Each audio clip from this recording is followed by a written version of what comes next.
Once ensnared by the allure of green, Jing Xingchen embarks on a transformative journey as he is bestowed with an all-encompassing system amidst a tempest of change. With 8 formidable functions at his disposal, Jing Xingchen is poised to establish his foothold in this world, ascending step by step toward becoming the wealthiest individual on the globe. Chapter 1: The System Brought by the Strong Wind. Lu Jingjing, why have you done this to me? For the past 3 or 4 years, I have given you my all. I lived frugally, pouring all my money into you, just to show you my sincerity. Why then do you forsake me for this man? The boy clutched the girl's hand, pointing at the portly man in his 40s beside them, completely unable to contain his emotions. Slap! Jing Xingchen looked on in disbelief as Lu Jingjing callously swatted his hand away. Don't touch me. Jing Xingchen, let me make it clear. You are merely an ordinary classmate from university. All the money and time you have spent on me are, in my eyes, negligible. My heart belongs to this man before you, Mr. Su. You would do well to treat me with respect. Keep your hands to yourself. Jing Xingchen gazed at his girlfriend of 3 years, who had suddenly thrown herself into another's arms, his eyes inexplicably moistening. No, you're lying to me. Lying to you? Who do you think you are? Why would I bother to deceive you? Look at you, you are utterly incompetent, without wealth, and even after graduating from university, you lack a stable job. You still wish to emulate others in courting women. Huh, you pathetic fool, garbage. Stay away from me in the future. Otherwise, my husband will not be gentle with you. Lu Jingjing showed no restraint in her disdain and disgust. Husband, let's go. I hardly know this person. He is merely a former classmate. What a stroke of bad luck to encounter him today. His pathetic aura has tainted me. You must buy me a new outfit later. I have my eye on a stunning Fendi piece that would suit my delicate frame perfectly. Kid, let me make this clear. My woman, Su Tao, is not someone who can be touched by just anyone. You just laid hands on my girl. Now, pay me 20,000 immediately. Otherwise, I'll ensure you don't see tomorrow's sun. Jing Xingchen looked incredulously at the two before him, his heart brimming with fury. You think you can make me not see tomorrow's sun? What can you do? I've been an orphan my entire life. I have no one to rely on. Can you kill me? Come on. Jing Xingchen was driven to the brink of madness as Su Tao stepped forward, slapping him across the face twice. Kid, from now on, every time I see you, I'll hit you once. Jing Xingchen bowed his head in silence, the pain within him far surpassing the pain on his face. Ha! Pathetic fool. If it weren't for the fact that you were a campus heartthrob back in university and went out to work to earn money for me, do you really think I would ever look at worthless trash like you? You'd best stay far away from me. Never come looking for me again. Lu Jingjing whispered scornfully in Jing Xingchen's ear. Each word felt like a dagger, piercing his heart. Jing Xingchen watched as the two walked away side by side, the pain on his face slightly clearing his mind. 3 years of youth, 3 years of time, 3 years of struggle and effort. All for her. Lu Jingjing's every smile and frown now it seemed he was merely a stepping stone. Lu Jingjing now mercilessly trampled over him, ruthlessly shattering his hopes and dreams for the future. The sky over Luocheng was ominously dark, an unseen pressure causing passers-by to quicken their pace, fearful of being caught in a torrential downpour. Jing Xingchen walked alone down the street, witnessing the raging winds heralding the approaching storm, the anger and resentment within him bursting forth uncontrollably. Adulterers, you shall not have a good death. You will meet a dismal end. After venting his fury, passers-by regarded him as a madman, pointing and hurrying past him. Suddenly, the wind seemed to grow fiercer, making it difficult for Jing Xingchen to keep his eyes open. After a fit of rage, he felt dizzy, his head slightly pounding. Ding! System initializing. Ding! System successfully bound to the host. Upon hearing this, Jing Xingchen realized he had won the greatest prize in the entire galaxy system. Yes! Jing Xingchen exclaimed, jumping up in excitement. Ding! Detecting that the host's bank card balance is a mere 23 yuan, and that the host has just been humiliated by a scoundrel and a shameless woman, triggering the first task. Slap the shameless woman in the face. The host is to proceed immediately to the Luocheng Global Shopping Center's Fendi store to spend 300,000 yuan. Hearing the system's words, Jing Xingchen nearly spat out a mouthful of blood on the street. He didn't even have 30 yuan. let alone 300,000. However, Jing Xingchen also knew that the system wouldn't issue a task without a backup plan. Ding! Host Luoqing bank card ending in 5186 has received a payment of 300,000 yuan. See, the system is indeed reliable. Jing Xingchen could hardly contain his excitement. He longed to see the woman who had just insulted and mocked him spend that 300,000 yuan without hesitation. What a sight that would be! Thunder rumble. Suddenly, a torrential rain began to fall in Luocheng. Jing Xingchen dashed through the rain, only a little over 300 meters from the global shopping center, a distance too short to warrant a taxi. Yet, Jing Xingchen underestimated the power of the downpour. A mere few minutes' journey left him completely soaked and in a predicament. As he stepped into the global shopping center, the security guard at the entrance stopped him. What's the matter? It's raining and my clothes got wet. Is it not permissible to buy a few new ones? Yes, sir. The guard initially thought he was seeking shelter from the rain, but was surprised to find he was there to shop. Upon entering the global shopping center, Jing Xingchen was awestruck by the lavished decor inside. A gust of cold air from the air conditioning ignited the flames of revenge within him. Following the signs within the mall, Jing Xingchen made his way to the Fendi store. Chapter 1: The System Brought by the Strong Wind. Lu Jingjing, why have you treated me this way? For the past 3 to 4 years, I have poured my heart and soul into you. I have scrimped and saved, giving you every penny, all to prove my sincerity. Why have you abandoned me for this man? The boy grasped the girl's hand tightly, pointing accusingly at the overweight man in his 40s beside them, struggling to contain his tumultuous emotions. Slap! Jing Xingchen could hardly believe it as Lu Jingjing callously brushed his hand away. Don't touch me! Jing Xingchen, let me make this clear. You are nothing more than an ordinary classmate from university. The money and time you've spent on me are insignificant in my eyes. My heart belongs to someone far more worthy, Mr. Su, standing right before you. You'd best treat me with respect and keep your hands to yourself. Jing Xingchen gazed at his girlfriend of 3 years, now ensconced in another's embrace, feeling an inexplicable moisture gathering in his eyes. No, you're lying to me. Lying to you? What makes you think you're worth my deceit? Look at you, utterly incapable, devoid of wealth, and despite having graduated from university, you don't even have a steady job. You think you can woo women like others do? Huh, you are a pathetic waste, trash. Stay far away from me, or my husband will not be gentle with you. Lu Jingjing made no effort to conceal her disdain and revulsion. Darling, let's go. I barely know this person. He was merely a former classmate. What bad luck to run into him. Today's stench of poverty has sullied me. You must buy me a new outfit later. I've had my eye on a stunning Fendi ensemble that would perfectly complement my delicate figure. Kid, let me make this clear. My woman, Su Tao, is not someone anyone can just touch. You just laid your hands on my girlfriend. Now, fork over 200,000 immediately, or I'll ensure you don't see the light of day tomorrow. Jing Xingchen stared in disbelief at the two before him, fury boiling within him. You think you can threaten me with such words? What can you do? I've been an orphan since childhood, utterly alone. Can you kill me? Go ahead. Jing Xingchen was driven to the brink of madness as Su Tao stepped forward, striking him across the face. Kid, from now on, every time I see you, I'll make sure to teach you a lesson. Jing Xingchen hung his head in silence, the pain in his heart far surpassing the sting on his cheek. Pah! Pathetic fool. If it weren't for the fact that you were once a campus heartthrob and worked hard to earn money for me, do you really think I'd ever glance at a worthless nobody like you? Ha! You'd best keep your distance. Never come looking for me again. Lu Jingjing sneered, her tone dripping with contempt. Each word was like a dagger, piercing Jing Xingchen's heart. He watched as the pair walked away, side by side, the pain on his face barely registering as he began to awaken to reality. 3 years of youth, 3 years of toil and effort dedicated solely to Lu Jingjing's every whim and smile. Now it seemed he had merely served as a stepping stone. Lu Jingjing now mercilessly trampled on his face, shattering his hopes and dreams for the future. The sky over Luoqing was ominously dark, an invisible pressure causing pedestrians to hasten their steps, fearful of being caught in an unexpected downpour.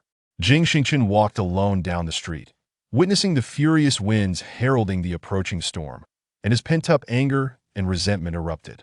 Adulterers, you will not have a peaceful end. You will reap what you sow. After unleashing a torrent of curses, passers-by regarded him as a madman, pointing and hurrying past him. Suddenly, The wind seemed to intensify, making it difficult for Jing Xingchen to keep his eyes open. After a series of furious shouts, he felt lightheaded, his head throbbing slightly. Ding! System initializing. Ding! System successfully bound to host. Upon hearing these words, how could Jing Xingchen not realize he had struck the grand prize of the entire galaxy, the system? Yes! He leaped into the air with excitement. Ding! Host's bank account balance detected to be a mere 23 yuan, detected that the host has just been humiliated by a scoundrel and a shameless woman, triggering the first task. Slap the shameless woman. Please proceed immediately to the Luoqing Global Shopping Center's Fendi store and spend 300,000 yuan. Jing Xingchen nearly spat out a mouthful of blood upon hearing the system's command. He didn't even have 30 yuan, let alone 300,000. Yet, Jing Xingchen understood that the system wouldn't issue tasks without reason. There must be a plan in place. Ding! Host Luoqing bank account ending in 5186 has received a payment of 300,000 yuan. See? The system is indeed reliable. Jing Xingchen could hardly contain his eagerness. He was desperate to witness the expression on the woman who had just insulted and ridiculed him when she saw him spend 300,000 without a second thought. Boom! Suddenly, a torrential rain began to pour over Luoqing. Jing Xingchen sprinted through the rain. Only 300 meters away from the global shopping center, it wasn't worth taking a taxi for such a short distance. However, he had underestimated the rain's ferocity. In just a few minutes, he was completely drenched, feeling rather embarrassed. As he stepped into the global shopping center, the security guard immediately blocked his way. What's the matter? It's raining, and my clothes are soaked. Is it not permissible to buy a few new ones? Oh, that's fine, sir. The guard initially thought he was simply seeking shelter from the rain, not realizing he was there to shop. Upon entering the opulent shopping center, Jing Xingchen was awestruck by its lavish decor. A gust of air conditioning swept over him, igniting the flames of vengeance within his heart. Following the signs within the mall, he made his way to the Fendi store. Chapter 2. The slap in the face task. Jing Xingchen stood at the entrance of the Fendi store, drenched from the rain. Excuse me, sir. I just got soaked and came to buy a few pieces of clothing, preferably something I can change into right away. You know how uncomfortable it is to have wet fabric clinging to your skin? Ah, I see. Please, do come in, the sales associate welcomed, realizing that a customer had entered, and it would be unthinkable to turn them away, even if this particular patron appeared somewhat underdressed. Honey, do you think this outfit looks good? Jing Xingchen heard Lu Jingjing's sultry voice from a distance. Following the sound, he unexpectedly found himself face to face with Lu Jingjing. Jing Xingchen, I told you not to follow me. How dare you come here? Lu Jingjing exclaimed. Jing Xingchen turned away, feigning ignorance, and casually picked up some clothes. Are you really going to pretend you can't hear me? Lu Jingjing approached him, but he continued to ignore her as if she were merely air. Salesgirl, you better keep your eyes peeled, lest someone with only a couple of dozen dollars in their pocket comes in here trying to browse clothes worth tens of thousands. Lu Jingjing commanded, pointing at Jing Xingchen. Unfazed, Jing Xingchen continued selecting clothes that suited him. It was no wonder he was captivated by the garments. Since his sophomore year, he'd been working, and nearly all the money he earned, after covering his basic living expenses, had gone to Lu Jingjing. To put it kindly, Jing Xingchen was once a devoted husband. To put it less kindly, he was merely a pitiful sycophant, cruelly discarded after 3 long years. Sir, each of these garments exceeds 10,000 yuan. If you truly have no intention of purchasing, kindly refrain from touching them. After all, if they get soiled, our boutique will require compensation, the sales associate interjected, unable to bear the scene any longer. Did you hear that, you pauper? What gave you the audacity to follow me into a shop like this? Lu Jingjing sneered. Darling, that wretched beggar has come to ruin our day again. I warned you. If I see you one more time, I swear I'll hit you. Seems like you have a poor memory, after just getting beaten. Are you itching for more? Su Tao clenched his fists and advanced toward Jing Xingchen. Jing Xingchen paid him no mind. He was merely a fool, and now that he possessed a system, there was no need to stoop to his level. He casually selected 2 shirts and 2 pairs of pants, handing them to the sales associate. Please hold these for me. Putting on an act, are we? You think I don't know how much money you have? Lu Jingjing remarked disdainfully from the side, which left the sales associate somewhat perplexed regarding Jing Xingchen's intentions. Since you seem to know everything, do you have any idea how much you've spent of my money over the past 3 years? That was your own choice, Lu Jingjing retorted. With your poor circumstances, no job, No background, not even parents. Whoever would be with you is merely a stroke of luck. I must have been blind to waste 3 years of my youth on someone like you. Lu Jingjing, you have spent nearly 200,000 yuan of my money over these 3 years, ha. You understand it's been 3 years? Ha, 5,000 a month, and you still dare to calculate it as a total for 3 years. You're right, you're absolutely right. What about the clothes your husband, who could be your father, bought for you? Jing Xingchen continued selecting clothing, not even glancing at Su Tao. Nor did he spare Lu Jingjing a single look as he spoke. Lu Jingjing promptly shook the garment in her hand before Jing Xingchen. Look at this outfit, custom-made, worth 70,000. This is what you've spent on me in a year. Dio, you think I would desire someone like you if I found such a husband? Hurry up and pay, then put it on immediately to delight your godfather. Jing Xingchen, do you even know how to speak? That is my husband. Have you registered your marriage? Calling a man 2 or 3 decades older than you husband so affectionately, when his son is likely older than you. At that moment, Jing Xingchen had regained her composure, launching a full verbal onslaught, completely shedding the timid demeanor she had displayed earlier when devoid of her system. This unexpected transformation took Lu Jingjing by surprise. Upon reflection, it was understandable. After 3 years of working outside, Jing Xingchen had encountered a myriad of individuals and experiences, enabling her to articulate such remarks. You little brat, I see you're asking for a beating. Nearby, Su Tao, incensed by Jing Xingchen's words, felt his temper flare. Though he indeed had a wife and child, and his dalliance with Lu Jingjing was merely a pastime, being publicly ridiculed was utterly humiliating. Sir, if you are here to make a purchase, please mind your manners. If not, I shall summon security to escort you out. The sales assistant, who had been assisting Jing Xingchen with the clothes, now cast a frosty glare at her. Are you deaf? This woman has been berating me since I stepped inside, and you remain silent merely because she's dressed more attractively? I retaliate with a few words. And you wish to expel me? Remember your position. You are merely a counter-assistant. What right do you have to shout at me? Jing Xingchen's presence was no longer that of a freshly graduated child easily manipulated. Instead, she resembled the high-ranking executives who frequented her shop. Seeing her colleague on the verge of a confrontation with a customer, another sales assistant hurried over to intervene. All right, sir, allow me to assist you. Vivi, you attend to this lady. You pauper. I'll be watching to see if you can actually settle your bill. Lu Jingjing, you should first settle the payment for that garment before enjoying the spectacle. My husband, he's mocking me. Lu Jingjing pouted at Su Tao. Sales assistant, let us proceed to pay. Su Tao guided Lu Jingjing to the checkout. They stood there, anticipating the spectacle of Jing Xingchen's misfortune. After a prolonged selection, the sales assistant, carrying a dozen garments, was visibly displeased but chose to remain silent. Let us go, make the payment, and I'll change into these. The clothes I'm currently wearing can be discarded. Upon hearing Jing Xingchen's words, the sales assistant approached the front desk with skepticism. Meanwhile, Lu Jingjing hurriedly moved closer to Jing Xingchen and exclaimed loudly, I suggest you call the police. This person has no money and is merely here to toy with you. The cashier, nervously scanning the price tags, finally stated, Sir, there are a total of 13 items, amounting to 219,604 yuan. Jing Xingchen presented her Luoqing bank card. The cashier, upon realizing it was merely a standard debit card, immediately turned stern. Sir, your actions are disrupting public order. I will call the police to report you. Did you swipe your card? So you'll report me? Why can't a debit card be used?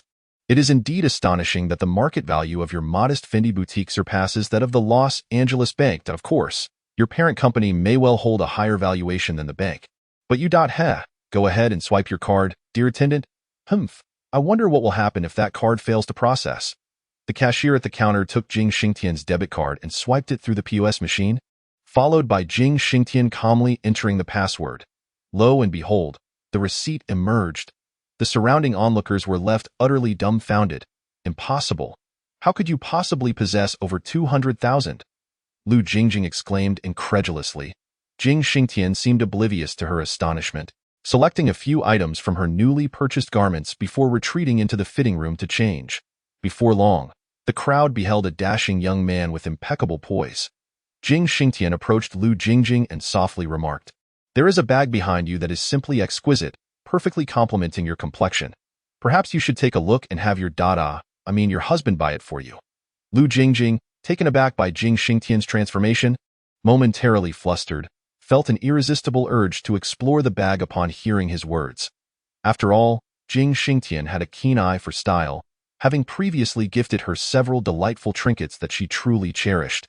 Though times had since changed, "Husband, I shall take another look. I'll accompany you. Whatever you fancy, I shall procure for you." Su Tao's words significantly bolstered Lu Jingjing's confidence. The two made their way to the luggage section, where Lu Jingjing immediately spotted the bag Jing Xingchen had mentioned, tailored perfectly for her. Chapter 3. System Reward. A Porsche supercar miss. This bag is priced at 264,000 yuan. Your taste is impeccable. The design and materials are of the utmost quality. The color is exceptionally suited to you, and the designer of the dress you just purchased is the same as that of this bag.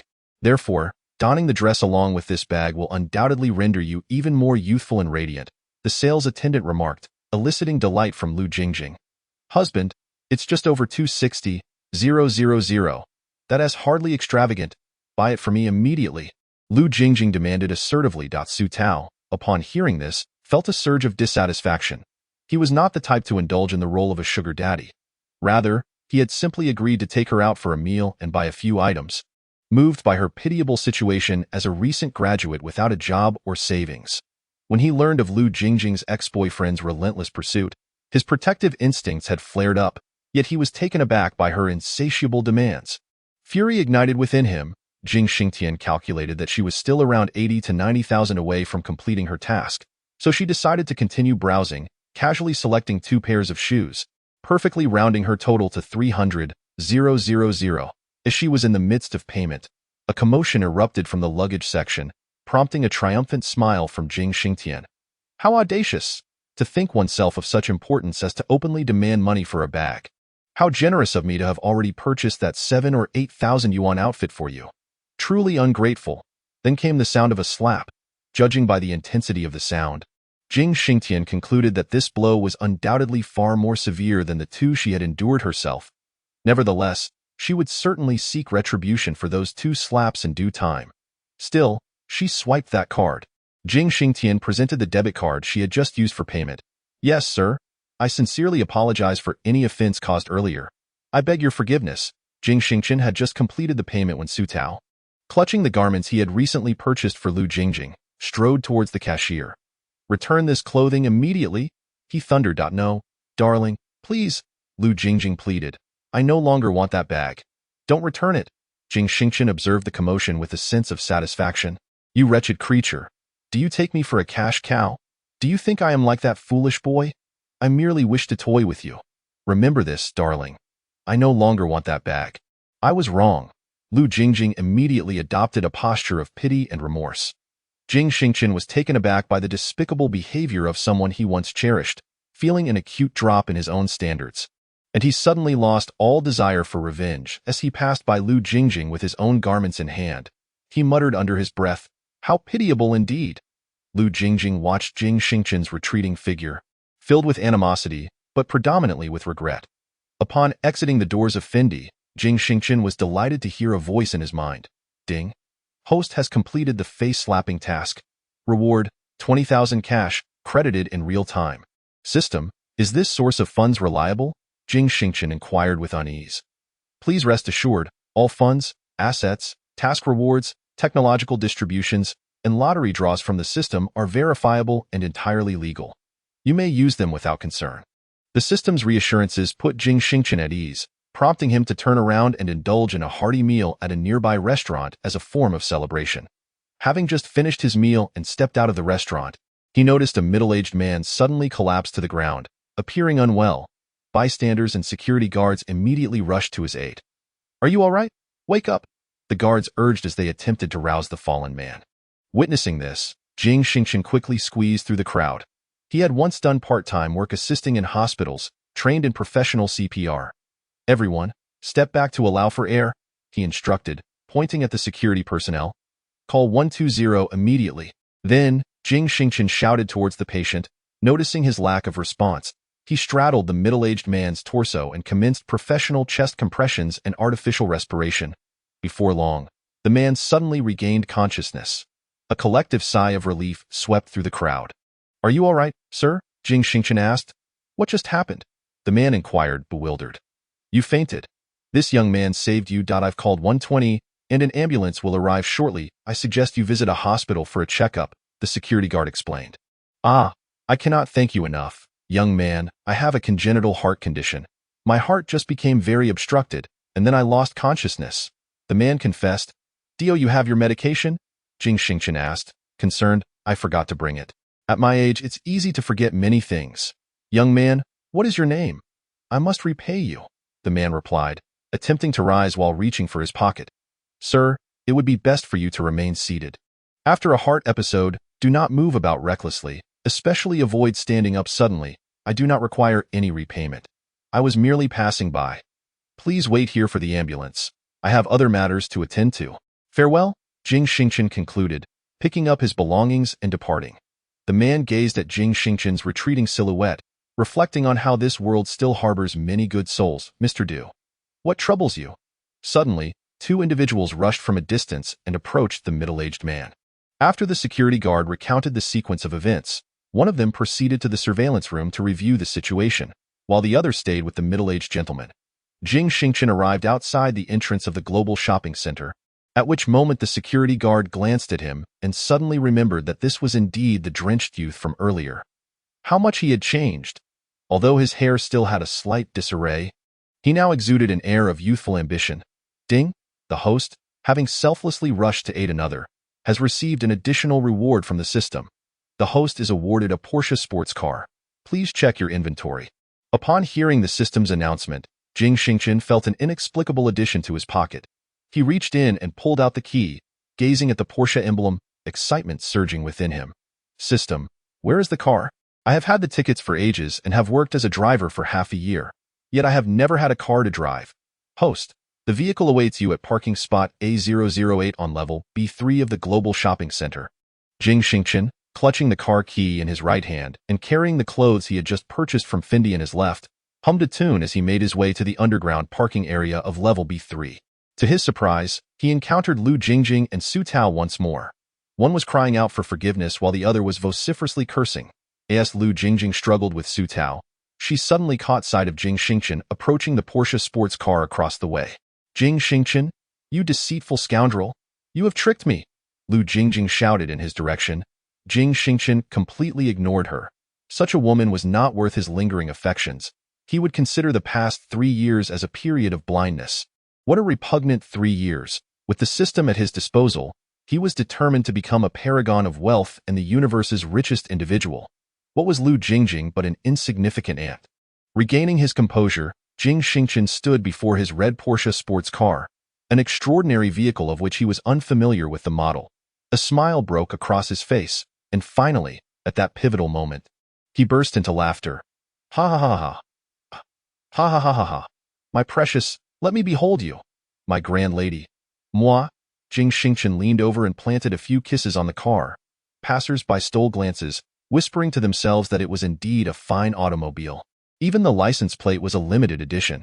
The young man's attire was also quite impressive. One would think he wouldn't be so enamored with a car. Could he possibly be a victim of the legendary fetishism? Chapter 4. The all-purpose system. Jing Xingchen was unconcerned with others' opinions as he circled the Porsche, the car's translucent red hue further endearing it to him.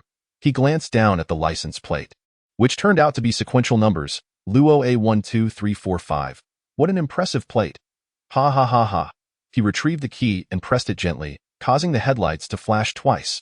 Jing Xingchen eagerly seated himself in the driver's seat. Ha ha ha ha. I am now a car owner. It felt as though Jing Xingchen was still in a dream. Everything had unfolded so suddenly. System, do you truly exist? Of course, Amidst. May the heavens bless me. Ha ha ha ha. He inserted the key, ignited the engine, and with a whoosh, the Porsche sped away under Jing Xingchen's command. As he drove through the streets of Luo City, he felt for the first time that life could indeed be splendid. Jing Xingchen grew up in an orphanage from a young age. Upon discovering his status as an orphan, he succumbed to despair regarding his future. Thus, even though he endured bullying and humiliation throughout his childhood, he chose to persevere until his university years, when he encountered the first girl who approached him willingly, Lu Jingjing, only to face disappointment once more. However, the Jing Xingchen of today is no longer the person he was yesterday. I must undergo a complete transformation. After a thrilling drive, He returned home, parking his car downstairs. Turning around, he beheld his dilapidated rented apartment, which starkly contrasted with the vibrant red Porsche sports car. Upon entering his home, he took a refreshing shower and hung up his newly purchased clothes before sinking into a deep slumber. He awoke in the evening and ordered a lavish seafood platter that he had always hesitated to indulge in. As he savored the delightful feast, he engaged in a conversation with the system. System, what functionalities do you possess? Could you elaborate? Returning to the host, the system is an omnipotent one, equipped with a myriad of functions. Please close your eyes and sense the control panel within your mind. Following the system's instructions, Jing Xingchen shut his eyes, and soon a sophisticated control panel materialized in his mind, in the vivid display. 8 circular icons revolved around a central, larger icon. The largest circle bore the word level, beneath which lay a row of densely packed numbers, currently reading 112,20,000. The surrounding 8 circular buttons were labeled with the terms blessing, lottery, skills, check-in, prediction, exchange, curse, and technology. However, only the prediction button was illuminated. While the others remained dim and lackluster. In the upper right corner of the main control area was a square exit button, and in the lower left corner, a self-protection function button. System, I noticed that some buttons are unlit, indicating they are inactive. What does this signify, and what does the central level button represent? The level button signifies that as the host's expenditures increase, the system's level will gradually upgrade from level 1. With each upgrade, the surrounding auxiliary buttons will activate, enhancing the system's power and efficiency. Currently, the host is at level 1, with an experience value of 112,20,000. Upon accumulating 20,000 experience points, the system will undergo an upgrade. I see.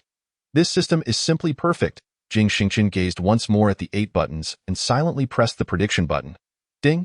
The host has activated the prediction button. The results are about to refresh. This marked Jing Xingchen's inaugural use of the system's functional keys, filling him with anticipation. Ding! On March 22, 2034, the winning numbers for the National Welfare Lottery's double color ball are 03, 06, 15, 21, 23, 32-11, with a cumulative prize pool of 1.14 billion yuan, the largest in history. Please seize this opportunity wisely. Wow! The system actually provided me with the winning numbers for the double color ball, amounting to 14 billion yuan. I need to calculate how many tickets to sell. Ding! System version is too low. It is recommended that the host upgrade immediately tomorrow. Understood, esteemed system.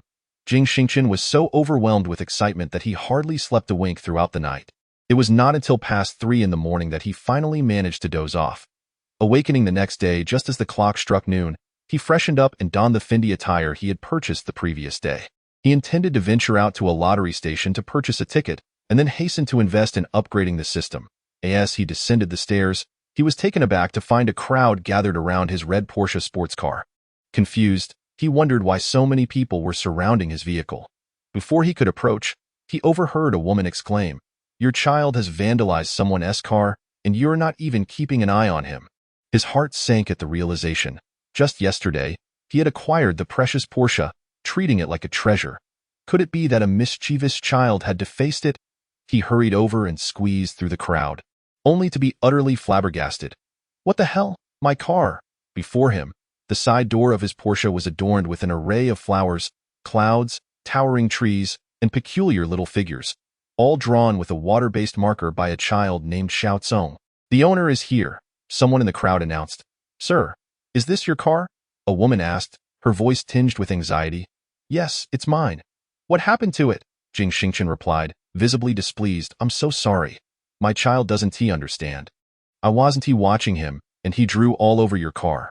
Please tell me how much the repair will cost, and we will compensate you." The woman's face was etched with worry. "This car must be worth at least several million. Your child has turned it into this, and even selling your house might not cover the costs," remarked a man in the crowd. "What? It's that expensive?" The woman was taken aback by the revelation. "This is a luxury car, a Porsche, and a sports car at that. It's a rare sight on the road. But why on earth did you park it here?" she added, still in disbelief. In a fit of frustration, she seized her child, gripping his neck and pressing down hard, causing the boy to kneel before Jing Xingchen, who was now sobbing uncontrollably. Jing Xingchen was at a loss for words. He glanced at the child, who appeared to be merely 3 or 4 years old, still too innocent to comprehend his actions. The fact that the mother hadn't fled the scene indicated she possessed a sense of responsibility. Not one to be overly confrontational, Jing Xingchen felt his anger dissipate upon witnessing the scene. "Madam, what are you doing? Even if the child has made a mistake, you cannot force him to kneel before me." "Woo woo woo. Mom, please don't hit me anymore." Xiaozong cried out in despair as the woman's relentless slaps landed on his backside, eliciting a wretched wail. "This is what happens when you err. Do you even realize the magnitude of the trouble you've caused? This car is so expensive. How could you be so thoughtless?" The mother's shouts frightened Xiaozong into silence, tears streaming down his cheeks. "Little brother, I sincerely apologize. Please, how can we make this right?" The woman pleaded, her voice trembling. "It's my fault for being negligent with my child. I am truly sorry." Jing Xingchen, feeling helpless, pondered on the fact that only the impoverished resided in this area. How could he possibly demand that a poor individual, burdened with the sale of their home and land, compensate him for the repair costs of his vehicle? That would be akin to pushing someone to their breaking point. In his mind, he inquired of the system, "Is there insurance for this car?" The system assured him that all items bestowed upon the host were comprehensive, with insurance of the highest caliber. Jing Xingchen approached Xiaozong and helped the child to his feet. "Child, your parents work hard to support you. You must not casually destroy the property of others, do you understand?" Xiaozong nodded, acknowledging his fault. "I was wrong, uncle. I'm sorry," he cried, apologizing to Jing Xingchen.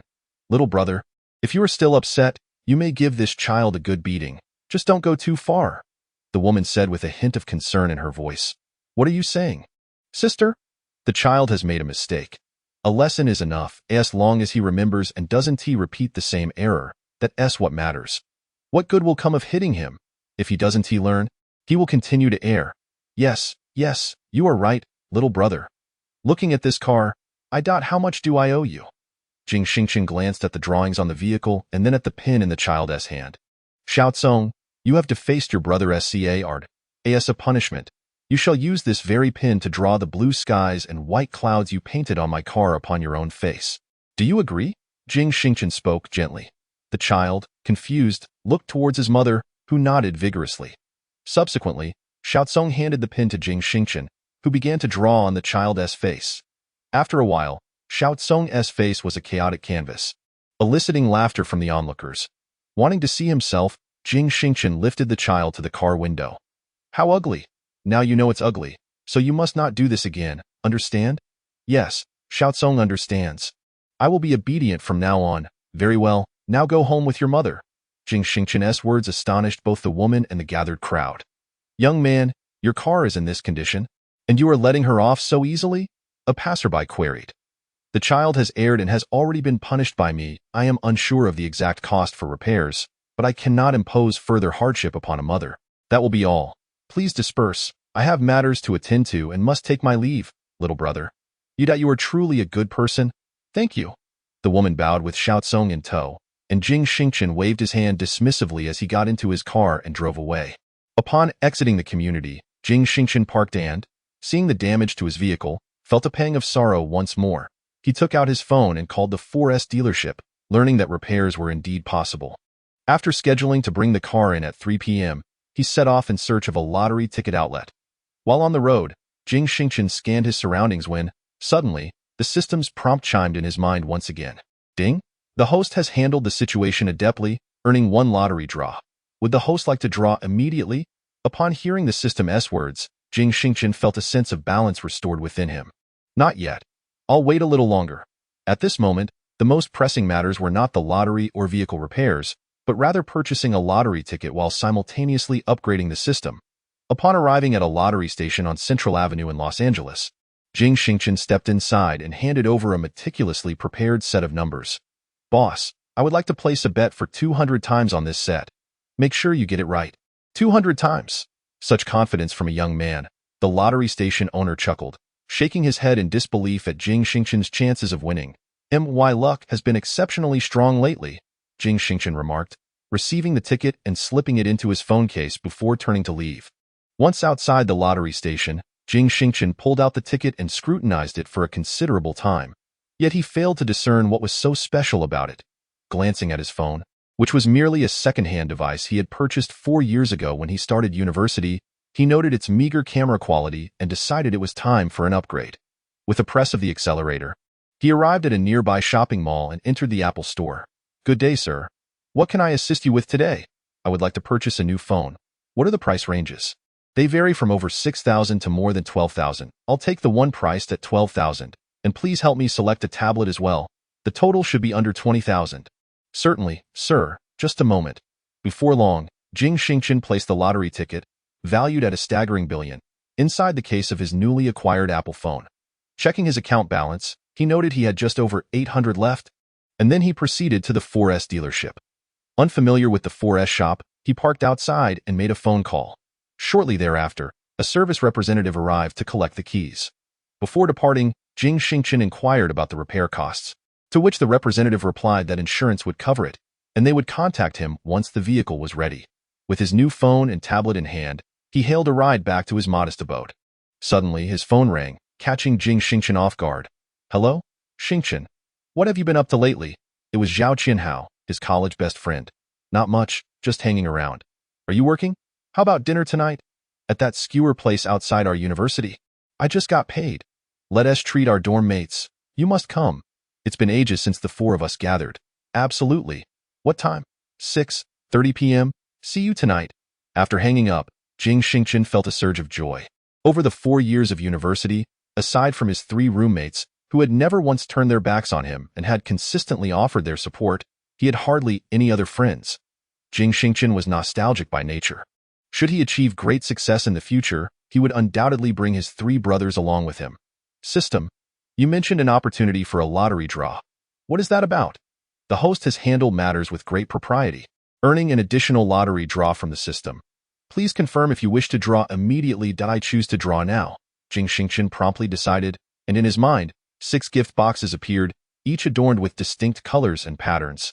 The first bore the appearance of several sheets of paper, the second resembled a hammer, the third was a cup of water, the fourth took the shape of a square, the fifth appeared to be a fruit-like design, and the final one looked like a pair of pants. "System, what do these represent?"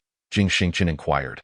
"Host, the system is unable to provide an answer. This is a lottery, and whatever is drawn shall be given." Jing Xingchen naturally comprehended the rules. After all, it was merely a lottery, and given the recent streak of good fortune, even the system seemed to have favored him. Randomly selecting one would surely yield the best outcome. With his eyes closed, Jing Xingchen made a casual choice.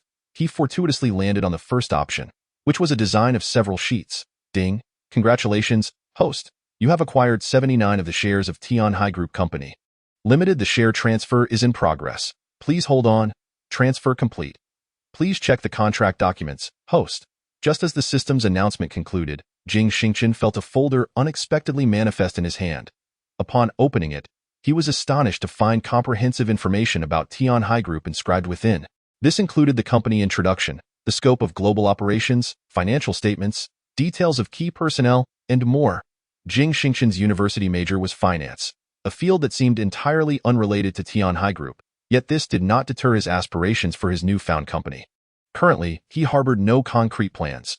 Upon reviewing the financial statements, he noted that the annual profits ranged from 200 million to 800 million, exhibiting remarkable stability. The company primarily engaged in hotels, tourism, and export trade, along with amusement parks and a modest number of land development projects. Having gained a basic understanding, Jing Xingchen did not intend to interfere with the company's operations. He would refrain from offering strategies, as the company was already functioning smoothly. To interfere with the affairs of a company he knew little about would only serve to complicate matters further. Guanjing sat in the office of the general manager at Tianhai Group's headquarters, organizing the day's work documents when suddenly, the secretary rushed in. "Manager Guan, there's a crisis." Guanjing looked at the flustered Xiaodan and expressed her exasperation. "Xiaodan, we have worked together for 6 years. Why do you still handle matters in such a frantic manner?" "Manager, this is truly serious. An invisible tycoon has acquired 79 of our total shares in one fell swoop, and he is now the largest owner and chairman of Tianhai Group." What happened to the previous shareholders? "They gradually sold off their shares earlier, and now, your shares combined with those of a few other shareholders barely account for 6, with an additional 15 still circulating in the stock market." Upon hearing Xiaodan's report, Guanjing felt a flicker of panic. Tianhai Group had been established for decades, founded by her father, Guan Maoshan, along with several brothers. Ever since she took over, she had been managing this colossal company alone, and she could hardly accept that it could be snatched away in an instant. Manager, here are the contact details and information of the new owner. Guan Jing accepted the paper handed over by Xiaodan, which contained a brief introduction of Jing Xingchen, yet it was devoid of any details regarding his family background, work experience, or assets. 22 years old, only 22. Who is this scion of a hidden aristocratic family? Idly toying with business matters? Guan Jing was once again rendered speechless. Xiaodan, please step out. I will contact the new owner, Mr. Jing, to ascertain the situation. Understood, manager. Guan Jing hesitated for quite some time while holding the phone, finally dialing the number. Hello, who is this? Jing Xingchen glanced at the unfamiliar caller ID and pressed the call button. Hello, Mr. Jing. I am Guan Jing, the general manager of Tianhai Group. I have just received the news that you have acquired 79 of our company's shares, which prompted me to call you. I wish to introduce myself and discuss when you might be available to visit Tianhai Group for an inspection. Ah, it's you? It's quite late today, so I cannot make it. Tomorrow, I may have prior commitments as well, and the day after is Saturday, when you will be resting. Perhaps next week? Very well, boss. May I add you on WeChat?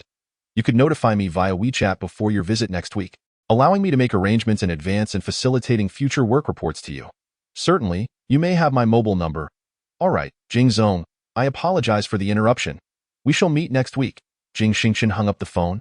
Feeling somewhat perplexed, he had yet to acclimate to the transition from being an ordinary person to assuming the role of a boss. Why was he already expected to conduct an inspection? Guan Jing waited for Jing Xingchen to end the call before daring to hang up herself. Taking a deep breath, she discerned from the other party's tone that he indeed seemed to be a young individual. Quite amiable. Jing Xingchen took out his phone once more to check the time. It was nearly 6 o'clock, and it was time to set off. He had plans with his 3 dormitory brothers for the evening. After donning a newly purchased outfit, he went downstairs and hailed a cab, heading towards the north gate of Luoqing University for a gathering. As he entered the gate, he spotted Zhao Qianhao waving at him. There you are, Xingchen. Li Jiekai also turned around, smiling as he patted Jing Xingchen on the shoulder. Wow, Xingchen, that outfit, Fendi, authentic, worth several tens of thousands. What is going on with you? Li Jiekai exclaimed in astonishment. Indeed, Jing Chun. What is with your attire? And you've even changed your phone. What is happening? Have you been taken under the wing of a wealthy lady? Zhao Qianhao remarked, inspecting Jing Xingchen's phone. Nonsense. I've had an epiphany. Bro, what is your situation? I heard that Lu Jingjing is seeing an older man. She even posted about it on social media. Kaizi, you really know how to strike a nerve. Zhao Qianhao shot him a look. Li Jiekai completely disregarded this and continued. That kind of woman isn't worth it. Just think about it. Over these 3 years, from sophomore to senior year, you've worked so hard, and we've all seen it clearly. You spent all your money on her, and she never valued you. You'll be much better off without her. Exactly. I feel the same way that I have ended things with her, and I've come to terms with it. All the money I've earned over the years has been squandered on her. I need to treat myself better with what little I have left.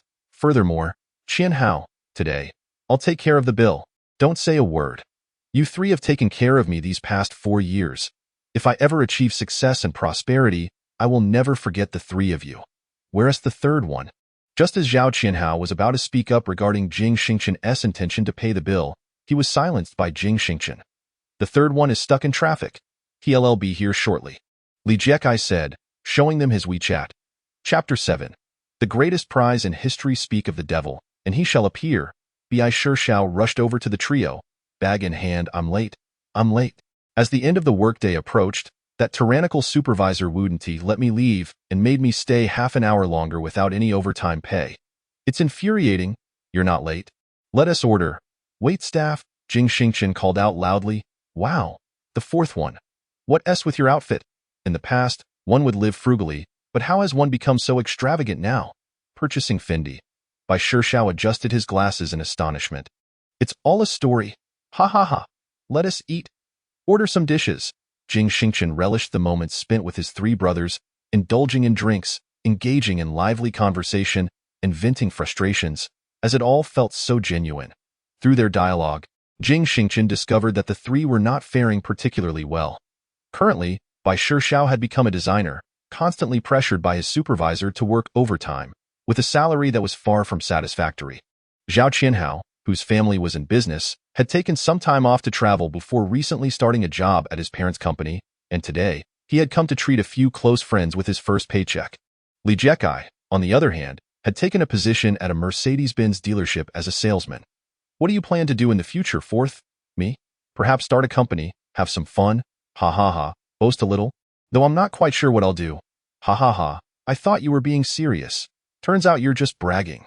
The four of them continued their banter until around 9:30 p.m., when suddenly a news report on the television captured everyone's attention. We have just received astonishing news.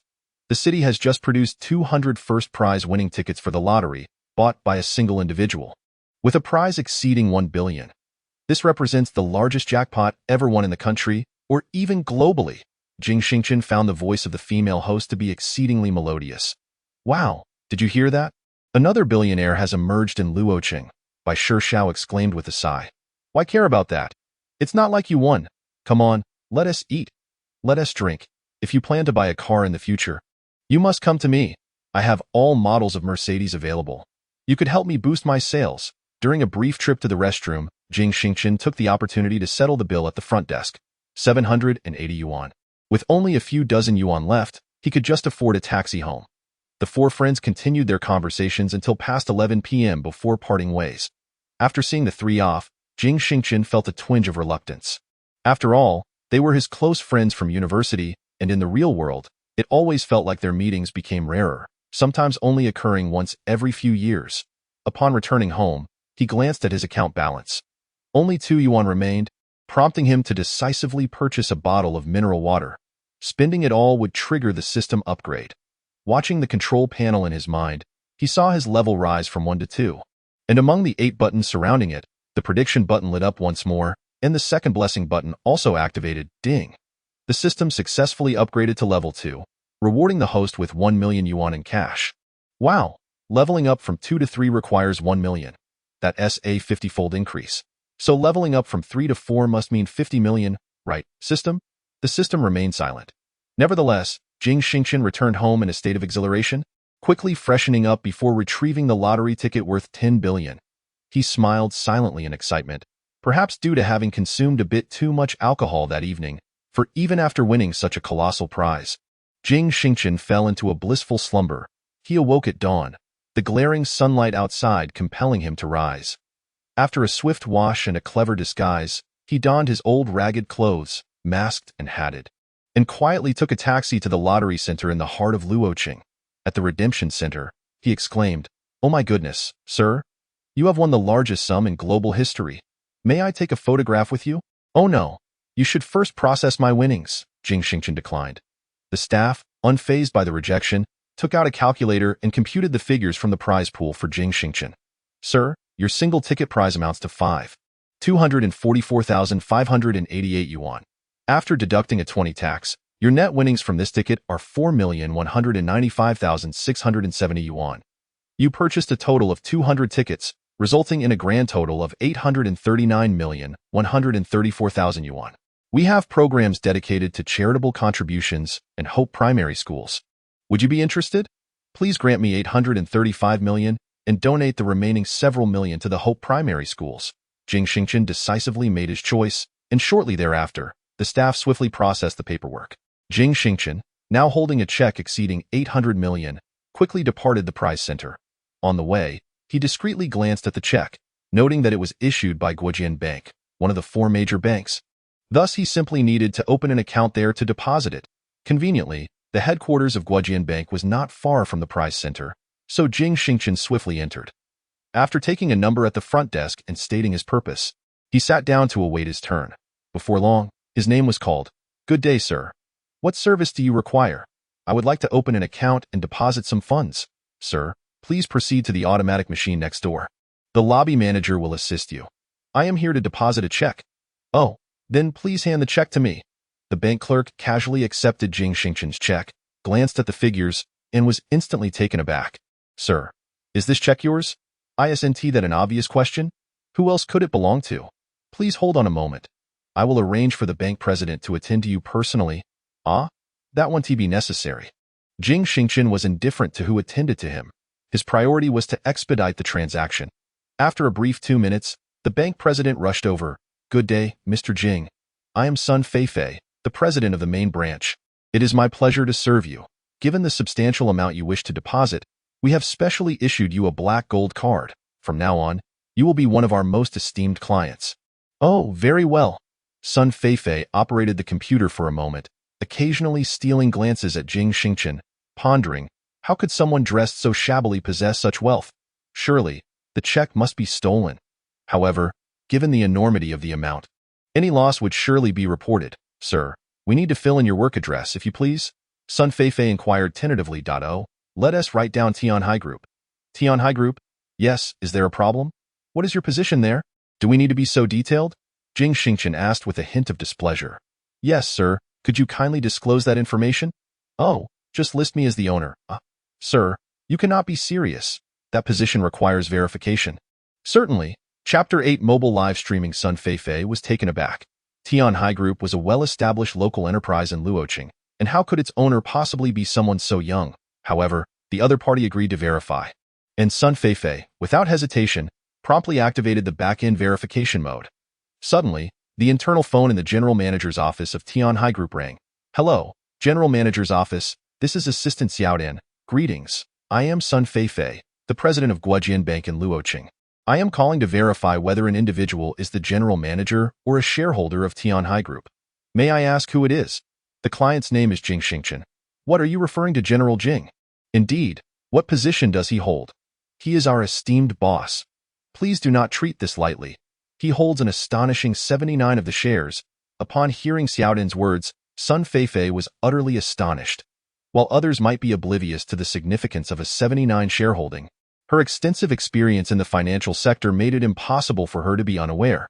She hurriedly hung up the phone, humbly and swiftly completing the necessary procedures, before personally delivering the information to Jing Xingchen. "General Jing, I was unaware it was you. I sincerely apologize for the disturbance. Our bank offers numerous high-interest financial products. Would you care to take a look?" "Not for now. I still need to change my clothes and retrieve my car. We can discuss it later." Jing Xingchen, observing Sun Feifei's demeanor, realized that she must have learned of his identity from Tianhai. "All right, General Jing, may I add you on WeChat? Should you have any inquiries regarding financial investments or loans in the future, feel free to reach out to me anytime." "Certainly. Please add me." Sun Feifei watched as Jing Xingchen departed, reflecting on the state of the world. At such a young age, he was already at the helm of a well-established enterprise in Luoqing valued at hundreds of billions. After completing his business, just as Jing Xingchen stepped out of the bank, a call from the 4S dealership came through. "Dear customer, your Porsche 918, which has been under repair at our dealership, is now ready for collection. You may come at your convenience." "All right, I will head over right away." Taking a taxi to the 4S dealership, the customer service representative's eyes widened in disbelief upon seeing Jing Xingchen. "Sir, what happened today? What are you wearing?" The representative pointed at Jing Xingchen's attire, seemingly incredulous, while other customers nearby also cast curious glances. Are you referring to this? I happened to be filming a program today, and this outfit was provided by the production team. I haven't had the chance to change yet before receiving your call," Jing Xingchen replied nonchalantly. "I see. Sir, here is your car key. Please follow me to see your vehicle. There are only 2 of these 918s in all of Luoqing. The other one is a lower-spec gray model. Yours can truly be considered top-tier," the representative exclaimed excitedly. "So this is a 918. Jing Xingchen then realized that the system had assigned him a luxury car worth millions. "Sir, you were unaware of your vehicle's model? Did no one inform you when you purchased it?" Haha, I simply thought it looked good and decided to buy it without asking too many questions. I had other matters to attend to that day and left right after the purchase." "Oh, I see." Arriving in front of the 918, Jing Xingchen beheld a nearly brand-new car, flawless and without a scratch. "My treasure!" Jing Xingchen excitedly kissed the car and then pressed the key fob. "I will drive it away now. Thank you all so much." As the customer service representative gazed at the vanishing figure of Jing Xingchen at the street corner, their mind incessantly pondered which celebrity this client could possibly be. Why could they not recall any such individual from the entertainment industry? Once again, they found themselves at the global shopping center. Jing Xingchen had just parked his Porsche 918 when he stumbled upon 2 individuals engaged in a live broadcast, seemingly evaluating the economic standards, spending capabilities, and luxury car ownership of the affluent in Los Angeles. The sight of Jing Xingchen's Porsche 918 immediately captivated the attention of both the commentators and the viewers of the stream. Goodness, is that a red Porsche 918? I must be seeing things. To the person upstairs, you are not mistaken. There are only 2 of these 918s in the entire Los Angeles. The other one is driven by my cousin's boyfriend's wealthy father. Rumor has it this one was purchased by some unknown tycoon. Host, moving closer so we can see. Upon witnessing the 918, Tsongming and Xiao Hutu both stood there, momentarily stunned. The instant Jing Xingchen stepped out of the vehicle, the live stream erupted with excitement. Wow! Are the wealthy this low-key? Look at his clothes. There are holes under his arms. Indeed. That hat is absolutely filthy. To the person upstairs, you know nothing. That's called vintage. The older it is, the more valuable it becomes. Foreign jeans are made to look worn until they turn a yellowish gray. I've heard they can stand on their own when taken off. To the person upstairs, you are disgusting. If the jeans look like that, then those socks must be. I am currently enjoying my afternoon tea. Can you not say anything more refined? Thousands of viewers in the live stream began to critique Jing Xingchen's attire. That moment, Tsongming, holding his phone, swiftly approached Jing Xingchen. Hello. Excuse me, may I interview you? Startled, Jing Xingchen glanced at the reflection of himself in the phone and the live stream platform, and his expression immediately turned cold. He despised being treated like a spectacle, particularly by such an obscure platform with its chaotic interviews and hosts who disrupted the contemporary mindset of young people. Absolutely not. He had no time for this. Jing Xingchen turned and continued on his way. The audience in the live stream exploded with chatter at Jing Xingchen's dismissive demeanor. Driving a 918 and acting all high and mighty. Who does he think he is? If you had the ability, you would drive a 918 too and act like that. He might just be a chauffeur.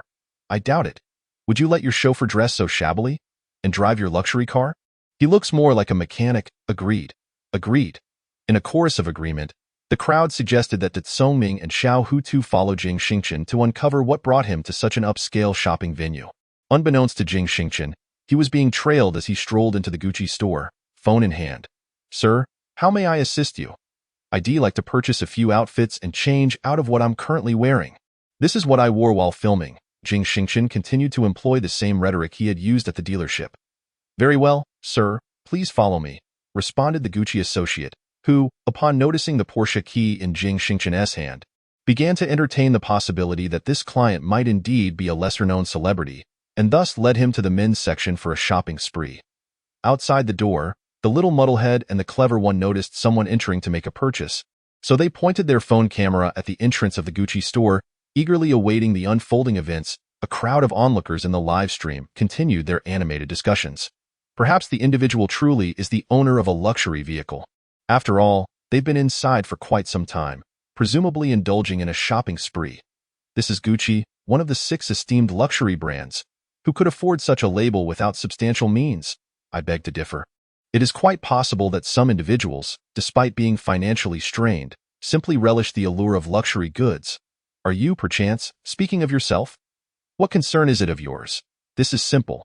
Once this person emerges, clever one, you can take your phone, simultaneously enter the store live, and inquire about their shopping.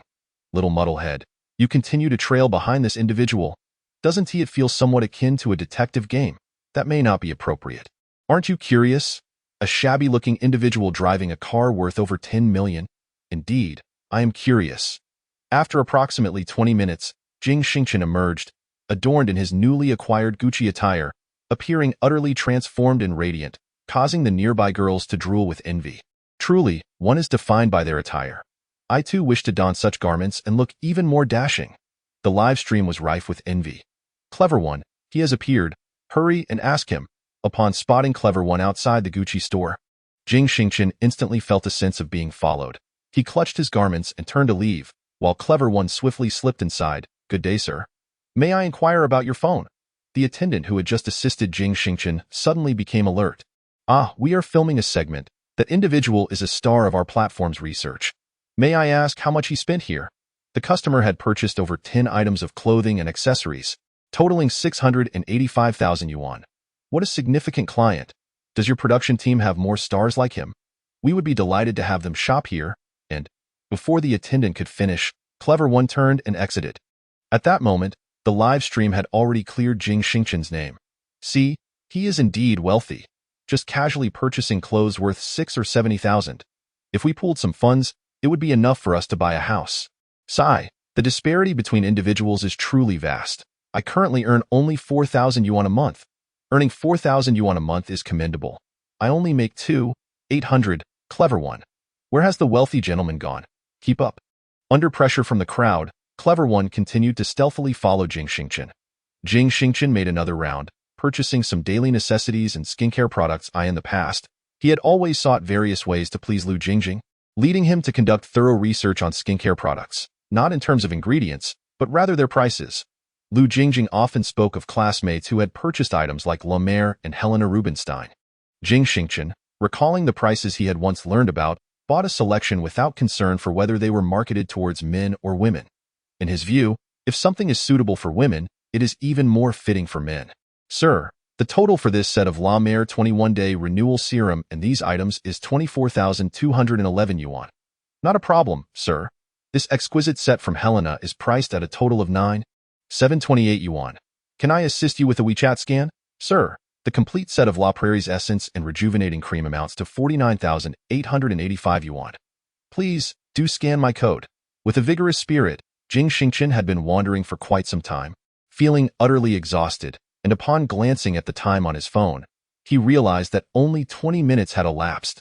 He suddenly held immense admiration for those who could stroll leisurely throughout the day. Good day, sir. Are you interested in exploring properties? The finest residence in Lo City awaits. An eager real estate agent, observing Jing Xingchen clad in Gucci and carrying numerous high-end cosmetics, inquired with enthusiasm, "Look, I am indeed in need." Ever since winning the grand prize in the double color ball lottery, Jing Xingchen had been contemplating the purchase of a more splendid abode, deeming it essential to change residences regardless of whether he continued his endeavors in Lo City. Sir, please take a seat. I am an agent from the Tianxia Yiping real estate firm. You may call me Xiao Zheng. Allow me to provide you with a brief overview of our properties at Tianxia Yiping. All right, please proceed. What are the price ranges and the areas of the units? Our Tianxia Yiping is situated on Financial Street in the economic district of Lo City, surrounded by 3 nationally recognized 3A hospitals and 2 prestigious primary schools, among others. Stop. I am not interested in those details. My only concern is when I can move in after purchasing. Do you have a model or a sample unit for me to view? Indeed, sir. All units at Tianxia Yiping are fully furnished and ready for immediate occupancy. Each piece of furniture is of the highest caliber. Our refrigerator is of the Kosaru BCD 659 Wisu 1 model. Our washing machine is. You are digressing again. Those things are secondary. If I'm not accustomed to them, I can always replace them. What are the prices? What is the area? Which floors are available? My apologies, sir. Tianxia Yiping consists of spacious flats, with 1 unit per floor, reaching a maximum height of 28 stories, meaning there are only 28 homeowners in each building. The prime floors are between the 21st and 23 RD. Each floor has an area of 108 square meters, and since we are showcasing at the Global Shopping Center, we are currently running a promotion, allowing you to purchase on the best floors at 120,000 per square meter. So, a unit would approximately cost around 130 to 140 million. Correct. Indeed, sir. If you make a purchase today, we can offer 2 years of property management fees as a complimentary gift. Additionally, a series of other services will be included. What other floors are available? Sir, since today marks our inaugural event here, this building, the Tianxia Yiping Tower, has not yet been sold. That's splendid.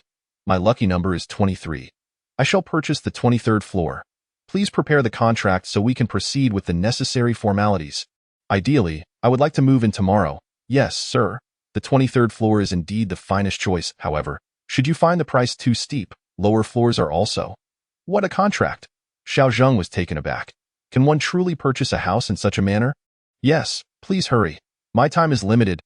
Oh, and if there is a garage, kindly check for one as well, preferably close to the property I am purchasing. Absolutely, esteemed sir. I shall head over immediately. Xiao Zheng swore that after selling houses in Los Angeles for 5 or 6 years, he had never encountered such a magnate. Purchasing a property worth over 100 million was as if no money had been spent at all. Meanwhile, De Zongming and Xiao Hu Tushan, noticing that Jing Xingchen had remained at the sales exhibition booth, speculated that he might be inside viewing properties. Chapter 10. The blessing key of the secondary system host. There is no doubt. Just look at this magnate, spending hundreds of thousands on clothing and tens of thousands on cosmetics. It is only natural for him to consider the finest property in Los Angeles, Tianxia Pinned. Tio, the one above. You must be unaware of the price per square meter for Tianxia Pin. Correct? The cheapest floors start at over 90,000 per square. Moreover, all are grand flats, each exceeding 1,000 square meters. Thus, even the least expensive property approaches nearly 100 million. Our Los Angeles is neither the capital nor a bustling metropolis. We are merely a small second-tier city. I too find it hard to believe. I suspect he might simply be weary from browsing and is resting at the sales office that Tsongming and Xiaohu Tushun, observing the animated discussion in the live stream, hastily joined in. On the other side, Jing Xingchen sat on a chair, appearing to meditate with closed eyes, while he was actually communicating with the system. System, does purchasing a property count as an upgrade for the system? It does not, as long as the host's expenditures remain within the budget allocated by the system, and the payments are made using your Los Angeles bank card. Of course, do not harbor illusions of transferring funds from your Guojian bank card to your Los Angeles bank account. Doing so would result in the system directly clearing the transferred amount. I see. Very well then, sir. You must be tired. May I offer you a massage? Upon hearing this, Jing Xingchen opened his eyes to find the sales representative Xiao Zhang extending his arms towards him. No, please do not touch me. How is your preparation for the contract coming along? Sir, please follow me to the finance department for processing. I shall carry these items for you. Xiaojing swiftly seized the clothing and cosmetics purchased by Jing Xingchen, striding ahead, with Jing Xingchen trailing behind into the finance office. After finalizing the purchase contract, which amounted to a total of 133.66 million including the garage, Xiao Zhang handed the keys to Jing Xingchen. Mr. Chen, here are your keys. Please just call me Director Jing. I am not accustomed to being called Mr. Chen. Understood, Director Jing. You may choose a time to inspect the property, and a professional will accompany you. Please contact me before you go. I will join you. We will provide you with a fingerprint lock to replace the one you need to change, which will be directly swapped during the inspection. Additionally, here are 3 cards. One is for access, one is an exclusive VIP card for the clubhouse, and the last is your garage entry card. Please let me know when you are available, and we can go for the property inspection, Xiao Zheng inquired, rubbing his hands in a sycophantic manner. I am available right now. Are you? Jing Xingchen was somewhat impatient. Absolutely. I will contact the property management right away. Please hold on.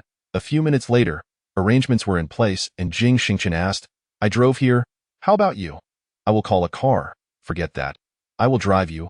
We wouldn't want to get separated and waste time. Then I must trouble you, magnate. As the 2 individuals exited the sales booth, Jing Xingchen felt a discomfort in his stomach. Could you assist me by holding onto my belongings? I need to visit the restroom. Certainly, Director Jing. Please go ahead. Just as Jing Xingchen departed, Tsongming and Xiaohu Tushun approached eagerly. Xiao Zhang, with a watchful eye, observed the duo brandishing their smartphones, live streaming, and inquired, What are you up to, brother? Did that person just purchase a property from you? I noticed you were bustling about, even helping him carry things. Of course, he is my most significant client. A single property is worth between 130 to 40 million. And who are you two? Why the inquiries? Upon hearing this revelation, Tsongming and Xiaohu Tushun reacted as if struck by a sudden realization, igniting a flurry of discussion among the viewers in the live stream. Why was that big shot dressed so shabby just now? I thought he was a mechanic. Turns out, he belongs to the upper echelon of Luo City. Don't forget, you 2 broadcasters were also misled, thinking he was a mere 3, when in fact, he is a king. Ha ha ha. When Jing Xingchen emerged from the restroom, Tsongming and Xiaohu Tushun had already moved on. Xiao Zhang, experiencing the thrill of riding in a Porsche sports car for the first time, particularly the legendary 918, busied himself with selfies, social media updates, recording videos, and replying to messages. After a brief journey of 10 minutes, they finally arrived at Tianxia Pin. The property manager and head of security were already there, warmly welcoming them. Jing Xingchen felt somewhat uneasy being so fussed over, finding it rather exaggerated. Upon locating his newly acquired garage and parking the car, he made his way to the 23rd floor of Building 3 in Tianxia Pin. His hands trembled slightly as he opened the door. This apartment symbolized that Jing Xingchen was a man with a home, providing him with a profound sense of security. As he pushed open the grand entrance, he was greeted by an elegant shoe-changing foyer, with luxurious dark gray tiles enhancing the modern and valuable ambience of the space. Venturing further, a grand living room of nearly 200 square meters unfolded before him. Furnished with a contemporary palette of light gray that avoided an atmosphere of age or gloom, one wall of the living room housed a Western kitchen, while deeper within lay the Chinese kitchen. Jing Xingchen explored the expansive space, surveying 3 master bedrooms, 4 guest rooms, a children's room, a maid's quarter, a study, a dressing room, and 4 bathrooms, all to his satisfaction. "Owner, the locksmith has arrived. You need to register your fingerprints," the property manager reminded him. "Oh, very well." After several minutes, Jing Xingchen lay alone on the grand bed, all extraneous individuals having departed. "Host, shall we proceed with the upgrade today?" "System, I completed an upgrade yesterday and still have 2 buttons unused. If I upgrade again today, will those 2 function keys stack?" "Indeed, host. With each upgrade, each function key can be activated once. Upon reaching level 9, the system control panel will also upgrade." "System, I advanced from level 1 to level 2 yesterday, and now the prediction and blessing keys on the control panel have illuminated. Can I use them now?" "Ding. Please proceed with the operation, host." With closed eyes, Jing Xingchen gazed at the 2 illuminated buttons on the panel and gently pressed the blessing key. For he was already aware of the prediction key's function, yet remained uncertain about the blessing key's purpose. Ding. Congratulations to the host on acquiring the extraordinary skill of photographic memory. It is advisable for the host to adeptly apply this skill in daily life, as it shall yield unforeseen and substantial benefits. Wow. The system is truly remarkable. Photographic memory. If only I had possessed such a talent during my academic years, would I not have achieved perfect scores? Upon receiving the system's blessing of photographic memory, Jing Xingchen suddenly felt a refreshing clarity in his mind. Soon after, he returned to his normal state. To ascertain the authenticity of this newfound ability, Jing Xingchen casually opened a book on his phone and, after scanning it quickly, astonishingly memorized it with ease. Chapter 11. I personally invested 690 million. The system is indeed astonishingly advanced. This will make learning anything else in the future remarkably effortless. System, I wish to activate the prediction feature. Jing Xingchen's anticipation for the predictions far surpassed that of the blessings, for predictions could provide the most direct benefits. The system is initiating the prediction feature. Please hold on. The predictions are about to refresh. Ding. The system predicts that on April 4, 2034, the old and dilapidated astronomical community located in the cultural roads of the educational district in Luoqing will soon be demolished. The host is advised to seize this opportunity. Upon hearing the prediction, Jing Xingchen promptly stood up and took out his phone to meticulously record the system's forecast. He then consulted Baidu Maps and discovered that the entire area had been vacant for nearly 40 years. Moreover, it was quite expansive. Jing Xingchen was not versed in the procedures of land demolition, but his employees seemed to possess the knowledge. He recalled that his Tianhai group was indeed involved in land development projects. Checking the time, it was 3:45 p.m., still well before the end of the workday. After glancing through the previous day's calls, he swiftly located Guanjing's number and dialed it. No more than 3 rings passed before the call connected. "Hello, this is Xiao Dan, assistant to General Manager Guan. General Manager Guan is currently in a meeting. May I ask who is calling? Is there something urgent?" Upon hearing this, Jing Xingchen realized that Guanjing seemed to have forgotten to save his number. "This is Jing Xingchen. I have an urgent matter to discuss with Guanjing." Is this Mr. Jing? Good day, good day. I will fetch General Manager Guan immediately. Please hold on." Xiao Dan sprang into action, dashing from the general manager's office to the conference room. And although it was merely 1 flight of stairs, she accomplished the task in under 10 seconds. Bang! The conference room doors swung open forcefully. Guanjing had just announced the company's acquisition, and the wealthy new owner had startled all present, including vice presidents, assistants, administrative staff, and department heads. Xiao Dan, in her high heels, hurried to Guanjing's side and whispered, "General Manager Guan, the boss is on the line. It's urgent." Upon hearing that it was a call from Jing Xingchen, Guanjing quickly gestured for silence to the attendees, pointed to the phone, and stepped out of the conference room. "Boss, this is Guanjing." "Guanjing, I have an urgent matter that requires your assistance." "Please, go ahead," Guanjing responded, somewhat curious, as the young new owner appeared inexperienced. What could possibly be so urgent? "What type of land business does our company engage in?" "Boss, Tianhai Group has always been in the practice of seizing land and subsequently selling it to real estate companies. While the profits may not rival those of the property firms, they are still substantial." "Indeed, Guanjing. I have set my sights on a dilapidated piece of land located in the educational district, specifically on Wenhua Road, within the Tianwen community of streets 3, 4, and 5. I wish to. What, boss? That place is a dead zone. It has been neglected for decades. The government has no plans for it either. The company had previously considered it, but after extensive research, they discovered it to be a no-man's land. Boss, you are still young. I believe Guanjing. Please do not rush to dismiss my proposal. Since you represent the company and deem that area unworthy, let us approach it this way. I will provide you with a sum of money, and you can send someone to acquire the old houses there. All titles should be registered under my name. Should there be any future developments, 10 of the profits will be allocated to the company as a reserve fund. Does that sound feasible? Guanjing, upon hearing Jing Xingchen's words, found herself at a loss for how to refute them. The boss was willing to invest his own money for the employees' benefit, and if there were profits, a portion would return to the company. Unless she were foolish, she had no reason to decline. Thus, since the boss had made up his mind, they would proceed accordingly. How much does the boss intend to invest in acquiring that dilapidated land? What are the current property prices there? Boss, the current price for second-hand houses in that area is merely 900 yuan per square meter, with a total of 117 buildings, all capped at 6 stories, amounting to approximately 6,318 units. The properties are exceedingly old and on the verge of collapse. Furthermore, they are predominantly large units of 1 to 200 square meters. They hold little value and lack investment potential, boss.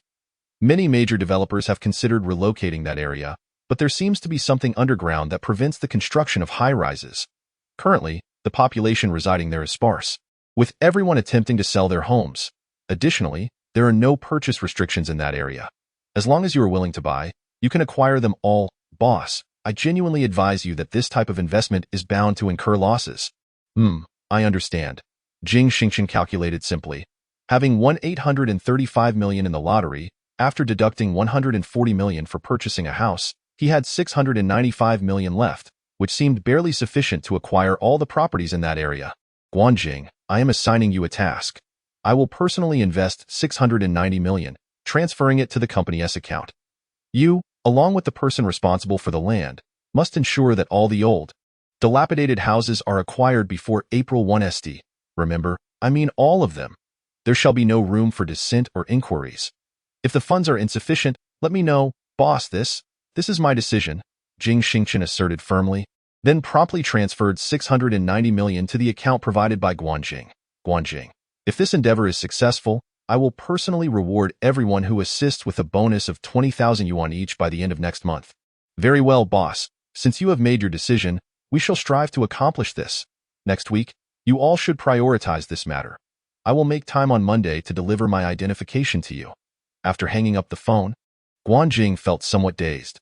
Her new boss seemed to possess an extraordinary wealth, nearly 700 million, and he treated it so casually.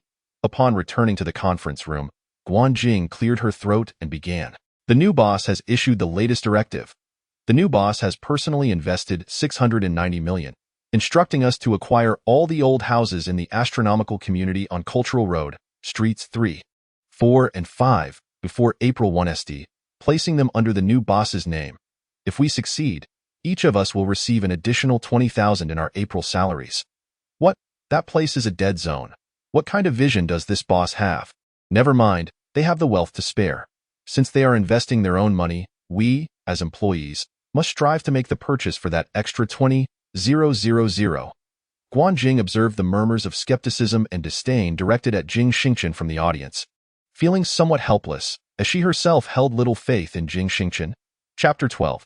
The skill key of the Tier 3 system. On the weekend, Jing Xingchen drove back to his dilapidated old apartment, vacated the premises, and moved out, reflecting on the many years he had spent there. This place was laden with memories from his university years after leaving the orphanage, and ultimately, he felt a pang of nostalgia for his past.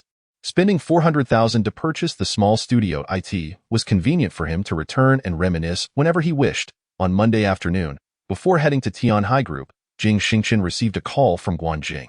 President Jing, our team has gone to the astronomical community for negotiations, and they have welcomed us warmly. Currently, all the owners of the 117 buildings are eager to sell, and they are concerned about our funding. Therefore, they have agreed to reduce the price by 50 yuan per square meter. The final transaction price for the 117 buildings is approximately 650 million, and we have applied for a joint property certificate, which will bear your name prominently, along with the addresses and ownership details of all the properties. What do you think? That sounds excellent. When would the boss be available to go to the Education District Real Estate Office for the changes? Right now would be perfect. Then I will arrange a meeting with them for 1:30 p.m. The boss can head over directly. All right, see you this afternoon. Jing Xingchen felt immensely exhilarated, astonished at how smoothly everything was progressing. He promptly left to indulge in a hearty meal at a local noodle shop before driving to the Education District Real Estate Office. At 1:30 p.m., Jing Xingchen arrived punctually to meet Guanjing. Contrary to his expectations, he had envisioned Guanjing as a fierce, competent, and decisive career woman. However, upon meeting her, he discovered that she exuded a gentle, ladylike charm, though her serious demeanor and commanding presence were unmistakable. Guanjing, in turn, was taken aback by the sight of the young man before her. Radiantly healthy and handsome, tall and warm in his smile, entirely unlike the debauched scion she had imagined, who would lack the stamina to walk a few steps. Hello, Manager Guan. Jing Xingchen extended his right hand. Boss, greetings. Guanjing responded somewhat awkwardly. Have the others arrived? Shall we proceed with the formalities? Jing Xingchen smiled at Guanjing. Yes. After you, boss. As Jing Xingchen walked ahead, Xiaodan quietly remarked to Guanjing, I didn't expect the new boss to be this sunny young man. And look at his license plate. It's a sequential number, 1, 2, 3, 4, 5. But how can his investment judgment be so poor? Enough of that. Be quiet, and mind that the boss might overhear. Jing Xingchen, upon hearing this, chose to feign ignorance. After all, he was a man of the system, and how could he share the same perspective as those mere mortals? This gentleman is none other than our esteemed boss of Tianhai Group, General Manager Jing. The transaction today is with him. It is a personal endeavor, not a corporate investment. The funds are entirely his own. Guanjing has made that abundantly clear. Turning to Jing Xingchen, she added, Boss, the money you transferred has been returned to the company through the same route. Since this is a personal matter, it will not be included in the company's accounts. Guanjing implied that whether Jing Xingchen incurs losses or gains, it bears no relation to Tianhai. Very well, thank you for your assistance. Then, under the watchful eyes of the notary, the real estate transaction center personnel, the property owner representatives, and the entire community committee, Jing Xingchen spent nearly 2 hours finalizing the paperwork. Ultimately, the substantial sum of 650 million was handed over in one go to the transaction hall, which would subsequently distribute it to over 6,000 households in an orderly fashion. Once all the formalities were completed, Jing Xingchen stood at the entrance of the transaction hall, holding a property certificate as thick as a dictionary, and asked, General Guan, may I treat you to a meal for your invaluable help? No need, boss. I have matters to attend to back at the company. Guanjing declined, viewing Jing Xingchen as a fool for spending over 600 million on a pile of dilapidated buildings. Jing Xingchen sensed her thoughts and chuckled, flipping the hefty property certificate as he remarked, in just a few days, it will be seized. Very well. Since you are busy, you may return. And I too have matters to attend to. We can discuss further at the company another day. With that, he got into his car, leaving Guanjing and Xiaodan pondering the meaning behind his words. In just a few days, it will be seized. Upon returning home, Jing Xingchen examined the voluminous joint property certificate and finally comprehended its significance. Due to the colossal transaction amount and the numerous stakeholders involved, the transactions were consolidated by building, resulting in the property certificate reflecting the total area of 117 buildings. This understanding brought clarity to Jing Xingchen. He had not anticipated the process to be completed so swiftly. Ding. Host, are you not going to upgrade? Off I go, right away. Jing Xingchen stepped outside once more and made his way to the Wanlong shopping center near his home, as he was still 260,000 experience points short of the system upgrade. Having long desired a watch of his liking, he decisively chose the 260,000 Patek Philippe Nautilus. Jing Xingchen's affection for watches surpassed that for cars. He believed that the design of a watch was far more intricate and meticulous. Anyone accustomed to wearing a watch possesses a strong sense of time, whereas not every luxury car owner is necessarily a skilled driver. At the moment the payment was completed, the long-awaited notification chimed once more. Ding! System upgrade conditions met. Upgrading. Please wait. Jing Xingchen watched as the control panel swiftly progressed from 1 to 100, and the background indicator light for the third functional key, skill key, illuminated. His level increased from 2 to 3, while his experience points surged from 1 million to 10 million. Ding. Host has upgraded to level 3, and the bank account at Luoqing has been credited with 10 million yuan. Jing Xingchen, brimming with excitement, glided back to the car, reclining within and re-establishing a rapport with the system. System, could you enlighten me about the purpose of that skill key? Does my continuous upgrading benefit you in any way? If I were to invest this 10 million in a company or venture, would that be permissible? Host, the skill key encompasses an abundance of profound and arcane skills. Once you utilize it, you shall comprehend its wonders. As for the system's experience points, it is imperative that you allocate them towards your daily expenditures. Ah, I see. The skill key indeed seems extraordinary. System, I wish to employ the skill key at this very moment. Please click on the skill option. Jing Xingchen gently tapped the word skill. Ding! The host has acquired a divine skill. Stock market prediction mastery. Skill duration. Permanent. Jing Xingchen was left astounded. A stock market prediction skill. Did that mean he had obtained a perpetual and powerful means of generating wealth? Upon reflection, it became evident that the true source of his fortune was the system itself. System. You are absolutely incredible. This is fantastic. Ha ha ha. May I steal a kiss from you? Host, you are utterly perverse. Kindly keep your distance. However, do bear in mind that this prediction skill allows for only one forecast per day. You may test it today. All right, how do I proceed with the prediction? Chapter 13. The Butler team. Close your eyes, delve deep into your thoughts, and then visualize the current trends of the stock market.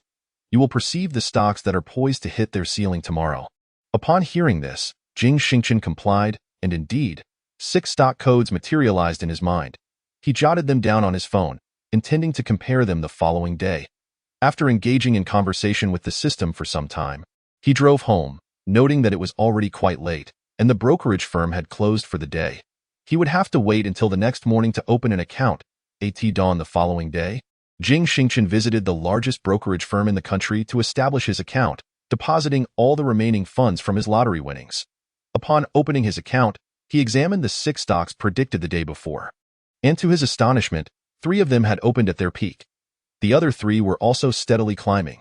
This significantly bolstered Jing Xingchen's confidence. However, since the predicted stocks were expected to peak the next day, he could only wait until around 2 p.m. to make another prediction, mindful that he could only forecast once daily. He worried that predicting too early and buying too soon could lead to a loss if the stock dipped before rising again. At 2:45 p.m., Jing Xingchen activated his prediction mode, and once again, 4 stock options appeared in his mind. He opted to invest fully in all 4, placing 1 million in each. All that remained was to await the harvest the next day. Jing Xingchen opened his WeChat group, reaching out to his 3 university roommates. Brothers, are you trading stocks? I have insider information. These 2 stocks are bound to hit their ceiling tomorrow. Ha, brother, that's all just a scam. Don't be deceived, Bai Shao promptly replied. Old 3, if you don't believe me, just wait and see if those 2 stocks rise tomorrow. Oh my, is Old 4 that confident?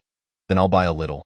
Zhao Qinhao responded, the 4 of us are all majoring in finance and securities, yet our jobs seem completely unrelated to our fields of study.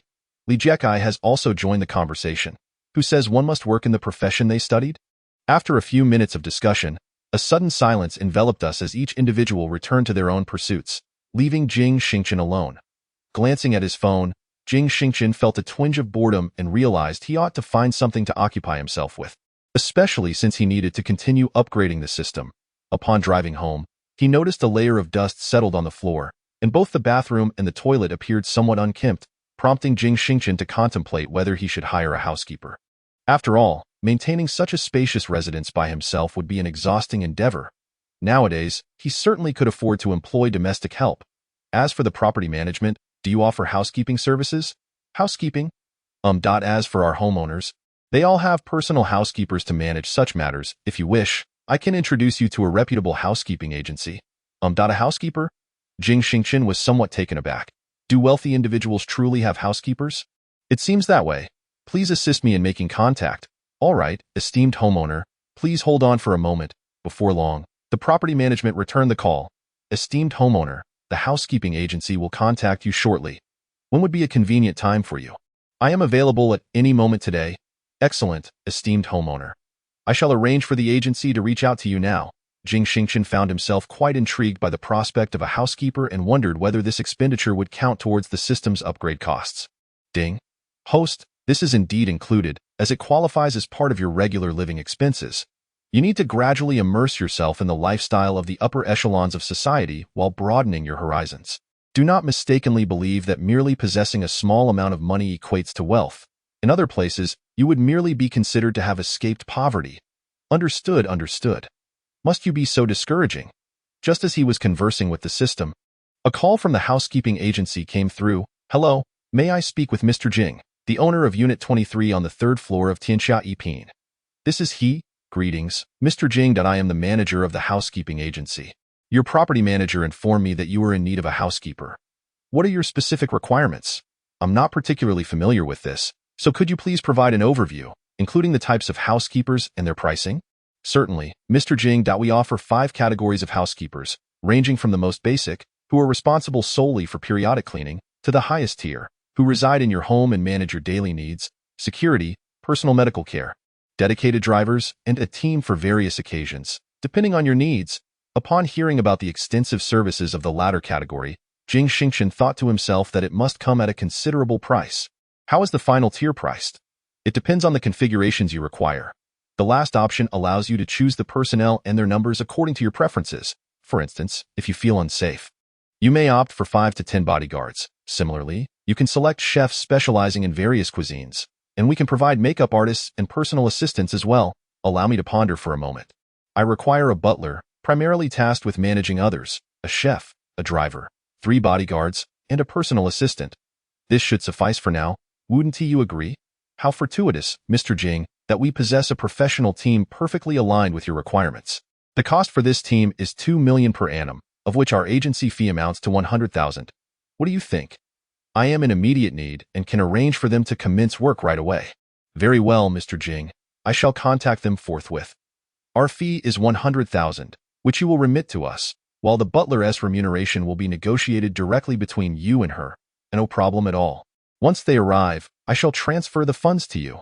Jing Xingchen felt a twinge of anxiety. His home was already quite large, and he feared living alone, sensing that certain rooms seemed to harbor a presence. Inviting the butler team might increase the number of occupants, yet he remained uncertain about the security of his possessions. Nevertheless, he reassured himself that his most valuable asset was the system. The rest was of little consequence. At precisely 5 o'clock in the evening, the property management knocked on Jing Xingchen's door, accompanied by the butler team. Homeowner, these individuals claim to be sent by the Butler Company and are here to see you. Yes, they are here for me. Thank you for your assistance, Jing Xingchen observed as 6 property security personnel and a property manager filled his doorstep. Apologies for the intrusion, homeowner. We shall take our leave. All right, please, come inside. Greetings. I am Fang Xiaoying, sent by the Butler Company. We have just arrived in Luoqing today. This is my team, who accompanied me. Hello, hello. Please, have a seat. Let us converse.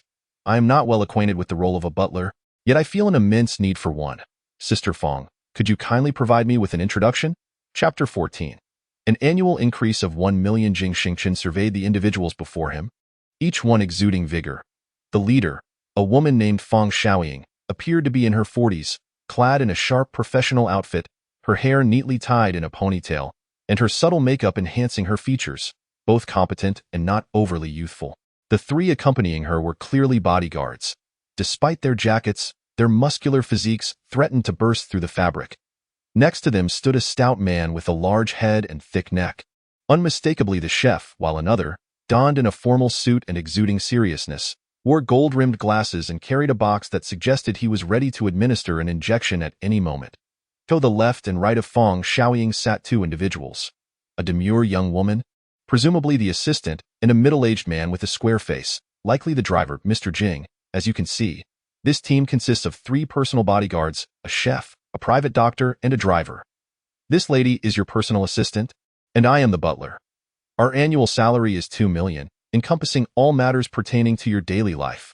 Of course, we shall not be responsible for your work-related decisions. Is your fee a one-time charge, or is it payable monthly? Everything is fine. It depends on your capabilities. I will opt for an annual payment. Very well, sir. You may transfer the funds to me, and I shall repay them monthly.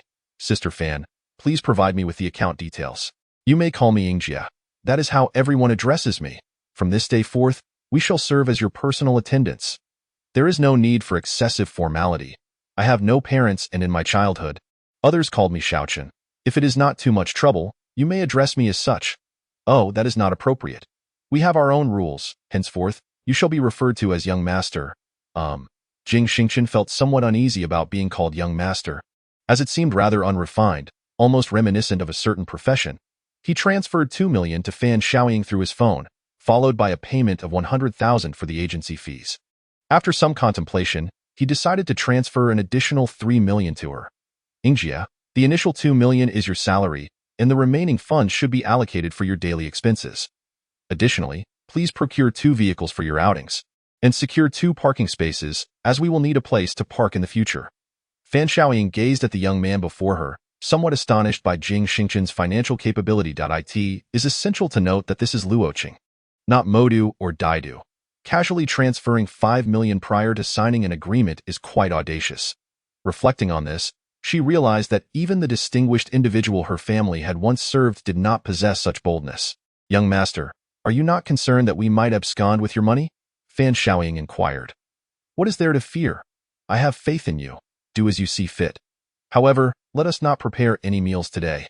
I will order takeout so that we may dine together and become acquainted. All as you wish, young master. The others, witnessing Jing Xingchen's generosity, found themselves favorably impressed by the young man, barely in his 20s.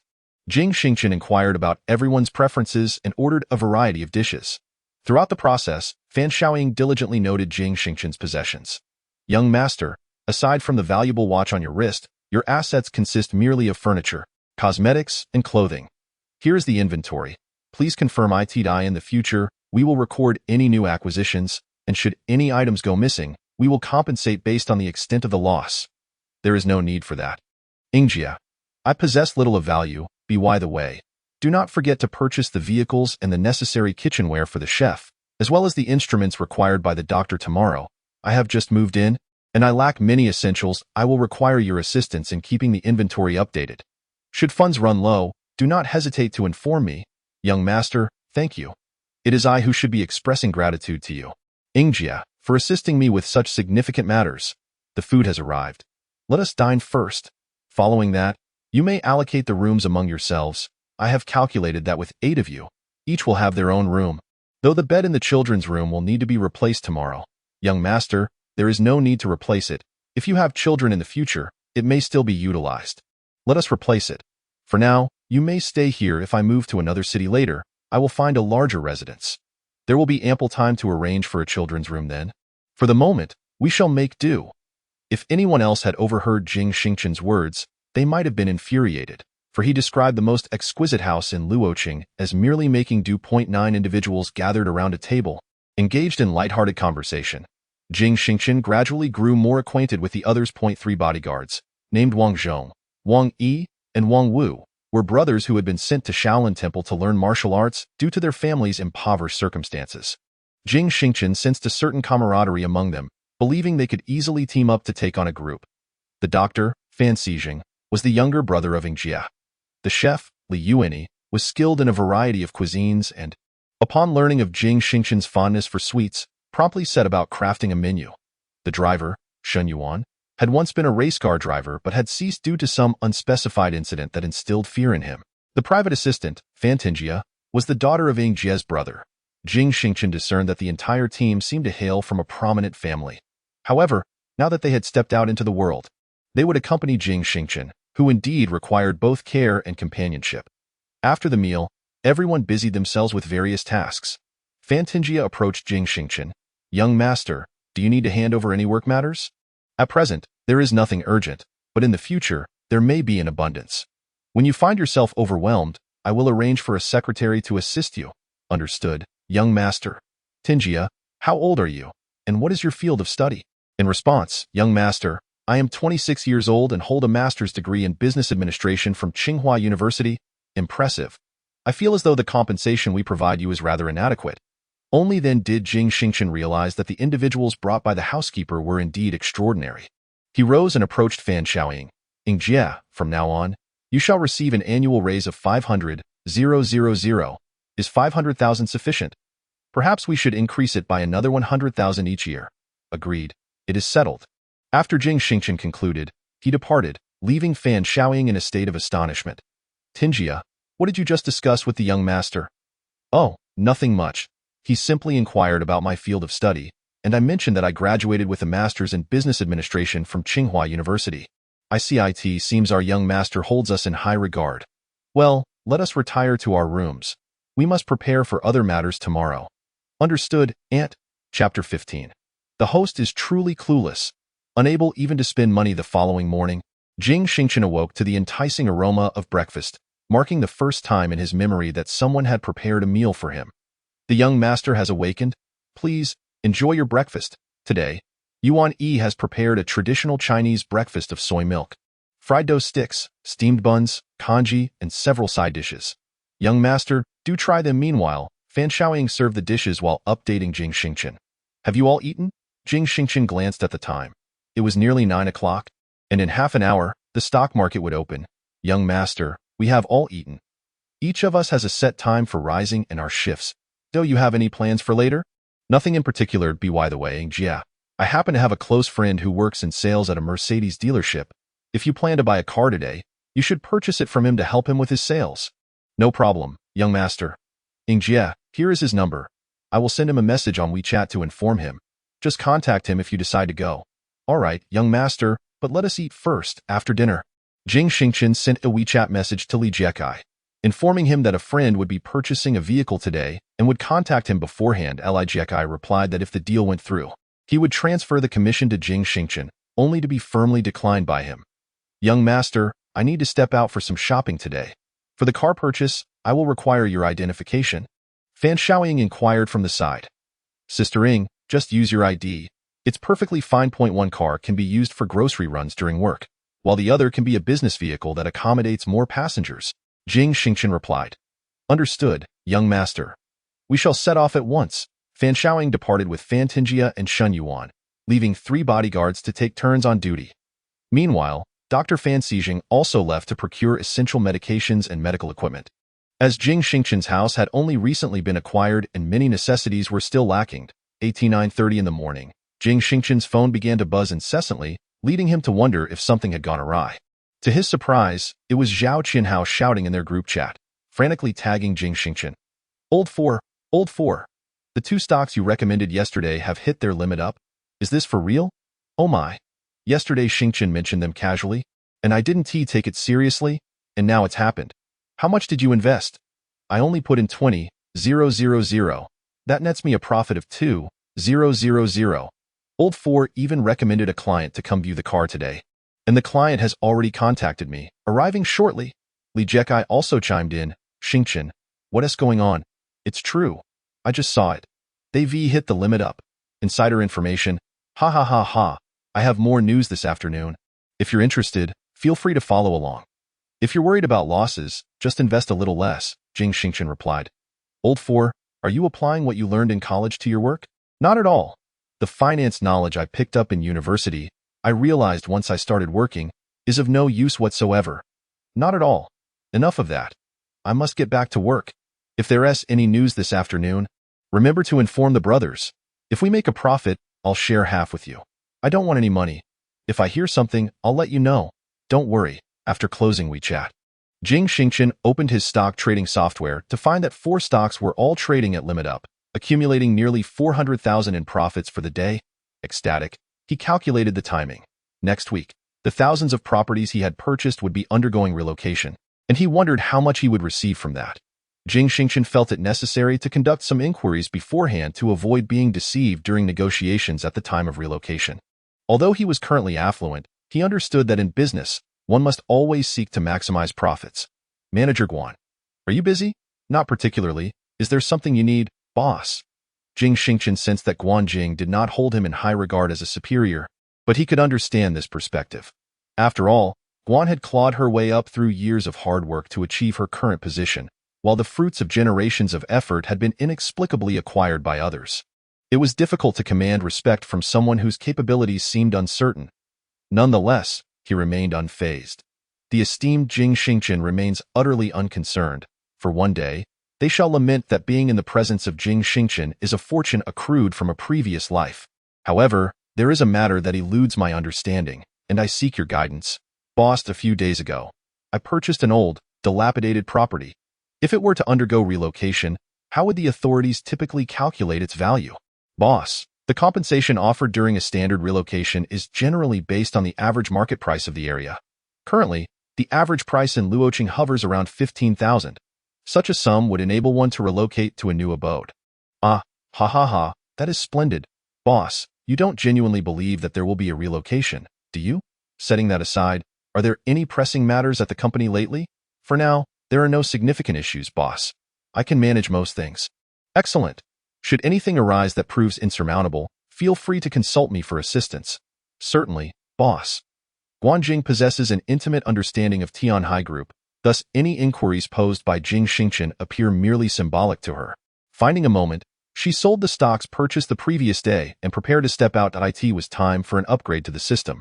After yesterday's upgrade, she received 10 million, and due to the addition of Fan Xiaoying's team, she had already advanced 5 million, leaving another 5 million uncertain in its expenditure. The host truly lacks acumen when it comes to spending, darn system. How dare you criticize me? The system does not disdain the host. It merely perceives that the host is lacking in many aspects, possessing an extraordinary memory yet failing to engage in learning. Holding millions in assets yet devoid of direction for expenditure. You speak the truth. I think I shall visit the library. I have always held a keen interest in securities, but during university, I often skipped classes to work. Now that I have the time, I can delve into study. Jing Xingchen pressed the accelerator, departing from Tianxia Yiping, with 2 bodyguards trailing behind in exasperation, promptly hailing a vehicle to follow closely. Upon arriving at the Luocheng Library, Jing Xingchen sought a quiet corner, surrounded by a plethora of investment literature, while the 2 bodyguards stood vigil at a distance.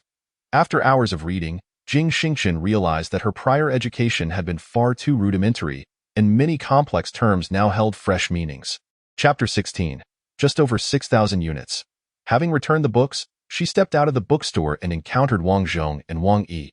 Are you two here to read as well? Jing Xingchen inquired. Young master, we are here to ensure your safety. What? So, you've been shadowing me since this morning? You've been nearby all along. Indeed, young master. Have you eaten lunch? Certainly not. Come, let us dine together.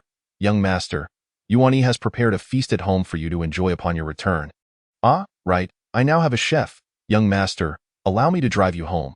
Wang Yi can take a taxi back. Very well. Jing Xingchen is still adjusting to the presence of the Butler team, yet understands. Having lived independently for 22 years, in contemporary life, the sudden influx of people necessitates a period of adjustment.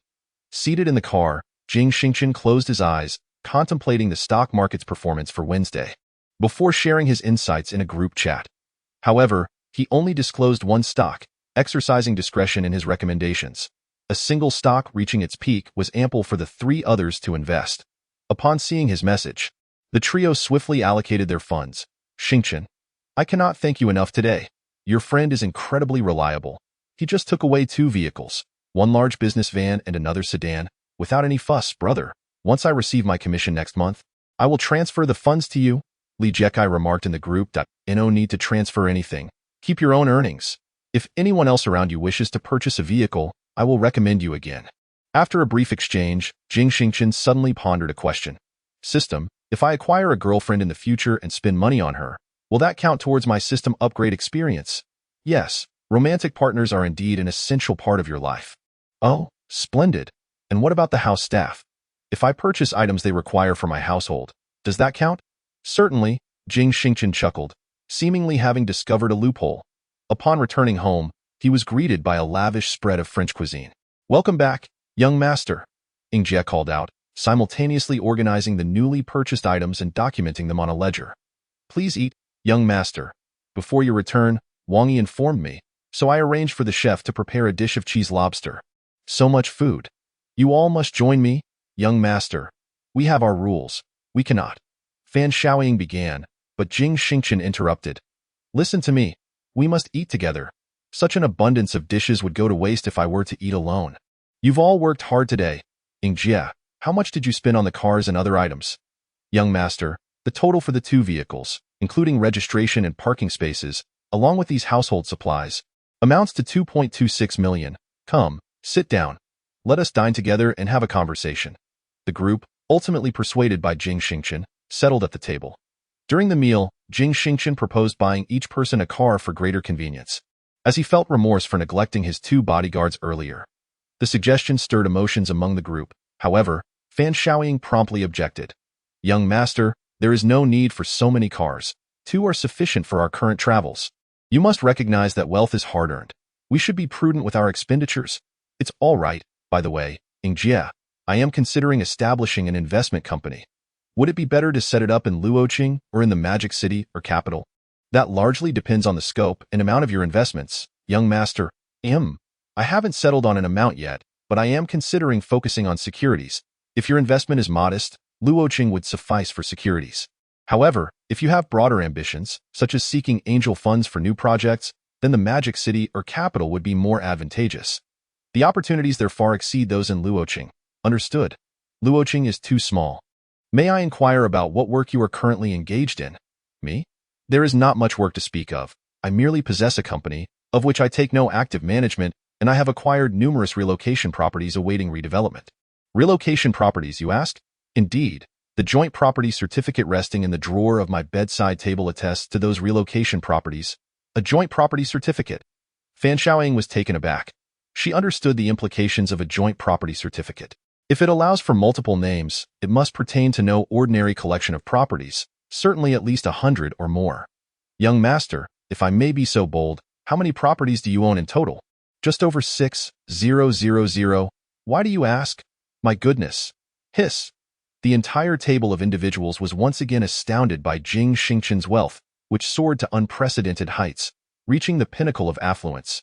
Young master, you are truly remarkable. Wang Zhong gave a thumbs up to Jing Xingchen. By the way, young master, I just received a message. On the 10th of next month, the Luxury City Hotel in Luo City will host a grand auction. Are you planning to attend? An auction, you say? What items will be up for bid? There will be many antiques, jewelry, and shares in some promising small enterprises. If you intend to go, I can arrange for an invitation on your behalf. Does the invitation come at a cost? Young master, the entry to this auction requires an invitation. Each basic invitation costs 2 million, and upon entry, each invitation can be redeemed for 2 million in cash for purchases on site. A basic invitation? Indeed, the basic invitation grants access to the seating from the 3rd row back. Each row in the front has a different price, and individuals can purchase an unlimited number of basic invitations, while VIP seats in the first 3 rows are limited to 3 per person. Such intricacies. What are the prices for these VIP seats?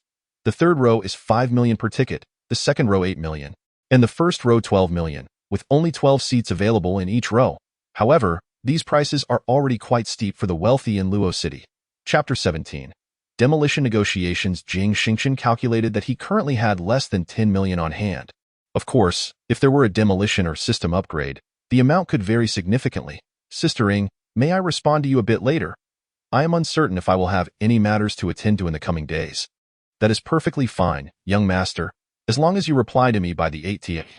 Meanwhile, Guanjing also received news regarding the auction invitation. Manager Guan, all the wealthy in Luo City will be attending this auction, and we, at Tianhai Group, have been allocated 2 spots. What do you think? Xiaodan remarked from the side. Accompany me, and let us invite a few old friends for a pleasant reunion. I have been feeling rather fatigued lately. And what of Manager Jing?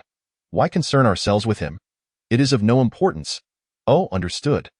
The following days passed uneventfully, yet Jing Xingchen felt that if he were to attend the auction, his business vehicle seemed somewhat lacking in prestige.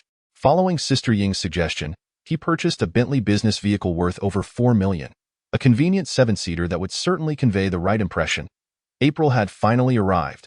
Originally, Jing Xingchen had anticipated that the demolition news would be announced on April 4th. However, to his surprise, on April 1 ST, personnel from the education district reached out to his steward, Fan Shaoying. Hello, may I speak with Jing Xingchen? Greetings, I am his steward. May I inquire who is calling? I represent the development department of the Luoqing Education District. We have learned that Mr. Jing possesses 6,318 units in the Tianwen community located on Cultural Road, streets 3, 4, and 5 within the education district. Coincidentally, we have received notice that this land is slated for demolition and redevelopment. And as Mr. Jing is the actual owner of this community, we would like to arrange a meeting to discuss this matter. Very well, I shall convey this immediately. Please hold for a moment. Fan Shaoying reported the situation to Jing Xingchen. which indeed brought him a premature sense of delight. The two parties agreed to meet at 10:30 a.m. on April 2nd in the CAF of the Luoqing International Hotel.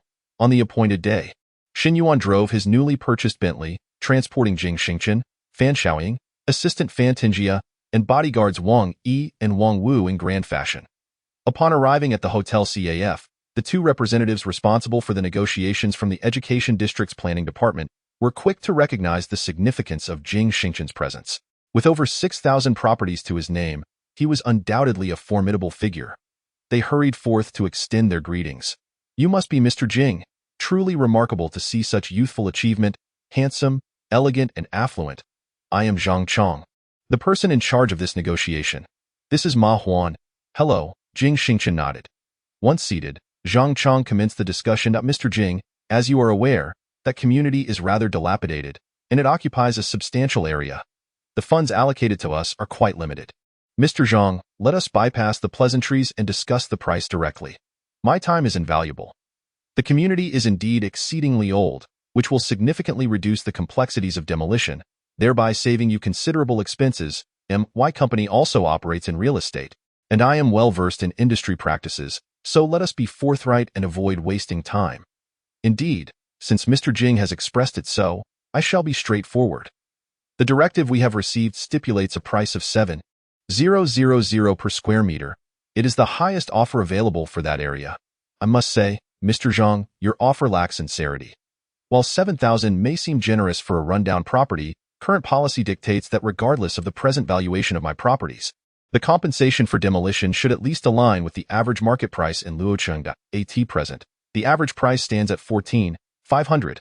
I hope you can demonstrate genuine sincerity once more, Mr. Jing." Zhang Chong glanced at Ma Huan, who appeared somewhat resigned, as the directive from higher-ups capped their offer at 14,700, urging them to negotiate downwards as much as possible. "Mr. Jing, your price is exceedingly high. Would 8,000 per square meter suffice?" "Sincerity, Mr. Zhang. I have high hopes for you." Fan Xiaoying and Fan Tingjia exchanged smiles, recognizing that being privy to such information and acquiring the entirety of that vast community clearly marked Jing Xingchen as a formidable player in the field. Engaging in business with someone of his caliber could be challenging, yet fortunately, he was their employer. "Mr. Jing, I can offer no more than 9,000. Mr. Zhang, Mr. Ma, I propose a price of 14,000, which is the lowest I can tolerate. If you disagree, that is perfectly acceptable. I possess my own real estate company and can independently develop that vast expanse of land. I am aware that there are valuable resources beneath that area. Perhaps you have also recognized the potential profit, which is why you approached me. If we cannot agree on the price, I could always invest a bit more and convert the site into a shopping mall, as that is precisely what is in demand there. When the time comes, I will extend an invitation to both of you for the inauguration." As Jing Xingchen spoke, he made a gesture as if to rise and depart. Mr. Jing, please wait. Allow me to make a phone call. I cannot make a decision on this price." "Very well, I shall wait for a moment." "All right, just a moment, Mr. Jing." Zhang Chong took the phone and stepped outside, leaving Ma Huan to sweat and flatter Jing Xingchen, who paid no heed to his words, instead closing his eyes to meditate and secretly calculating that he would need approximately 1.04 million for his next upgrade. After purchasing a watch, he would be able to upgrade. A few minutes later, Zhang Chong returned with a slightly pained expression. "Mr. Jing, I knew you were someone of significance. I didn't expect you to be the big boss of Tianhai." "What's the update?" Jing Xingchen inquired. "The higher-ups have agreed. I just calculated that you have a total of 6,318 apartments, amounting to 783,432 square meters. ATA rate of 14,000 per square meter.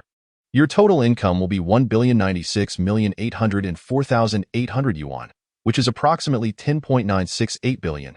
Mr. Jing, you truly deserve the title of the wealthiest individual in Luoqing. Well, that's acceptable. When shall we proceed with the transaction? Mr. Jing, how about now? That suits me perfectly. Let us go." Zhang Chong and Ma Huan set off in Jing Xingchen's business Bentley. Upon arriving at the transaction point, they swiftly handled the matters as instructed by the higher-ups.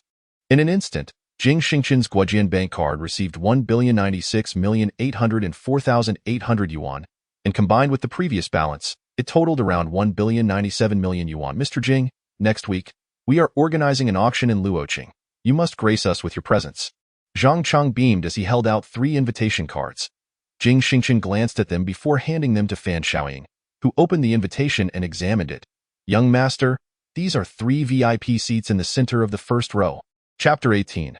The shipwreck incident. Since Manager Ma has extended the invitation, I shall certainly indulge in a shopping spree on that day. Mr. Jing, magnanimous. We shall see each other then. All right, see you next week. After exiting the transaction hall, Jing Xingchen sat in the business Bentley, grinning broadly. Young master is truly impressive. Fantingia expressed her genuine admiration from the side. Ha ha ha, it's nothing much, Shen Yuan. Take me to the Huawan shopping center. I wish to purchase a watch and perhaps take a stroll. As you wish, young master. That afternoon, a piece of news shook the entire Luoqing. Guanjing stared intently at the news before her. Luoqing's largest dilapidated area is being transformed. Tianwan community with 6,300 households is being demolished. President Guan. This news? The area being demolished is the vast land that Mr. Jing purchased. Mr. Jing is truly remarkable. Indeed, he is extraordinarily impressive. Guanjing realized that she had underestimated Jing Xingchen entirely. Suddenly, she recalled his words on the day of the house purchase. After all, I won't be staying for long, as if everything lay within his grasp, while she had repeatedly urged him against such decisions. Reflecting on her own words made her cheeks flush with embarrassment, akin to having been slapped in the face. As the two were deep in contemplation, the door was forcefully flung open. Guanzong. This is bad. Manager Lin Shuqin from the Trade Department strode in. What has happened? Guanzong. The 2 shipments of goods we procured from Country F have sunk in the Indian Ocean. The direct loss exceeds 2 billion. What did you say? How could such a thing occur? Is it true? We just found out. The Maritime Bureau is already investigating the sinking, and it seems there are casualties. We usually make a single purchase each year to supply other locations. And now, what are we to do? That 2 billion was funded by a bank loan. Xiaodan. Immediately check the accounts in the finance department and ascertain how much cash flow remains in the company's accounts. Also, contact all online and offline media to suppress the news. Understood. Guanzong. Shuqin. Continue to track the sinking incident and determine the cause. Clarify whether we can send a team to salvage the goods. We must at least mitigate the losses. Yes, Guanzong. After they left, Guanjing sat silently in her chair, at a loss for what to do. Meanwhile, Jing Xingchen arrived at Huawan Shopping Center with a group, successfully purchasing a sky blue Vacheron Constantine watch, depleting the remaining over 1 million from the Low City Bank S system, and withdrew additional funds from the Guojian Bank to cover the expenses. With the new watch adorning his wrist, he sat in the back seat of his Bentley, listening to the system's melodious voice. Ding. Host has met the upgrade criteria. System is upgrading to level 4, which will take a few minutes. Please wait. System upgrading. Fantingia and Fan Xiaoying assumed Jing Xingchen was merely resting with his eyes closed, so they refrained from interrupting him. Fan Xiaoying had just seen a news report indicating that the imported goods of Tianhai Trading Company, Limited, a subsidiary of Tianhai Group, had sunk in the Indian Ocean, resulting in an economic loss of up to 2 billion. Yet, it seemed their young master, being the owner of Tianhai, was currently unaware, as the news had vanished in an instant. They could only wait until the young master awakened to discuss it. Ding. System successfully upgraded to level 4. Ding. Host S account at Low City Bank has received a payment of 50 million. Jing Xingchen gazed at the illuminated system control panel with uncontainable excitement. In addition to the previously activated prediction key, blessing key, and skill key, a new lottery key had illuminated.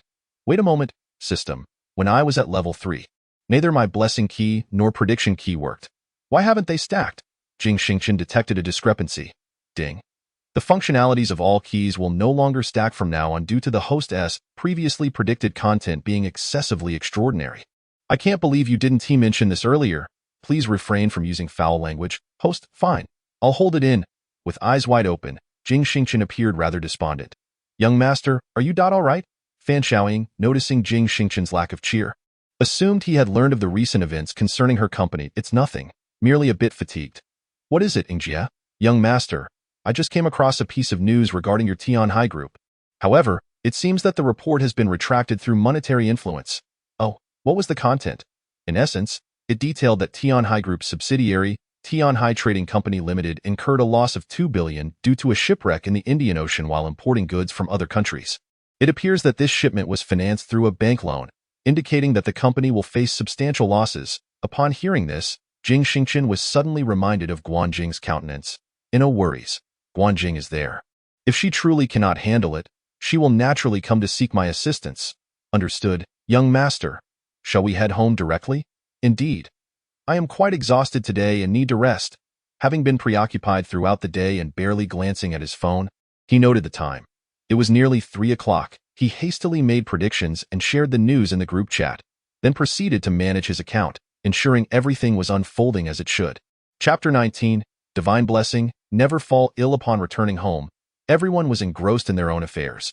Jing Xingchen reclined in his room, using his phone to investigate the recent maritime incident involving Tianhai Group's foreign trade goods that Jie had mentioned. However, there was no information available online. As domestic reports had yet to surface, he would have to circumvent the firewall to access foreign news. Finally, after bypassing the restrictions, he discovered that the imported cosmetics, food, electronics, and luxury items procured by Tianhai's foreign trade had all succumbed to a hurricane in the Indian Ocean, leading to the shipwreck. It seemed there were even a few casualties. Jing Xingchen switched off his phone and pondered. If Jing was unable to manage the situation, she would likely reach out to him.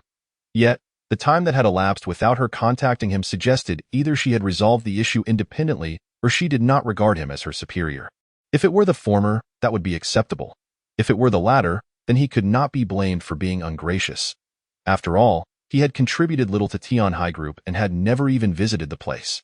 He could simply liquidate the shares allocated to him by the system. It was worth noting that Jing Xingchen currently held 79 of the shares. Should he choose to sell, Tianhai Group would inevitably face a significant decline, with stock prices potentially plummeting by more than tenfold. Such circumstances would be untenable for any shareholder of Tianhai stocks, though Jing Xingchen himself would remain unaffected, as he bore no initial investment. In a luxurious 3-story villa on the outskirts of Luoqing, Jing had returned. Come, let your father take a look. It has been nearly a month since I last saw you, Maoshan said tenderly, observing his daughter, who looked quite haggard. Dad, let's have a meal together. What would you like to eat? I'll prepare it. Anything is fine. I relish whatever my daughter cooks. At the dining table, the father and daughter engaged in a simple conversation. Daughter, tell me, what is the current situation? Maoshan abruptly inquired. What situation, Dad? What do you mean?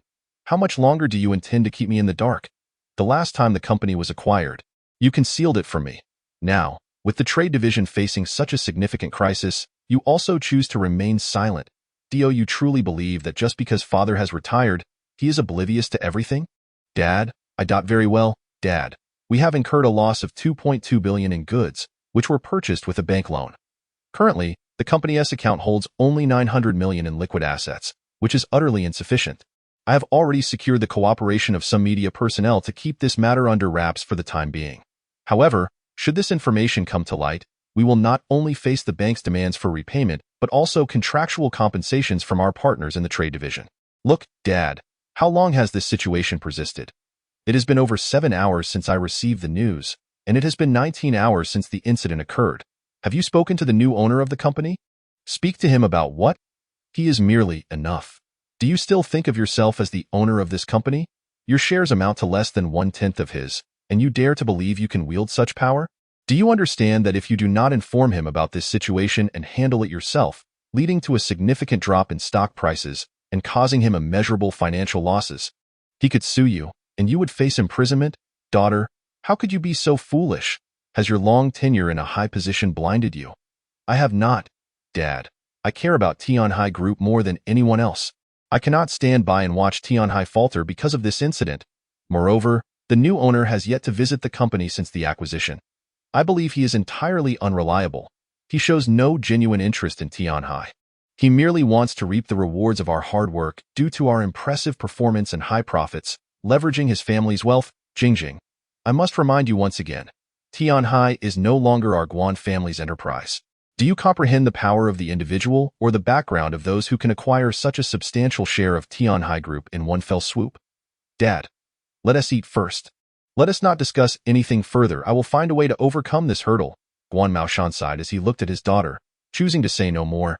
Jing Xingchen waited until 10 p.m., and seeing that Jing had not contacted him, he decided not to dwell on it any longer. Just then, the system underwent an upgrade, and an additional 50 million was added. Money is of little importance. What truly matters are the 4 buttons on the control panel system.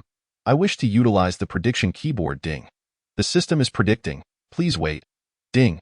On April 22, Hong Kong stock, Daneng Technology, faced a catastrophic plunge.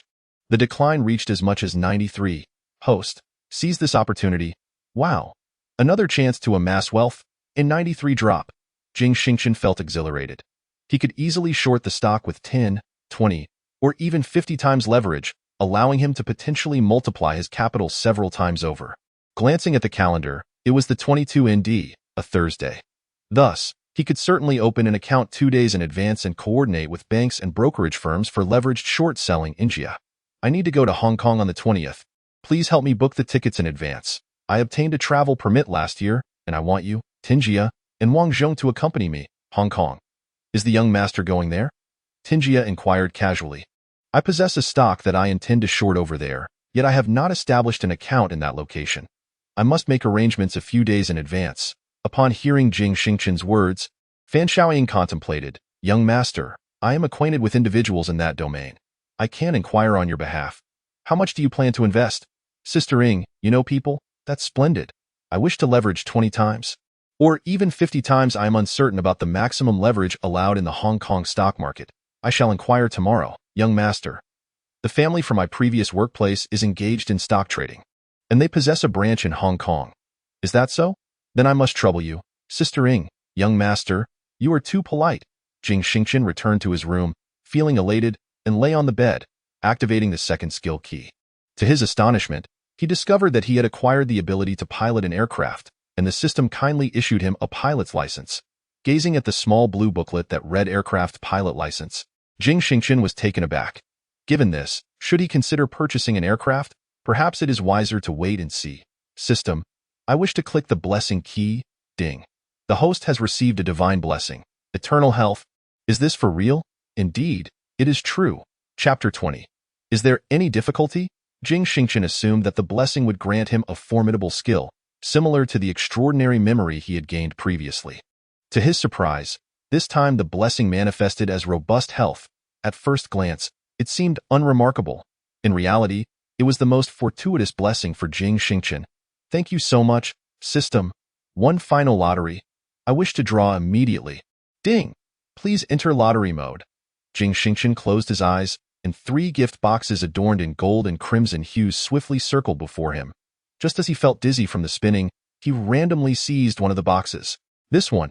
If it keeps spinning, I shall be ill. Ding. Please click on the lottery gift box. Jing Xingchen complied. Ding. The host has won a courtyard house within the second ring of the capital city.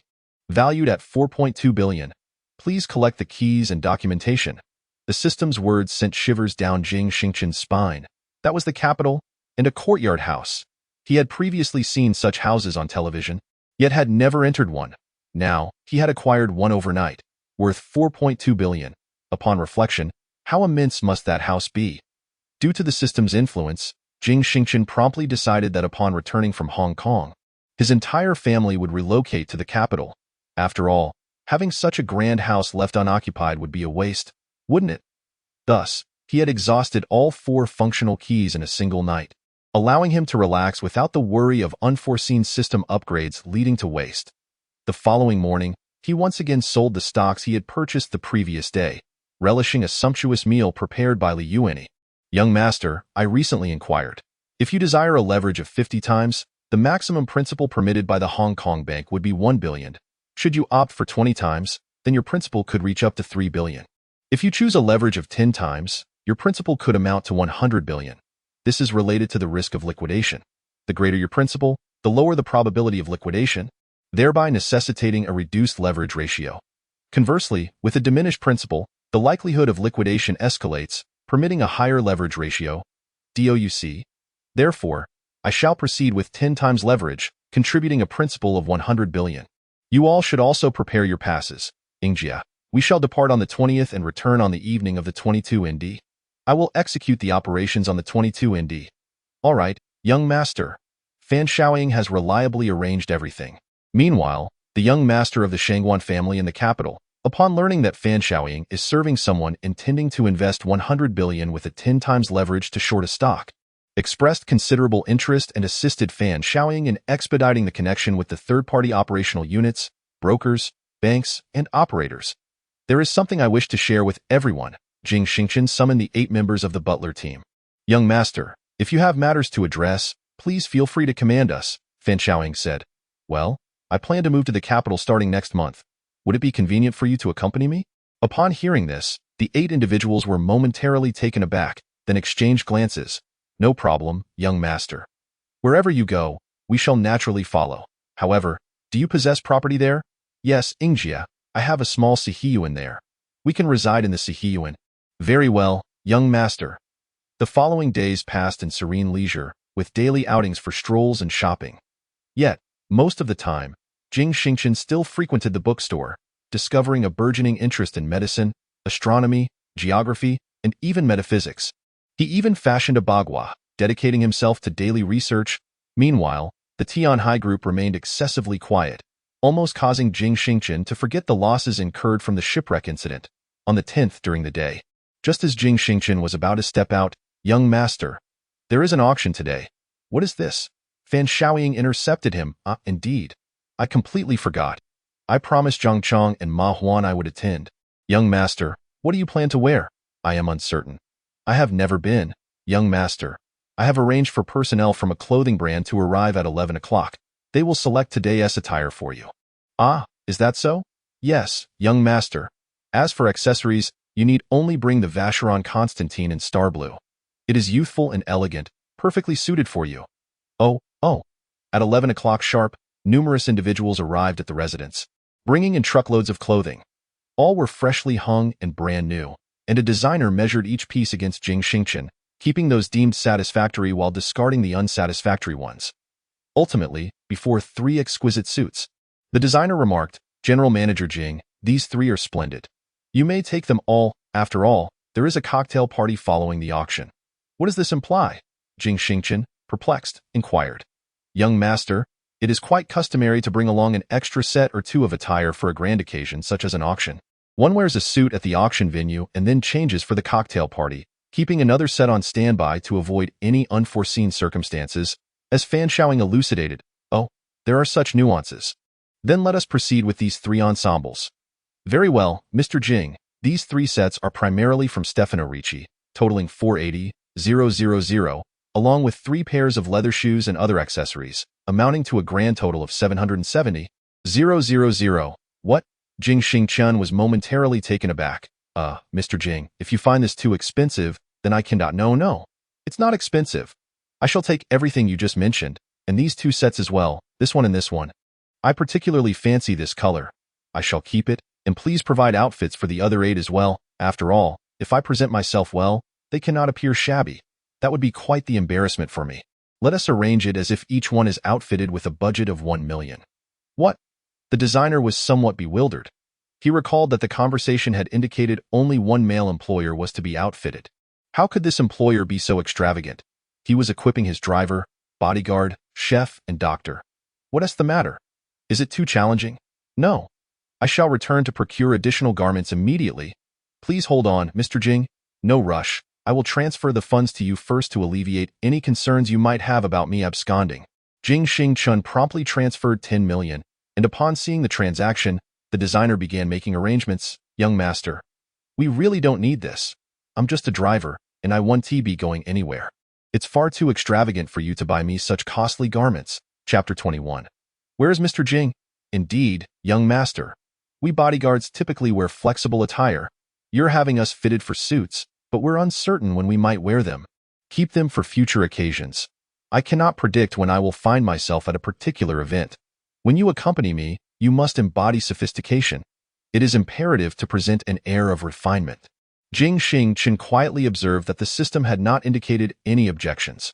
Rather, the experience points beneath the level button on the control panel had surged to over 10 million. After a day of bustling activity, Jing Xingchen, adorned in the bespoke suit tailored earlier, exuded an aura of both authority and grace, sophisticated yet understated. Coupled with Jing Xingchen's natural handsomeness, both Fan Tingya and Fan Xiaoying found themselves momentarily entranced. How do I look? I hope I don't appear too aged, young master. You are simply too dashing. You surpass all the stars on television. All right, Tingya, let us not be overly dramatic. Your young master is merely an ordinary individual. Let us proceed. Xin Yuan drove slowly to the Haocheng Hotel, and upon disembarking, Jing Xingchen positioned himself in the center, with Fan Xiaoying to his left and Wang Zhong to his right, followed closely by his assistants Fan Tingya and Wang Wu, all clad in top-tier suits, exuding an undeniable presence. The attendant at the auction entrance, upon seeing the Bentley owner emerge, caught sight of the individual in the center, someone he had never encountered before. The surrounding individuals were equally unfamiliar, yet they greeted him with warm smiles.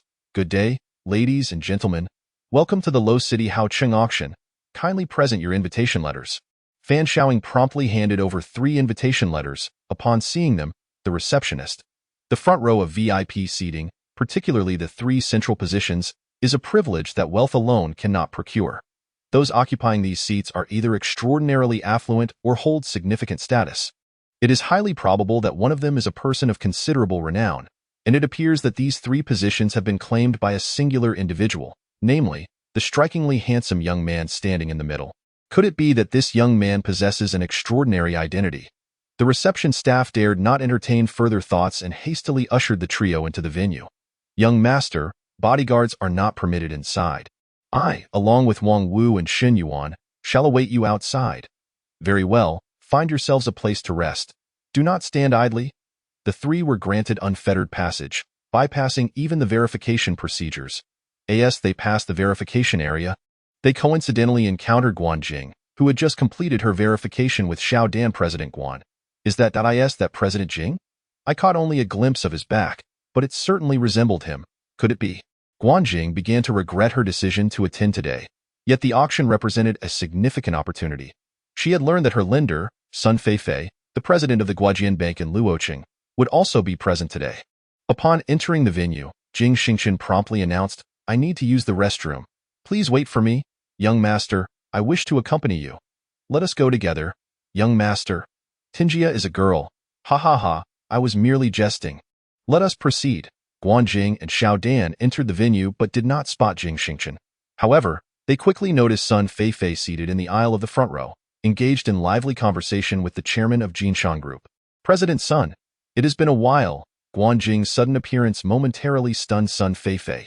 "Ah, President Guan, indeed. It has been too long." Sun Feifei glanced at the girl beside her, realizing it was not the familiar Jing Xingchen. It is worth noting that Jing Xingchen had previously deposited a check exceeding 800 million into their bank, although it was spent shortly thereafter. Yet, the development department had recently transferred over 10.9 billion into his personal account, catapulting him into the ranks of the top 10 private accounts in the nation. This substantial sum had garnered Sun Feifei commendations from the headquarters in the imperial capital, along with a generous financial reward. Little did she expect that President Jing would not be in attendance today. "President Sun, would it be possible to have a word in private?" Guan Jing inquired. "President Guan, the auction is about to commence. Is there something you wish to discuss?" "What could there possibly be to discuss? It seems President Sun is unaware of the significant events affecting our Tianhai Group. Our foreign trade vessel sank, resulting in over 2 billion in losses." "Ha ha, President Sun, could it be that your bank extended a loan to them?" "Peng Dahai, you truly have a loose tongue. What business is it of yours?" Guan Jing's expression instantly turned frosty. "President Guan, is what President Peng says true?" Sun Feifei asked. "Well, there is indeed some veracity to that. An investigation is currently underway regarding the loan matters with your bank. And I must say," Sun Feifei cast a sidelong glance at Guan Jing and then at Xiaodan, responding, "President Guan, to my knowledge, your company's principal owner is President Jing, who is currently in Luoqing. Yet, today, at this auction, where all of Luoqing's elite have gathered, he is notably absent." "Ah? President Sun, you are acquainted with President Jing. I just recalled that the last time I called the internal line of Manager Guan's office to inquire about General Manager Jing, it was you?" Xiaodan pointed at Sun Feifei while covering her mouth. "Yes, it was I. General Manager Jing is among the top 10 elite clients of our bank's assets nationwide. If he is representing Tianhai Group in negotiations, it would pose no issue at all. However, if it concerns you, Guan Jing, that would be a different matter. Your credibility and deposits are but a fraction of General Jing's." Sun Feifei's words rendered Guan Jing speechless. He had never anticipated the immense strength possessed by Jing Xingchen. "President Sun, who exactly is General Jing?" Peng Dahai inquired from the side. "He is the largest shareholder behind Tianhai Group. I am unaware of his exact personal assets, but his deposits at Guojian Bank amount to an astonishing 11 figures. I have always assumed that such individuals resided only in the capital and the metropolis. I never expected that our modest Luoqing would also have one. Is that true? 11 figures, 11? It seems Tianhai's major shareholder has indeed become an extraordinary person. Indeed. Yet, it appears he has not been regarded highly by others. As Sun Feifei and Peng Dehai conversed, they completely left Guanjing and Xiaodan in a state of cold silence. Chapter 22. Continuous photography of 12 items. As Jing Xingchen and his companions entered, they proceeded to the front row as per the invitation. Those already seated in the first and second rows turned their attention, curious about the trio, particularly the man who seemed to be the boss, while the other two appear to be secretaries. General Manager Jing. It truly is you. Sun Feifei, who was chatting with Peng Dehai, suddenly spotted Jing Xingchen in the front row. Jing Xingchen turned towards the voice. President Sun, you have come as well. Oh, is that not Manager Guan? I never expected Tianhai Group to have received an invitation to the auction. Jing Xingchen's words were crafted with finesse. Firstly, he indicated that his invitation was not from Tianhai Group, and secondly, he expressed complete ignorance regarding Guanjing's ability to bring Xiaodan along. The others instantly grasped what Guanjing had done. General Manager Jing, I never anticipated your presence. Ha ha, Guanjing chuckled awkwardly. That must be your little secretary beside you. What is your name again? Greetings, General Manager Jing. My name is Xiaodan. Ah, splendid. It seems Manager Guan is able to bring a secretary, but not to accompany me. Ha ha ha, quite delightful. I too enjoy bringing those close to me. This is my steward, Fan Xiaoying, and this is my assistant, Fan Tingjia. Greetings. I am General Manager Jing's steward, Fan Xiaoying. Sun Feifei gazed at the familiar figure of Fan Xiaoying and exclaimed, Excuse me, were you not previously in the capital? Are you not the steward of the young master of the Shangguan family? Shangguan Qianhua? Upon Sun Feifei's inquiry, the 2 rows of people in front fell silent, astonished as they looked at Fan Xiaoying. The Shangguan family, ranked first among the 4 great families of the capital, was said to be a colossal and ancient family that has existed since the Yuan dynasty. The exact amount of their assets remains unknown, but those that can be publicly accounted for are nearing 10 trillion. President Sun recognizes me? Heavens, it truly is you. When I interned in the capital, I accompanied my mentor to handle affairs for the Shangguan family. I encountered you a few times back then. How is it that you are now beside General Manager Jing? I recall that the Fan family has historically aligned itself with the Shanguans. While I cannot divulge the specifics, I assure you that Mr. Jing's capabilities and lineage are on par with the Shangguan clan. As the saying goes, a fine bird selects a superior tree to perch upon. Being in Mr. Jing's company is indeed our fortune. Fan Xiaoying's words piqued Sun Feifei's curiosity about Jing Xingchen, prompting her to elevate his position in her heart to the foremost rank. Could it be that Mr. Jing hails from the illustrious Jing family of Shanghai? Sun Feifei exclaimed, only to be met with a shake of the head from Fan Xiaoying, while Jing Xingchen remained oblivious to her words. Nearby, Guanjing, having overheard their exchange, was consumed by regret, wishing fervently to bang her head against a wall, hoping that a severe injury might alleviate her internal remorse. How could she repeatedly overlook a remarkable individual capable of swiftly resolving her company's dilemmas, and even deliberately snub him? It is crucial to remember that he is the proprietor of her company. Good evening, esteemed guests. Welcome to this auction. I am your host, Ma Huan. The auction has commenced. Jing Xingchen and his companions occupied a central position, engaging in hushed conversation. Sister Ing, what sort of items are advisable to bid on at such an auction? Young master, I personally recommend that you consider acquiring antiques, of course, if your family possesses an abundance of antiques. There may be no need to purchase further. However, if not, such items are commonplace among prominent families, and many affluent individuals deliberately collect them to pass on to future generations. After 3 generations, a solid foundation of family heritage is established. Very well, I harbor a keen interest in antiques. Let us bid on whatever is available. Thanks to Fan Xiaoying's counsel, Jing Xingchen bid on 12 antiques in succession, leaving others unable to counter his offers. The individuals in the front rows were well aware of Jing Xingchen's standing, so upon his bidding, they opted for silence. Upon reflection, considering that even his butler hailed from the foremost of the 4 great families of the imperial capital, how could Jing Xingchen's personal status and wealth be any less? Who could possibly outbid him? Naturally, no one would take it upon themselves to investigate Jing Xingchen's background. Even if they did, they would uncover nothing. For typically, the identities and backgrounds of the heirs of reclusive affluent families are impeccably concealed. Perhaps just the day before, He was an ordinary colleague, and the next day, he is a magnate worth hundreds of billions. Jing Xingchen continued to bid on 12 antiques, ultimately spending over 50 million. When it came time to settle the payment, a notification resounded from the system. Ding. Auction purchases do not count toward system upgrades. Jing Xingchen paid it no mind, as his objective was collection, not upgrading. After completing the payment, the remaining items up for bid were merely land and jewels, which held no appeal for Jing Xingchen. During the subsequent cocktail party, the people around him flocked for conversation, leaving him feeling rather helpless. Fortunately, Fan Xiaoying was an expert in this regard and handled the situation with ease. Guanjing, standing beside Jing Xingchen with Xiao Dan, found herself at a loss for words. Guanzong, Mr. Jing is right before you. What troubles you? Xiao Dan, you do not understand. I have made a grave mistake. Guanzong, are you referring to? After President Jing acquired our company, I paid little heed to his sentiments and never regarded him as my superior. I even found myself opposing him on multiple occasions, inciting discontent among my colleagues towards him. I was utterly oblivious to President Jing's remarkable foresight. The relocation houses he purchased were to be moved shortly thereafter, and I had no inkling of the profound connections he possessed. At the recent auction, when Tianhai Group received the invitation, I failed to promptly relay it to President Jing. Now, when I encounter him discussing the company's plight, I feel utterly ashamed. This. Xiaodan is also powerless. Jing Xingchen, after a moment of ennui, decided to discreetly slip away from the gala with Fan Tingjia and Fan Xiaoying during a lull. Young master, the items you bid on have been addressed to your home. They will be delivered to Tianxia Yipin promptly. Thank you, Ingjia. Such soirees are truly exasperating. I shall refrain from attending any in the future. Everyone feigns admiration. It's also insincere. Hee, young master, that's simply the norm.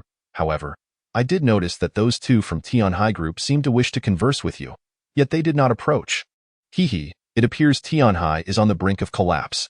Starting tomorrow, I shall liquidate my shares in Tianhai. I am indifferent to its fate. If Guanjing had reached out to me immediately, I would have been inclined to assist her, for Tianhai is also mine. However, she chose to conceal matters, even accepting the auction invitation privately without informing me, indicating that she does not regard me as significant. Why should I then bother to inquire? It is but a trifling company. I hardly take it seriously. The young master speaks wisely. Chapter 23. Only 2 days granted upon finishing his words, Jing Xingchen suddenly reflected on how drastically he had changed in recent days, seemingly transforming into a person of unassailable stature. Yet, he bore no disdain towards anyone, steadfastly maintaining his original intentions, and that was commendable. Guanjing and Xiaodan, after a brief visit to the restroom, found themselves unable to locate Jing Xingchen, while Sun Feifei and others deliberately avoided them. Guanjing recognized that if she did not seek out Jing Xingchen now, Tianhai Group would indeed face ruin. Guan, do you think President Jing is unaware of the happenings within his company? Xiaodan, whether President Jing knows or not hinges on whether we communicate it to him. Our handling of this matter has been inadequate. But Guan, Tianhai is also President Jing's company now. I can't comprehend. It is merely a matter of a few words. Xiaodan, President Jing is indeed angered with me. This is all my fault. Alas, Guan, you two have had it tough, always worrying. Ultimately, Guanjing convinced herself that it was too late to call Jing Xingchen that day to apologize and explain the situation. Until the following day, when Jing Xingchen awoke early, opened his phone, and promptly liquidated 30 of Tianhai Group shares. This action caused Tianhai Group's stock to plummet by 10 points. After completing his transaction, Jing Xingchen opted to turn off his phone. He despised being disturbed while reading. Guanjing sat in her office, having just taken a sip of the coffee Xiaodan prepared for her, when she heard Xiaodan's voice. Guan, someone has sold off a significant portion of the company's shares. It appears to be quite substantial. The stock price has already fallen from 12 yuan to 10.8 yuan. What? Let me see. Upon seeing the computer, Guanjing could no longer contain herself and picked up her phone to call Jing Xingchen. I'm sorry. The number you have dialed is currently switched off. Switched off. Jing Zong has actually turned off his phone. Guanjing felt a twinge of irritation. At that moment, Xiaodan answered the phone again. Hello, this is Guanzong's office. I am Xiaodan. What? The other shareholders have arrived. They're looking for Guanzong. Understood. Please have them wait for me in the conference room. Guanjing had managed to compose herself by now. As she entered the conference room, the others had yet to take their seats. Guanjing, we old fellows fought alongside your father, and now that we've passed the reins to you, Is this how you manage the company? Zhang Bo's words were disheartening. Guan Jing felt somewhat helpless. Indeed, good news travels slowly while bad news spreads like wildfire. It seemed these old-timers had already grasped the gravity of the situation. What do you mean? The foreign trade company took out a loan to purchase imported goods, only for them to sink, resulting in a loss of $2 billion in merchandise, not to mention the need to repay the bank another $2 billion, plus an additional $50 million in interest. The partner in the foreign trade company has also sued us because we failed to deliver the products within the stipulated time. You concealed all of this. You didn't share it with us old-timers. Fine, but why did you not inform the company's largest shareholder? Not only that, old Zhang, this young lady didn't just keep quiet. She even hid the 2 invitations to the auction held above. She attended with her secretary instead. How awkward it must be to run into the new president there, Guan Jing? Inquired another woman in her 60s. I will manage these matters properly. Please trust me, uncles and aunts. We still have opportunities and hope. We can. What can you possibly do? What opportunities and hope do you still have? The new president has already begun to sell off the company's stocks. This proves that our small company is utterly insignificant in their eyes. If he sells off all his shares, our stock price will surely plummet below 1 yuan. In that case, we would face the imminent threat of being delisted. Moreover, how can we find the funds to repay the bank? Where will we get the money to compensate our partner? Guanjing found herself at a loss for words. She did not know what to do. Only an overwhelming sense of regret and frustration remained. Why don't you go plead for forgiveness and assistance from the new boss? Are you truly willing to watch Tianhai collapse on your watch? I've already called him, but he has switched off. Then go to his residence. I don't know where he lives, Guanjing. We will only give you 2 days. If you still cannot manage it, we shall have your father step in to resolve it. If he can't handle it either, we will have no choice but to unite and sue you. Watching the departure of the veteran shareholders, Guanjing felt utterly devastated. Back in her office, Guanjing remained calm for a long while. Xiaodan, help me find a way to obtain the residential address of President Jing. Is there any information about him in the previous materials? Guanzong, there is nothing on that front. I will find a way to inquire. As soon as possible, before the end of today. I must know where Mr. Jing resides. Indeed, Guanjing spent the entire day in a state of trepidation, completely unaware of what might transpire in the next moment. At present, Sun Feifei from Guojian Bank has not pressed her for repayment, presumably out of consideration for Mr. Jing Xingchen. It is likely that once Jing Xingchen has divested himself of all his shares, Sun Feifei will come seeking her. As the workday drew to a close, Xiaodan finally uncovered Jing Xingchen's address. Having seen the license plate number of Jing Xingchen's vehicle, which had previously appeared on an obscure live-streaming platform, she made the connection. During that live broadcast, a wealthy patron had promptly purchased a property in Tianhai Group for over 100 million. Tianhai Group. Mr. Jing actually resides there. How could I not have realized this sooner? Guanjing tilted her head in contemplation, then drove straight to Tianhai Group. She approached this endeavor with determination, believing that Jing Xingchen was not devoid of sentimentality. Upon arriving at Tianhai Group, she located the property management office and inquired. When the management learned that the community housed the esteemed owner of Tianhai Group, they were taken aback and promptly dialed the connection to Jing Xingchen's residence. Jing Xingchen was at a loss for words. It seemed they could indeed locate his home, indicating that this matter would need to be resolved face-to-face. It would be beneficial to clarify certain points. Chapter 24. Mr. Jing. You cannot. Shortly thereafter, Jing Xingchen observed the property manager escorting the uninvited Guanjing. Feeling somewhat vexed, Guanzong, to what do I owe the pleasure of your visit? Mr. Jing, greetings. This Guanjing found it difficult to articulate her intentions, glancing at the property manager for support. Since the owner is someone you know, I shall take my leave. Very well. Jing Xingchen turned away, leaving the door ajar. Guanjing followed him inside. The interior was luxuriously decorated, spacious and bright, clean and orderly, exuding the style of a modern young professional. Did you specifically investigate my residence and traverse great distances to admire my home's decor? Jing Xingchen's words jolted Guanjing back to reality. Mr. Jing, the situation is as follows. Our company encountered an incident recently. It is somewhat complicated, and I cannot resolve it alone, hence my visit. Upon hearing Guanjing's explanation, Jing Xingchen did not respond but instead walked over to the coffee machine, poured himself a cup, and began to stir it slowly with a spoon. Mr. Jing, are you listening? Guanjing inquired, a hint of urgency in her tone. Yes, Quite delightful. This coffee, despite its exorbitant price, is indeed exquisite. Mr. Jing, you? Jing could not comprehend Jing Xingchen's intentions.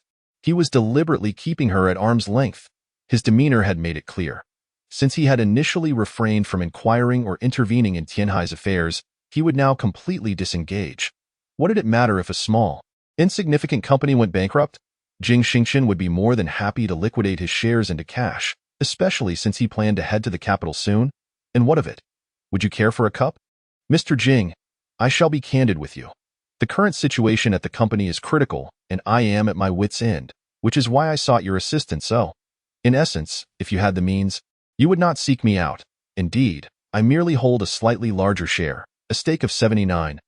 Oh no, it is now 49. I have neither participated in the flourishing development of the company nor exerted any significant effort or offered any reasonable suggestions. So you need not keep me informed of any matters. Unless, of course, it becomes truly insurmountable, at which point I might come to mind. I asked that the implication, Mr. Guan? Regarding the inquiries from Jing Xingchen, Jing is acutely aware that she is at a loss for words. Mr. Jing, I sincerely apologize for these matters, but the current state of the company. You have far too many things to apologize for, Jing Xingchen abruptly interrupted Jing, turning to gaze out at the scenery beyond the window. Mr. Guan, look outside. The sky is darkening. When night falls, the skyscrapers will illuminate. Some lights will shine brightly for a time before extinguishing, while others will take their place, continuing to glow. Mr. Jing, I have already apologized to you. What do you mean by saying this? Oh, did you apologize to me? About which matter? Is it regarding your failure to regard me as a leader, or your unilateral participation in the auction hosted above without even notifying me? Or perhaps it pertains to your previous discriminatory attitudes towards me. Jing was filled with regret.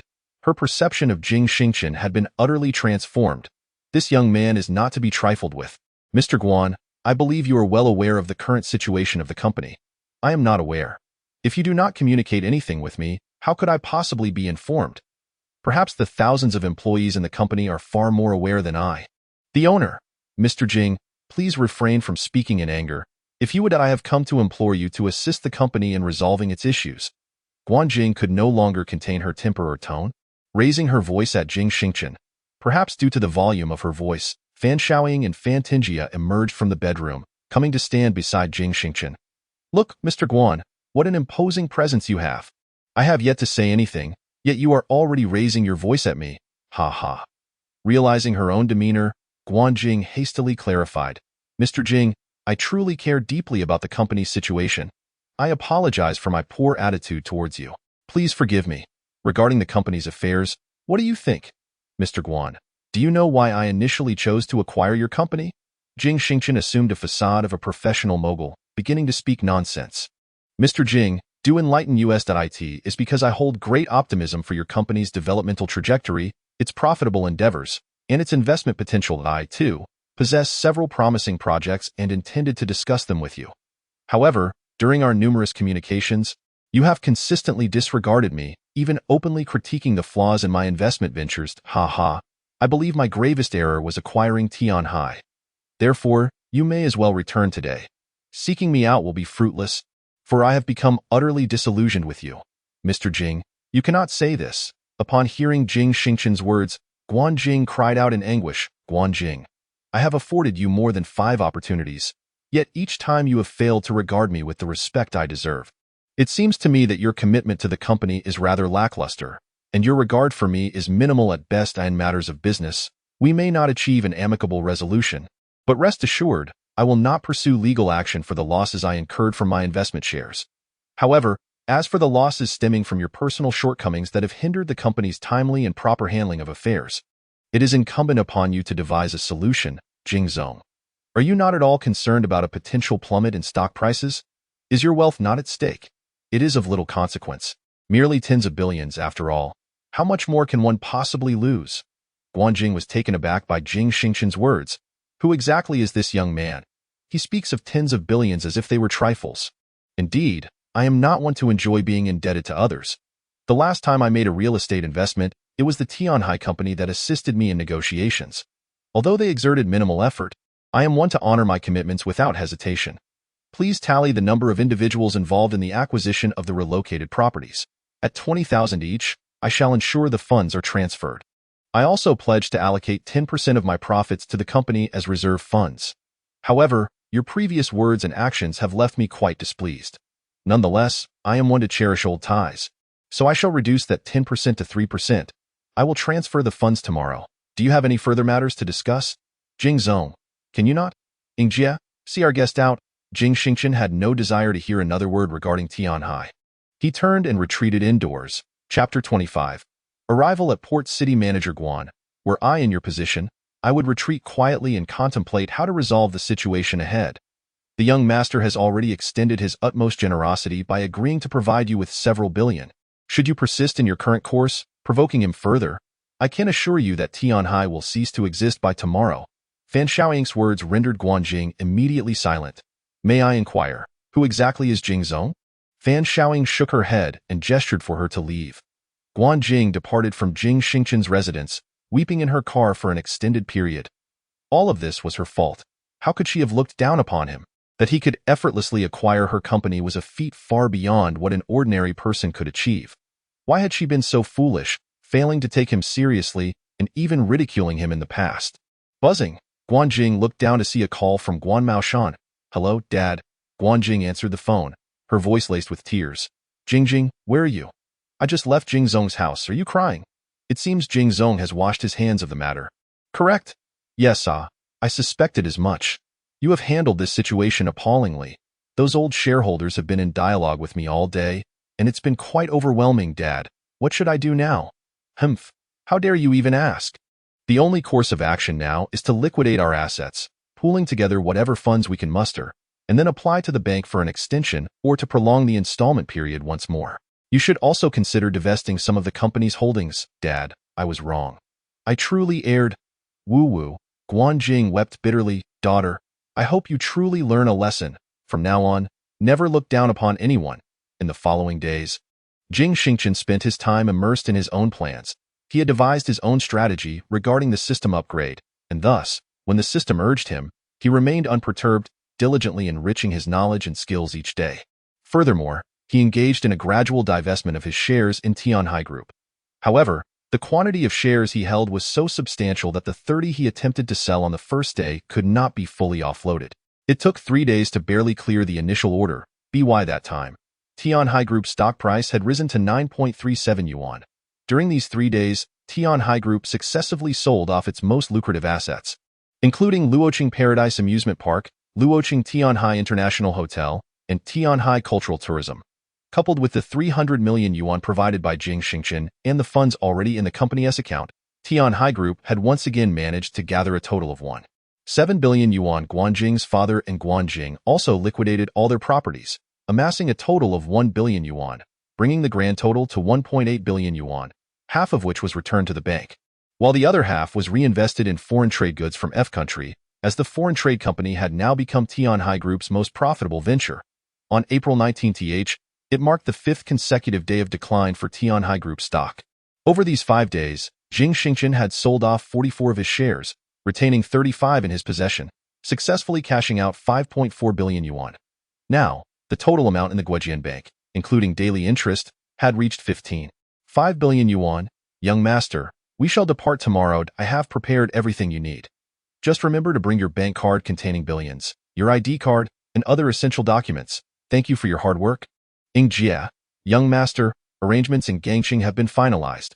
Upon our arrival, we will check into the Gongdu International Hotel, which is adjacent to the Hong Kong Stock Exchange. Typically, high-profile clients like yourself will have exclusive VIP rooms for transactions. Very well. The next day, Jing Xingchen and his entourage boarded a flight directly to Gangqing. On the plane, he feigned familiarity with the first-class cabin, sleeping throughout the journey. Upon disembarking, they were greeted by 2 Hong Kong locals, who spoke with a thick accent while briefing Jing Xingchen on the situation. Mr. Jing, we understand you require a 10-fold leverage with a principal of 10 billion.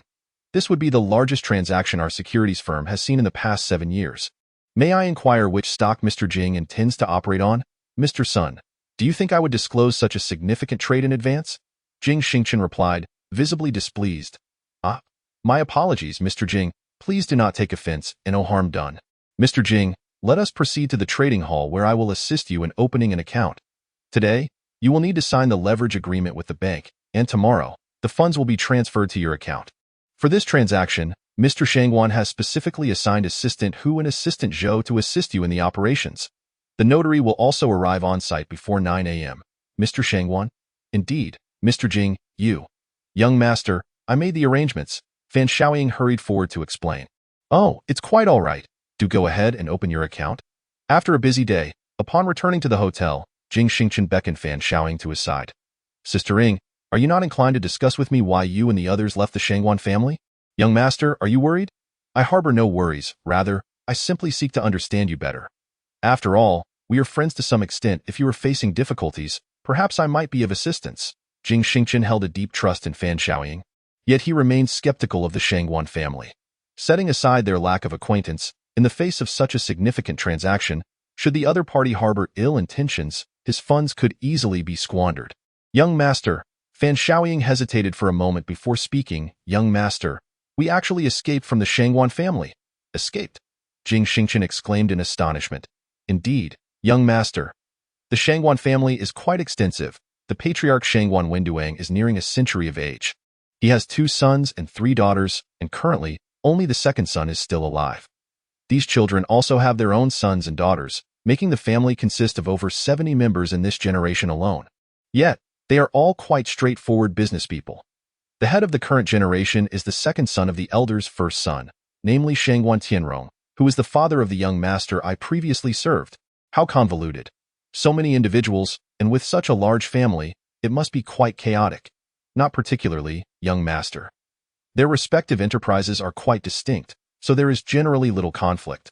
The reason we fled was that Shangwan Tianrong's brother set his sights on my niece Tinjia, wanting to forcibly marry her as a concubine. My elder brother has already passed away, and with the assistance of Shangwan Qianhua, we managed to escape, and thus encountered you.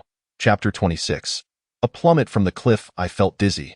Shangwan Tianrong is the father of Shangwan Qianhua. If Shangwan Tianrong is the head of this generation of the Shangwan family, then Shangwan Qianhua must be the head of the next generation. And it was Qianhua who helped me with the tenfold leverage short position? Yes, young master. Then will Shangwan Qianhua engage in this operation alongside me? Young master, I am uncertain about that. However, Manager Sun just mentioned that the 2 individuals operating for you are from your side. Specifically, I mean Shangwan Qianhua. That's fine. We can all profit together, and besides, he may not dare to invest such a substantial sum alongside me. Indeed, young master. Although the Shangwan family is affluent and ranks first in the imperial capital, much of their wealth stems from the cumulative assets of their publicly listed companies. In terms of actual cash and personal bank accounts, you possess a significantly greater sum. Is that true? Sister Ing, do not deceive me. How could I ever dare to deceive you, young master? The wealth of those prominent families arises from generations of accumulated fortune, compounded by the recent public listings of their enterprises, which have exponentially increased their assets and capital. However, the cash in their personal accounts is not as plentiful as one might imagine. To my knowledge, Shangwan Qianhua's funds seem to amount to only over 6 billion, which is indeed less than yours. But they possess substantial fixed assets. Never mind them for now. Let us await the operations in 2 days with peace of mind. As anticipated by Jing Xingchen, Shangwan Qianhua was taken aback upon witnessing Jing Xingchen's audacious investment of 10 billion in cash, employing a tenfold leverage, which left him astonished for quite some time. He instructed Hu and Zhou to follow suit with their own investment of 1 billion, leveraging it tenfold as well, reasoning that should they profit, it would be splendid, but if not, they could manage the losses themselves. Subsequently, Shangwan Qianhua dispatched individuals to investigate Jing Xingchen's background. However, they uncovered nothing substantial, leading him to speculate that Jing Xingchen might be the secretly nurtured heir of the Jing family from the magical city. On the morning of the 22 ND, as the port city basked in warmth, Jing Xingchen, stifling yawns, arrived at the VIP room of the securities trading hall accompanied by a few associates. There, he encountered representatives from the notary office, the bank, the brokerage firm, and 2 individuals responsible for capital operations. Mr. Jing, the funds have now been transferred to your account. In half an hour, the market will open. What stocks do you intend to trade? Inquired Zhou Jing, and Hu Linlin. A glance at the 2 revealed their allegiance to Shangwan Qianhua, prompting Jing Xingchen to respond, Dainyu Technology, short the entire position. What? Dainyu Technology? Zhou Jing exclaimed in surprise. Indeed, proceed with the operation, Jing Xingchen declared, showing no signs of reconsideration. But Mr. Jing, Dainyu Technology is a blue-chip stock with a staggering market capitalization of 40 trillion. One of the foremost high-tech stocks globally. It boasts an annual profit of 22 billion. Are you truly intending to short it? Hu Linlin gazed at Jing Xingchen as if he were a fool. Do not waste time. I have engaged your services to challenge and question my decisions, have I not? Jing Xingchen retorted, displaying his dissatisfaction. Understood, Mr. Jing, we shall proceed immediately, Zhou Jing replied, discreetly messaging Shangguan Qianhua to inquire about the specifics. Upon receiving the message, Shangguan Qianhua, somewhat speechless, remarked to the window, "It seems I have overestimated him. Ha, is he not a fool?" He then swiftly sent a message on WeChat. I am no longer participating. Upon reading this, Zhou Jing decisively joined Hu Linlin in executing Jing Xingchen's leveraged investment of 1 trillion at a high position in Dainyu Technology, acquiring nearly 100 million shares. Subsequently, the brokerage firm formalized the short-selling agreement with Jing Xingchen. Mr. Jing, should the stock price rise by more than 10, your 10 billion will face mandatory liquidation. All right, no problem, he affirmed at precisely 9:30. The market opened, true to its reputation as a sought-after tech stock. Dainyu Technology surged by 2 at the opening, followed by a continuous ascent. The initial stock price of 1,002 yuan rapidly climbed to 1022, then to 1037 yuan, and suddenly jumped to 1,055 yuan, with the increase now surpassing 5. This momentum also steadied the broader Hong Kong stock market. Mr. Jing, if it continues to rise by another 5, your 10 billion will vanish into thin air. I advise you to halt now. You would still retain several billion in capital. Zhou Jing cautioned, no, let us observe a bit longer. What's the rush? Jing Xingchen's words led everyone present to deem him a fool. A stock that opens with a steady climb could hardly plummet, could it? The trading volume was immense. Gradually, until the market closed at noon, Dainyu Technology's stock price reached 1074, an increase of 7. During lunch, even Fan Xiaoying and Fan Tingjia urged Jing Xingchen to reconsider, expressing concern over potential losses. Sister Ing, Ting, do not fret. The real spectacle unfolds in the afternoon. The two individuals were oblivious to the meaning of Jing Xingchen, yet they understood that the young master had firmly resolved not to turn back, and thus refrained from further persuasion. Meanwhile, Hu Linlin, Zhou Jing, and the personnel from the notary office and brokerage firm ridiculed Jing Xingchen for a solid hour, a fact that Jing Xingchen had anticipated. At 1 o'clock in the afternoon, as the Hong Kong stock market opened, Jing Xingchen noticed a sudden halt in the shares of Dainyu Technology. Tapping his fingers on the table, he remarked with a smile, "The show is about to begin."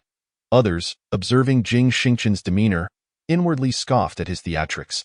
However, none could have predicted that immediately after his words, Dainyu Technology would experience a catastrophic plunge. The stock price, which had been steadily climbing to 1088 yuan, almost reaching the point where Jing Xingchen would close his position, abruptly nosedived to 1,041 yuan and then further plummeted to 1,002 yuan, reverting to the price at the morning's opening. All eyes were glued to the large screen in the VIP room, watching the next move of Dainyu Technology. The stock price then dropped from 1,002 to 955, and subsequently, it fell off a cliff to 912. In less than 2 minutes, the stock price had plummeted a staggering 90 yuan. What on earth is happening? Sun Sheng, who had attended to Jing Xingchen's group just days prior, exclaimed in disbelief. Good heavens! Dainyu Technology is in trouble. It has just been revealed that the United States and countrywide will no longer supply chips to Dainyu Technology. Moreover, allegations of fraudulent chip manufacturing and consumer deception have surfaced. Simultaneously, news of account falsification and embezzlement by the owner has been disclosed. Zhou Jing stared intently at the screen. The stock price. It has plummeted to 788 yuan. Another cliff dive, Jing Xingchen sighed, finally feeling a sense of relief. Knowing that the system was invincible, the trading was halted. They announced a half-hour suspension. Hu Linlin's voice echoed. Chapter 27. A windfall of 80 billion. Well then, let us revisit this in half an hour. After all, we have the time. Jing Xingchen's words drew the attention of the crowd. Everyone felt as though they had been struck hard across the face. The sarcastic and disparaging remarks they had previously made about Jing Xingchen now seemed to reflect back upon themselves. Who is this young man? How could he have predicted today's events with such uncanny accuracy? Unfazed, Jing Xingchen took out his phone and played a couple of games. and soon Denyo Technology resumed trading. At this opening, the stock price had already dropped to 522 yuan. Furthermore, it remained in a state of continuous decline, gradually dipping into the 400s. Jing Xingchen pulled out a calculator and computed. The system indicated a potential drop of 93, meaning Denyo Technology could plummet to just over 70 yuan. However, at that point, it was likely that people from all over the world would rush to buy, so he needed to find a critical point to redeem 100 million shares and return them accordingly. Checking the time, he noted that it was still not yet 3 o'clock, plenty of time.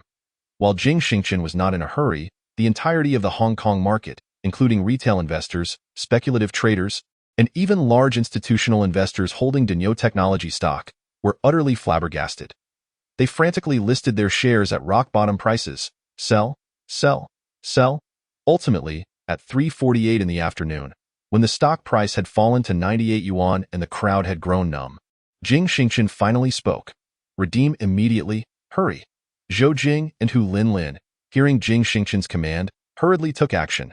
Due to the overwhelming number of sellers, totaling 100 million shares, the transaction was completed in a mere few minutes. Jing Xingchen promptly signed the return agreement. Meanwhile, the representatives from the brokerage and the bank were diligently calculating the total amount Jing Xingchen had earned. You all continue calculating. I must take my leave. The plane won't wait for me, Jing Xingchen exclaimed with a chuckle. Subsequently, he transferred 1 million to each individual involved in the operation, while Hu Linlin and Zhou Jing each received 5 million. Observing the departing figure of Jing Xingchen, Zhou Jing turned to Hu Linlin and remarked, "What an astonishing judgment he possesses." Just as he redeemed, the news from Denyo Technology Company was released, and the stock price has gradually climbed back to over 200. Did young Master Shangguan not follow? Indeed, upon hearing that he was going to operate on this stock, young Master Shangguan chose to abstain. At that moment, Shangguan Qianhua sat in his office, staring blankly at the stock chart before him. "What on earth is happening?" he exclaimed in disbelief at the plummeting prices. "How did that fellow named Jing discern this? This maneuver is likely to net him hundreds of billions." Jing Xingchen, seated on the airplane, closed his eyes to rest. Just before boarding, he glanced at his account and saw that it had reached a staggering 95.7 billion. After deducting his original 50 billion and the principal of 10 billion, he had netted an astonishing 800 billion. This was nothing short of a superhuman feat. How could he be so magnificent? Unexpectedly, Jing Xingchen burst into laughter. Beside him, Fan Shaoying noticed Jing Xingchen laughing in his sleep and understood that his master had made a fortune, genuinely earned through skill. She was filled with admiration. Then she pondered whether young Master Shangguan had also profited alongside young Master Jing, for young Master Shangguan had indeed been quite good to her and the others. Upon returning to his residence in Luoqing, Jing Xingchen finally felt at ease. "Young Master, there are 2 matters." Fan Shaoying knocked on Jing Xingchen's door and announced. "Sister Ing, please come in." Fan Shaoying approached Jing Xingchen and said, "Young Master, the first matter concerns Tianhai Group. What has happened with Tianhai? Young Master, you have not been following Tianhai Group lately, but Tinjia, your assistant, has been keeping a close watch. Tianhai Group has sold off many assets due to the shipwreck of foreign trade goods, and they did not seek your approval for these actions. Moreover, yesterday, Guanjing was dismissed by several other shareholders and was subsequently sued by them. What is the reason? Tianhai Group is unable to compensate the losses of its partner merchants, and the bank is initiating forced debt collection. Furthermore, Guanjing has concealed your matters once again, prompting the other shareholders to unite in their lawsuit against her. Do not concern yourself with them. What is the second matter? Young Master Shangguan Qianhua wishes to meet you." "He wishes to meet me?" "Yes, young Master. He believes that your control and judgment over stocks are exceptionally formidable. Therefore, he desires to make your acquaintance." "I see. Well, let us wait until I arrive in the capital. It would be nice to meet for a meal and get to know one another, as I don't have many friends." "Understood, young Master." "And what about the situation with Tianhai Group? Although I have been in the harbor city for the past 3 days, I have been continuously selling Tianhai stocks, which have now plummeted to 7 yuan. I no longer care about that trifling amount of money. Once I have sold everything, I shall have no further connection with them." "All right, young Master. When do you plan to head to the capital?" "I shall arrange for someone to tidy up your courtyard in advance." "Let me ponder that for a moment." Jing Xingchen finds it challenging to part from his 3 close friends. Although we discuss stocks daily in our group chat, their circumstances do not seem particularly favorable. "Brothers, shall we find time to dine together tomorrow?" "It's on me." I have matters to discuss with you. Jing Xingchen sent a message in the WeChat group. Sounds good. Tomorrow is the weekend. How can I allow you to treat us? You've made us a fortune in stocks these past few days. I insist on treating. Zhao Qinhao quickly replied. I will treat. The client that Lao Si recommended to me earned me several thousand. No one is allowed to decline. Li Jiekai immediately chimed in. I have already reserved the table and settled the payment. Tomorrow evening at 6, at the Red House Western Restaurant in the city center. It's crucial that all four of us attend. I genuinely have significant matters to discuss. Significant matters? Oh my. The Red House Western Restaurant. A meal there could easily cost nearly 10,000. Xingchen, have you struck it rich? Lao Si, can you reveal what this is about now? I'm feeling anxious. Bai Shixiao has also joined the conversation. In any case, we shall discuss it tomorrow. Ha ha ha ha. Chapter 28. Journey to the capital. After hanging up the phone and finishing dinner prepared by Li Yuanyi, Jing Xingchen played some games before resting. He felt utterly unaccustomed to life in the harbor city over the past 3 days, and the heat there was unbearable, with a temperature difference of nearly 15 degrees compared to Luo City, leaving him utterly fatigued. The next morning, Jing Xingchen rose early to go for a run and, from a distance, spotted Guanjing and several elderly individuals standing outside his residential community. Peering inside, Jing Xingchen felt somewhat irritated. These people were truly like tattered pants clinging to the leg, impossible to shake off. Upon seeing Jing Xingchen, Guanjing hurriedly approached him with her companions, only to be halted by the security guard at the gate.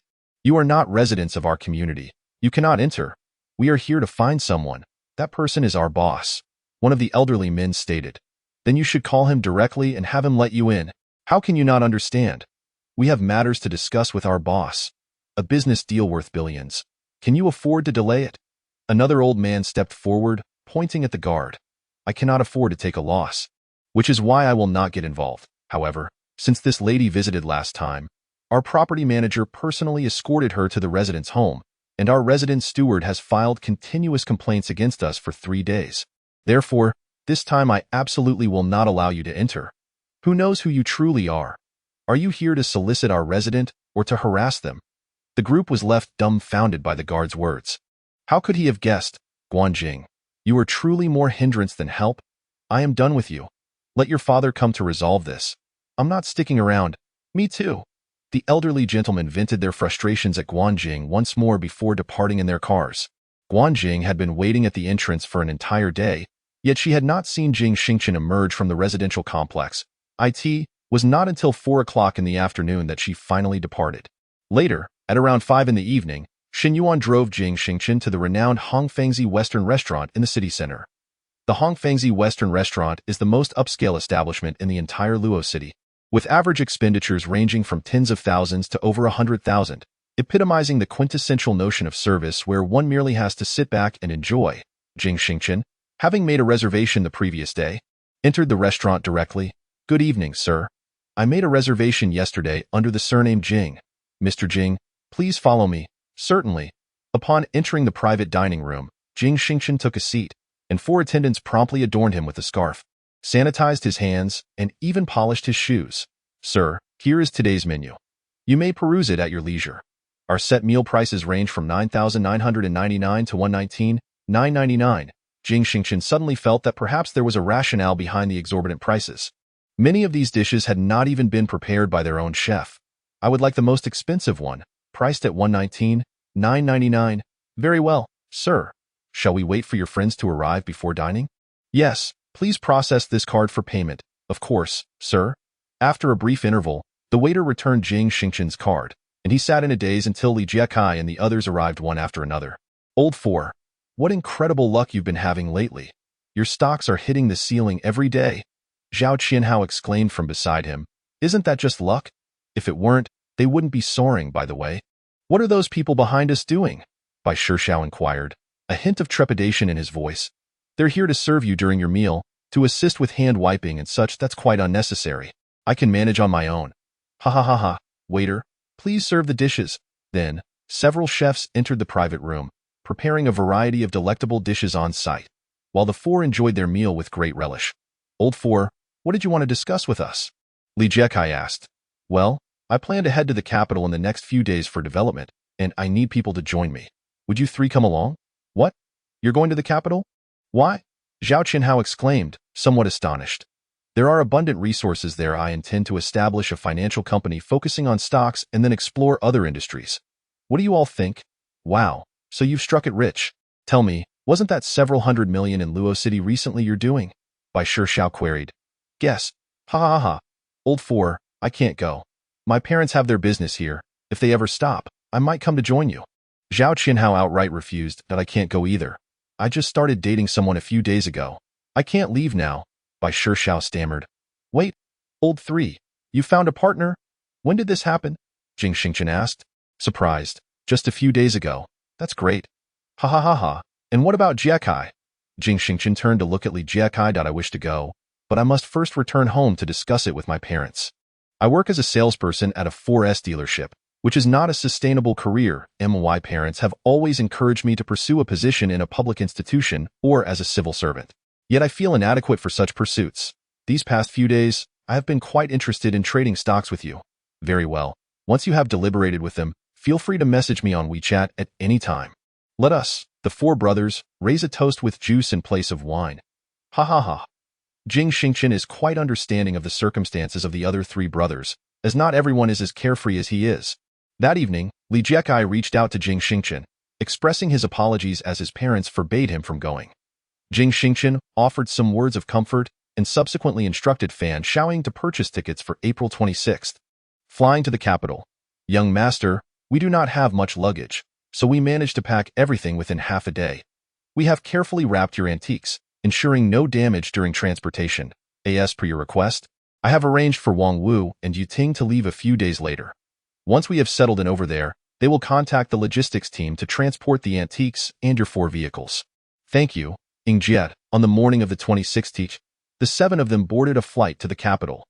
This particular flight would irrevocably alter the hierarchy of the 4 prominent families in the capital and the economic landscape of the nation. For Jing Xingchen had emerged, Chapter 29. The capital residents. Upon arriving in the capital, Jing Xingchen felt a slight unease. Everything was new, the environment, the lifestyle. Everything was beginning anew. There were no memories or past associations here. Yet Jing Xingchen carried with him an abundance of confidence. As he disembarked from the plane, the individuals sent to greet him were from the moving company that Fan Shaoying had arranged in advance. The group of 7 climbed into 2 vehicles, with Jing Xingchen providing the driver with the address. The driver appeared taken aback upon seeing the address. Boss, are you certain you wish to go here? Yes, why? Oh, nothing much. Let us set off then. As Jing Xingchen gazed out at the bustling metropolis, the vibrant streets, and the throngs of busy people, he realized that it was a stark contrast to Luoqing. After nearly 2 hours of travel, they finally arrived at their destination. Number 1, Ding Emin Outer Street. Boss, we have arrived. As the group alighted from the vehicle, Fan Shaoying asked in astonishment, Is this house yours, young master? Indeed. Well, yes, it is mine. Jing Xingchen replied, equally surprised to find that the courtyard he was encountering was indeed a magnificent residence. A grand electronic iron gate stood alongside a massive entrance capable of accommodating vehicles. The surrounding walls were constructed from beautifully aged white bricks, and from the front, the property extended nearly 200 meters wide on either side. One could only imagine the vastness of the courtyard itself. Jing Xingchen stood before the grand entrance, mesmerized for quite some time, before reflecting, given to him by the system, how could it be anything but exceptional? In the capital, 4.2 billion yuan could indeed be considered a top-tier luxury estate. Furthermore, prior to this, Jing Xingchen had investigated the area and discovered that property prices ranged from 100,000 to 200,000 yuan per square meter, suggesting that with 4.2 billion yuan, the estate must encompass over 20,000 square meters. Behind him, Wang Zhong and the others stood at the entrance, once again astounded by Jing Xingchen's prowess. Ingjia, here are the keys. Please unlock the door. Of course, young master.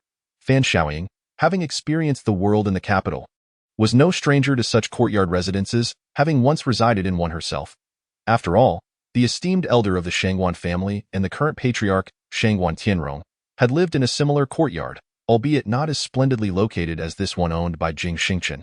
With the electronic card in hand, Fan Shaoying swiped it across the entrance, causing the grand door to swing open. The group, laden with luggage, eagerly stepped inside. Upon entering the courtyard, they were greeted by an artificial rockery and a small lake. The rockery towering at 7 or 8 meters. Though the lake was modest in size, its presence within the courtyard added an air of elegance.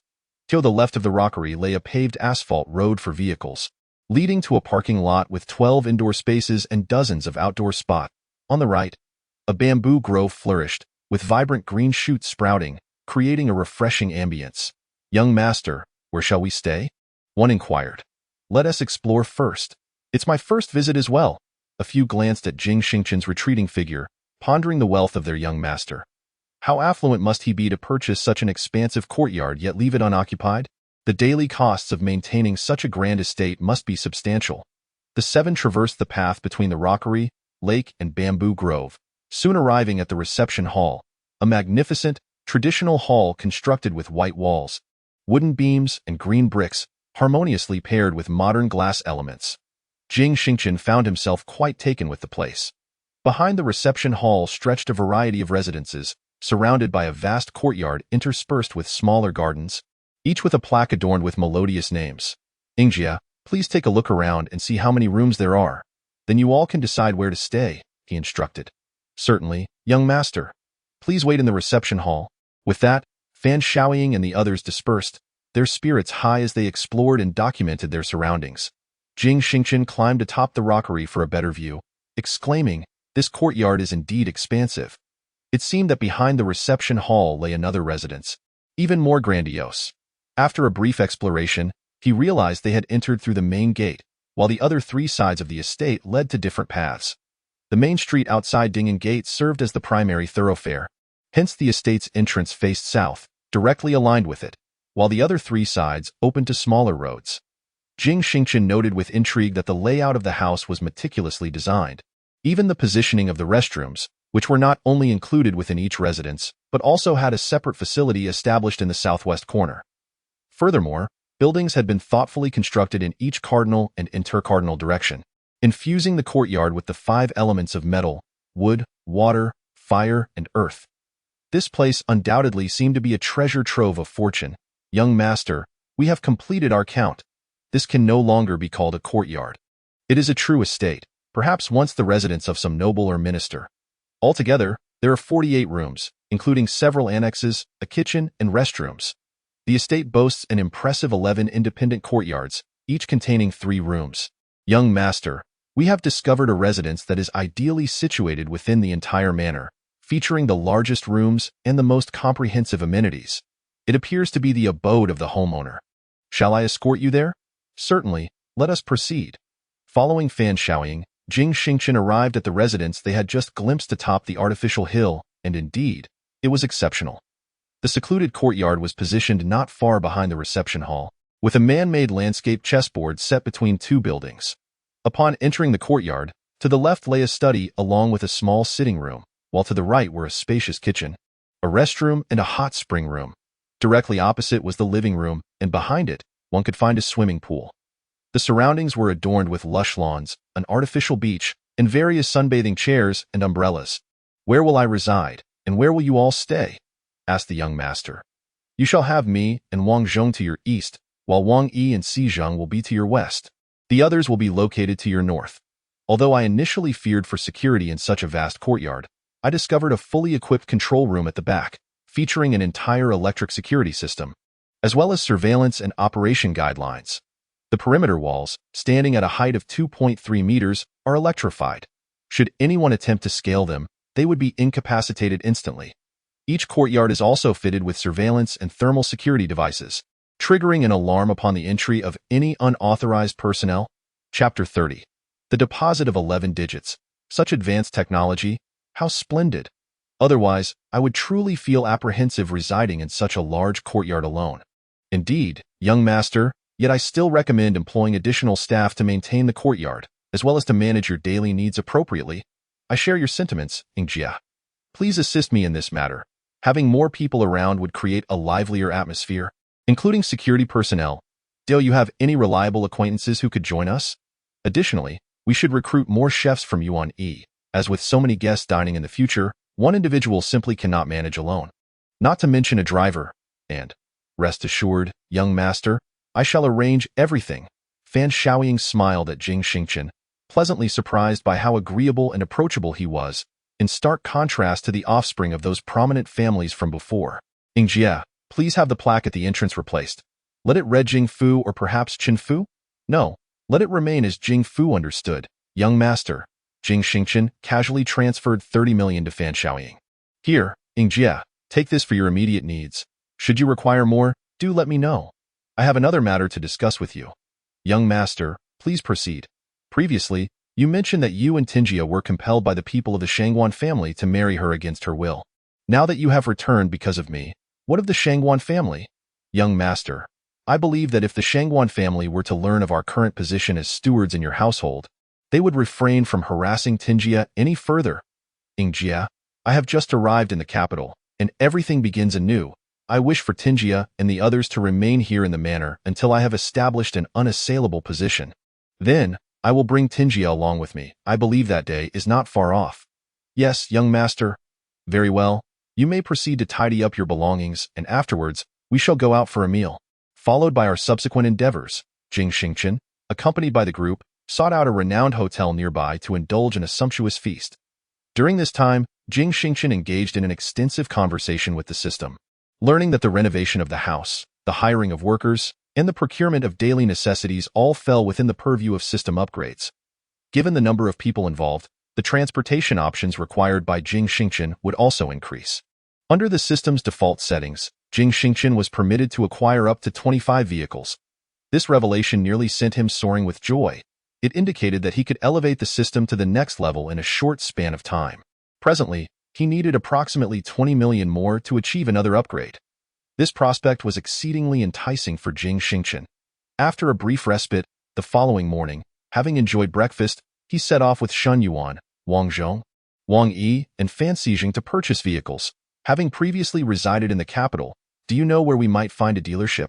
What price range does the young master intend to consider? Inquired the driver. Xin Yuan. Price is of little concern. Ideally, I would prefer a limited edition sports car. Young master, the capital's car dealership is among the foremost in the nation and regularly hosts exhibitions. There should be one today. Fan Xijing remarked, the car exhibition sounds splendid. Let us proceed there, and if fortune smiles upon us, we might drive one home today. The five called for 2 vehicles and headed directly to the capital's car dealership. Unfortunately, as it was not the weekend, the dealership only showcased some ordinary sports cars, lacking any limited edition models. As the 5 entered the dealership, the showroom manager quickly noticed the distinguished Jing Xingchen at the forefront. This was due to the fact that Jing Xingchen's suit was of the same brand as that of his employer, a brand renowned for its exorbitant pricing. Good day, esteemed clients. May I inquire if you are here to view vehicles? I am the sales manager here, Zhang Chao, and it is a pleasure to assist you. Greetings, Manager Zhang. I have come today to explore the vehicles, initially expecting an exhibition, but alas, it appears fortune has not favored us today. Haha, may I ask how you would like to be addressed? What is your budget? Our young master's surname is Jing, and as for the budget, he is indifferent to the amount. What matters most is the aesthetic appeal. Upon hearing this, Zhang Chao immediately recognized the arrival of a significant client and rushed to greet him with a warm smile. Mr. Jing, although there is no exhibition today, if you are interested, we can open a special exhibition channel exclusively for you, provided you present an asset verification. What do you think? Certainly, that poses no issue. I arrived in the capital just yesterday and have yet to procure a means of transportation. My household is rather sizable, so I intend to secure several vehicles today. Ideally, I would prefer to drive them away immediately. Let us proceed for the asset verification. Right this way, Mr. Jing. Upon reaching the verification room, Jing Xingchen casually handed over his black gold card from Guojian Bank. A black gold card. This, Mr. Jing. I was previously unaware that you possessed a black gold card, which essentially exempts you from needing asset verification.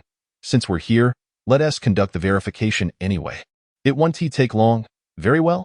Zhang Chao had initially presumed that Jing Xingchen's card held a maximum of several billion. Yet he was taken aback when a series of digits appeared, totaling 11 figures. Moreover, it is prefaced by the number 9. Zhang Chao hastily rubbed his eyes, striving to ascertain the accuracy of the capital verification system, suspecting a malfunction within the system itself. To his astonishment, he discovered that the verification system was functioning flawlessly. Zhang Chao gazed in disbelief at Jing Xingchen before him. This magnate's wealth might rival that of his own employer. It is worth noting that his boss is the scion of one of the 4 prominent families in the capital.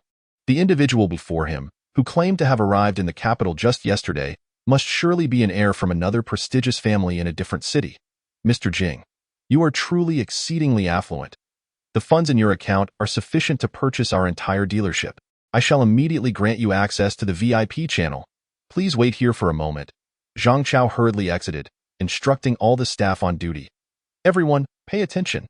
Our dealership has received its most significant client, who has successfully undergone capital verification. Immediately open the VIP luxury car exhibition channel. Zhang Chao's announcement reverberated through the room, leaving everyone momentarily stunned.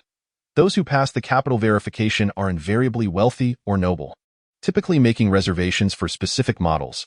It was unusual for someone to come in person like this today, but with the manager's orders, all had to spring into action. Meanwhile, several patrons in the regular showroom, upon hearing the announcement, immediately detained the sales personnel assisting them. Why does he get to enjoy the VIP channel while we do not? Sir, the announcement was made by our sales manager, who stated that the client has passed the capital verification, confirming that the client's assets unequivocally meet the threshold required for our dealership's exclusive services. Thus, we can open the luxury car exhibition VIP channel just for him. Then I want to undergo capital verification as well. You can check my assets. I have a few million in my bank account. Verify it. I also want to visit the luxury car exhibition. Sir, the capital verification standard for our dealership's luxury car exhibition VIP channel is at least 1 billion. If you do not possess that amount, it would be best to refrain from verification. What, 1 billion? The man and his companions were left dumbfounded. The girl beside him immediately turned towards the verification room, eager to glimpse this affluent individual and discern their appearance. If she could somehow approach this magnate, even a mere sprinkling of their wealth would suffice for a lifetime of comfort. Indeed, sir, the vehicles within the VIP exhibition are all limited edition supercars and modified luxury vehicles, with the lowest price point starting in the tens of millions.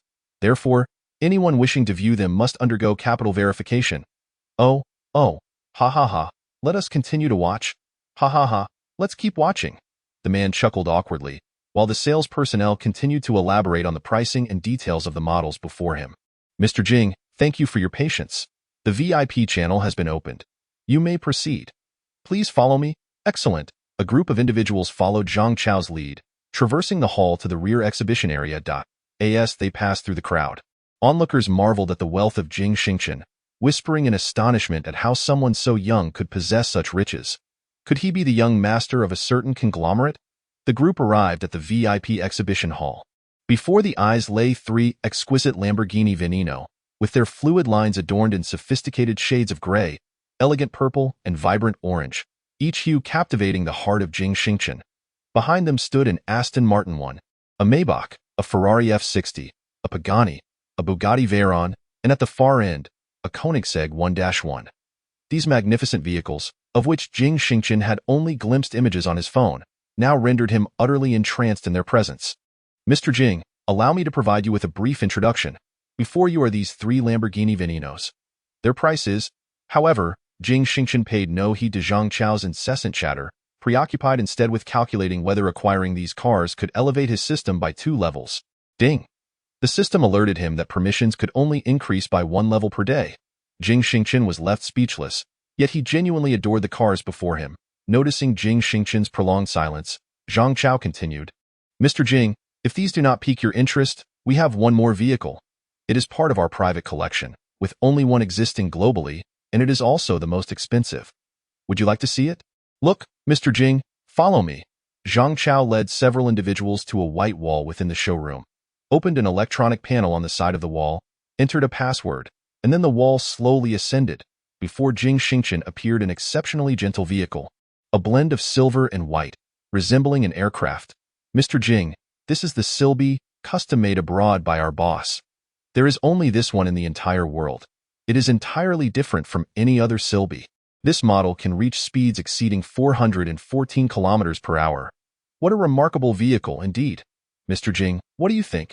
I will take this one, along with all the others outside. I want to drive them away today. You want them all. Zhang Chao was once again astounded by Jing Xingchen. This truly was a super tycoon, purchasing cars as a complete package, and all being top-tier luxury automobiles. Yes, all of them. Calculate the total price. I will pay in full. I have brought 4 companions, making 5 of us in total, capable of driving away 5 vehicles. For the remaining 5, have someone deliver them to my residence. I have ample parking space. Yes, Mr. Jing, please take a seat. I will immediately calculate the price and prepare the invoice. Excellent. Zhang Chao hurriedly dashed out, first summoning 10 individuals to handle the sales contracts, insurance, license plates, and other formalities for the vehicles. He then returned to his office, picked up his phone, and dialed his boss's number. Hello, young master. This is Zhang Chao from the dealership. Yes, what is it? Young master, a significant client has arrived today and is purchasing all the vehicles in the luxury car showroom along with the custom Silby. Oh? Who is it? The spendthrift from the Liang family? Or the young master from the Xiao family? Young master, neither. The client's surname is Jing. Could it be Jing Xingchen? Young master, do you know him? No, I have not met him, but I have heard of him. Has he verified his funds? What is the situation? Young master, this individual has 95.7 billion in his account at Guojian Bank. As expected, it is him. Sell it then. Offer him a 20% discount. Certainly, young master. I shall attend to this at once. Very well. Upon hanging up the phone, Shangguan Qianhua felt a tightening in his chest. 95.7 billion in cash was several times his own wealth. It seems that his position as the foremost among the 4 prominent families in the capital is at stake. And perhaps even the 4th-ranked Ouyang family might be ousted from their standing. Let us observe for now. Manager Jing, all the paperwork is completed. Our boss has instructed that, as you are friends, a special discount of 20 has been granted just for you. The total for 10 vehicles amounts to 280 million. Friends? Who is your boss? Manager Jing, our boss's surname is Shangguan. Shangguan Qianhua. Indeed, Manager Jing, very well understood. Proceed with the payment. Charge 20 million to this card, and the remainder to this one. Understood, Manager Jing. After completing the transaction, Jing Xingchen eagerly awaited the system upgrade notification. Ding. System upgrading. Please wait. Meanwhile, Jing Xingchen chose to drive the exquisite vehicles home rather than await the upgrade's conclusion. 5 individuals, 5 luxurious cars. The main roads of the capital, typically congested with traffic, parted as these 5 vehicles entered, each car hastily veering aside, fearful that even the slightest scrape might lead to financial ruin. Upon returning home, the 5 vehicles were parked uniformly in the garage, and soon after, another 5 cars arrived via the dealership's transport. Manager Jing, the esteemed one. To his astonishment, Zhang Chao stood before the grand courtyard, renowned throughout the capital. Indeed, what of it? This property must be quite expensive. Ha ha ha, it's not too bad, merely several billion. Just have them leave the cars here. I shall instruct the driver to park them inside. Certainly, Manager Jing, busy until the afternoon. They managed to settle the cars with some difficulty. Jing Xingchen glanced around.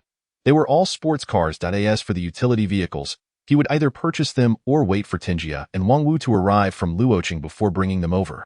Young master, are you inside? The voice of Fan Shaoying resonated from outside the courtyard. Yes, Ingjia. Young master, I attended a job fair this morning and have recruited quite a number of individuals. I would like to report to you. Fan Shaoying entered and stood beside Jing Xingchen. Ingjia, please have a seat. No need for such formality. Sit down and speak. Certainly, young master. This morning, I successfully recruited 5 chefs to assist you on E, along with 2 drivers. Subsequently, I hired 19 servants who will each be responsible for cleaning different areas.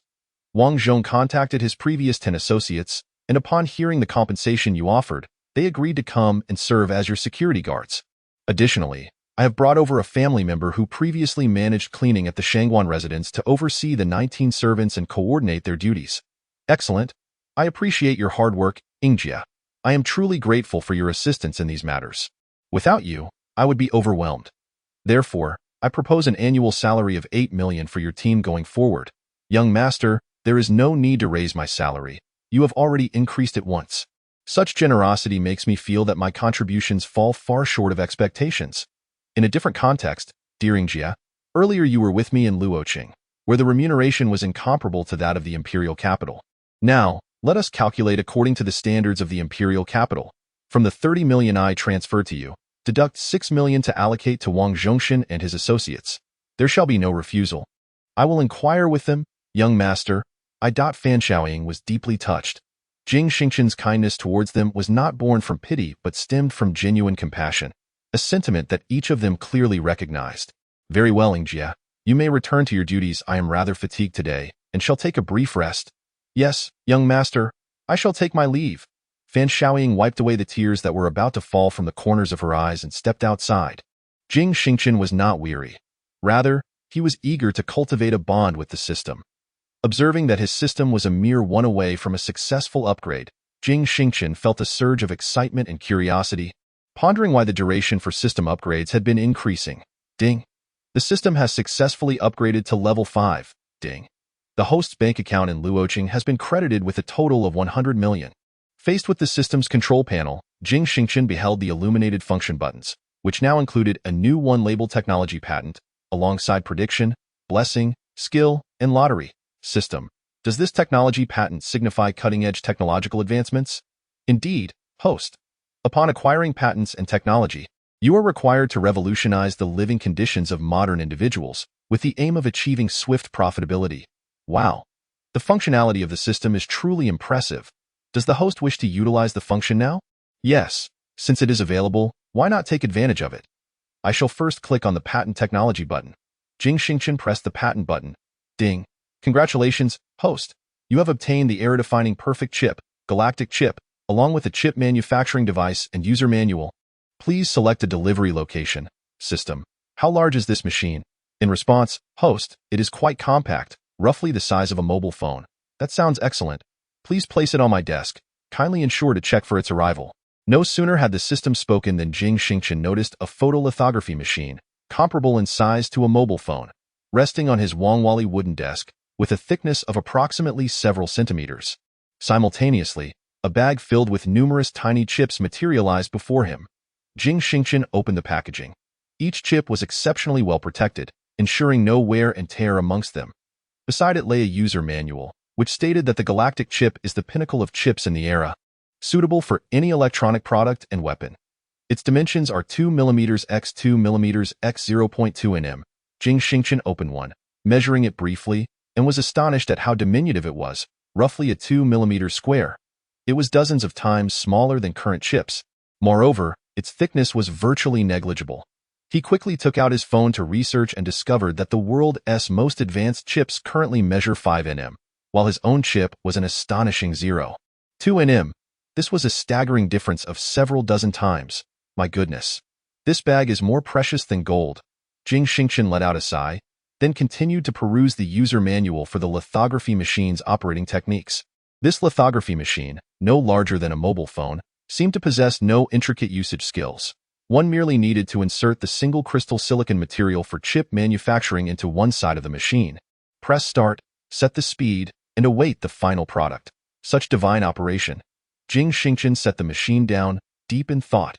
He realized he must establish a chip technology company in the shortest time possible, while simultaneously acquiring a multitude of electronic technology firms to integrate his chips. However, having just arrived in the capital, he was unfamiliar with anyone there, but he understood that every endeavor begins with its challenges. With wealth at his disposal, he feared nothing. Silently, he concealed the chip and lithography machine, contemplating how he should take his next step. During dinner that evening, Fan Shaoying suddenly mentioned, "Young master, you went to the capital's car dealership to purchase a vehicle today, didn't you?" Chapter 33. The visit of Shangguan Qianhua. Indeed, Ingjia. Shangguan Qianhua granted me a 20% discount. How did you come to know about this matter? Yes, young master, because Shangguan Qianhua reached out to me. He wishes to meet with you and discuss some matters. Very well, I shall be free tomorrow. Please make the arrangements. Where does the young master wish to meet? I'm flexible. Let him choose what's convenient. If he wishes to come here, he may.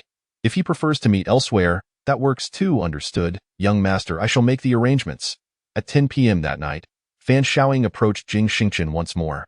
Young master, tomorrow Shangguan Qianhua will visit you at 10 a.m. Is that suitable? Not a problem, young master. I have found several professional fashion designers who will create garments specifically for you.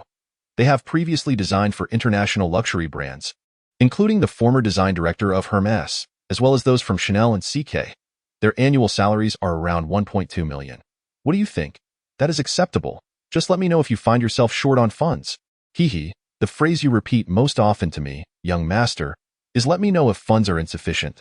Ha ha ha, Fan Shaoying mimicked Jing Xingchen's tone, and the two shared a hearty laugh. The following day, Shangguan Qianhua arrived punctually, hesitating for a long time before the grand residence of Jing.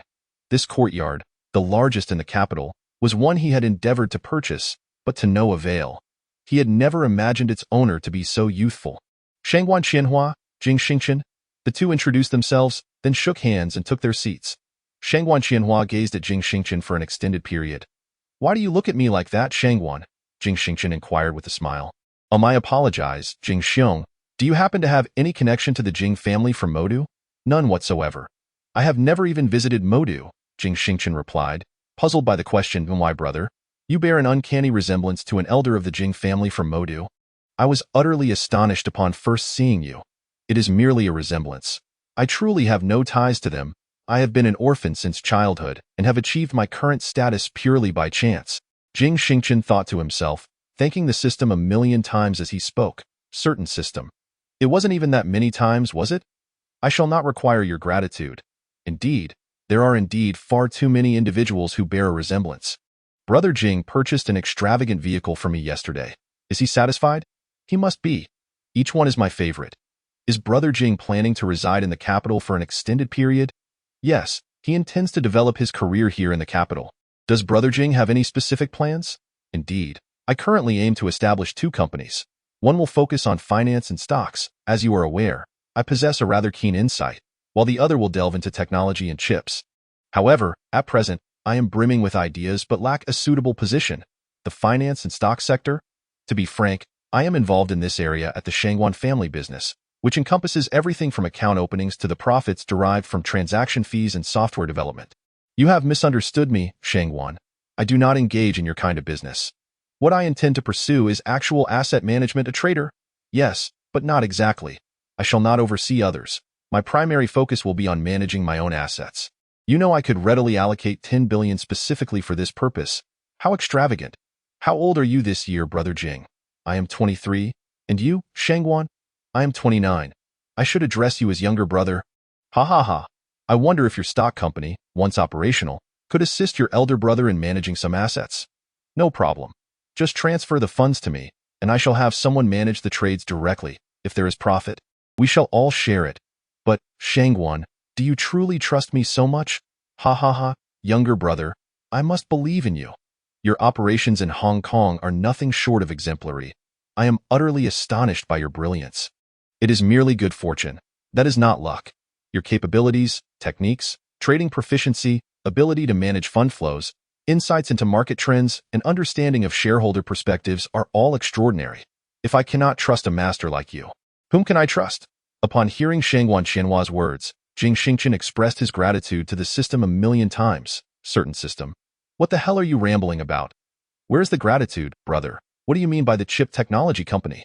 I actually possess a top-tier patent, but I have never had the time to pursue it.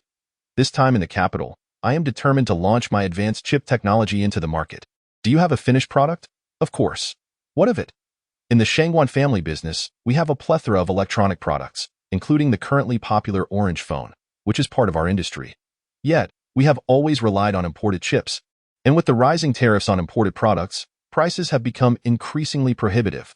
Moreover, the chips provided to us by F Nation and Beautiful Nation are their obsolete products, which leaves us rather frustrated. If you possess such advanced chip technology, why not let me try it out? If it proves to be effective, I shall procure chips from you. Very well. Please wait a moment. Jing Xingchen returned to his room and brought back 5 chips to present to Shangguan Qianhua. This is it. Take it home and give it a try. Goodness. So small, yet so powerful. By the way, what is the nanometer size of this? It is 0.2 nanometers. It is my patent. What? 0.2 nanometers. Is it truly 0? 2 nanometers? Oh my heavens. I must reevaluate you. Are you a human from the future? Ha ha ha. Perhaps that is indeed the case. All right, Shangguan, enough of the jesting. I am determined to promote this chip. Do you have an appropriate venue on your end? Brother, is this chip of yours only usable in mobile phones? Shangguan Qianhua did not initially respond to Jing Xingchen's inquiry. Chapter 34. The Big Shot. No. My chip can be utilized in any electronic device, including weaponry. Brother, I must return to the company immediately to test it. If it truly performs as you claim, I will introduce you to a significant figure. With his assistance, you shall have no worries. All right, you carry on with your tasks. After exchanging contact information, Shangguan Qianhua hurriedly departed. Jing Xingchen, curious, pondered what notable figure he intended to introduce. Young master, has Shangguan left? Fan Shaoying emerged. Indeed, I provided him with a few chips, and he left in a rush, stating he needed to test them immediately. He even mentioned introducing me to some big shot. Sister Ing, do you know which notable figures the Shangguan family is acquainted with? Young master, the Shangguan family seems to have connections with high-ranking officials and is quite familiar with them, but the specifics elude me. High-ranking officials? Now I understand. Shangguan Qianhua urged the driver to swiftly return to the research department of his electronic company. Upon entering the research office, all personnel gathered around to examine the chip. I have only 5. I will give you 2, one for my phone to test its reading speed and processing capability, and one for the computer. Execute immediately. The others, noticing the boss's arrival with new chips, hurriedly surrounded him. When the first chip was activated, everyone was left in awe. Young Master Shangguan, this chip, it's so small. And this, let me measure it, my goodness. It's 0.2 nanometers. Come quickly and see. Professor Zhao, in charge of the research, exclaimed excitedly. Is it really 0.2 nanometers? Yes, young master, I cannot be mistaken. I must use it in my phone immediately to experience it. Professor Zhao, cradling the chip like a treasure, rushed to the research room, while another elder, Professor Luo, took the chip to a different room for verification. Young master, this chip's speed is unparalleled. There is absolutely no screen refresh time, nor any need for processing or reading time. This chip transcends all existing technology in the world. My heavens, is it truly so? Indeed, young master. Where did your chip come from? I have matters to attend to, so I must take my leave. Realizing the significance of Jing Xingchen's chip, Shangguan Qianhua quickly exited the company, heading towards a certain location in the capital, within a highly confidential department in the capital. An elderly man in his 60s was watching the news when suddenly his secretary knocked and entered. Leader, a young member of the Shangguan family just called, stating he has urgent business to discuss with you regarding the world's top-tier chip. Top-tier chip? This young fellow has been conducting research. Could it be that he has achieved some breakthrough? The elderly man has long been troubled. Now, the advancement of technology has become a daunting challenge. The issue with chips has rendered the production of many top-tier, cutting-edge weapons impossible, thereby straining relations with various nations across the sea. Thus, when the secretary recently spoke of the chip situation, the old man was filled with anticipation. Before long, Shangguan Qianhua passed through the gate's verification and search, standing before the elderly gentleman. Good afternoon. Your complexion seems to have improved, Shangguan. Do you have something urgent to discuss? Indeed, a matter of great seriousness and urgency. A friend of mine possesses a patent concerning chips. He has developed the most advanced chips in the world. Please take a look at these. Shangguan Qianhua presented 3 additional chips. So small. Not merely that. His chip measures 0.2 nanometers. It is 0.2 nanometers. You must have experts test this immediately. I have already conducted tests on my company's electronic products. It is nothing short of a masterpiece, with no processing delays or lags, and absolutely no analysis time. I believe if utilized in weaponry and satellites, is that true? Absolutely. Very well, I shall send someone to retrieve it. Jing Xingchen was unaware that his chips had reached the highest echelons of the nation. He was busy shopping extravagantly in the capital, having just moved and finding many household items lacking. He continued browsing until after 6 in the evening, planning to return home as he, along with his bodyguards and driver, arrived at the underground parking lot. He noticed a crowd gathered around his luxury vehicles, snapping photographs. Brothers, this is my newly modified car. How about it? Impressive, right? A bespectacled man was filming Jing Xingchen's car incessantly. Upon witnessing this scene, Jing Xingchen immediately understood. Another live stream. How does he always encounter such peculiar situations? He exchanged a glance with Wang Zhong, who pushed through the crowd and grabbed the bespectacled man. What are you doing? Hands off. I warn you. If you touch me again, I will call the police. My live stream has tens of thousands of viewers. The bespectacled man's words sparked a discussion in the live stream. Look, this man is physically assaulting someone. Isn't that right? Our Daligo can afford such luxurious cars. Why would he fear him? Honestly, this car is incredible. How much would it cost? Upstairs, I reckon this car is worth over 5 million. Not just that, I believe it's 10 million. I'd say it's worth 20 million. At this moment, Jing Xingchen was almost at his car. Hearing the bespectacled man's comments, Wang Zhong's expression darkened as he stated, "Where are you from, taking pictures in front of my young master's car? Who permitted you to photograph it?" "What? What young master's car? This is clearly my car. All of these vehicles belong to me." The bespectacled man, realizing the live stream audience was growing, knew he could not back down and hastily retorted, "Your car? Show me your key. If you cannot, you are a fraud. You are the fraud. Why should I show you my key?" The bespectacled man stubbornly refused to concede. Wang Yi and Shen Yuan pushed through the crowd of onlookers, while Jing Xingchen approached his Sibel vehicle, scrutinizing it closely. He discovered a small scratch on the hood, evidently caused by the button of the live-streaming man's clothing during his broadcast. Chapter 35. A farce. "Come here." Jing Xingchen pointed at the bespectacled man. "What do you want?" the man shouted in response. "You were live-streaming in front of my car just now, and you scratched the paint on my hood. I demand compensation." Jing Xingchen's words set the live-streaming room ablaze once more. "This car is his," someone exclaimed. "Whoever has the keys owns it." "Exactly, Dolly Go. Show them the keys and tell them to scram." "Right, Dolly Go. We've got your back." Emboldened by the support of his fans, the bespectacled man seemed to gain an air of unwarranted bravado. "What nonsense are you spouting? This car is clearly mine. I took a photo in front of my own vehicle. What business is it of yours?" Jing Xingchen cast a glance at Shen Yuan, who immediately understood and stepped away from the crowd to contact the police, traffic authorities, and the insurance company. "You claim this car is yours?" Jing Xingchen's expression darkened, a precursor to his impending fury. "Of course, if it's not mine, does it belong to a little brat like you? Just look at yourself, trying to act important." Upon hearing the bespectacled man's words, Wang Zhong and Wang Yi rushed forward and seized him by the collar. "Wang Zhong, Wang Yi, let him go," Jing Xingchen commanded. "Ouch, they're hitting me. Everyone saw that, right? They're attacking me." Friends in the live stream, "Did you see that?" Dolly Gu feigned victimhood before the camera, looking pitiful. "Enough of the theatrics. I've already instructed my driver to call the police. The traffic authorities and insurance assessors will be on their way as well. You've damaged my car and insulted me personally. How amusing." "What did you say? You called the police?" Dolly Gu suddenly felt a sense of foreboding. "What is happening?" came the voice of the police. Dolly Gu quickly stepped forward, exclaiming, "Officer, those two and him attacked me." "Officer, this man is creating a persona for his live stream, deceiving viewers while filming on my car and scratching it. I reported it and demand compensation," Jing Xingchen stated coolly. "You're talking nonsense. This is my car." Ignoring him, Jing Xingchen, along with Wang Zhong and Wang Yi, pulled out their keys. Instantly, the lights of the Sibel, Aston Martin, Lamborghini Veneno, and Ferrari F60 illuminated, revealing the true identity of the car owner, President Jing. "I hope I'm not late." Zhang Chao suddenly appeared. "Manager Zhang, what brings you here?" "President Jing, your driver reported the Sibel was scratched. You just bought this car yesterday, and now it's already damaged. What terrible luck. This vehicle is a top-tier luxury car, one of a kind in the world. The damage assessment requires the seller to be present for notarization. That's why I rushed over upon receiving the call from the insurance company." "President Jing, where's the scratch on the car?"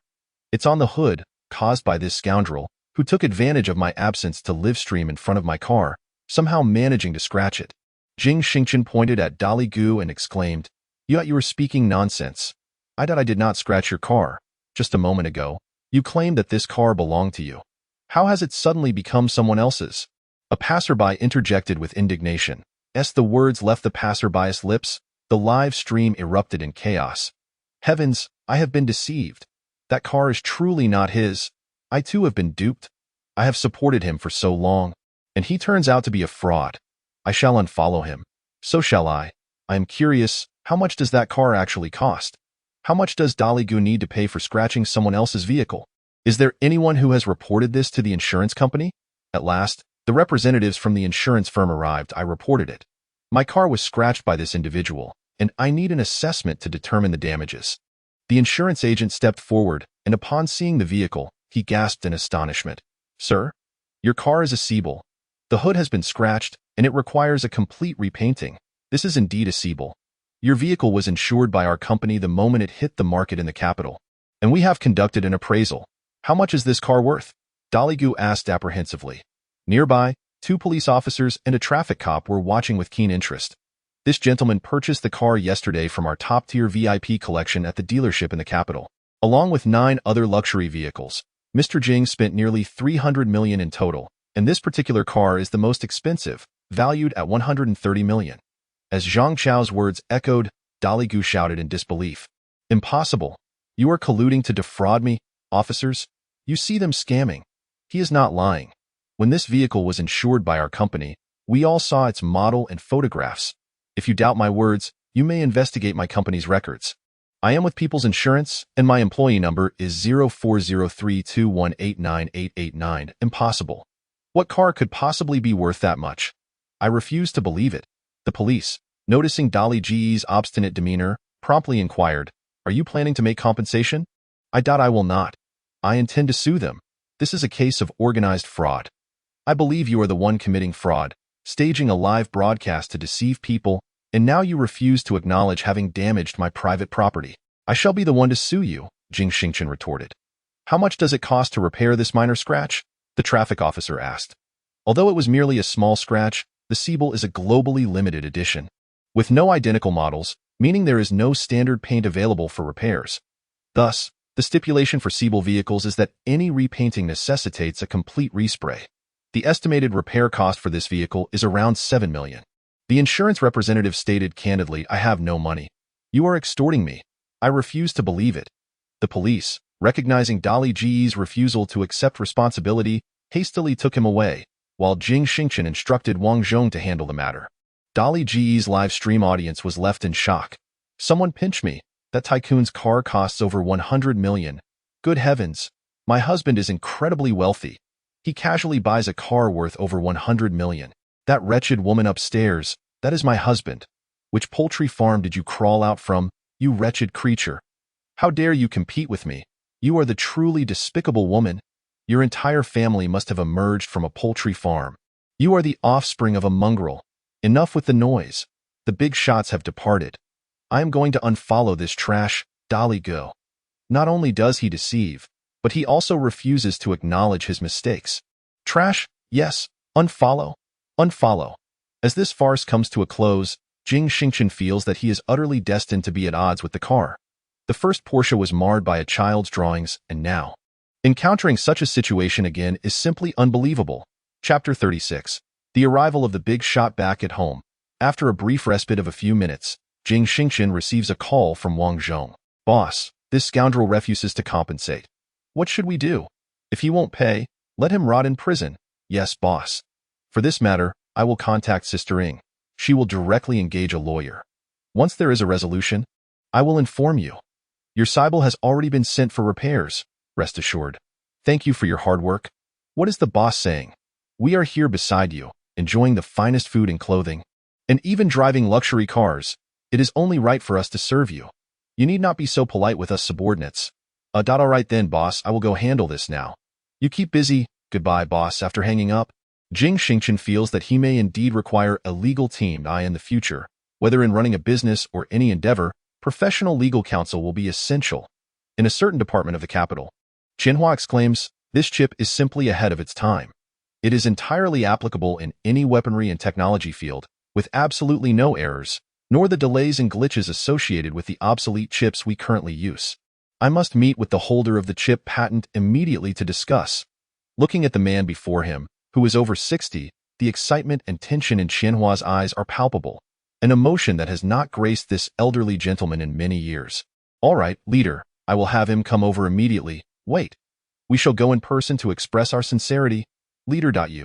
Thus, Qianhua, accompanied by the leader and his bodyguards, boarded a military vehicle and set off towards Jing Xingchen's residence. Before departing, Qianhua called Jing Xingchen. "Little brother, are you at home?" "Yes, little brother, your chip has passed validation. The big shot I mentioned before wants to meet you. We are on our way now, and we will arrive in just over half an hour. Can you wait for us at home?" "Sure, I will prepare." "All right, see you soon." "See you soon." Jing Xingchen is quite curious about who this big shot is, as it seems to him that Qianhua himself is already a figure of significance in the eyes of ordinary people. Half an hour later, outside the gates of the Jing residence, a convoy of military vehicles comes to a halt. After receiving permission from Jing Xingchen, Fan Shaoying opens the gate to welcome these guests. Upon seeing the elderly leader at the forefront, she immediately becomes tense and hurriedly calls for Jing Xingchen to come out. Little did she expect that the owner of the largest Sihyuan residence in the capital would be so young. Jing Xingchen never anticipated that the individual he had only ever seen on television, the one who had consistently guided them towards a technologically advanced and prosperous life, would suddenly materialize before him. "Are you real?" he exclaimed. "Ha ha ha, my dear child, of course, I am real," the leader responded with a chuckle. "I cannot believe you have come in person. Please, do come in. Quickly, quickly. Ingjia, prepare some tea and arrange for fruits. Yes, young master. This courtyard is truly remarkable," the leader remarked with admiration. "Indeed, I have just arrived in the capital a few days ago. I acquired this courtyard some time ago, and I am pleasantly surprised by its quality. Please, have a seat." Esteemed leader, very well. The bodyguards and others dispersed, seemingly inspecting various matters. Jing Xingchen and Shangguan Xianhua took their seats alongside the leader, who spoke directly. "Young man, your chip. Shangguan has tested it with me, and it is extraordinarily impressive. To create such a powerful and cutting-edge chip at such a young age is truly commendable. I have great admiration for you. You flatter me, sir. I cannot accept such praise. You certainly deserve it. I have come to discuss a potential collaboration with you. Of course, esteemed leader." Although Jing Xingchen felt a whirlwind of anxiety within, he maintained an exterior of unshakable composure. This impressed the leader, who nodded appreciatively, recognizing that Jing Xingchen was far superior to Shangguan during their first encounter, and indeed more capable than many scions of prominent families. "Qianhua informed me that you intend to establish a chip technology company. I hope you can provide me with a portion of your chips to enhance our defense department and weapons division, among other relevant departments. How many do you require, sir? I believe the initial batch should be no less than 100,000. However, there is no rush as long as you can manufacture them. I am willing to wait. You may deliver them in batches. Rest assured, we will not fall short in terms of financial compensation, esteemed leader. As you are aware, I have just arrived in the capital and have yet to secure a location for my company, let alone establish connections for materials and procurement. I cannot guarantee that I can produce such a large quantity of chips at this moment. To be frank, the chip manufacturing process is exceedingly challenging, and we cannot produce them in bulk at the rapid pace seen in other countries. The thickness is merely 0.2 nanometers, and the failure rate will be quite high. Therefore, I have yet to finalize the pricing." Jing Xingchen refrained from giving an immediate affirmative response, as he too faced challenges. "These matters are trivial. You need not worry, I will provide you with an entire building in the capital, located in a prime area. If you require personnel, I can arrange for workers to be dispatched to you. As for raw materials, I have access to a plethora of sources, and I can contact them directly on your behalf. Regarding the failure rate, we are well aware that thinner chips will inevitably have a higher failure rate. I reiterate, I can wait. There is no urgency. As for pricing, simply determine it and reach out to me." Esteemed leader, with such sincerity, how could I possibly refuse? I shall eagerly await your good news in the coming days. I would appreciate it if you could provide the company's address as well as the suppliers of the raw materials. As for personnel matters, I do not require assistance, as I will be recruiting externally. Regarding the core technology, I intend to take matters into my own hands. I will not delegate this task to others, for I fear they may not grasp the intricacies involved. This is my patented innovation, and I am concerned that teaching others may lead to my own obsolescence. Ha ha ha! Truly a clever fox. I shall return now, as I have already made the necessary contacts. I will have Shangguan reach out to you. Rest assured, esteemed leader, I shall expedite the work promptly. Before departing, the leader exchanged contact information with Jing Xingchen, and as they left, Shangguan Qianhua discreetly gave Jing Xingchen a thumbs up. Observing the retreating figures of the bodyguards, Jing Xingchen realized that there might be significant vulnerabilities in his security arrangements. "Young master, you are truly remarkable. Even that individual has sought your collaboration," Fan Shaoying exclaimed excitedly from the side. "Sister Ing, my nervous stomach is in agony. Young master, I will have Xijing come take a look at you." Chapter 37. The martial god skill. No need. I am merely anxious. It will pass shortly. Then, young master, please have some warm water. After dinner, Jing Xingchen calculated the number of chips he currently possessed. Initially, the system had provided a small bag, which he had stowed away without counting. Now, having poured them out and counted, he found a total of 1,000 chips. He gave 5 to Shangguan Qianhua, leaving him with $9.95. He then compared the packaging of the carrying chips. It was quite simple, merely encased in a thin plastic film and secured in hard plastic. Ding. When does the host intend to upgrade? The system suddenly chimed in. System, what have you been doing all day in silence? Adapting to the upgraded system. You need to adapt to yourself. Yes, host, as many new functions have been added, it is necessary to organize storage space and understand the internal capacity ratios to enhance operational speed. Oh, system, after my upgrade, there are still 4 function keys in use. I wish to test the skill key now. Please click on the skill key. Jing Xingchen closed his eyes and pressed the skill key on the system's function panel. Ding, congratulations, host, you have acquired the martial god skill. What? Martial god? Have I transcended? Host, the martial god skill grants you the ability to become invincible, capable of defeating any opponent. You must now prepare to receive the skill. Upon receiving it, your agility, speed, strength, perception, and all other attributes will elevate to superhuman levels. Even if faced with countless individuals firing weapons at you, you will effortlessly evade them, and your speed and strength will surge to their zenith. Please accept the skill. Wow, this is incredible. I accept the skill. As Jing Xingchen spoke, he suddenly felt a torrent of energy surging within him. His entire mind seemed to awaken, and everything around him became remarkably clear. He could perceive the flow of air, the flutter of birds' wings in the sky, and even the laughter and chatter of the servants in the neighboring courtyard, all distinctly audible. Ding. Skill acquisition complete. The host may choose to activate the martial god skill or deactivate it at will. Jing Xingchen laughed heartily, having just felt a twinge of insecurity when, at that moment, the system bestowed upon him the most secure external aid in the world, one that he could control himself. What an excellent system! Activating the war god mode, Jing Xingchen instantly transformed into a deity of death. He leapt into the courtyard, effortlessly springing onto the roof of his house. Then, with remarkable speed, he dashed out, covering several kilometers in an instant. It is worth noting that this was without Jing Xingchen exerting his full strength. Had he done so, he could only imagine how swift he would be. At this juncture, it seemed that Zybier had become of little use. Upon returning home, he felt utterly content, greeting everyone with a cheerful demeanor. Around 8 p.m., a call came in from Shangwan Qianhua. Xingchen, the higher-ups have finalized the location for your tech company. It will be at the Diamond Business Building on Choingman Street. Are you free tomorrow? I'll take you to check it out and introduce you to a couple of individuals who specialize in chip raw materials. I'm available, thank you, Shangwan. What time works for you?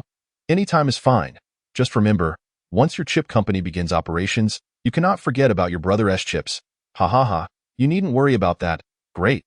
Let us make it 10 a.m. tomorrow at the Diamond Business Building on Choingman Street. All right, see you tomorrow. After hanging up the phone, Jing Xingchen realized that he might not be fully prepared to start a company yet. Currently, he was alone. Fan Shaoying managed matters efficiently, but he was merely a steward and could not fulfill the role of a secretary. Meanwhile, Fantingia was in Luoqing, which reignited a sense of difficulty for Jing Xingchen. Ding, reminder to the host. You still have the prediction key, blessing key, and lottery key in used. Indeed, he had not felt the urgency to use them. So why was the system suddenly prompting him? Could it be? Jing Xingchen understood. It seemed the system was preparing to offer him a special treat. System, I wish to use the lottery immediately. Please proceed at your discretion. Host. Jing Xingchen accessed the control panel and, without hesitation, pressed the lottery key. Before him appeared 3 gift boxes, interspersed with red and gold, but one of the boxes seemed to have 5 small figures atop it. Jing Xingchen directly chose the gift box adorned with the little figures. Ding, congratulations, host. You have acquired 5 universal secretaries with full loyalty. Wow, this is fantastic, system. I am immensely grateful to you. I will strive to upgrade. Please specify the location for retrieval. Right here in the room. I want to retrieve them now. Ding. Universal secretaries being assigned. Suddenly, 5 individuals materialized before Jing Xingchen. 3 men and 2 women, all the men standing at approximately 180 centimeters, with well-proportioned physiques, and the women exceeding 165 cm, possessing fair skin and graceful beauty. System, are they real people? Replying to the host, they are beings from the future. Having committed offenses in their time, their memories were erased and they are now bound to the system. With your lottery win, they are now your most loyal servants. Each of them is a graduate from a top-tier university, specializing in business administration or finance. so you needn't worry about their capability in handling affairs. Simply entrust them with the tasks. Oh, it appears you are more formidable than I imagined. Ding. Please accept the relevant identification documents for the 5 individuals. Accepted. Jing Xingchen gazed at the 5 stacks of certificates before him, encompassing everything related to the 5 individuals, marveling at how reliable the system was. What are your names, you 5? In response, the boss, we do not yet possess names. We are merely here to serve you. No names? What about your identification cards and diplomas? Jing Xingchen randomly picked up one person's identification document and suddenly noticed that the name section was blurred. Henceforth, you shall be called Jing Qianbai. The moment Jing Xingchen uttered this, the name Jing Qianbai clearly appeared on all corresponding documents of the secretary. Remarkable. And you shall be named Jing Haoran. You will be Jing Shuaxuan, and the 2 of you shall be Jing Shiran and Jing Xuani. As Jing Xingchen's words concluded, each of the 5 individuals acquired their own identities, with their documents now remarkably clear. Chapter 38. The 5 Secretaries.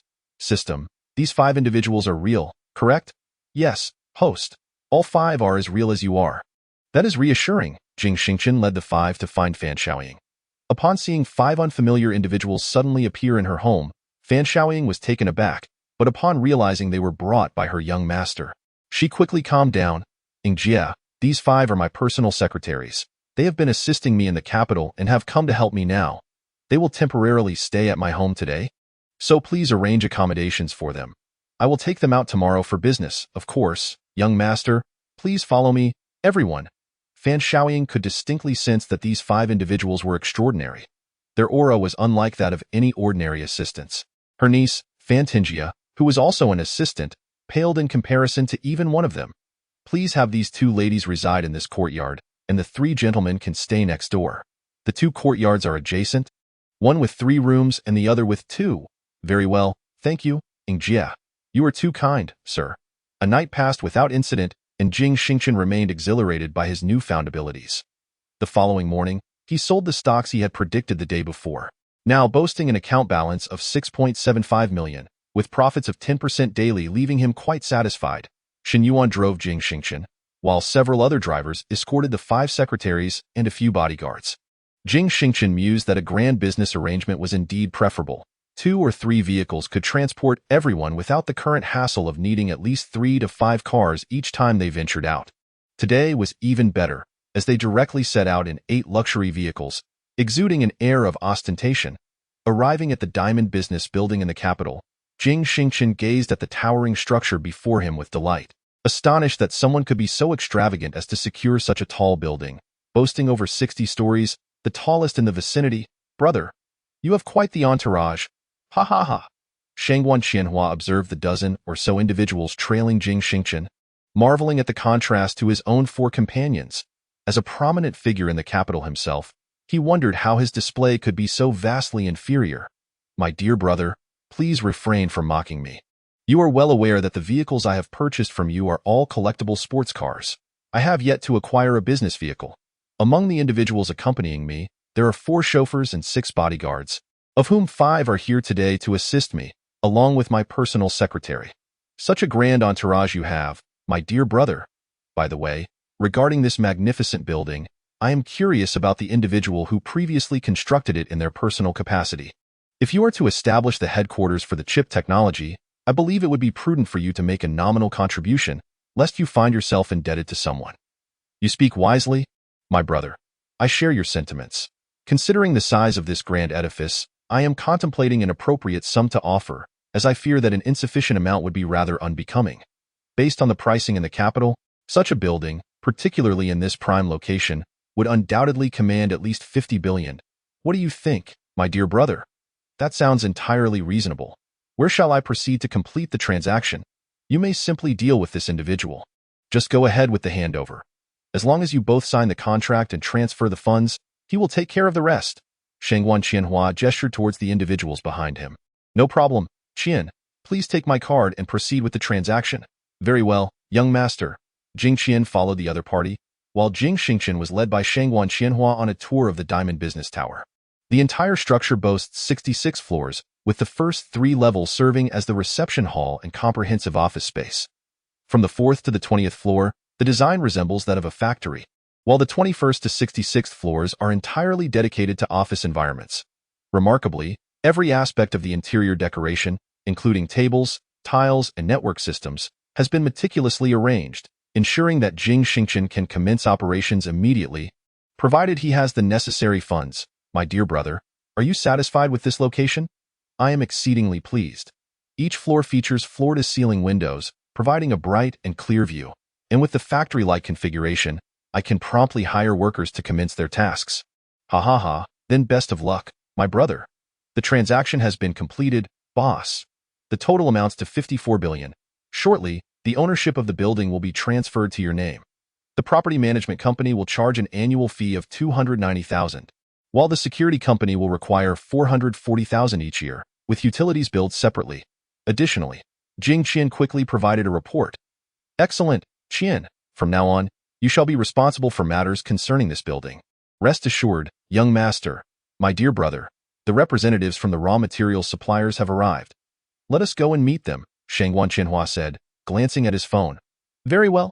The group descended to the lobby on the first floor, where two representatives from the materials suppliers were engaged in conversation. Upon noticing Shangguan Qianhua, they hurried over, bowing and greeting him. Young Master Shangguan, greetings. I am Xiaohu from Guanghui Materials. Young Master Shangguan, I am Shaoli from Shanghai Materials. Greetings to you both. Today, the discussion will not be with me, but rather with my esteemed colleague, General Manager Jing. Please feel free to converse with him. General Manager Jing. Indeed, the individuals who sent you were instructed to negotiate with General Manager Jing. I must attend a meeting now, so I will take my leave. Certainly, young Master Shangguan, please proceed with your business. Hello, General Manager Jing, greetings. I am in need of single crystal silicon materials for chip manufacturing. Please provide your pricing. General Manager Jing. All the materials on our end are sourced from. Xiaohu unleashed his eloquent tongue, but Jing Xingchen found the sales pitch rather unappealing. He promptly assigned Jing Qianbai to handle the liaison, instructing Jing Haoran to register the company's license and complete all tax formalities. He then directed Jing Shiran to recruit personnel for the market, ensuring that their salaries and benefits would be of the highest standard. Additionally, he tasked Jing Shuaxuan with locating a team of lawyers, and finally appointed Jing Xuani to register the investment company. For both companies, Jing Xingchen registered a staggering capital of 10 billion, an amount that, even among long-established firms in the imperial capital, qualifies as a top-tier corporation, although, for now, it remains merely a shell company. The five individuals busied themselves with their respective tasks, and feeling that he had little else to contribute, Jing Xingchen decided to return home. In the afternoon, he received a WeChat message from Jing Qianbai, informing him that the ownership of the Diamond Business Building had been successfully transferred and that the prices for the chip raw materials had been negotiated. The first batch of materials would arrive in 2 days. Jing Xingchen requested Jing Qianbai to assist Jing Shiran with the recruitment, concerned that she might struggle to manage everything alone. Subsequently, Jing Haoran contacted Jing Xingchen to announce that the Galaxy chip had been successfully registered. Jing Xingchen then instructed Jing Haoran to reach out to a packaging and printing company to produce ample chip packaging and master packaging at that moment. Jing Xuani also reported to Jing Xingchen that the registration of Xingchen Tian Investment Company Limited had been completed. Chapter 39. Galaxy Chip, Xingchen Tian Investment. In the evening, Jing Shuaxuan brought back a well-dressed man to meet Jing Xingchen. The man hesitated for a long time outside the grand entrance of the Jing residence, unsure about entering. Lawyer Liu, what seems to be the matter? Oh, nothing much, just feeling that such a grand house is somewhat extravagant. Haha, the boss's capabilities speak for themselves. It's not extravagant at all. Come on in. Aren't you here to speak with the boss in person? Jing Shuaxuan led the way inside. The artificial hills and flowing water of the courtyard, along with the bamboo grove and flower garden, left Lawyer Liu in a state of awe. Boss, the legal team you asked me to find is here. The head of their law firm expressed a desire to speak with you personally. Oh? Please, have a seat, Jing Xingchen replied, approaching with a cup of warm milk. Hello, I am the owner of Fongyuan Law Firm. My name is Liu Hao, Liu Hao said as he handed over his business card. Jing Xingchen took the card, glancing at it, and felt that the name Fongyuan Law Firm sounded somewhat familiar. Noticing Jing Xingchen's frown, Jing Shuaxuan explained, Young master, Fongyuan Law Firm is very reputable in the legal field, and 3 of their top lawyers are well known throughout the country. This Mr. Hao has appeared on television before. Jing Xingchen recalled that the defense attorney for the sensational case of the fake murderer was indeed this Liu Hao. who had skillfully won the case while exposing the points of doubt and capturing the real culprit, earning Jing Xingchen's admiration. Lawyer Liu, what brings you personally to my residence? Mr. Jing, your secretary informed me that you require a formidable legal team. And coincidentally, my firm is seeking partners. That sounds promising. It appears we are destined to meet. Are you here to discuss the fees? Mr. Jing, your secretary has already provided us with a package price of 20 million per year. I have come to you with a request. What is it? Mr. Jing, the lease for our law firm is about to expire, and by the end of next month, we will be vacated, as you are aware. In the capital, land is exceedingly precious, and although we are esteemed lawyers, the fees for individual cases can be quite substantial. Hence, it is not often that we attract clients. Regarding the location of our firm, oh, it's a trivial matter. I just purchased a building today. How many people are there in your firm? Mr. Jing, we have 3 top-tier lawyers, recognized as exceptional, followed by 4 first-tier lawyers, 5 second-tier lawyers, 3 third-tier lawyers, and 5 fifth-tier ones, along with 7 fifth-tier lawyers and 13 legal assistants. Additionally, we have 7 administrative staff. In total, there are 47 individuals. Not many. Tomorrow, please find time to accompany Shua Xian to the Diamond Building to take a look. Shua Xian, arrange for them to find a suitable office floor tomorrow. Yes, sir. Splendid. Thank you, boss. Jing Shua Xian left with Liu Hao, who was practically bouncing with joy. It was until 8 in the evening that Jing Qianbai and Jing Shiran returned to report to Jing Xingchen. Meanwhile, Fan Shaoing nodded inwardly, recognizing that the young master has just begun to find his footing. Although the young master's investments have been lucrative, he has lacked substantial enterprises until now. With the commencement of tangible business, he has secured a significant domestic breakthrough. Once his reputation is established, it may very well allow his niece, Tingya, to stand unafraid against the power of the Shangguan family. Boss, this afternoon we successfully recruited a total of 525 individuals, including 405 workers, 30 cleaning staff, and 90 administrative personnel. These individuals have a favorable outlook on our company's remuneration. We can finalize contracts and commence employment as soon as we notify them. Excellent. I will review the first batch of materials in 2 days. Once the chip production is successfully completed, you can make the necessary arrangements. Understood, boss. Here are the trademarks from 2 registered companies that I had the designer create. Please select one. Jing Haoran also presented his phone to Jing Xingchen for reference. Jing Xingchen, guided by his instinct, made his selections promptly, thereby finalizing the branding for Xingchen Tian 2 and Inhe chips. 2 days later, Jing Xingchen sat in his expansive office on the 66th floor of the Diamond Business Building. Extracting the high-tech lithography machine, he proceeded to load the predetermined chip raw materials and protective packaging into the machine, positioning the machine's output direction next to a table, readying a massive seamless plastic box to catch the falling chips. He set the quantity to 10,000 and pressed the start button. Jing Xingchen initially presumed that 10,000 represented the hourly production rate, only to be astounded to discover that it denoted the output per minute. The advanced technology left him in shock. As he pressed the start button, the adjacent supply chain began to whirl into action. Fortunately, the materials for both the chip and its protective packaging were sufficiently stocked. Otherwise, he would have been at a loss for how to proceed if there were a disruption. Jing Xingchen could scarcely keep track, unable to distinguish whether 160 or 170 chips emerged in a mere second. In any case, a small mountain of chips, each approximately 20 centimeters in diameter, was completed in an instant. Jing Xingchen, having prepared 10,000 units per box, produced a staggering 200,000 in one go. Among these, he set aside 10 boxes for himself, leaving another 10 boxes containing 100,000 units, sufficient for the workers to sustain their efforts for an extended period. He urged Jing Haoran to promptly arrange for the packaging and printing factory to commence operations, subsequently notifying Jing Qianbai and Jing Shiran to have the employees report to work. Everything was to proceed according to the formal processes of a large enterprise. First, contracts and formalities were to be completed for personnel from the human resources, finance, and reception departments, followed by HR overseeing the onboarding of other workers and administrative staff.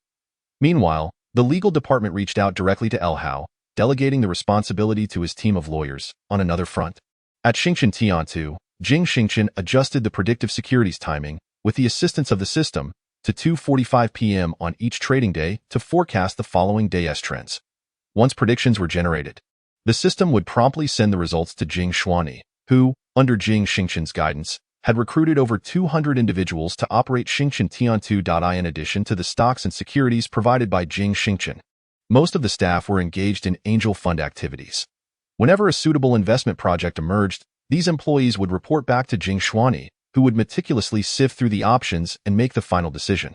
Everything was unfolding in an orderly manner. On the first day that both companies entered the market in the capital, they captured the attention of the four prominent families of the metropolis. The Shangguan family, having previously communicated with Shangguan Qianhua, found themselves in a cooperative situation with Galaxy Chips and Xingchen Tian2.I. In contrast, the other three families, the Liang, Xia, and Ouyang families, began to take various actions. Although these two companies were newly established, their registered capital and the industries they engaged in had completely encroached upon the domains of the family's holdings.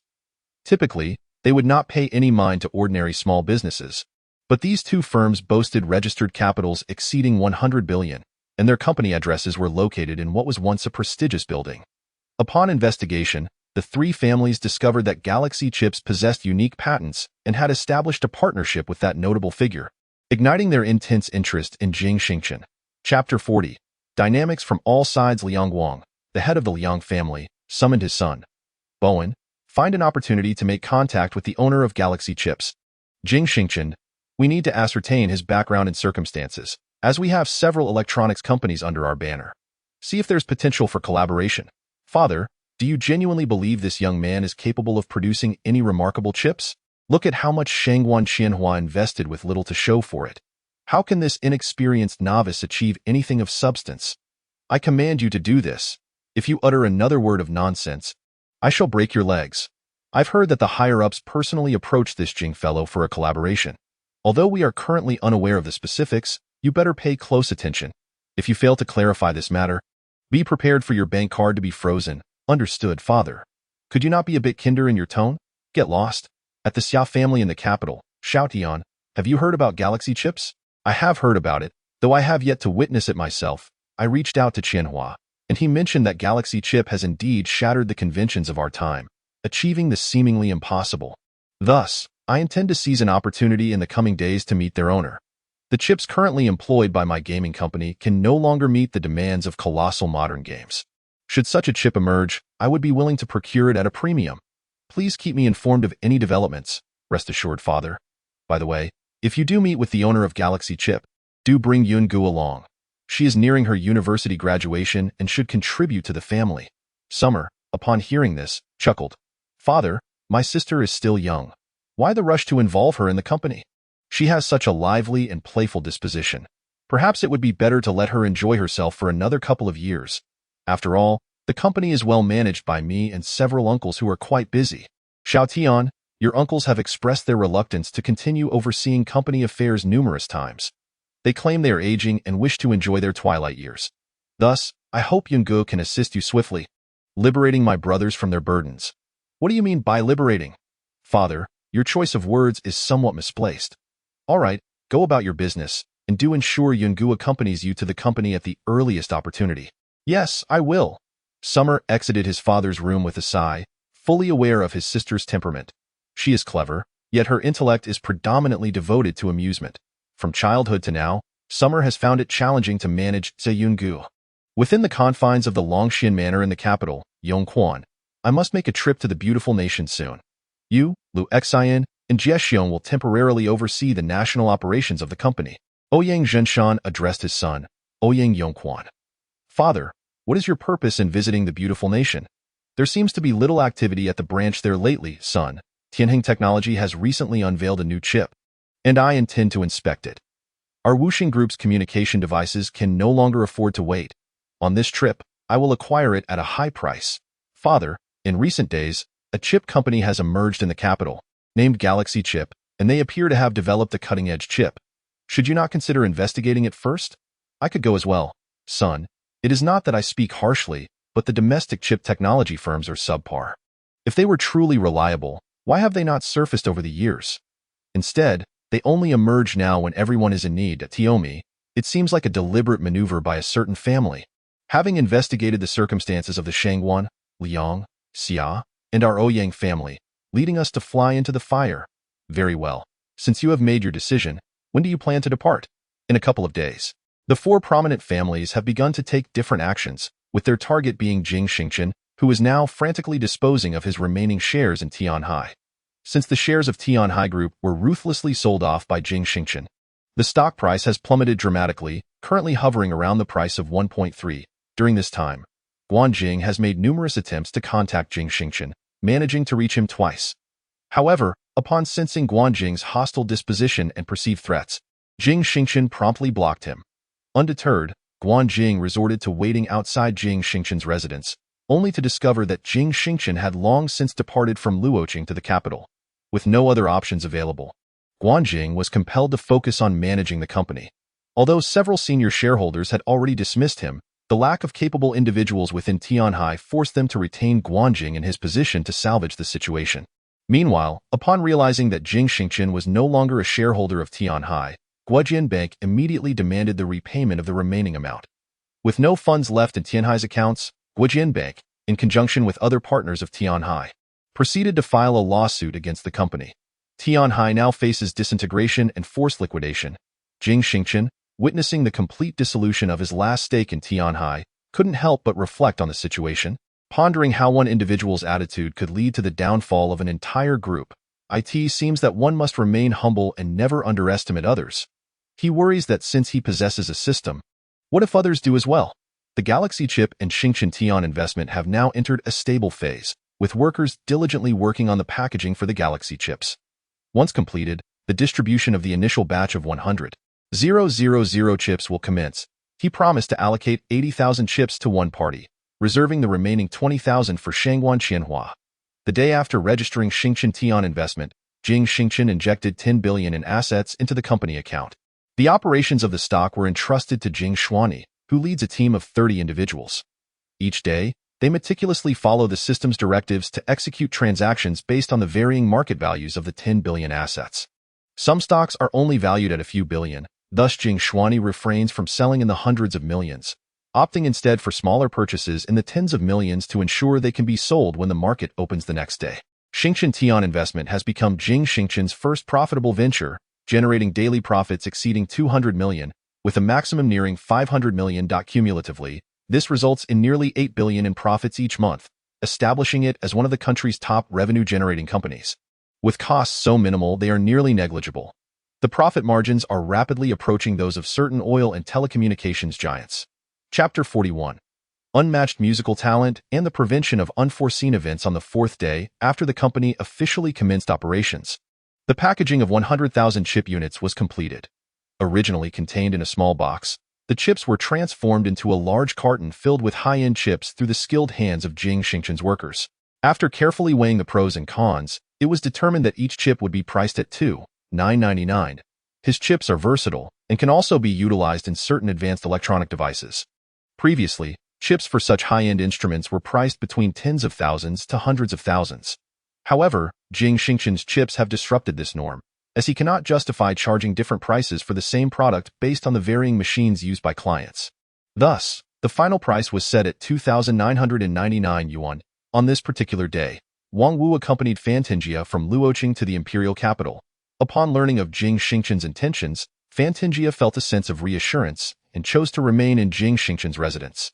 She understood that Jing Xingchen's tireless efforts to advance the company's operations were, in part, motivated by her presence.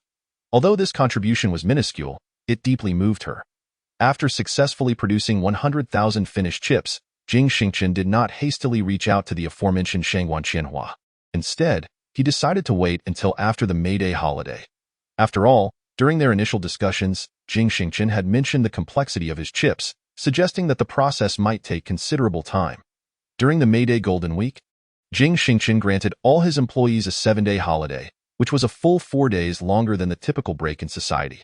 Furthermore, due to their exceptional performance, every employee received varying bonuses, with even the cleaners receiving an additional 1,000 yuan each. This gesture from Jing Xingchen reshaped the new employees' perception of their boss's generosity, prompting them to pledge to work even harder upon their return after the holiday. On the first day of the Golden Week, Jing Xingchen, accompanied by 5 secretaries, visited the Tianya Hage Sales Center in the heart of the imperial city. He extravagantly spent 90 million yuan, purchasing a roughly 120 square meter apartment for each secretary, followed by an additional 5 million yuan to furnish 5 vehicles for them. This display of generosity was not merely for show.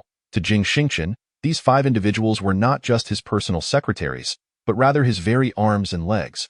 Providing for them was akin to providing for himself. More importantly, this 96 million yuan expenditure would all contribute to his system upgrade experience. The hustle and bustle of the imperial capital during the May Day holiday was overwhelming, with traffic congestion everywhere.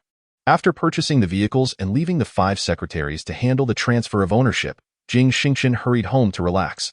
The system indicates that I am just 4 million short of an upgrade, and I still have unused function keys. Host may utilize them at any time. Let me see, I still have the skill key, prediction key, and blessing key available. Given the pleasant weather today, I shall start with the skill key. As Jing Xingchen clicked the skill key, a chime echoed, ding. Host has acquired an unparalleled musical talent, along with master-level skills in 28 different musical instruments. What is the utility of this?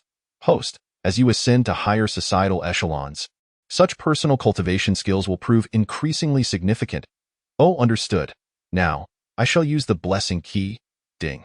Host has received a divine blessing, elimination of unforeseen events. Elimination of unforeseen events? What does that entail? Literally, host, all dangerous incidents you may encounter in the future will be nullified.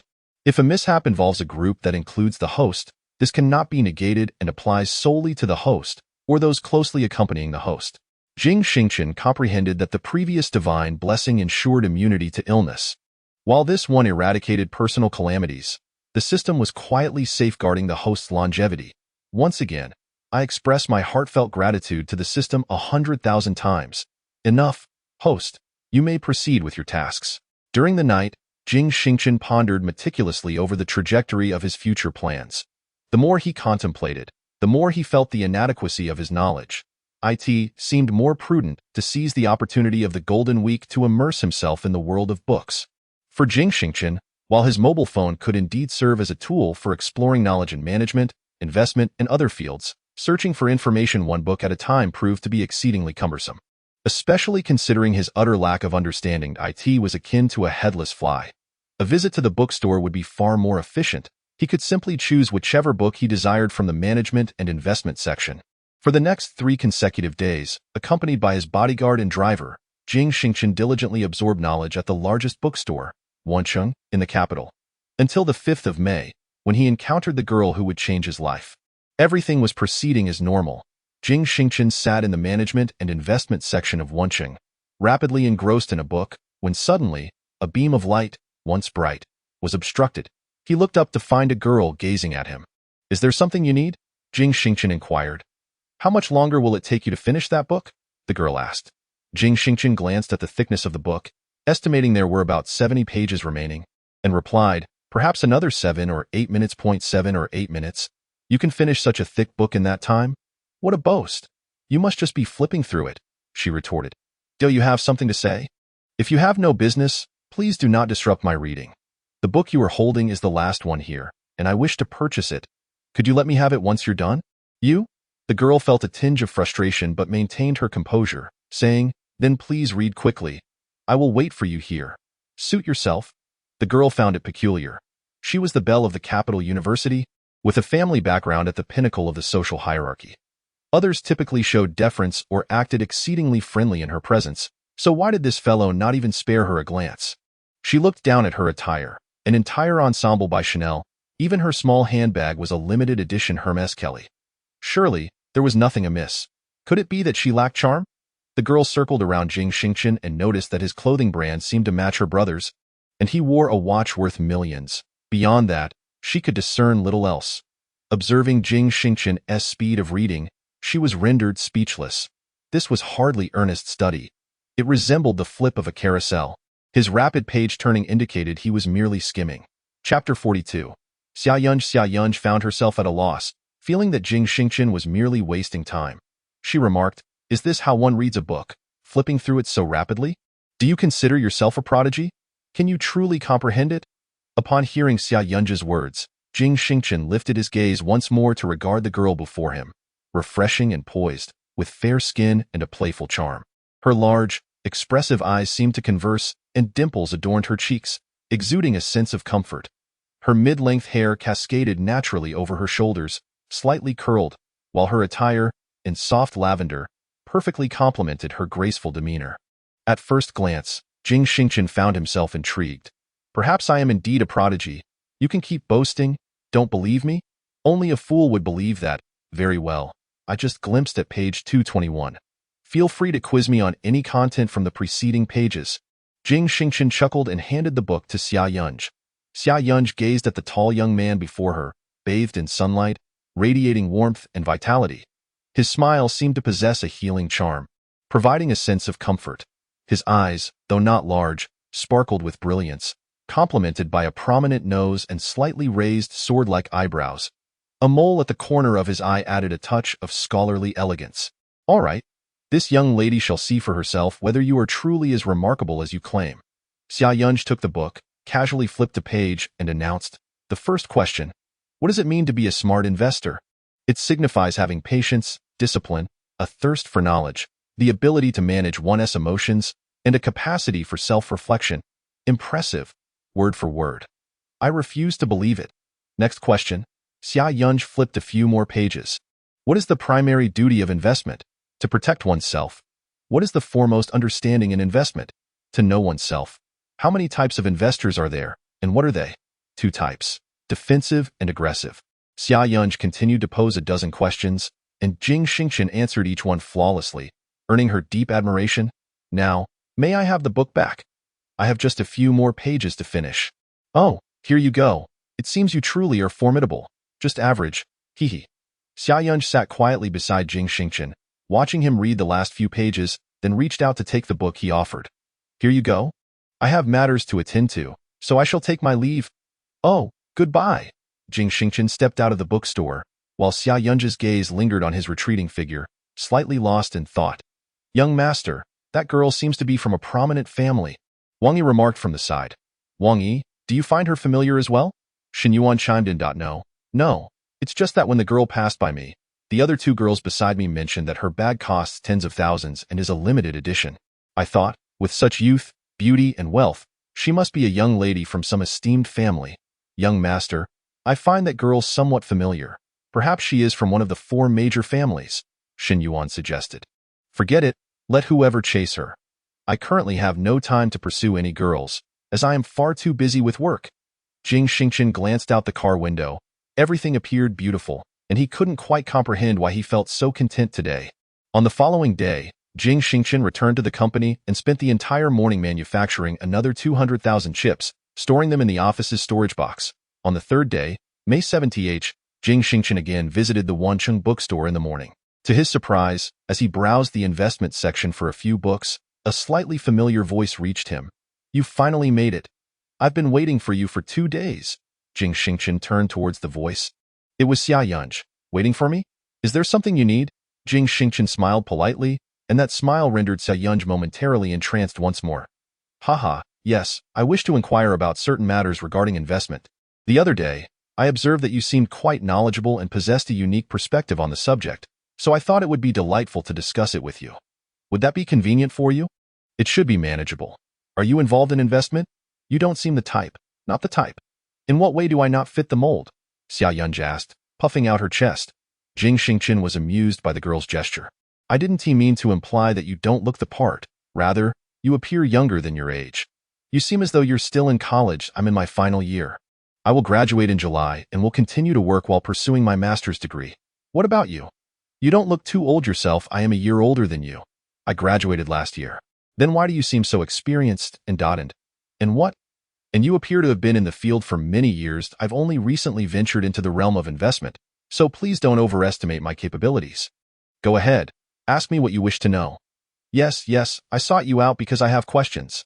The 2 found a secluded corner in the bookstore, where Xia Yunj presented the questions she had compiled over the past 2 days, and Jing Xingchen answered them one by one. Listening to Jing Xingchen's explanations made Xia Yunj feel that they were clear and straightforward, far surpassing the explanations provided by her uncle and brother. They engaged in a question-and-answer exchange for about 30 minutes before concluding. You are truly remarkable. If possible, I would genuinely like to hire you as my family's investment advisor. My family has several well-known investment firms in the capital. I'm afraid that won't be feasible. I'm quite busy. Jing Xingchen declined. I anticipated this. You've been such a tremendous help today. Let me treat you to lunch. That might not be appropriate. I am doing this to express my gratitude, not for any ulterior motives, so please don't overthink it. I'm not overthinking. If you insist, I shall graciously accept. From there, the two continued to explore their respective unknown territories in the vast sea of knowledge. Chapter 43. Subtlety. An hour later, they exited the library side by side. Jing Xingchen shook his head at the bodyguards and driver in the distance, and Xia Yunj mirrored the gesture towards the same group. Babylon Restaurant, renowned in the capital for its Middle Eastern cuisine, awaited them. What would you like to eat? Feel free to order anything, Xia Yunj said with an open heart. Jing Xingchen did not hold back, ordering a few enticing dishes, and they began to converse. We've known each other for quite some time.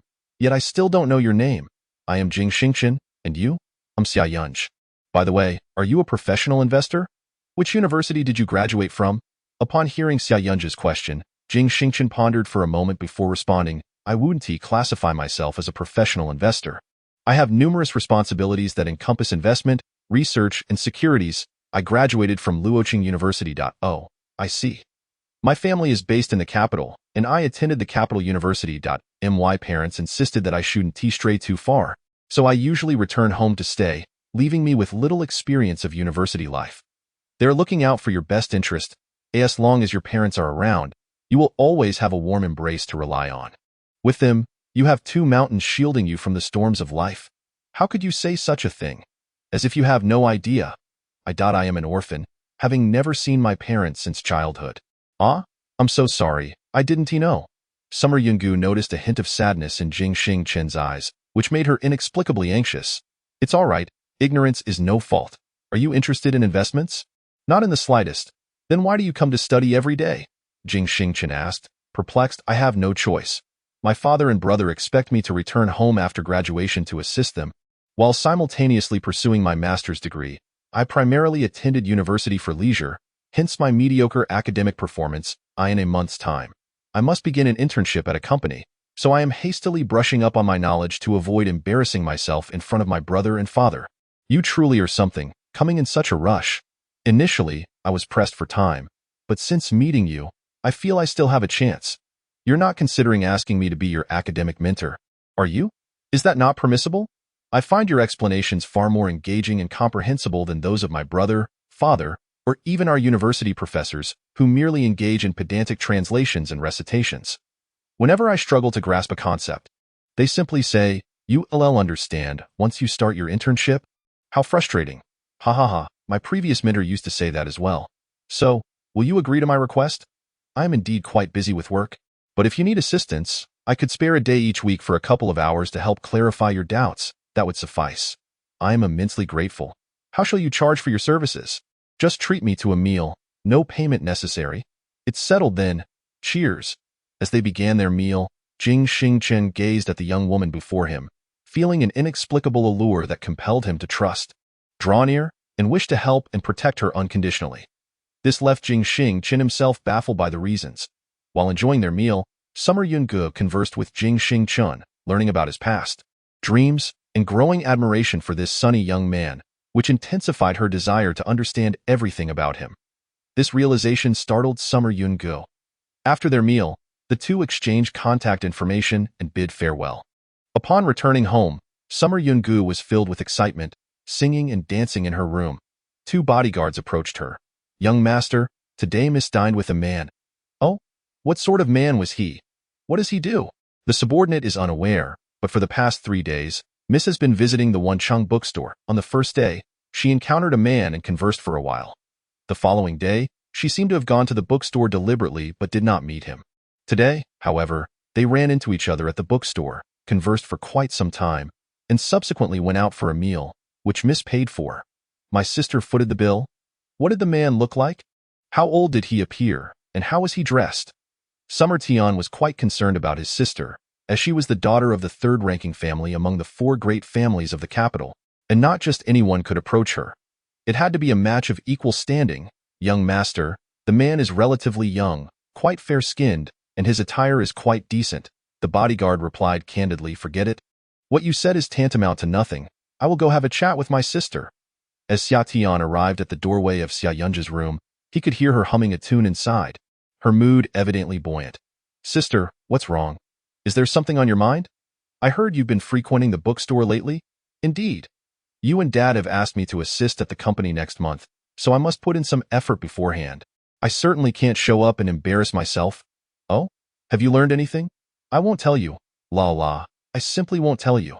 A bit mischievous, aren't we? If you don't speak, I have my suspicions. Did you meet someone interesting at the bookstore? Is there a man trying to take advantage of my sister? Xia Tian teased, probing gently. Big brother, don't talk nonsense. Who's taking advantage of whom? If anyone is taking advantage, it's me taking advantage of him. Xia Tian nearly choked on her words. Could it be that his sister had been holding hands with some dandy? Or perhaps they were. Sister, you must come clean. What did you do with him?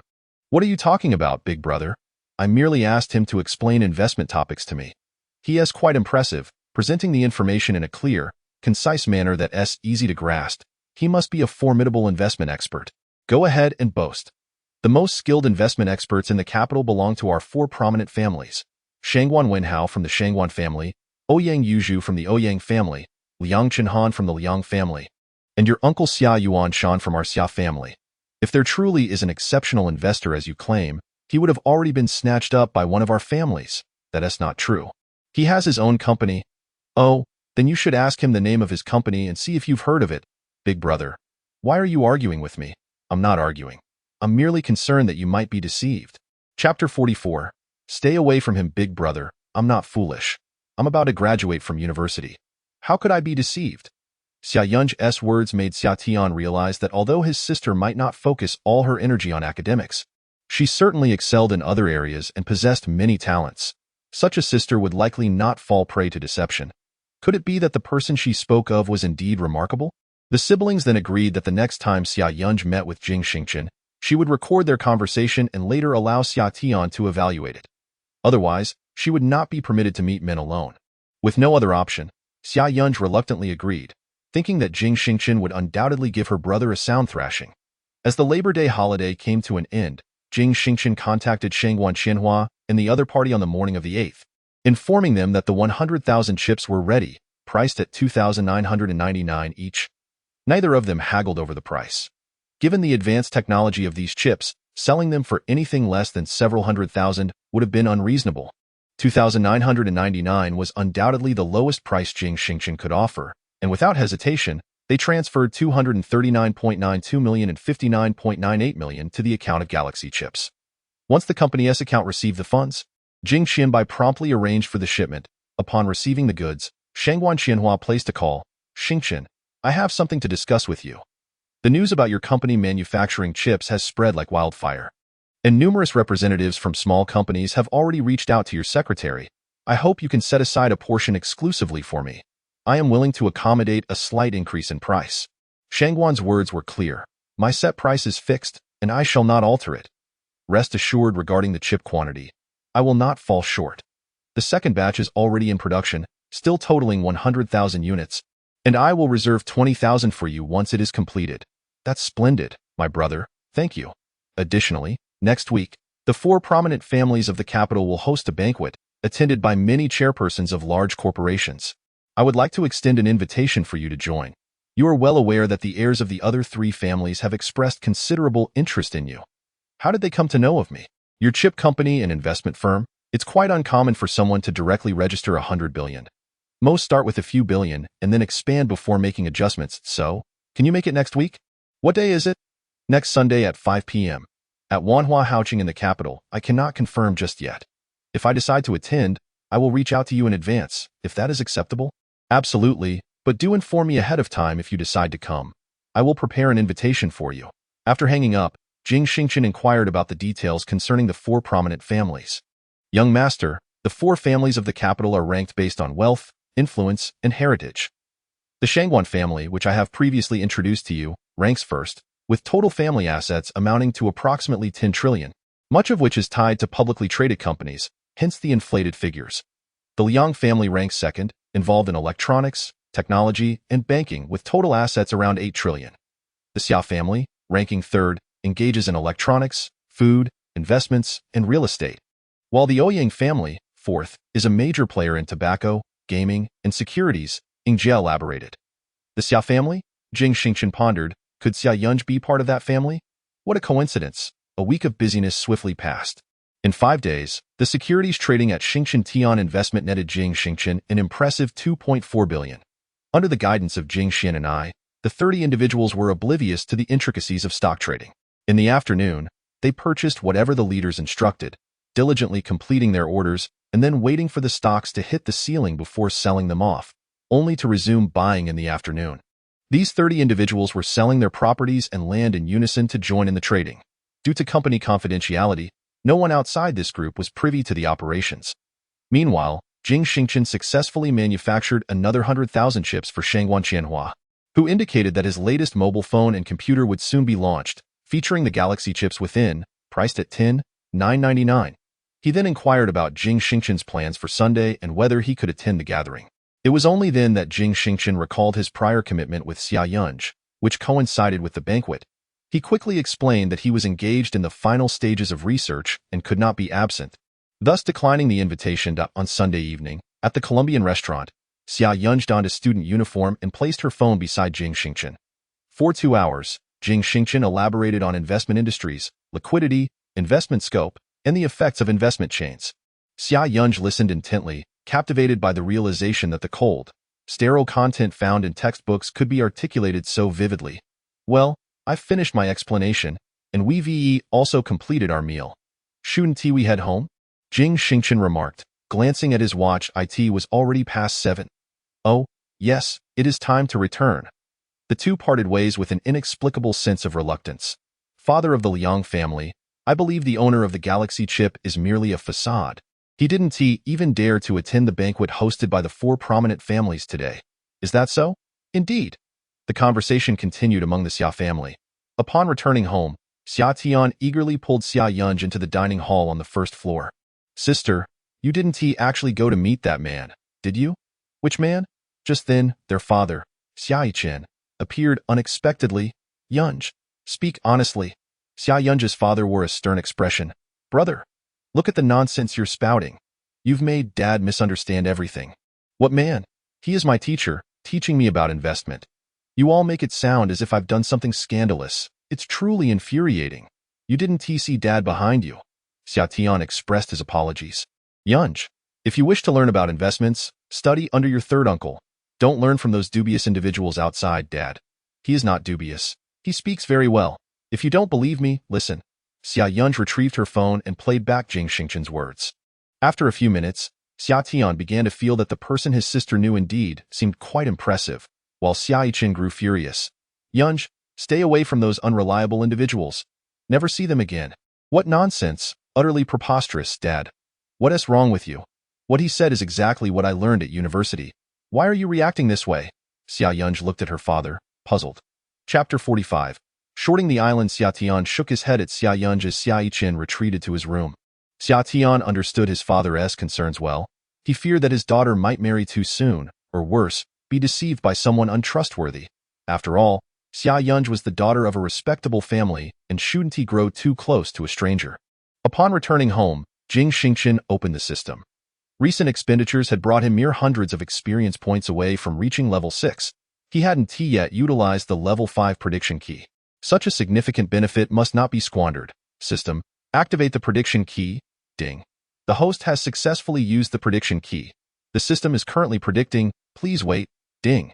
The system predicts that on May 18th, the island nation will experience a devastating earthquake measuring 9. For on the Richter scale, this will cause the stock market index to plummet from 18,994 points to 7,144 points. The host should seize this opportunity. An earthquake? System. Will this affect us? Replying to the host. There will be no impact on Shenzhou. Only slight tremors will be felt. Understood. Jing Xingchen was filled with excitement. Previously, Dainyu technology was merely a solitary stock with a limited trading volume each day, and the leverage base amount in Gangxing was exceedingly minimal. This time, upon traveling to the island nation, he resolved to stake all his assets. As the 18th approached ever closer, Jing Xingchen, troubled by his unfamiliarity with the institutions in the island nation, could only reach out to a certain individual.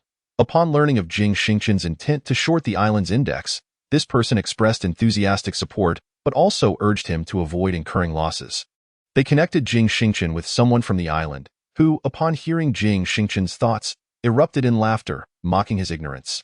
After all, the island's index was soaring daily, buoyed by a stable real economy rather than a bubble. Jing Xingchen requested a leverage of 20 times and committed a staggering 100 billion in one fell swoop.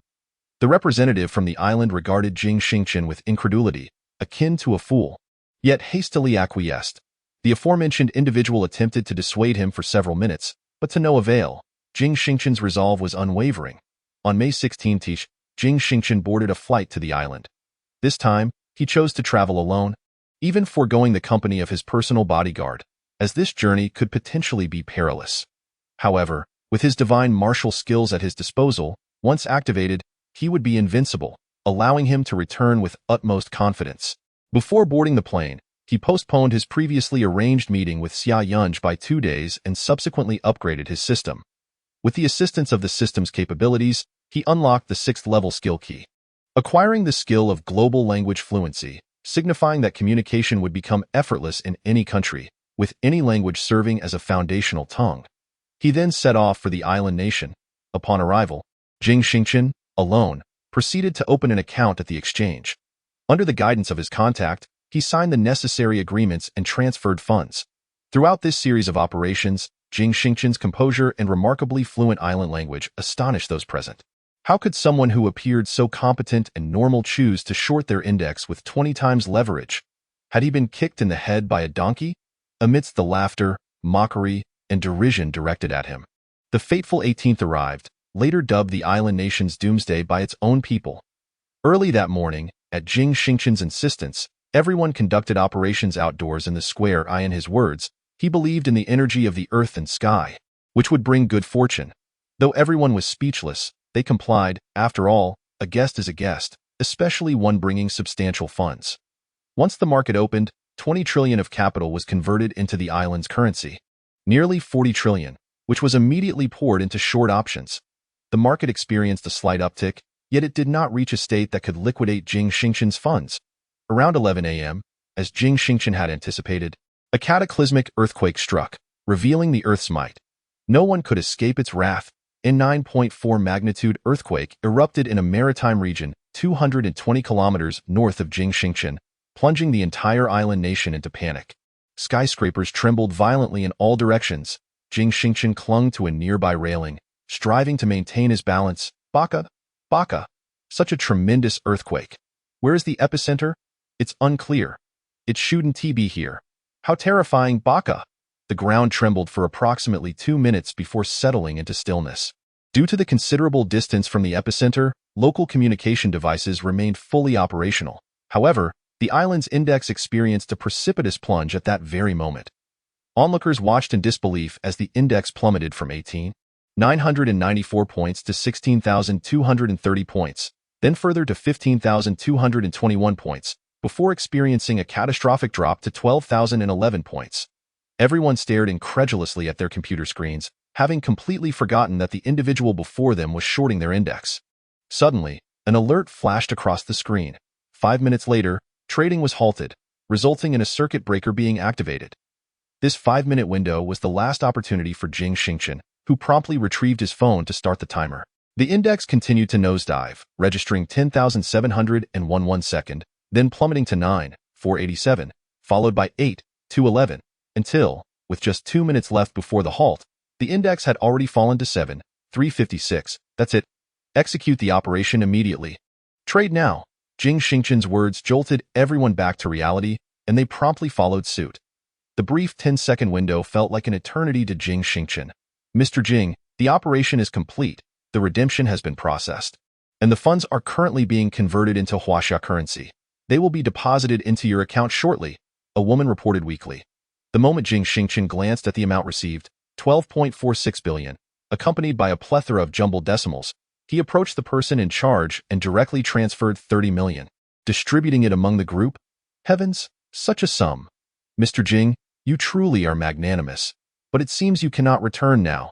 It appears the flights will not be operational for quite some time, and with so much money in hand. Do you truly intend to leave like this? Ha ha, I shall excuse myself to the restroom. Let us continue our conversation upon my return. Jing Xingchen turned and walked in the direction of the restroom, neglecting to take his empty backpack, as he had no intention of keeping it. Upon entering the restroom, he instantly activated his warrior mode, vanishing from the locale in an instant. The next moment, he materialized at the airport. Upon glancing at the flight schedule, he noted a flight about to take off and decisively purchased a first-class ticket before closing his eyes to rest. Meanwhile, at the short-selling site, some individuals gradually sensed something amiss and hurried into the restroom, only to find it utterly deserted. Baka, immediately head to the airport and investigate. So much money cannot be allowed to leave his possession. At that moment, the plane had already been airborne for over 10 minutes. Chapter 46. You insolent scoundrel, a fraud. After a 6-hour journey, Jing Xingchen merely took a brief nap before arriving at the capital's airport. Upon his return, as he opened his phone, he was inundated with messages of concern from countless individuals. All worried about his well-being amidst the earthquake in the island nation, Jing Xingchen posted a status update.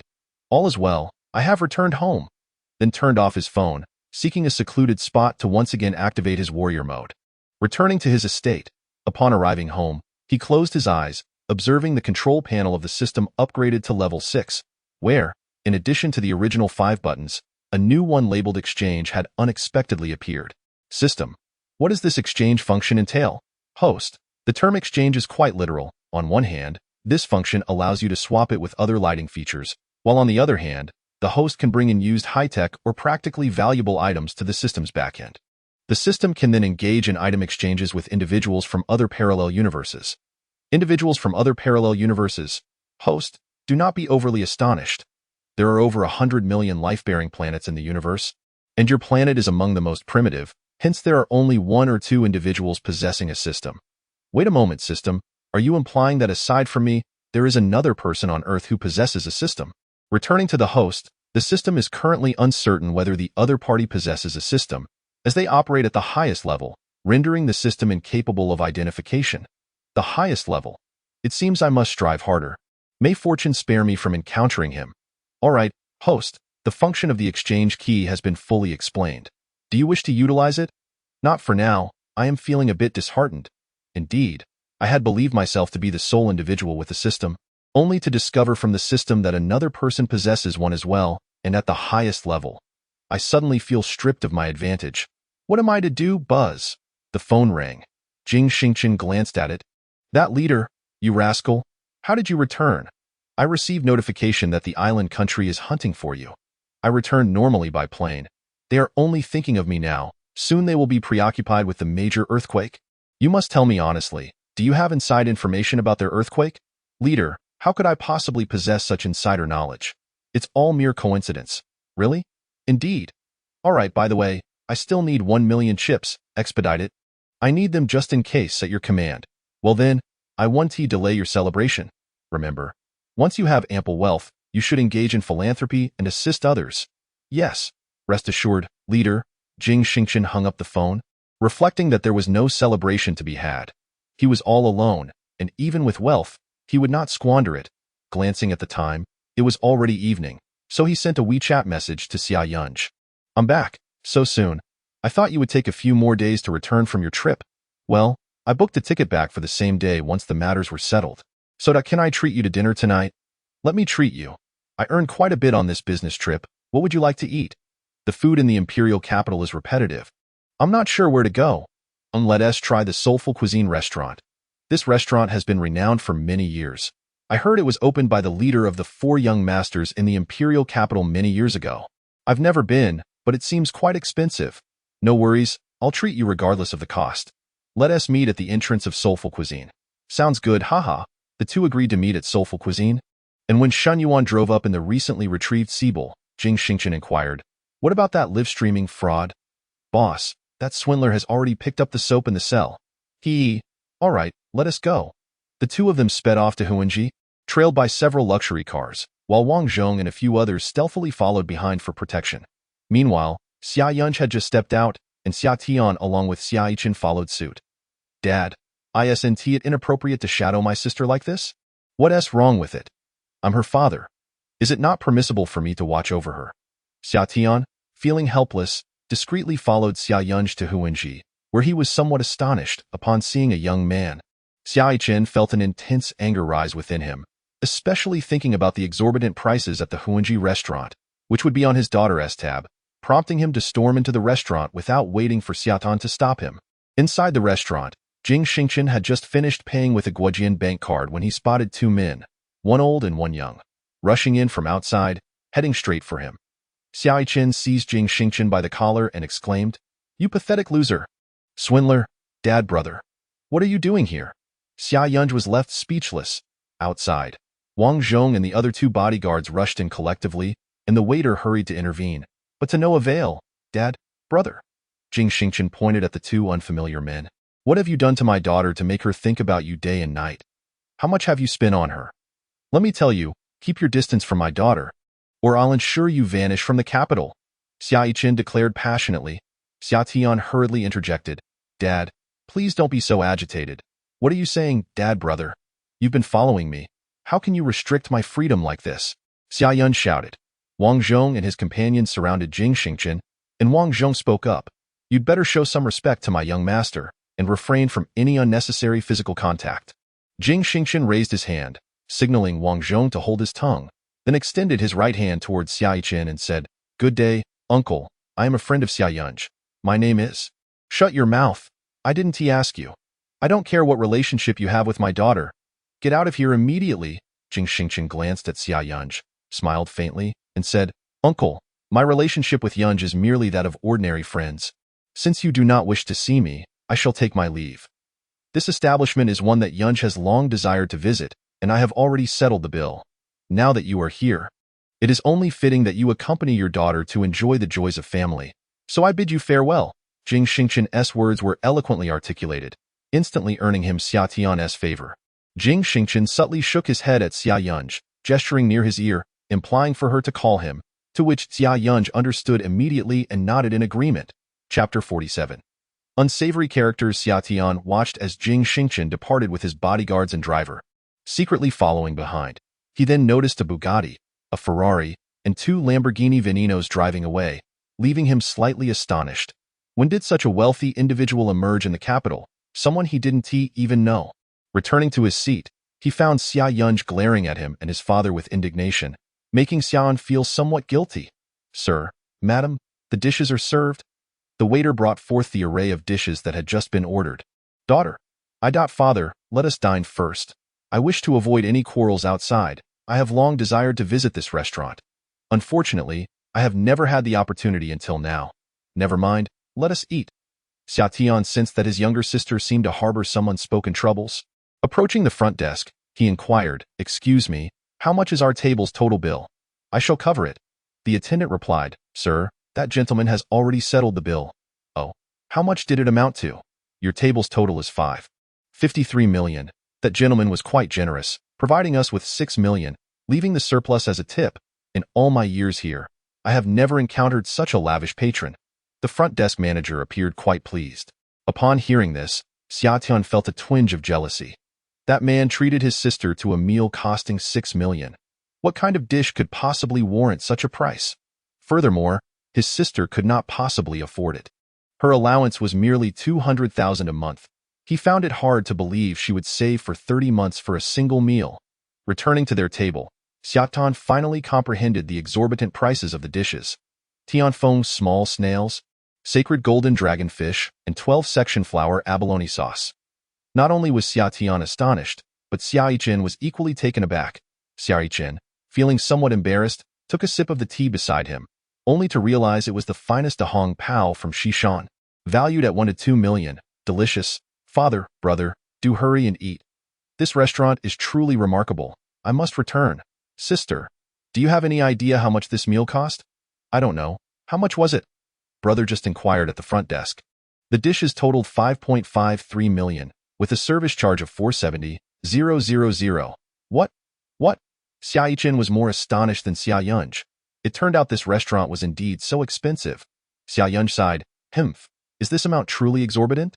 "Daughter, if you wish to eat, is it not exorbitant? With my monthly allowance of 200,000, I would need to save for 30 months, 2.5 years without spending, to afford a single meal here. A stranger invites me. I order the dishes and he pays.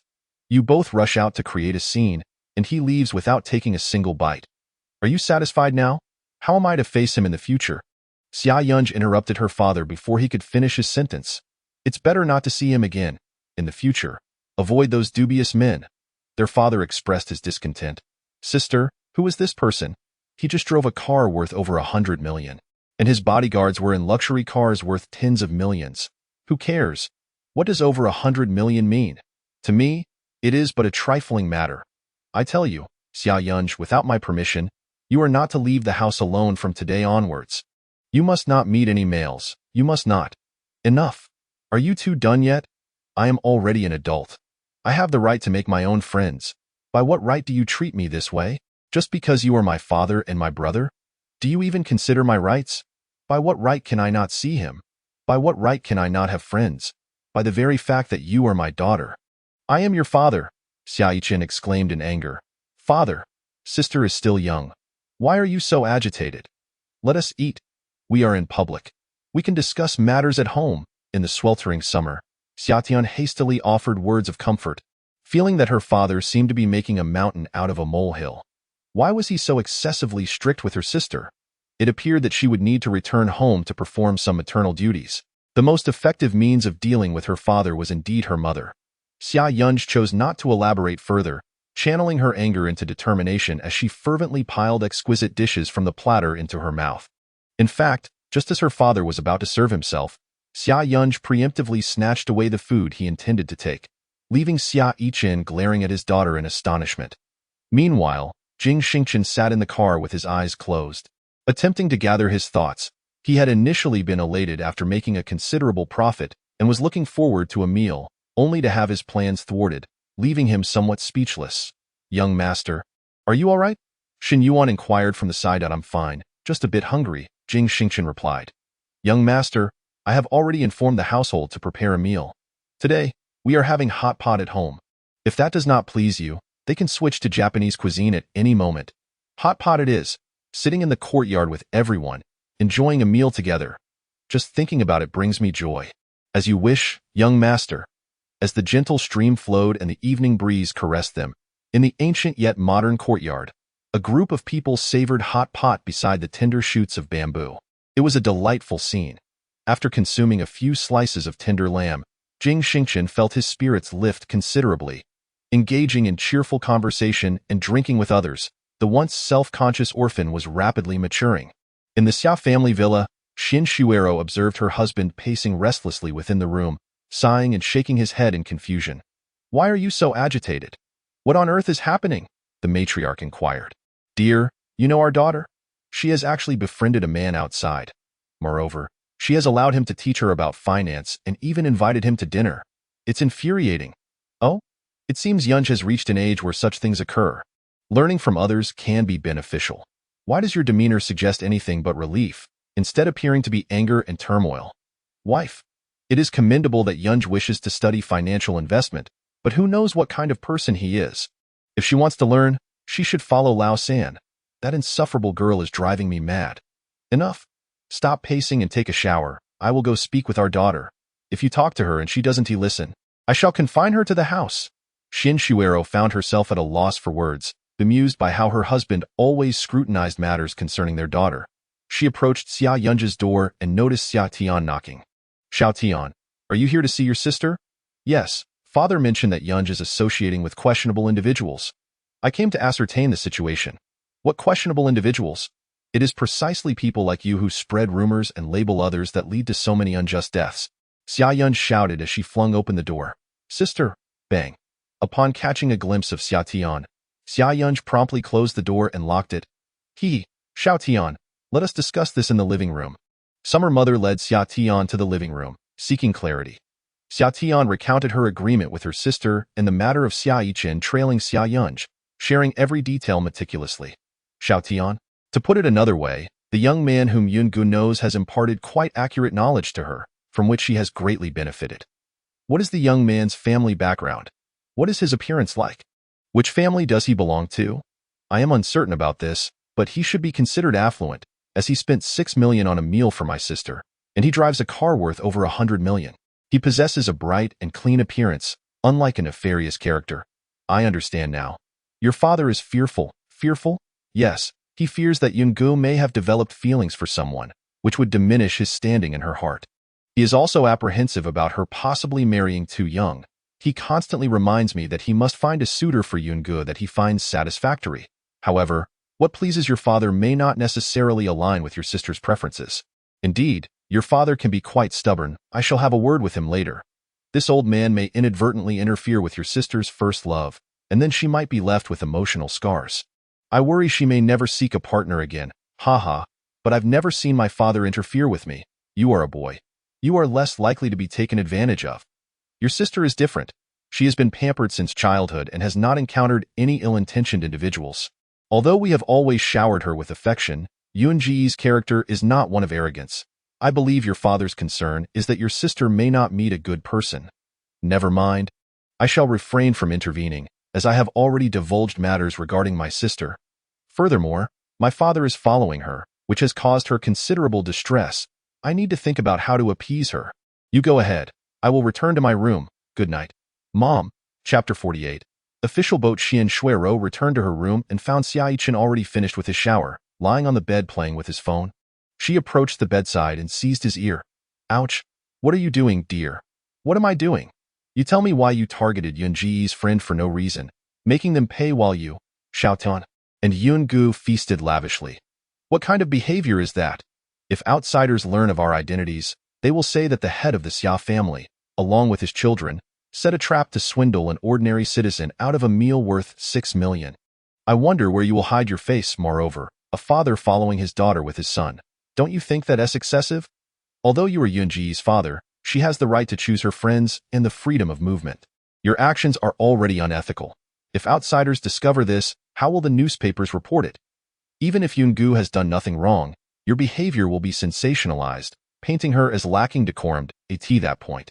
Even if she jumped into the Yellow River, she couldn't cleanse herself of the slander. Do you realize the immense trouble you have caused your daughter? And you still dare to be angry with her. I think you are itching for punishment. I am not. I, the fearless head of the Xia family, Xia Yichun, appeared as gentle as a lamb before his wife. With her prompting, he came to the realization that his actions had indeed crossed the line. No wonder his daughter was so enraged. But she is the little cotton-padded jacket he has painstakingly raised.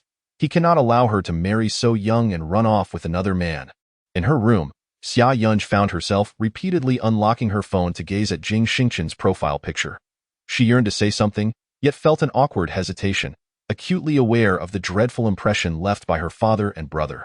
The words Jing Xingchen had spoken upon leaving only served to highlight her family's narrow-mindedness, making it seem as though he hailed from a distinguished background.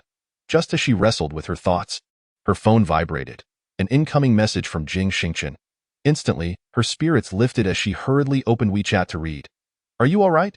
I hope I didn't trouble you today. Not at all. It was I who caused the disturbance. I hadn't anticipated that my father and brother would follow me out today, resulting in such an awkward situation. I am truly sorry. Please, no need to apologize. It was merely a trivial matter. What parent doesn't care for their child? I believe your father is simply overly concerned about you. Dio, avoid quarreling with him. Yes, I understand. Have you had dinner yet? Just finished. I enjoyed a cozy hot pot at home. You're welcome to visit sometime. It's quite convenient for hot pot and barbecue, and the ambience is pleasant. Sounds great. Haha. By the way, could I reach out to you again in the future to learn about finance? Of course. Just make sure to shake off any lingering baggage next time. Ha ha ha. All right then, let's schedule a meeting for next week. Good. After their exchange, both felt a sense of relief. Later that evening, Jing Xingchen perused the world news, which prominently featured the devastating earthquake in the island nation and its ensuing consequences and casualties. The following day, coinciding with the earthquake, a mysterious individual had short-sold the island's stock market, reaping billions in island currency. An event marked as a historic moment in financial securities, after which the individual vanished without a trace. Jing Xingchen chuckled at the news, finding the coverage to be excessively dramatic, filled with notions of celestial calculations and elemental evasion techniques, portraying the figure as almost omnipotent. Just as he was about to turn off his phone, a call from Shangguan Qianhua interrupted him. Hello, Qianhua. Is there something urgent at this late hour? Brother, have you seen the news about the earthquake? It has had a significant impact on our coastal cities, resulting in substantial property losses. The provinces closest to the island have also suffered varying degrees of damage. Therefore, I will be hosting a large auction and charity event next week. Will you be attending? Absolutely. What time should I be there? Next Tuesday, which is the day after tomorrow, at the Guangzhou venue under the Shangguan family. Guangzhou? Yes, it's a luxurious 5-star floating hotel located in the coastal district. The event will commence precisely at 4 p.m. and continue until around 9 p.m., focusing on the auction and charity donations, along with some performances. The leaders of the 4 prominent families, as well as executives from major companies in the capital and its vicinity, will be present. I'll introduce you to some people that day. Thank you for your kindness. Why be so formal with your elder brother? Tomorrow, someone will deliver the invitation to you. I'll ensure you receive 3 invitations. And given our current relationship, all 3 will be in prime positions. Haha, very well. By the way, Shangguan, my securities investment under Xingchen Tiantu has commenced its operations smoothly. You previously mentioned that you would like me to assist you with it. Do you still require my help? Indeed, my dear brother, you are exceedingly generous. I plan to invest 500 million, which is my personal pocket money. I shall transfer it to you tomorrow, and you should charge your fee as appropriate. My brother, as you are aware, stock trading entails both gains and losses. Should losses occur, I have faith in you. If I were to lose this 500 million, then it is of no concern to you. Ha ha ha, how extravagant you are, my brother. So be it. On the following day, Shangguan Qianhua promptly transferred the funds to Jing Xingchen's company, Xingchen Tiantu. Jing Xingchen allocated the funds to Jing Xuani, instructing her that this 500 million was for the young master of the Shangguan family and should be managed by a sole individual. At noon, Jing Xingchen received 3 exquisitely crafted invitations for a charity auction, and upon receiving them, he arranged for Fan Xiaoying and Jing Qianbai to accompany him, as one served as a personal steward managing finances, while the other was a personal secretary overseeing affairs. Jing Xingchen's sole responsibility was to engage in conversation. On the afternoon of the next day, Jing Xingchen, seated in a Bentley, set off with his steward and secretary, accompanied by Wang Zhong and Wang Wu, who were tasked with security. Unbeknownst to him, 3 additional vehicles trailed behind, discreetly ensuring his protection. The official vessel was a colossal structure resembling a maritime ship.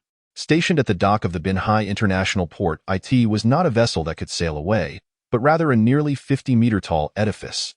The hull at the bow resembled a deck, encased within thick glass, spanning an area of 30,000 square meters, while the rear housed accommodations, entertainment zones, cinemas, casinos, and more. Chapter 49. Merely a clown's performance. As Jing Xingchen and his companions entered the hotel lobby, they underwent security checks, presented their invitations, and received their auction paddles, proceeding directly into the venue, guided by the attendants. Young master, numerous affluent families have arrived today. Ingjie remarked. Ah, young master, over there surrounded by people is Liang Bowen, the second heir of the 4 great families of the imperial capital. Although he is the heir of the Liang family, his personal capabilities and reputation leave much to be desired. Nevertheless, a dead camel is larger than a horse. The Liang family still holds significant stature in the imperial capital. Hence the surrounding individuals are fawning and flattering him. Young master, over there is the heir of the Ouyang family, Ouyang Yongquan. Jing Xingchen nodded. I was just speaking of you, and here you are. The voice of Shangguan Qianhua resonated. Qianhua, come, my brother. Allow me to introduce you to a few individuals. Shangguan Qianhua led Jing Xingchen to an elderly gentleman past his 50s. Qianhua, this is Meng Dalan, the president of Dream Electronics. Dalan, this is Jing Xingchen, the provider of my chips and the president of Galaxy Chips and Xingchen Tiantu. President Jing, greetings, greetings. I have long heard of your esteemed name. It is truly a pleasure to finally meet you. I have some business matters I would like to discuss with you. When would it be convenient for you? President Meng, this is my company manager, Jing Qianbai. He can coordinate with the responsible individuals from your company. Ha ha ha, I am not particularly fond of handling company affairs. General Jing is youthful and accomplished. I have witnessed your remarkable chip. It is truly a monumental invention, yet I am perplexed as to why it has not made a resounding impact. Meng Dalan expressed a hint of curiosity. What other reason could there be but the inadequacy of the chip? Liang Bowen's voice echoed from behind. Xingchen, allow me to introduce you to Liang Bowen, the heir of the second most prestigious family in the capital, the Liang family. Shangguan Qianhua emphasized the significance of the word second, and upon hearing this, Liang Bowen remained unfazed, continuing, I have heard Qianhua extolling the virtues of your product. However, at the recent gathering you missed, I did not find you particularly remarkable. What earns you such reverence from the Shangguan family? Ha! Jing Xingchen glanced at Liang Bowen and his female companion, then turned to Ming Dalan, saying, if you know anyone in the electronics industry, please do introduce them to me. We could explore potential collaborations in the future. Liang Bowen, feeling disregarded by Jing Xingchen, grew quite irate. Shangguan, why would you allow someone like him to attend the auction? I wonder what he could possibly afford with the meager amount of money he has. Charity donations? I am quite intrigued to see how much a small-time owner of a worthless company can contribute. Wanran, let us depart with that. Liang Bowen strode away with his assistant and secretary. Shangguan Qianhua also felt a tinge of anger. Liang Bowen was indeed lacking in shame. Xingchen, he is simply that sort of person. Do not let it bother you. We have long grown accustomed to it. The Liang family has become a shadow of its former self in his generation. No worries, Qianhua. I regard such individuals with utter disdain. Without the Liang family's backing, he is nothing but a waste, Jing Xingchen replied with a smile that ha. Even with the Liang family as his support, Liang Bowen remains a mere waste. Greetings, I am Ouyang Yongquan. Hello, Jing Xingchen. I have heard whispers of your chip, and I believe that should we collaborate in the future, our Ouyang family's electronic products could yield significant benefits for you. May I have your contact information?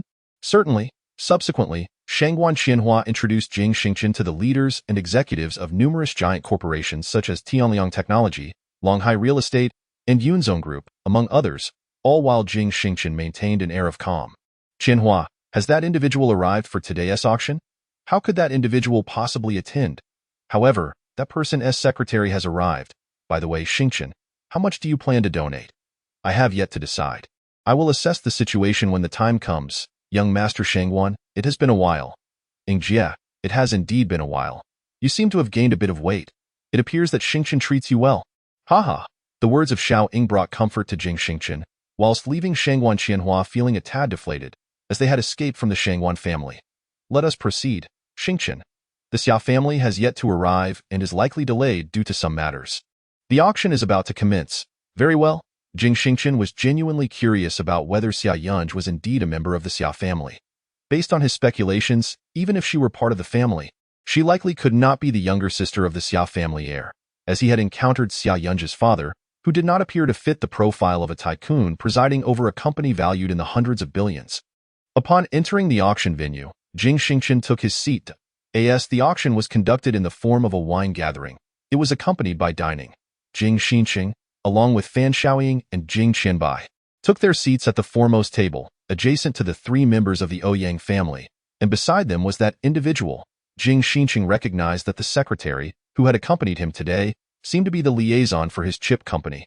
As anticipated, Jing Qianbai addressed him. Secretary Zhang, what a surprise to see you here today. Ha ha ha, Jing Xiao, Manager Jing, you both have come in person, replied Secretary Zhang. Indeed, Secretary Zhang. How is the installation progress of the chips? The 80,000 I provided previously, how long will that suffice? Jing Qianbai's inquiry undoubtedly informed everyone present that the galactic chips were indeed supplying chips for the higher-ups, though whether the quality of the chips matched the legendary status remained a mystery. The two engaged in a familiar conversation, while Jing Xingchen interjected appropriately with a few remarks. I didn't expect you to be seated in the front row. Liang Bowen's voice rang out once more, prompting Jing Xingchen, Secretary Zhang, and Ouyang Yongquan to glance over. Noticing the unfriendly gaze Liang Bowen directed at the secretary, he quickly closed his mouth. Jing Zong, is that scion of the Liang family? Secretary Zhang inquired with concern, for he recognized Jing Xingchen's potential as unparalleled among those present. While others were unaware of Jing Xingchen's recent trip to the island nation, as secretary to that esteemed individual, he could not be oblivious.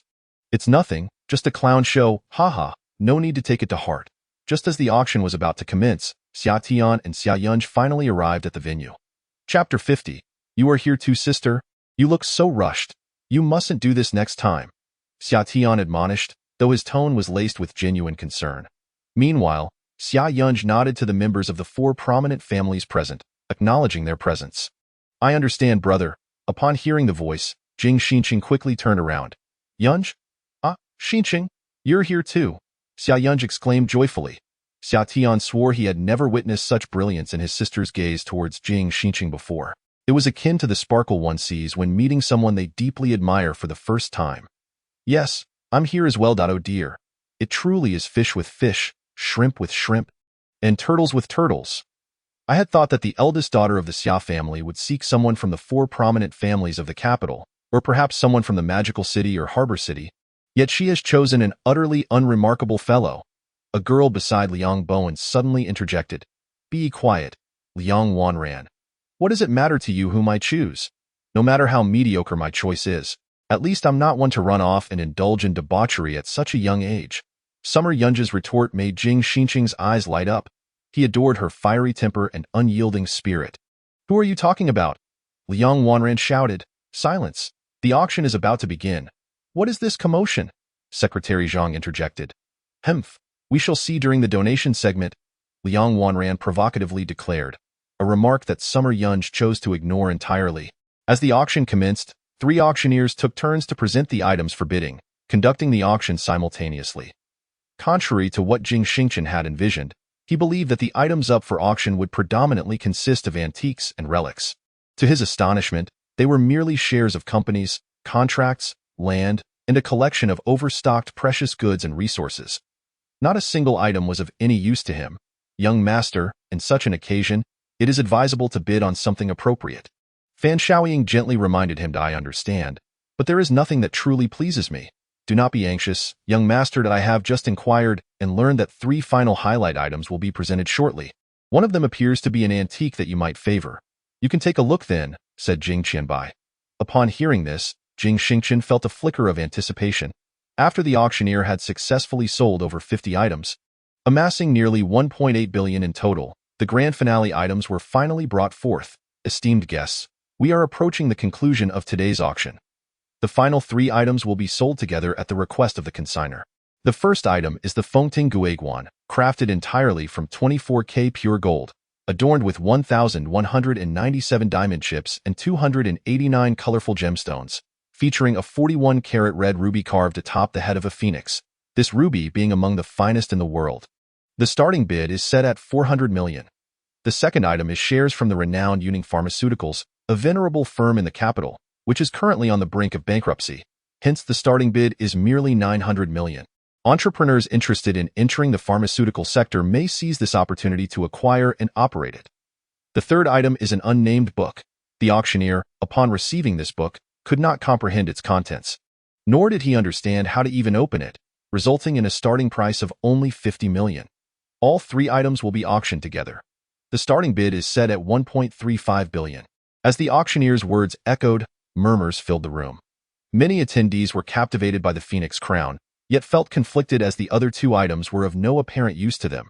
A considerable number of bidders were interested in the pharmaceutical shares, but deemed the book a frivolous expenditure, leading to a palpable tension. The auction begins. Please place your bids. 1.4 billion. The owner of Global Travel raised his paddle. Everyone was aware of his company's recent foray into the pharmaceutical industry, making his bid not unexpected. 1.42 billion. An elderly gentleman, over 80 years of age, placed his offer. Jing Zong, that is Mr. Wen's son, a collector who prospered in his youth through the trading of collectibles, now boasting a net worth of 30 billion. His collection of antiques is astonishingly vast, Secretary Zhang elucidated nearby. Jing Xingchen silently took note of the man's appearance. Perhaps he would engage in conversation with him in the future.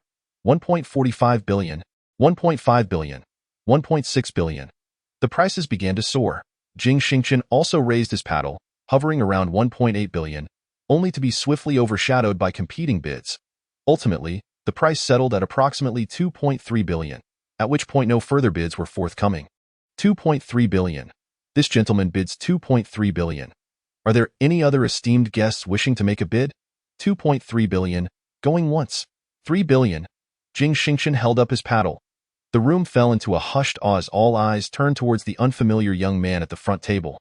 3 billion. 3 billion. The gentleman has invested a staggering 3 billion. This is the highest bid of the day. Is there anyone else willing to raise their bid? This is, from this point forward, regardless of how the auctioneer may entice. No one else steps forward.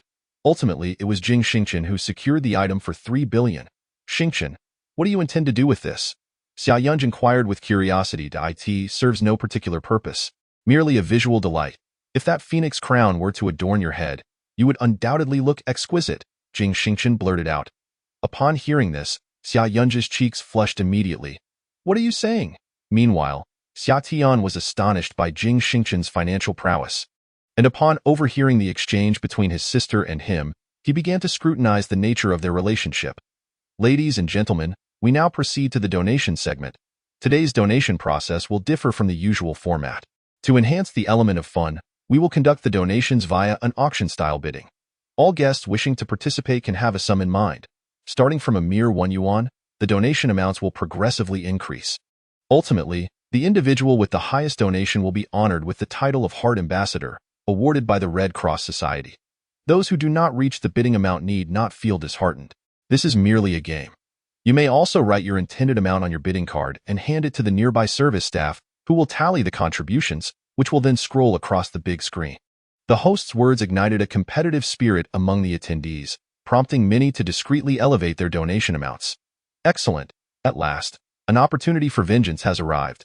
Hee hee, I wonder how much those who only receive 200,000 pocket money each month will donate? Liang Wanran provocatively remarked, casting a glance at Xia Yunzhi. Chapter 51. Opening with 1,000 billion, Xia Yunzhi was quite angered, but chose not to show it. Xia Tian whispered to Xia Yunzhi, today, representing the Xia family, we will ultimately donate 50 million. You shall make the donation. Xia Yunzhi glanced at Xia Tian and smiled. Yes, thank you, brother. Jing Xingchen heard every word clearly, silently calculating how much he should donate. After all, he was aware of the stocks from the island nation that he had shorted. Donating too little would seem petty, and he was certainly not the type to lack compassion. Yet, donating too much might render him a target. Ladies and gentlemen, the donation bidding begins now. 1 yuan. What can 1 yuan accomplish? Tianhong Electronics donates 4 million. Longyuan Technology donates 5 million. Ildu Landscaping donates 8 million. Beichuan Travel donates 10 million. Yuanbao Investment donates 20 million. Wangshuan donates 30 million on a personal basis. Qingqing Paper Industry donates 35 million. Longhai Real Estate donates 38 million. Yinchong Group donates 40 million. Jing Xingchen listened as the bidding companies grew increasingly prominent. He turned to Secretary Zhang and inquired, Secretary Zhang, is it permissible to donate under both personal and company names? Absolutely, Mr. Jing. What do you have in mind? Jing Xingchen smiled. No rush. The Xia family of the capital? 50 million. Xia Yunzhi raised her bidding card. Then Liang Wanren mocked, your family is one of the 4 great families, yet you haven't even reached 1 billion. How can you shamelessly raise your bid? I will? Who are you to meddle, miser? Listen up. The Liang family of the capital bids 1 billion. The Ouyang family bids 1.5 billion. The Shangguan family bids 2 billion. Jing Xingchen, listening to the bids from several top families, exclaimed in delight, Humph. The Liang family of the capital bids 2.5 billion. Excellent. Now, the Liang family, among the 4 great families of the capital, has placed a bid of 2.5 billion for the donation project. This is already the highest bid of the evening, but I believe we can continue. The host continued to hype up the atmosphere, his words dripping with enthusiasm. Xia Yunzhi leaned in to ask Xia Tian softly, Brother, what should we do? Our donation seems a bit lacking. Xia Tian sighed. What can we do? Our recent major companies have encountered some issues, and we are in urgent need of funds. Let me see if I can negotiate a bit more. Any increase beyond that is not feasible. After speaking, Xia Tian raised his card. The Xia family bids 2.7 billion. The Ouyang family then raised their bid to 3.5 billion. Before the echoes of Xia Tian's words could fade, the Ouyang family raised their card once more. The Shangguan family bid 5 billion. The Liang family responded with 7 billion. Shangguan Qianhua looked at Liang Wanran and Liang Bowen with some anger. Where did these two get their money? Has the head of the Liang family changed? 7 billion is enough to cover the monthly costs of all their companies. The venue fell silent. Even the interactive screen ceased its activity. Jing Xingchen whispered to Xia Yunzhi, keep bidding. Whatever the difference is, I will cover it. You must fiercely slap the faces of those siblings. Upon hearing this, Xia Yunzhi turned to Jing Xingchen, who still wore an innocent expression. Yet the steadfast light in his eyes instilled confidence and certainty in Xia Yunzhi. The Xia family bids 10 billion, sister. Xia Tian looked at Xia Yunzhi in disbelief. Upon hearing Xia Yunzhi's declaration, Liang Wanren shouted, How dare you raise the bid recklessly? Where does your family get such money? Aren't several of your companies facing product damage and— Silence! Liang Bowen ferociously interrupted Liang Wanran, but it was already too late. Liang Bowen, what does your sister mean by that? Xia Tian slammed his fist on the table. What does it mean? Nonsense. This is a donation event. Your sister called out 10 billion. Does she have the funds to back it? Ha! Those who maliciously disrupt public donation order will face consequences. Liang Bowen's words made Xia Tian somewhat distressed, for he was indeed correct. Whether Yunj has money is not your concern, Jing Xingchen interjected. Oh, one who hasn't donated a single penny comes out to defend the unjust. What gives you the audacity? Is it Liang Jingru? Liang Bowen derisively mocked Jing Xingchen. Secretary Zhang, overhearing Liang Bowen's remarks, chuckled softly, saying, Mr. Jing hasn't donated because you all are not worthy enough for him to bid against you. Secretary Zhang's words rendered the entire venue silent. Nonsense, Liang Wanran retorted, turning her nose up at Secretary Zhang. Secretary Zhang then nodded at the host on stage. All right, let us continue with the donation bids. The Xia family has just bid 10 billion. Does anyone wish to raise their offer? Liang family offers 1 billion. Liang Wanran refuses to back down. The Xia family counters with 1.5 billion. Upon receiving a nod of approval from Jing Xingchen, Xia Yunj boldly announces her bid anew. Upon hearing Xia Yunj's increase, Xia Tian's mind buzzes, rendering him unable to look his sister in the eye. You should bring out the money before speaking. You are causing chaos. Liang Wanran shouts. Then you should show yours as well. I have it. Liang Wanran confidently pulls out 11 checks, each worth 100 million. It's your turn. If you don't have it, I'll have you arrested and thrown in. Liang Wanran asserts with great confidence. Xia Yunj turns to Jing Xingchen, who calmly responds. The reason I have refrained from bidding for donations is not due to a lack of funds. Rather, it is because your Liang family's meager contribution diminishes my motivation to bid. Jing Xingchen clears his throat and continues. On behalf of my company, Galaxy Chip, I donate 30 billion. On behalf of my subsidiary, Xingchen Tian2, I donate 30 billion. On behalf of myself, Jing Xingchen, I donate 30 billion. And on behalf of the Xia family, Miss Xia Yunj, I donate 10 billion. Here are the checks. Upon hearing Jing Xingchen's declaration, the audience is left utterly astonished. Originally, the 4 young masters of the imperial capital were deemed the magnates. Yet during the donation bidding, they only offered tens of millions at a time. Who is this young man before them, who boldly pledges a staggering 100 billion? How is that even possible? Chapter 52. Do you like him? The organizers must verify his checks immediately. If his funds are unreceivable, then he is a fraud, a forger of checks. Liang Bowen shouts. Young Master Liang, you should also present your 1.1 billion, rather than merely flaunting it. From the moment your sister spoke, it no longer belongs to your Liang family, Jing Xingchen scoffs. Xia Yunj remains in shock for quite some time, unable to comprehend why Jing Xingchen would donate 10 billion in her name. How many zeros is that? With her monthly allowance of 200,000, it would take her 500,000 months to save up 10 billion, equating to 4,166.6 years. How could she possibly repay such a favor? Sister, he is Jing Xingchen. He is Jing Xingchen. Xia Tian is equally taken aback by Jing Xingchen's words. Hearing her brother call her, Xia Yunj snaps back to reality. Yes, brother, didn't you hear me greet him when I arrived? I didn't hear it. I only noticed when he made his donation. He donated 10 billion in your name. What should I do? I don't know. You should go home and ask mom and dad. Ha ha ha. It is evident that Xia Tian is exceedingly happy, incredibly so.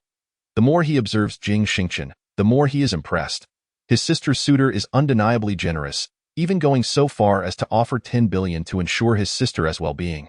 Such a family background is truly deserving of the Xia family, and in terms of character, he is genuinely admirable. The last time his father caused such a scene, Jing Xingchen handled it with remarkable poise, preserving his sister's dignity while also considering his own and his father's reputation. A brother-in-law like this is hard to come by. The transaction is successful. The Hongshe Association will collect a total of 100 billion. The staff on-site collected a check of 100 billion from Jing Xingchen, with a clear beep resonating from the microphone. Immediately, an enthusiastic round of applause erupted.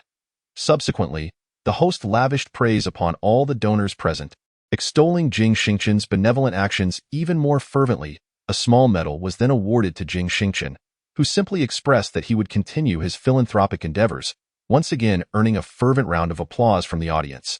During the subsequent banquet, Jing Xingchen found himself with a mild headache, as more and more people approached him, eager to make his acquaintance. Xia Yunj remarked to Jing Xingchen, I feel so indebted to you. I will work hard to repay you. Ha ha ha, silly girl, what are you talking about? I haven't asked you to repay me. Consider it a gift. That won't do. I don't want to owe anyone a favor. Well, let me think. How about you come work at my company, and I'll pay you 10 billion a month for 10 months? After that, you can return. That's a good idea. But isn't 10 billion a bit excessive? You really are quite naive. Jing Xingchen shook his head. By the way, let me interject, brother-in-law. Thank you for not bringing shame to the Xia family today. Especially as my sister, Xia Tian, raised her wine glass and addressed Jing Xingchen. Brother? What brother-in-law? Ha ha ha ha. Xia Tian and Jing Xingchen exchanged a knowing smile. And no need to be polite with me. I didn't realize you were the heir of the Xia family when we first met. Now that I know, feel free to come to me for chips or investments in the future. All right. If the Xia family needs anything, I'll send my sister to find you. Haha, sounds good. Jing Xingchen downed his drink in one go, granting Xia Tian the respect she deserved. Noticing Jing Xingchen's remarkable drinking capacity, Xia Tian's impression of him elevated further. Ultimately, Jing Xingchen could no longer endure the throng of people surrounding him, inquiring about his well-being and addressing him with endless titles. He seized an opportunity to take Fan Shaoying and Jing Qinbai and slipped away, bidding farewell to Shangguan Qianhua, Xia Yunj, and Ouyang Yongquan before departing. Sitting in the car on the way home, Jing Xingchen sighed. I never want to attend such gatherings again.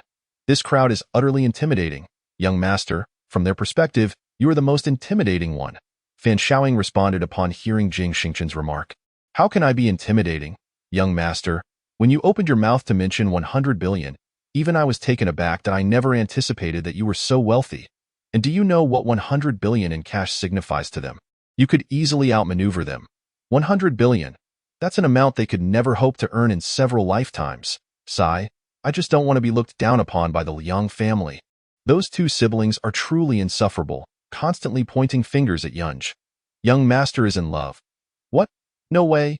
Yunj and I are just good friends, Jing Xingchen thought to himself, nearly letting slip his feelings. Wait, did I almost reveal something? Could it be that I truly have feelings for that girl? Jing Xingchen pondered for a long while, and it seemed that he had indeed developed a fondness for her. Meanwhile, Xia Tian and Xia Yunj were chatting in the car on their way home. Sister, how did you feel today? Today feels utterly delightful. If it weren't for the presence of Xingchen, I would be utterly lost. I even called you by your nickname, dear sister, and yet, you still mention Xingchen. Brother, you are teasing me again. Sister, you are no longer a child. Many individuals choose to marry after graduating from university. I shall pose a single question. Do you harbor feelings for Jing Xingchen? I am uncertain. Xia Yunji's cheeks flushed. What is there to be uncertain about? When apart, one feels a pang of longing. Merely gazing at him brings inexplicable joy, and his presence instills a sense of security. Many people experience love at first sight. Back in my day, I encountered such feelings. I digress. What I just mentioned, do you feel the same for Jing Xingchen? Xia Yungu gazed at Xia Tian in astonishment. Brother, you must be the one who has found someone special. Indeed, I do, but it is no longer possible, for that person is now married. And you, dear sister, Jing Xingchen truly seems remarkable in my eyes. If you genuinely like him, you should seize the opportunity. Do I like him? Xia Yungu fell silent. Chapter 53. That kid is actually Jing Xingchen. At the Xia family mansion. Mom and Dad, we are back. Xia Tian announced as he handed his clothes to the maid while greeting the living room. Did you acquire anything at the auction today? Xia Yichen inquired. Dad, several significant events occurred today that I need to discuss with you. Xia Tian pulled Xia Yungu over to sit opposite Xia Yichen, while Xia Yungu remained in a daze, unsure if she was lost in joy or confused about her own feelings. Xian Shuiro observed her daughter's dazed expression and gently patted her. Yungu, what is the matter? She is still immersed in blissful happiness. Xia Tian took a sip of tea from the table, muttering about how it pales in comparison to the tea at Hunji restaurant. Isn't that stating the obvious? Hunji's tea is the exquisite Da Hong Pao, worth millions for just a few grams. Our tea is merely ordinary. The difference in price is several hundredfold. Can it possibly taste the same? You rascal, quickly tell us what kind of happiness your sister is indulging in. Xian Shuiro also turned to her son, awaiting his response. Mom and Dad, let me recount everything from the beginning. My sister and I arrived at the auction venue and participated as usual. To our surprise, the little princess of the Liang family was also present. Liang Wanran mocked my sister for her meager pocket money, suggesting she would struggle to bid at the auction and charity event. why sister initially chose to ignore her, but during the bidding, the 50 million we agreed upon was hardly a significant amount and was swiftly overshadowed by the other three major families.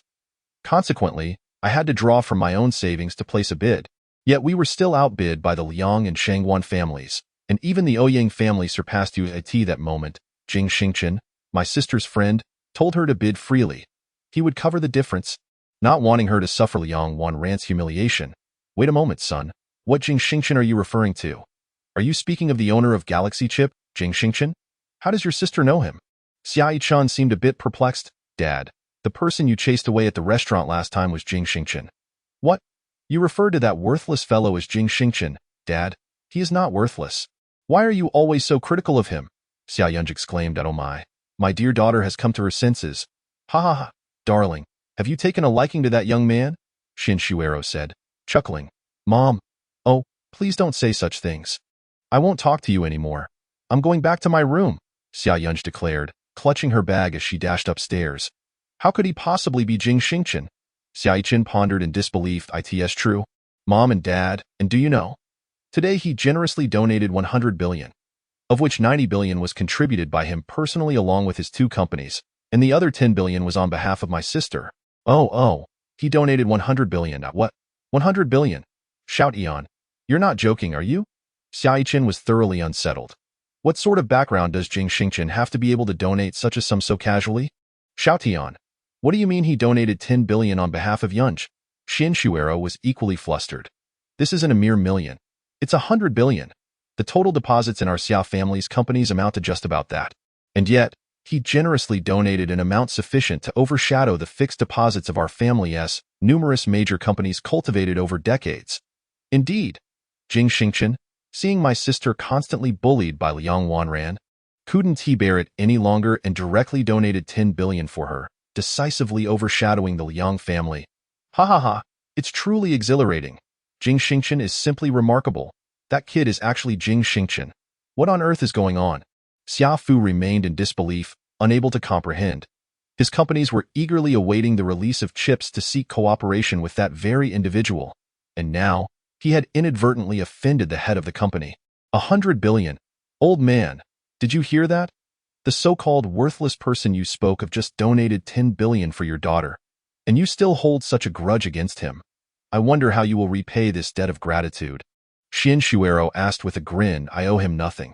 It's not as if I asked him to assist my daughter. If he hadn't helped, your daughter would be subjected to ridicule by others. Would you wish to witness such a scene? I think you should find an opportunity to apologize to him. I refuse to apologize to that little brat. You want to go? I have heard our family's electronic companies are seeking the top-tier chip processors, and that young man named Jing specializes in that very field. Aren't you the one who never inquires about company matters? Xiaichin looked at his wife in astonishment. I don't inquire. I don't ask anything. Do you think the Xia family could thrive so well otherwise? I am, after all, the second young lady of the Xin family in Magic City. I grew up in a business environment. You know, though I may not match my older siblings, I am not inferior, all right? Yes, my dear wife is the best. Oh, you too, stop flaunting your affection. Don't you want to know what happened today? Son, please continue. Xin Shuero turned her face away, ignoring Xiaichin. Father, mother, today the two reckless scions of the Liang family have donated a staggering 1.1 billion. Where did they acquire such wealth? It remains unclear, but during a heated exchange with my sister, Liang Wanran inadvertently revealed that there are issues with products from our province and the northern regions, seemingly linked to them. What exactly did they say? Xiaichin inquired. Xiatian busily recreated the scene. Xiaichin, upon hearing it, forcefully slammed the cup in his hand onto the table. Humph. It appears the Liang family is fearful of being surpassed by the Xia family. Very well, they dare to engage in underhanded schemes against me. Father, the current state of the company is fraught with twists and turns. We are already addressing the existing issues, but the electronic company's market is vast, and if we do not act promptly, the situation may worsen considerably. I am aware. Therefore, when my sister and I were leaving today, I had a word with Jing Xingchen. We have a favor to ask of him, and I will ensure my sister speaks directly with him regarding the collaboration with the company. Your sister Xiaichin felt quite conflicted. Chapter 54, The Divine Restoration Ointment. Old man, what on earth is going on? Shuero discerned her husband's dissatisfaction. What can I say? I simply do not wish for Yunj to associate with dubious individuals. Such people approach her with ulterior motives, aiming to covet our family's substantial fortune. Xiaichin. Shuero's piercing shout startled Xiatian, Xiaichin, and the nearby maids and servants. They thought to themselves, the matriarch is about to erupt. Dear you, what do you mean by you? Do not think I am oblivious to your little schemes. The notion that they are after our family wealth is absurd, for the Xia family's fortune may not even rival that of that young man. If you were truly so affluent, why have you not donated 10 billion for your daughter? Why have you not represented the Xia family's companies in donating 90 billion? Now that my daughter has matured and found a young man she admires, I support her pursuit of happiness. We have always valued matching social standings, and I firmly believe that young man's capability and strength are absolutely compatible with our family. In fact, our family may not even be worthy of him. So what are you trying to assert? Are you simply afraid that your daughter's relationship will diminish your standing in his eyes? I ask you, which is more important, your daughter's happiness or your personal opinions? Shuero nearly shouted herself hoarse, and after finishing, she turned to Xiatian and continued, Xiatian, find a time to invite that young man with the surname Jing to our home. I wish to meet him personally. Although I am quite satisfied with what I have learned from you, I cannot feel at ease without having seen him myself. Dear, why are you even saying this? Let me tell you. If our daughter's boyfriend comes over, you must find an opportunity to express your apologies. Otherwise, you shall sleep in the guest room. With that, Shuero stood up and left. Xiatian, look at your mother. What has she become? I think I will return to my room. I feel a bit weary, haha father. You should also rest early. You little rascal. Not a single one of you can help me. The following day, Jing Xingchen found himself lost in thought at the company, only to suddenly realize that his system seemed to possess a plethora of untapped skills. He hastily opened the control panel of the system, gazing at the 5 illuminated function keys: patent technology, blessing, lottery, prediction, and the final one, new function replacement. To his astonishment, the experience points required to level up from level 6 to 7 was a mere 0. Jing Xingchen sighed, reflecting on his current state of abundance, with riches flowing in like a river. He pondered how to wisely spend this fortune of 100 million. This required careful consideration. System, I wish to activate the blessing key. Ding, the host has received a common blessing, celestial voice. Please take note. Celestial voice? What might that entail? An ability to sing in tune. Upon confirming, Jing Xingchen suddenly felt a delightful tingling sensation in his throat, followed by a warm rush. After approximately 2 minutes, this sensation began to fade. He stepped into the courtyard and, with a hint of trepidation, sang a couple of lines, instantly captivated by his own voice. The rhythm, melody, pitch, emotion, and vocal prowess were all of the highest caliber. Jing Xingchen embarked on a journey of self-adoration through song, performing 3 or 4 consecutive pieces, while nearby servants, engaged in cleaning, paused to listen, moved by the performance, and began to murmur amongst themselves. Was that the boss singing? My heavens! I only knew he was handsome and charming, young and wealthy, generous and gentle, and possessed an aura of grandeur. I never expected his singing to be equally exceptional. I am utterly enchanted. Snap back to reality. We are merely servants. The boss wouldn't even spare us a glance. I don't care. I intend to serve the boss for a lifetime. Can you earn 20,000 a month as a cleaning servant outside? I doubt I cannot. Hence, I plan to work until old age. After all, the boss even pays for my insurance. Jing Xingchen overheard the conversations of a few girls in the neighboring courtyard, feeling a tinge of shyness, and hurried back into his room to access the system once more. System, I wish to use the prediction key. Ding. The system is now activating the prediction function. Please hold on. Prediction in progress. Ding. The system predicts that in 5 days, a large-scale, unidentified infectious virus will erupt globally, leading to a potential collapse of the global stock market. This situation is expected to last for 4 months. Please prepare accordingly. What on earth? Just as I was about to take off, I have to face this. Will my company go bankrupt? Host, please trust the stock market prediction capabilities bestowed by the system. All right, system, I understand. Jing Xingchen took note of the situation. 5 days later, that would be a weekend. How unexpected. However, he believed he would remain uninfected, as he had previously received the blessing of never falling ill.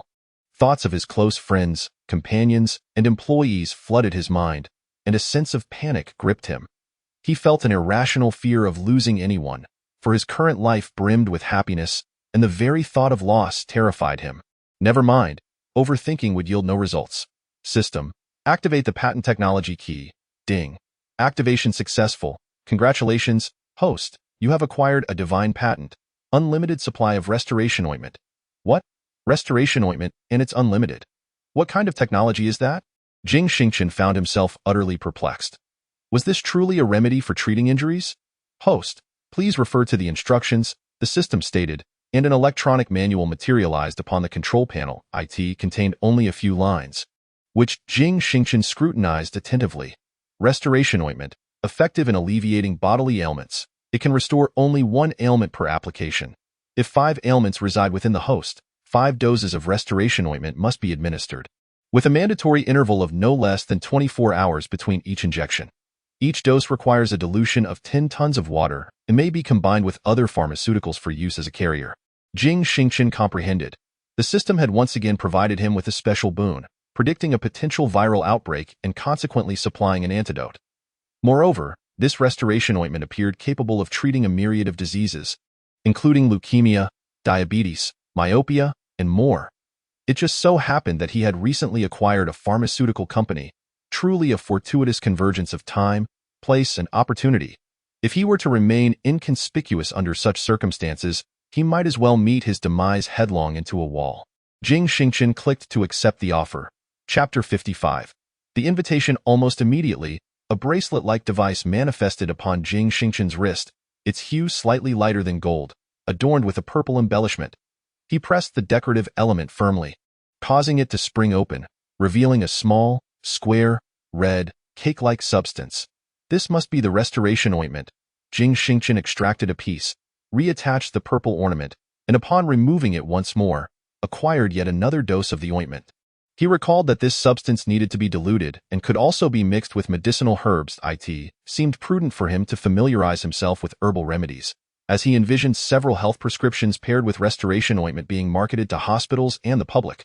Would he not then be poised to reap a fortune? As Jing Xingchen indulged in his daydreams, his phone suddenly rang. Upon seeing the caller ID, he felt a surge of joy. Hello, Yun-gu. What a pleasant surprise to receive your call so early. Hee, of course. I'm calling to express my gratitude. My mother wishes to invite you over for dinner today. Would that be convenient for you? Absolutely. Then, I'll see you at 4 p.m. at my residence in the imperial capital. It's in the area of the East 4th Ring. All right, I shall arrive outside the main gate of the imperial capital around 3:50. Please remember to let me in. I'll hang up now. Wait, do you have time during the day? Yes, why do you ask? I need to purchase a few items. I can't possibly show up empty-handed at your home. Would you accompany me on a little shopping excursion? Why bother with gifts for dinner? Just come as you are. That's not acceptable. It's my first visit to your home, and I cannot arrive empty-handed. I understand the customs. Fine, let us meet at a designated spot, and then we can wander about. All right then. 40 minutes later, the two convened at the Imperial Capital International Trade Center, the most upscale shopping venue in the entire city. With its 13 levels filled with luxury clothing, top-tier electronics, gourmet ingredients, and even furniture, it was a veritable wonderland. Yun-gu, I know your family is affluent, but I must purchase something as a token of appreciation. I'm not yet familiar with your parents' tastes. Do lend me your advice. I am equally at a loss. Their choices in food and possessions are quite ordinary. I recall. The tea from that restaurant, Soul Essence, was immensely favored by both my father and brother. However, but what? They mentioned it seemed rather expensive, so never mind, it's surely unattainable. Why not simply purchase some health supplements? As for the tea, I can inquire and find out. Jing Xingchen swiftly accessed his phone to look up the contact number for Soul Essence and called right away. The manager who answered happened to be the one who processed Jing Xingchen's payment. Upon hearing that Jing Xingchen wished to buy tea, he immediately confirmed that the restaurant could indeed sell it. However, the price was steep, 330,000 per tael. No problem. How much do you have left? Mr. Jing, we have stock available, as your expenditure on that day was substantial. It's rare for anyone to indulge in the exquisite Dahong Pao. And we currently have 8 taels remaining, of course. When we will have more in the future remains uncertain. Excellent. I'll take it all, and I'll transfer the payment now. Please ensure it is well packaged. I intend to gift it. So do not mishandle it, rest assured. We offer the finest gift boxes. When will you come to collect it? I'll arrive around 3 p.m. All right, Mr. Jing, I will send you our company's transfer account details to your mobile number shortly. Thank you. After hanging up, Jing Xingchen playfully patted Xia Yun's head and remarked, "It's all settled. Let us take a stroll." The two meandered through the shopping mall. Xia Yun, with her vivacious and cheerful disposition, delighted in exploring new experiences and was rather indifferent to luxury goods. After all, her family was quite formidable, ensuring her a life devoid of want since childhood, and she could certainly afford such luxuries. In contrast, Jing Xingchen was exceptionally considerate, guiding Xia Yun from one store to another, assisting her in selecting fashionable attire. Initially, Xia Yun felt a tad bashful, yet under Jing Xingchen's insistence, she obediently tried on various outfits. They spent over 4 hours shopping, acquiring nearly 100 clothing items and 200 bags, ranging from Chanel, Prada, Gucci, to Dior, CK, and LV, as well as Fendi, BV, Dolce & Gabbana, Balenciaga, Saint Laurent, Versace, Givenchy, and more, before finally arriving at Patek Philippe, where they procured 2 exquisite timepieces, one being the Ref 1527 in rose gold, and the other the customized Ref 2458 PJ, B Champion Observatory model. Both watches were treasures of the store, and Jing Xingchen made the purchase without a moment's hesitation. The 1527 was ideal for summer wear, as that particular incident with her brother-in-law remained etched in Jing Xingchen's memory, while the 2458 was undoubtedly suited for Xia Yun's father, given its grandeur and elegance. In total, Jing Xingchen spent nearly 94 million, yet he continued his lavish shopping spree. The reason was simple. He realized that purchasing gifts for Xia Yun was accounted for in the system upgrade. It appeared that the system had tacitly acknowledged Xia Yun as Jing Xingchen's beloved. "Xingchen, please stop buying. This is excessive. Just look at them." As Jing Xingchen turned around, he was accompanied by 2 drivers and 6 bodyguards, while Xia Yun had 1 driver and 3 bodyguards. Now, they resembled a Christmas tree, adorned with bags, leaving passers-by astonished by Jing Xingchen's financial prowess and purchasing power. "Not enough. I shall procure 2 more items before departing." "What else do you intend to buy?" Xia Yun inquired, feeling somewhat embarrassed. "Let me think. I have purchased watches for your father and brother, yet I still owe your aunt a gift. No, I must make another trip to Hermes." "Hermes? Are there still bags available? Did you not acquire them all already?" The two, accompanied by their entourage of bodyguards, returned to Hermes, where the sales associate who had previously served them rushed to greet them upon their return. "Mr. Jing, you're back. Is there something else you wish to see? I am in search of the most luxurious and elusive handbag, one suited for someone in their 50s to carry or wear. Please arrange for one. Upon successful acquisition, I shall reward you with 500,000. The sales associate had never encountered such a super-rich patron. Setting aside the 500,000 tip, Jing Xingchen had just taken away 18 million worth of merchandise with his girlfriend. "Mr. Jing, please hold on. I assure you I will fulfill this request." The sales associate dashed into the back to report to her superior. Upon learning that a young man had just taken away 18 million worth of goods and was now seeking a top-tier bag, the store manager recalled a high-end custom piece that a wealthy client had declined, needing only accompanying merchandise, and instructed the sales associate to inquire about Jing Xingchen's interest. "Mr. Jing, the Tanaka Ginza is a world-class Hermes bag, featuring a detachable baccarat diamond at its center that can be worn as a brooch. Moreover, the leatherwork is exquisite. Just tell me the price, including the accompanying merchandise." "Mr. Jing, the manager states it is 40 million. I'll take it, have it delivered immediately. My time is limited." "Yes, sir." The sales associate hurriedly made a phone call before rushing out. "Xingchen, what bag costs that much? It's not worth it." "Yun, it's not merely a matter of money. It's about the gesture. I know your family is affluent, but it's my first visit, and I cannot arrive empty-handed. Acquiring something ordinary would be inappropriate, especially since I am not lacking in funds." "Oh, that is true. If you were short on cash, then no one in this world would be." They both laughed heartily. At last, the sales associate returned in haste, with the manager personally attending to Jing Xingchen, who noticed the sweat on the manager's brow as he regarded the drivers and bodyguards behind Jing Xingchen. Who was this? Even the young heirs of the 4 prominent families were not as youthful. As they departed from the International Trade Center, it was nearly 3 p.m., so they hurried to Huangji to pay and collect the tea leaves. The packaging appeared rather formal, and the two then drove separately towards Xia Yun's residence, Didu Mansion. Chapter 56. forgetting our previous discontent standing before the grand entrance of the Xia family estate. Jing Xingchen felt an inexplicable surge of anxiety. Come on, let us go inside. What is the matter? Xia Yunj asked, noticing his halted steps. It's nothing, cough, cough. Let us proceed, and have the servants bring in the gifts. As Jing Xingchen spoke, he casually held in his hands some tea leaves, 2 watches, and a Hermes item from Tianzhong Ginza. These items were meant as gifts for Yunji's family, and he needed to put on a show. Following Xia Yungu through the grand entrance of the Xia residence, he beheld a 3-story villa, its total area exceeding 1,200 square meters. The back of the yard lay a pristine swimming pool, while the terrace on the top floor was adorned with lush greenery, creating an ambience reminiscent of a tropical rainforest, exuding warmth from afar. Mom and Dad, I've brought Jing Xingchen back, Xia Yungu called out as she stepped inside. Ah, little sister has returned. Xingtian, please come in and make yourself comfortable. Xia Tian descended from the upper floor and approached Jing Xingtian.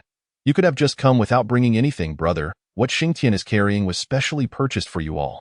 I accompanied him while he chose it for quite a while. Oh, the titles have changed. Xingtian, how thoughtful, brother.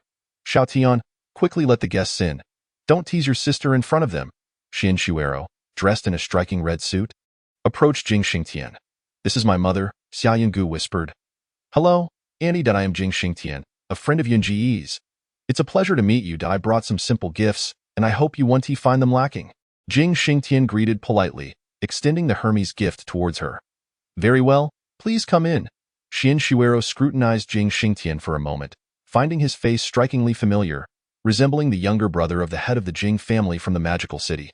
Zhang Sa, Lanjia, please take a few people to the car and bring everything inside. Is there more? Xia Tian inquired with curiosity. Yes, well, he insisted on buying me these things, despite my protests, Zhanggu replied, a hint of pride in her tone. Xian Shuero cast a fond glance at her, and then motioned for the others to retrieve the items from the car. This is a gift for you. Jing Xingtian presented the Patek Philippe REF 1527 he had specifically chosen for Xia Tian. Not bad, little brother. You have a good eye.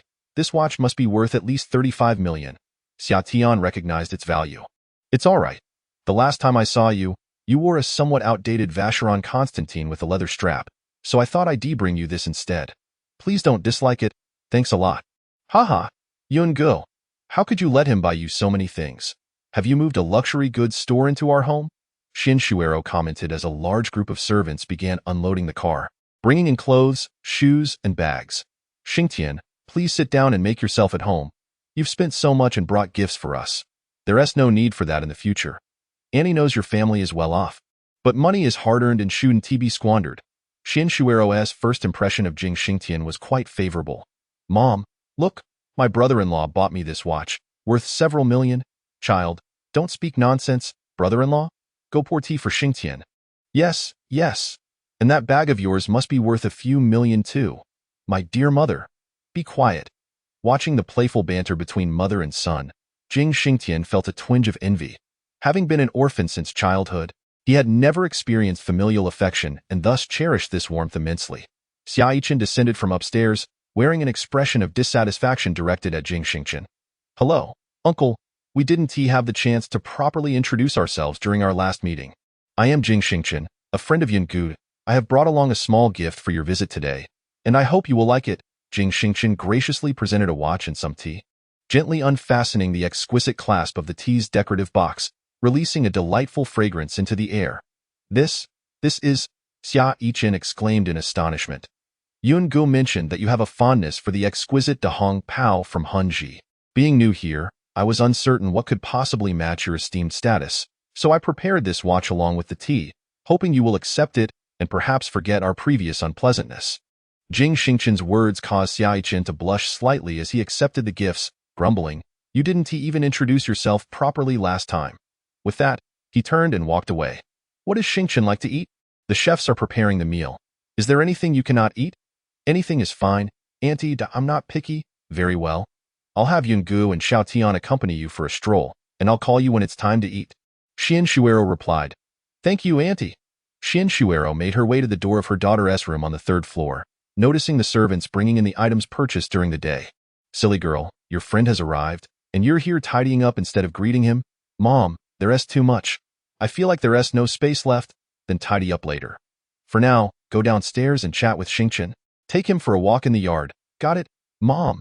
Jing Xingchen, Xia Yunj, and Xia Tian strolled leisurely in the Xia family's courtyard.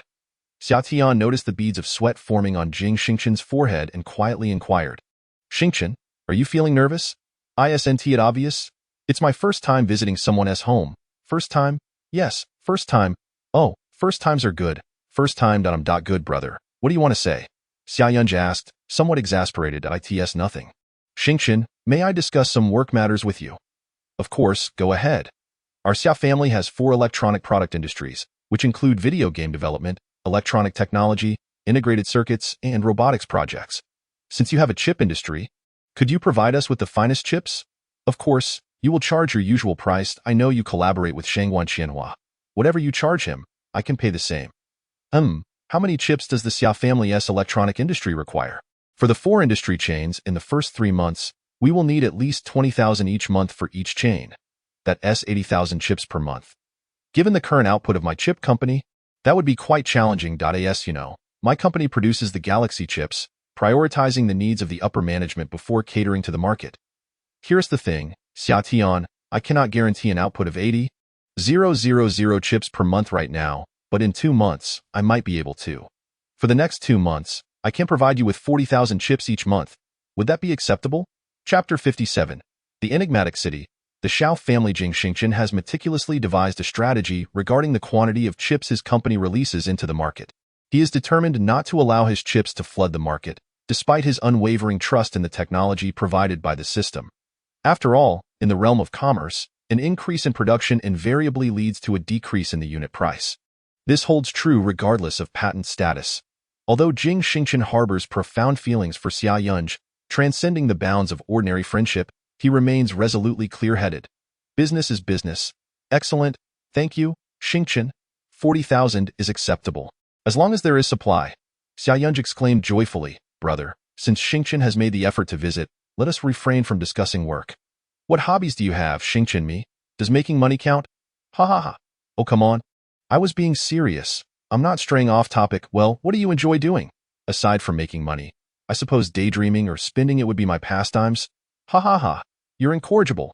Xia Yunj wished to glean more about Jing Xingchen to prepare a suitable return gift. But as soon as she spoke, Jing Xingchen discerned her intentions.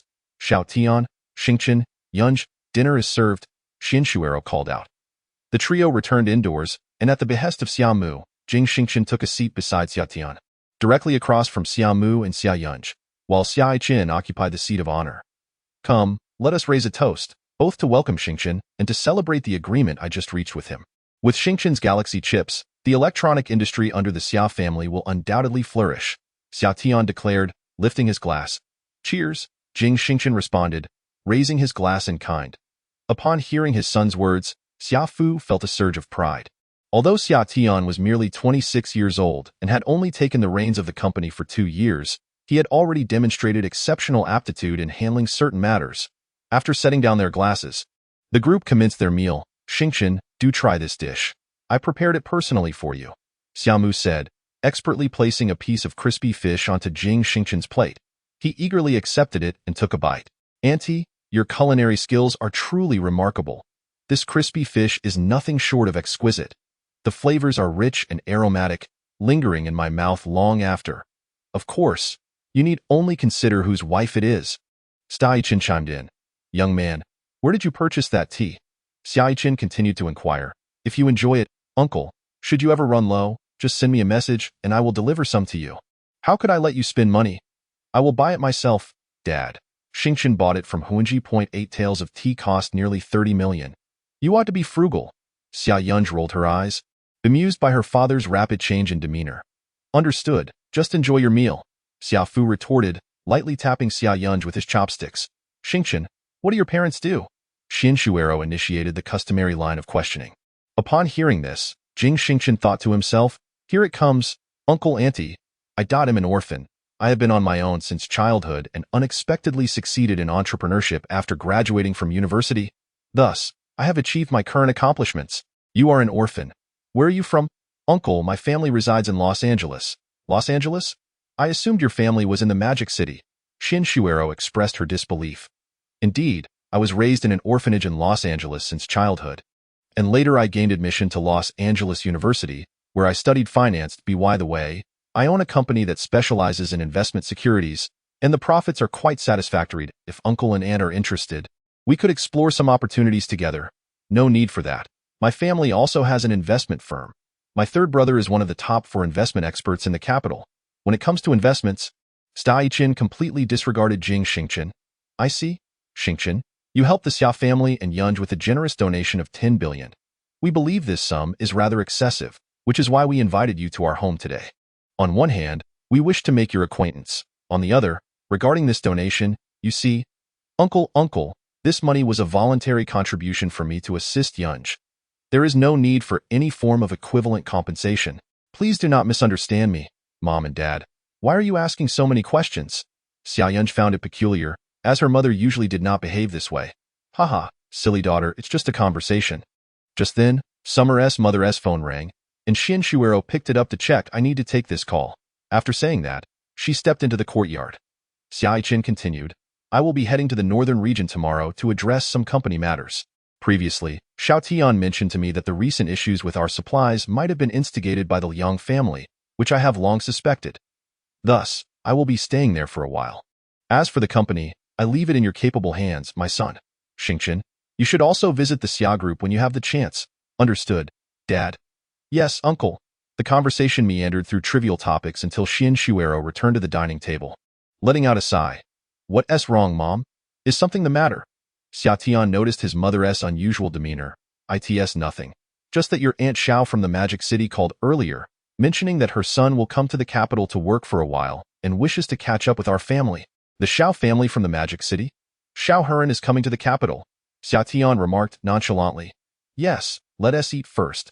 We still have guests. Jing Xingchen didn't pay much attention either, but then saw Xia Tian wink at her, suggesting some unspoken concern. Eventually, the family dinner concluded, and Xia Tian successfully established contact with Jing Xingchen for collaboration.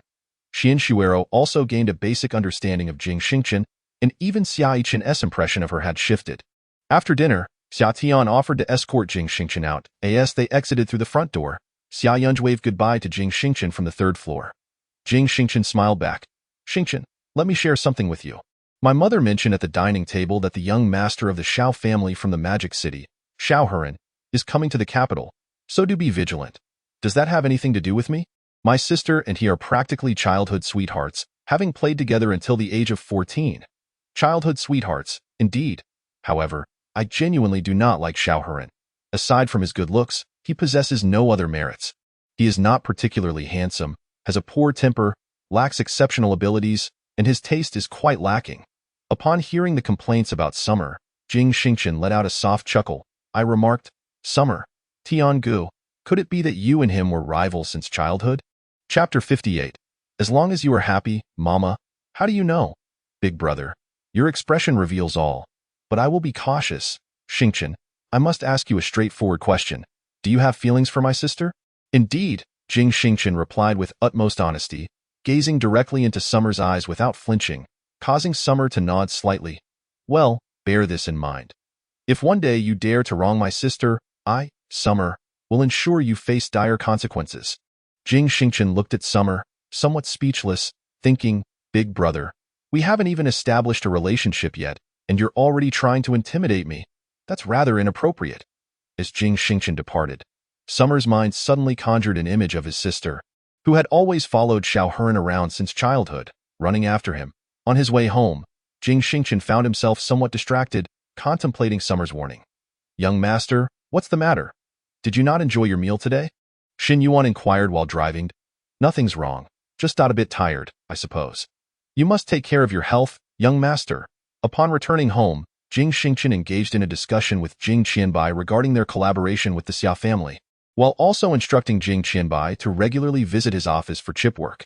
Jing Qianbai felt that keeping the lithography machine at the company was somewhat unsafe, and ultimately, with Jing Xingchen's consent, he took the machine back home. It's the Xia family mansion, daughter. Are you not done tidying up yet? Almost. Mama, is there something you need? Yes, I wish to have a word with you. Summer Yunji looked at her mother's serious demeanor, feeling a sense of unease. Mama, Just tell me what's on your mind. No need to look at me like that. In 3 days, your Xiao Gij will be coming from the Magic City to the capital. What are your thoughts on that? So what if he comes? It has nothing to do with me, daughter. You've played with him since childhood. I suspect that this time he comes not only for work, but also for you. For me? What do you mean, Mama? Please clarify, my dear. Are you not aware that he has always harbored feelings for you? What? Xiao Gij likes me, Mama. Please don't say such things. We have no special feelings for each other. He is just like my brother, Summer. They hold the same position in my heart, and there are no other sentiments involved. Then, daughter, you do not have feelings for him, correct? You fancy Jing Xingchen instead, don't you? Yes, I do not like Xiao Gij. I like Jing. Oh, Mama, what are you doing? Why are you playing word games with me? Daughter, Mama is merely concerned for you. At the dinner table today, I observed Jing Xingchen. This young man possesses quite an admirable appearance. As for his family background, well, his personal abilities and social standing are commendable. If you truly have feelings for Jing Xingchen, Mama supports your interactions with him. However, you must clarify your relationship with Xiao Gij. This matter is for you to resolve, understood? Yes, I understand, Mama. You need not worry, daughter. All I desire is your happiness. Therefore, regarding the collaboration between our Xin family and the Xiao family in the bustling metropolis, you need not concern yourself at all. Now that I have married into the Xia family, if the Xiao family were to make things difficult for the Xin family due to your affairs, you need not intervene. If the Xin family were to lose the partnership with the Xiao family and thus find it impossible to establish a foothold in the metropolis, then such a status, attained through the sale of our children, is better left unclaimed. Mother. As Xia Yunj listened to her mother's words, it seemed she began to comprehend something. The following day, Jing Xingchen arrived at the company. Observing the seamless operation of everything, he returned to his office and had barely taken a seat when Jing Qianbai approached him. Boss, this is what you acquired at the auction. It has been delivered. Here is the Phoenix Crown, along with the share contract and company profile for Unique Pharmaceuticals, as well as a series of project proposals. And this book, which is completely locked. Jing Xingchen glanced at the 3 items on his desk, the Phoenix Crown elegantly housed in a beautiful jewelry box, exuding opulence under the sun's reflection. His attention then shifted to the contract for Unique Pharmaceuticals, which was indeed the most pressing matter at hand.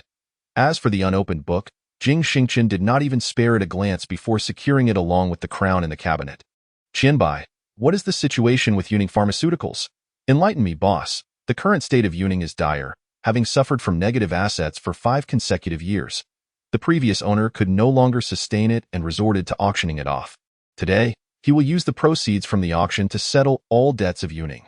What you have acquired is merely a shell of a company with its employees and some outdated pharmaceutical formulas.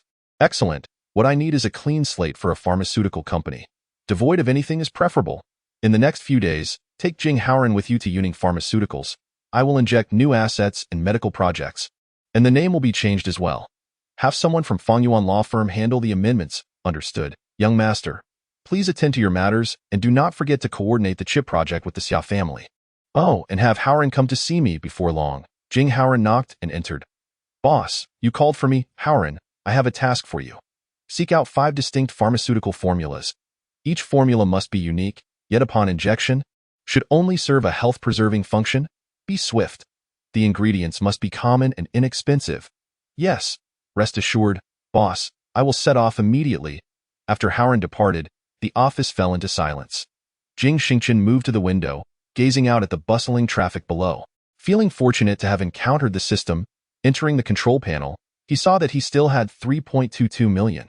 The system was poised to upgrade to level 7. Among the function keys, the exchange and lottery buttons remained unutilized. Just as Jing Xingchen was about to click the lottery button, a phone call came in. Shangguan, good morning, little brother. Wow, your chip is phenomenal. What's the situation? Chapter 59. Miracle Drug. The smart home appliances under our company were originally hindered by outdated chips, causing all devices to operate sluggishly. Now that we have replaced them with your company's chips, the performance is simply outstanding.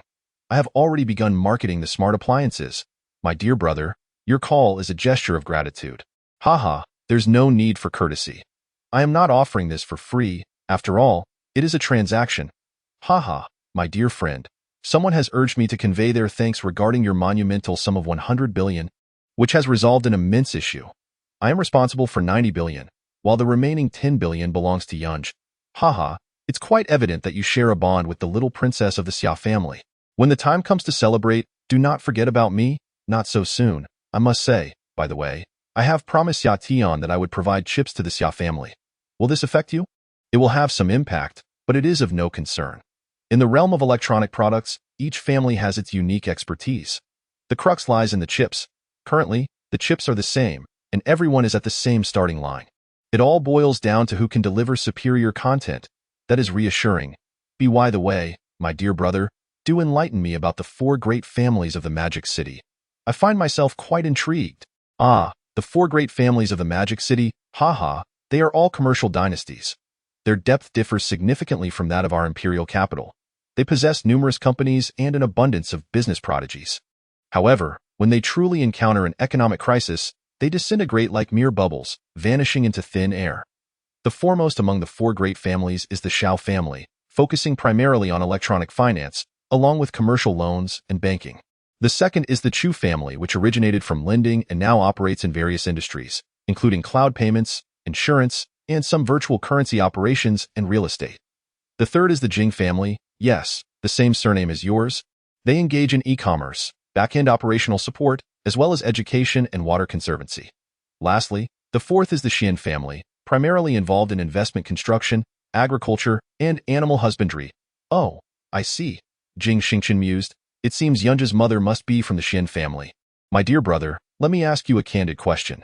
Do you truly have no ties to the Jing family? Shangguan, why do you ask me such a thing? I have been an orphan since childhood. Raised in Luocheng. I have never even set foot in the Magic City. How could I possibly have any connection with them? All right, let me be truthful. You bear an uncanny resemblance to a younger brother of the current head of the Jing family. Merely a likeness. Many share similar features? True enough. Well then, my dear brother, I must attend a meeting. Until we meet again. After hanging up the phone, Jing Xingchen pondered, I too share the surname Jing, and the one who resembles me also bears the same surname. Could such coincidences truly exist? After lunch, Jing Howling completed the tasks assigned by Jing Xingchen and returned with 5 potion formulas. In the afternoon, Jing Xingchen set off for Unique Pharmaceuticals, accompanied by Jing Qianbai and Jing Howling. Prior to their departure, Jing Qianbai had already contacted the pharmaceutical company, so all the executives, assistants, and finance personnel were eagerly awaiting the arrival of the new leadership.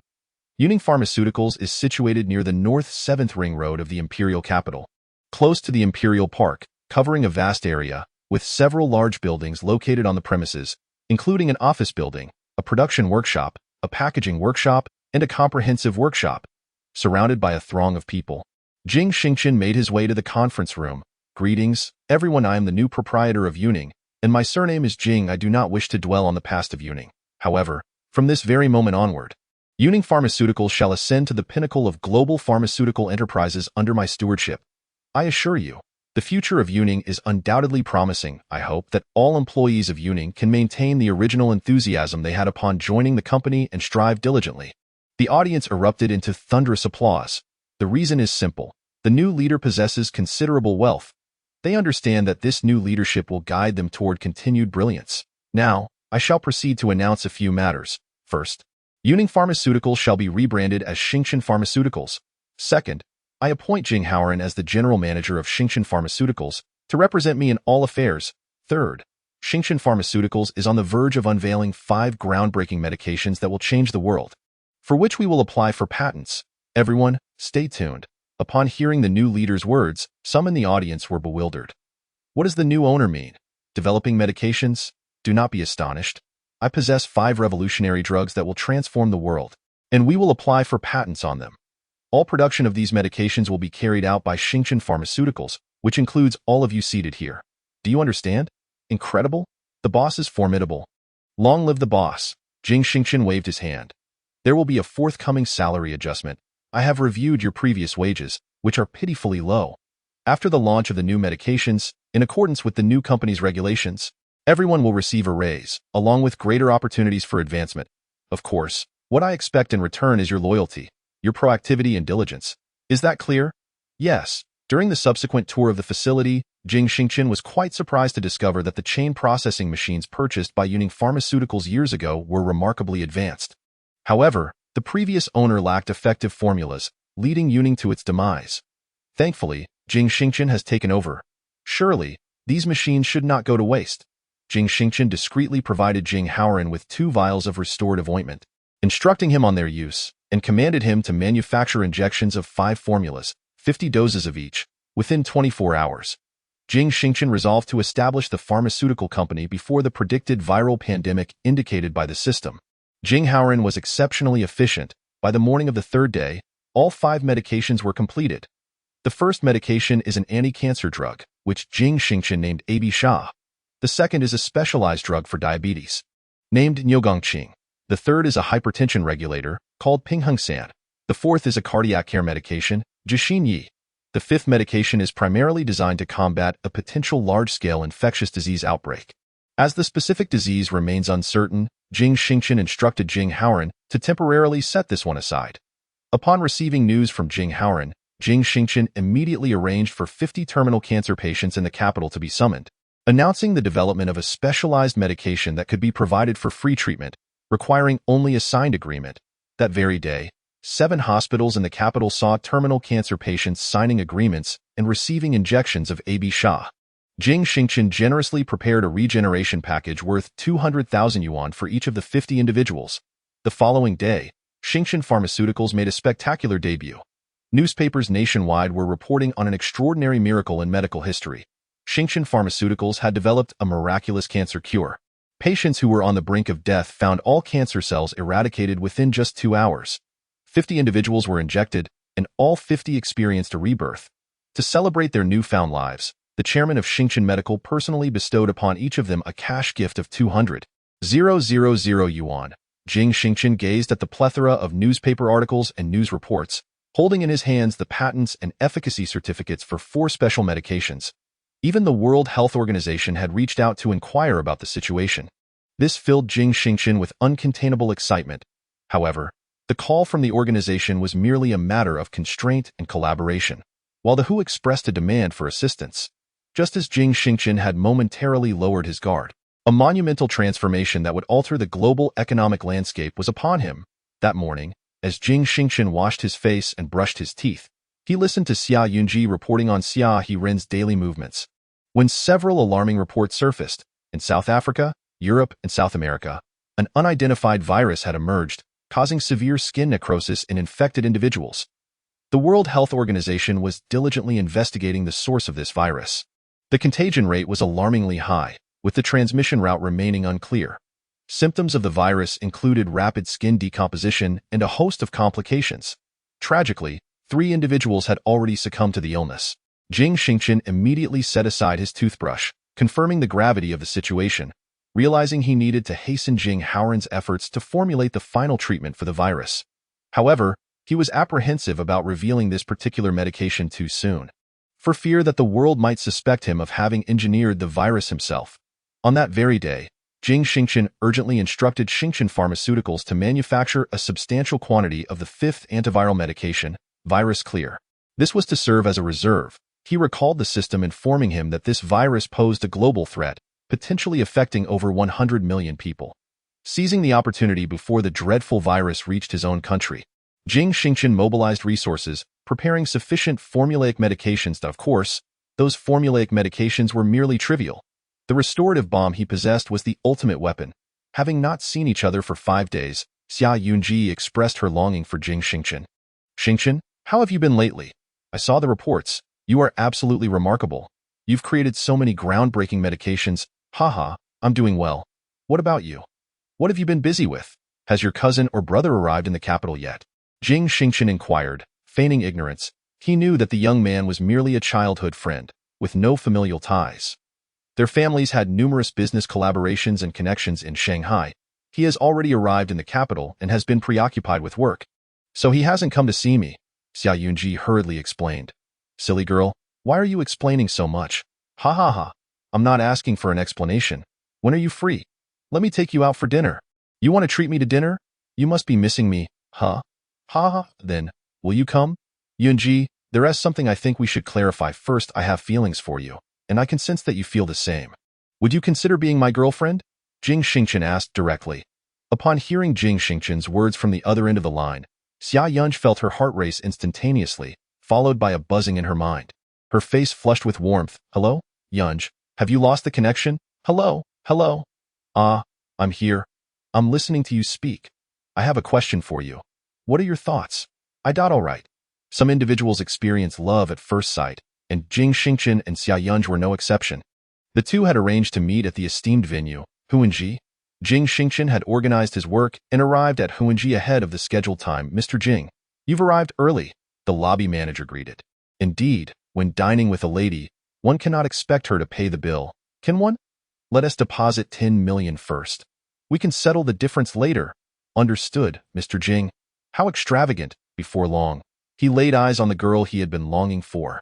Xia Yunj, adorned with a light touch of makeup, made Jing Xingchen's heart flutter even more. Yunj, what would you like to eat?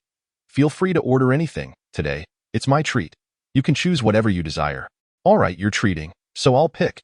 Jing Xingchen perused the menu, selecting dishes he remembered Xia Yunj had previously ordered, and then added a few exquisite desserts. Yunj, has your father returned from the northern region yet? Not why Dad mentioned he would be gone for some time. He believes that the Liang family is attempting to undermine our family's business in the north, so he intends to root out the traitors decisively. Yunj, what are your plans moving forward? Suddenly, Jing Xingchen clasped Xia Yunj's hand resting on the table. It was warm and her skin felt smooth. Both of them inexplicably blushed, and Jing Xingchen, noticing Xia Yunj's nervous yet joyful expression, burst into laughter. All right, stop laughing. I haven't made any plans yet.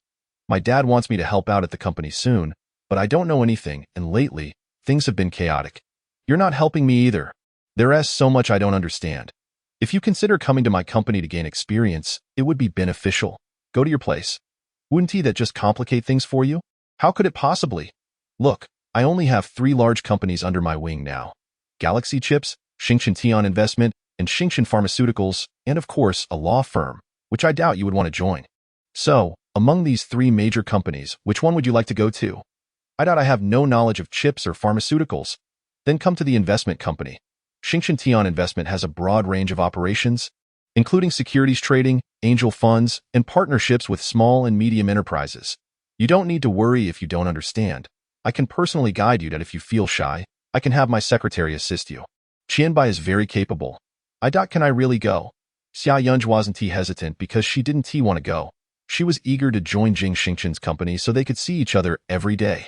She simply wondered if her brother and mother would agree. Of course, if you want to come, it's fine. If you're worried about your family's disapproval, I can contact your brother and discuss it with him right now. Ah, that might not be appropriate.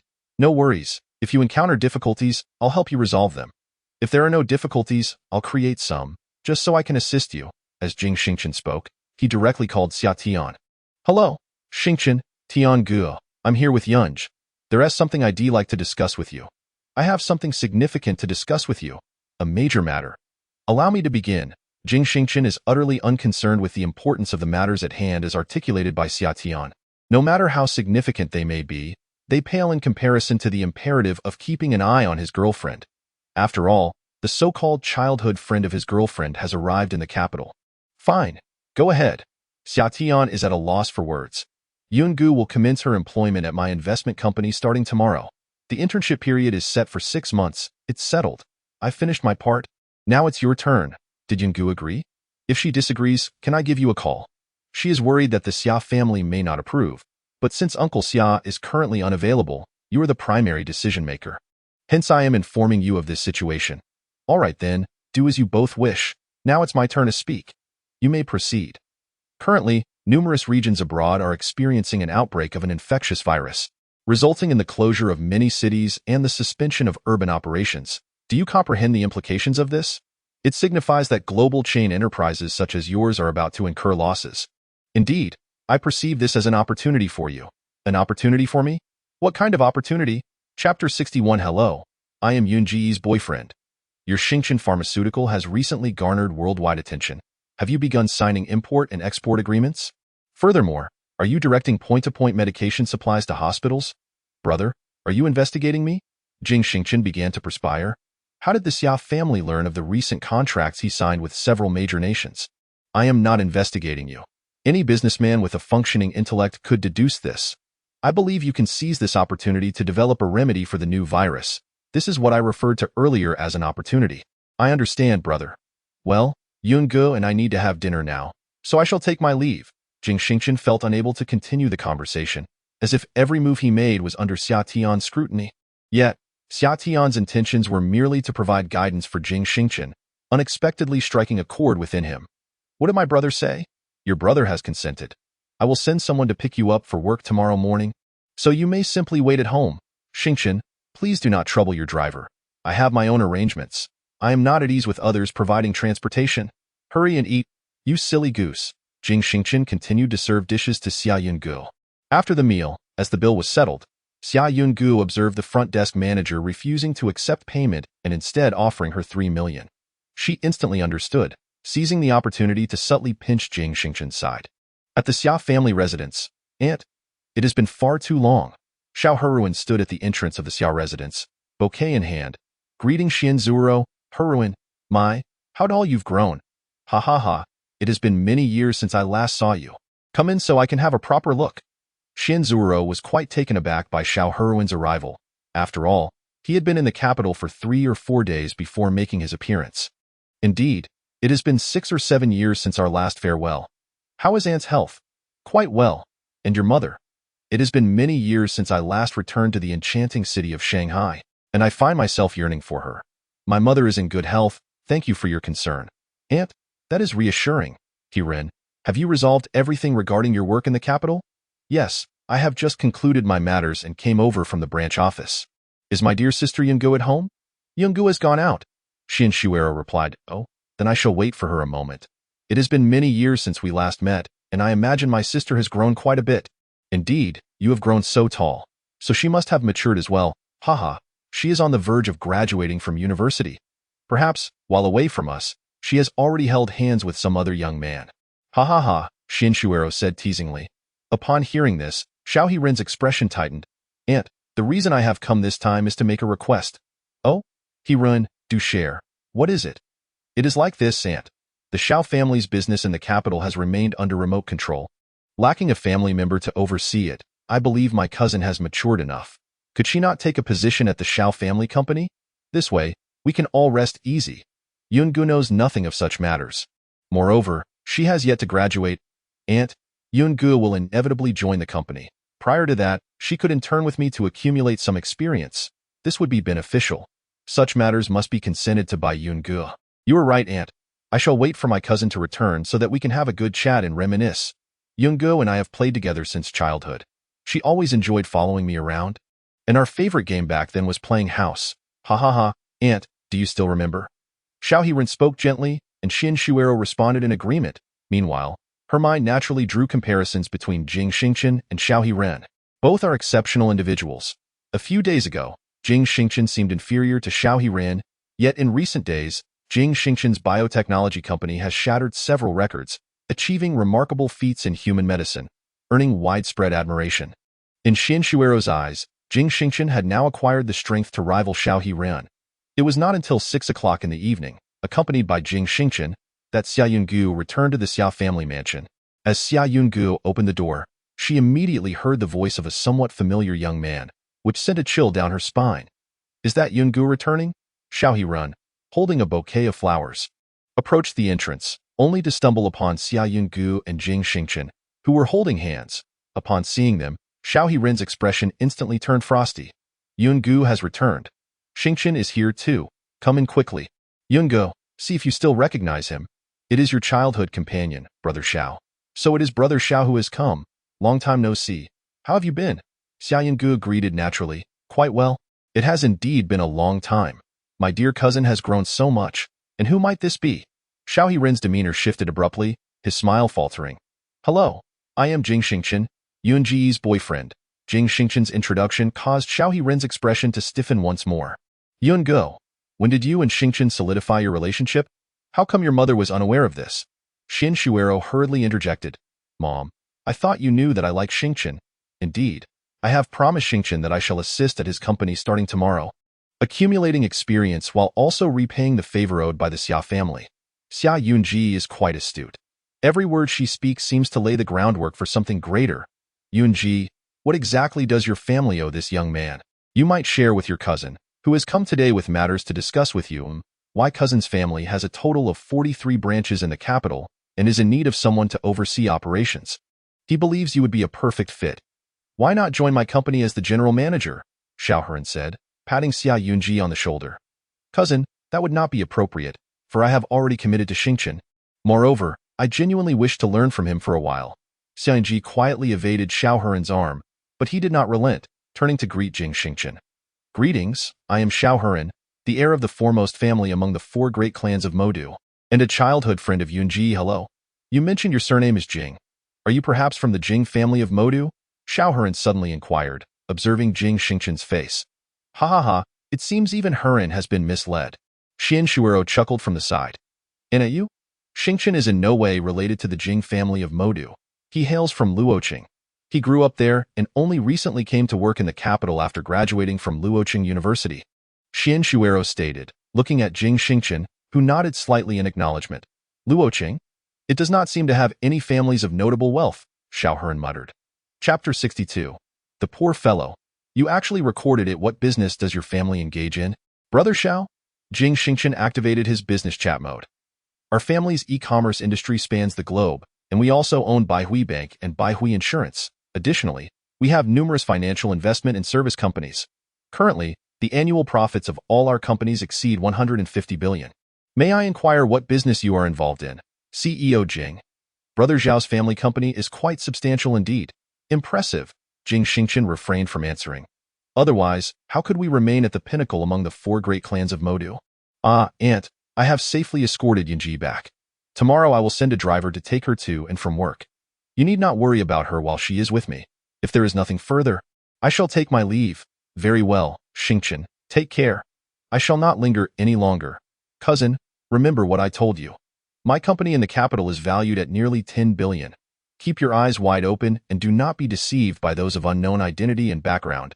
Upon hearing Xiaohuran speak ill of Jing Xingchen, Xia Yunji immediately expressed her discontent. Oh, 100 billion. Is that a lot? My husband casually donates that amount. Yunji, what are you saying? How shameless. Xin Shuero immediately reprimanded Xia Yunji, feigning a serious demeanor to admonish her. Xiaohuran, taken aback by Xia Yunji's words, glanced at Jing Xingchen, who at that moment appeared as though he might split with laughter. Haha, my cousin has grown up and now boasts. I am not boasting. Everyone in the capital knows that Xingchen donated 100 billion in cash to me. If you do not believe me, there is nothing I can do. I shall not see you off. Xingchen, until tomorrow. Until tomorrow. Jing Xingchen nodded at Xia's mother and then exited. Aunt, I shall take my leave for now. Regarding my cousin's matter, I implore you to counsel her against casually introducing unsuitable individuals who may jeopardize her future. Hiren, please return home safely. As Xiao Hiren stepped outside, he observed Jing Xingchen holding a phone, gradually making his way towards his vehicle. To Xiao Hiren's astonishment, it was a Sibel. You rascal, I care not for your identity, but I advise you to retreat to whence you came. Let me make this clear. Xia Yungu is mine. You had better understand this. If you wish to sustain your little possessions and your modest enterprise, then keep your distance from her, or else you shall face my wrath. Xiao Hiren growled through clenched teeth at Jing Xingchen. Xiao, in matters of the heart, the most critical element is mutual affection. Yungu harbors no feelings for you. It would be wise for you to recognize your position in this triad. Jing Xingchen replied with politeness and gentleness. Xiao Hiren, having been a favored child of fortune, was unaccustomed to such verbal provocation. He shouted, What are you even worth? I could dispose of trash like you in an instant. Let me tell you, both the Xia family and the Xian family, Xia Yunji's maternal relatives, must show deference to the Xiao family.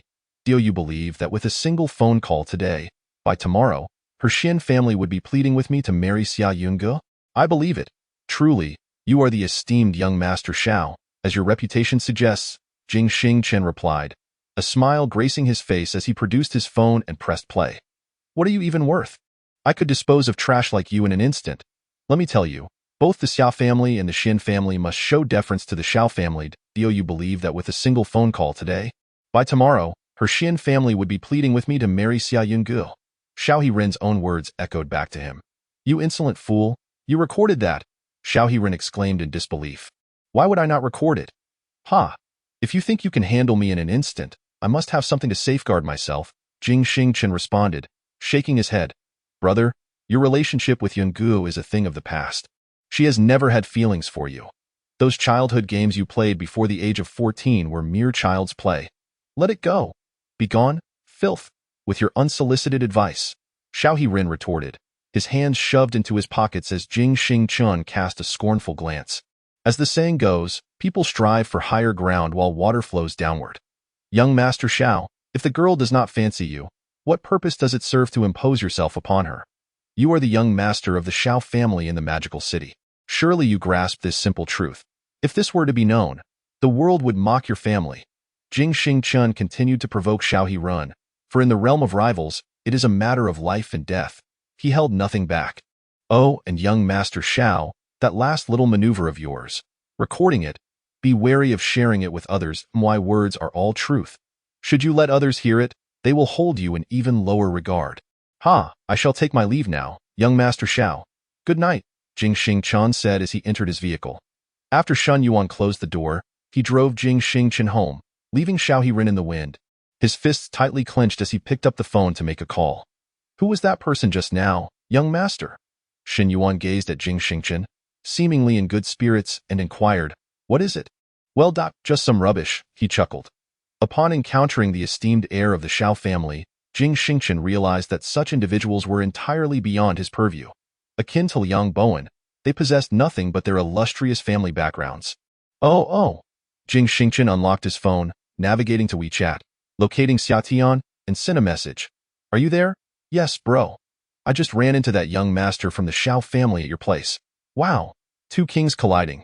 I didn't regard him as a king, by the way. He tried to trouble me after we left, but I recorded it.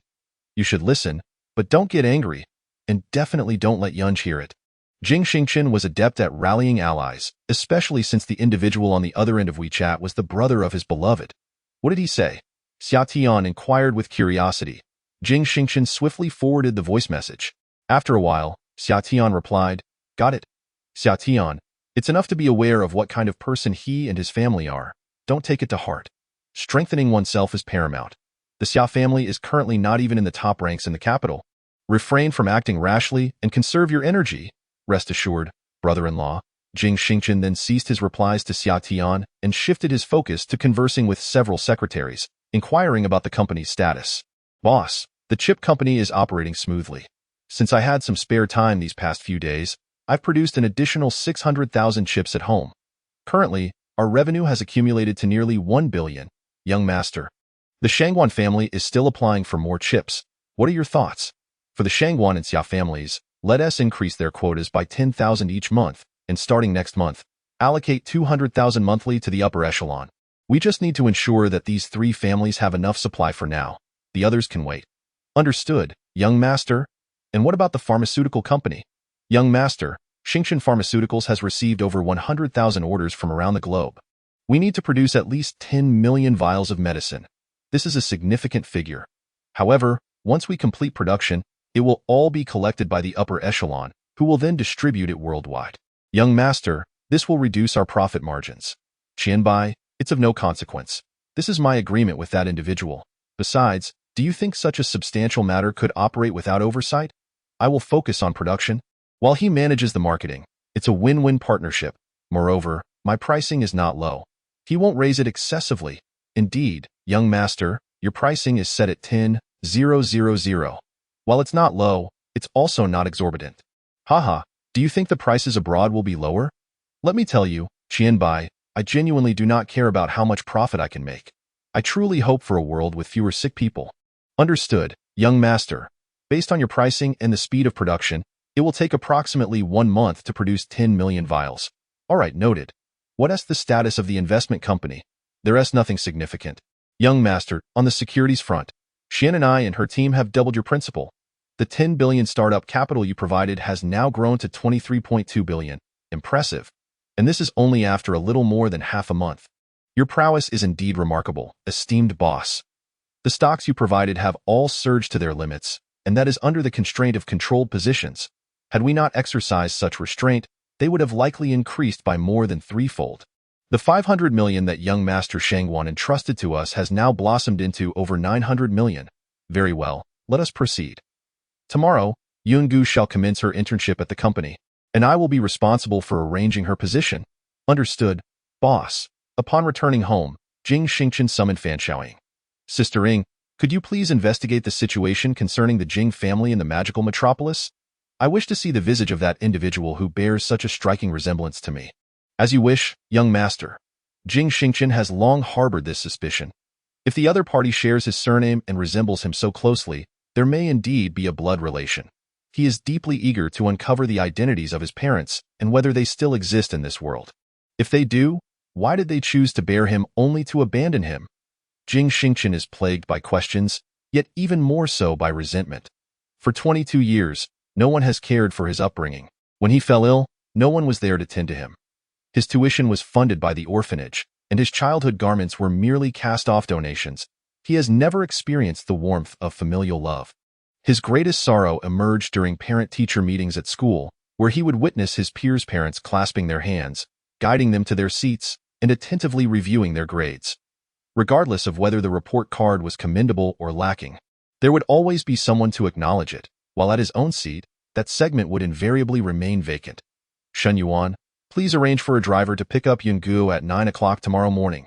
Jing Xingchen declared after emerging from his reverie. Asu command, young master. Subsequently, Jing Xingchen sent a message to Xia Yunj, advising her to be mindful of her schedule for the following day.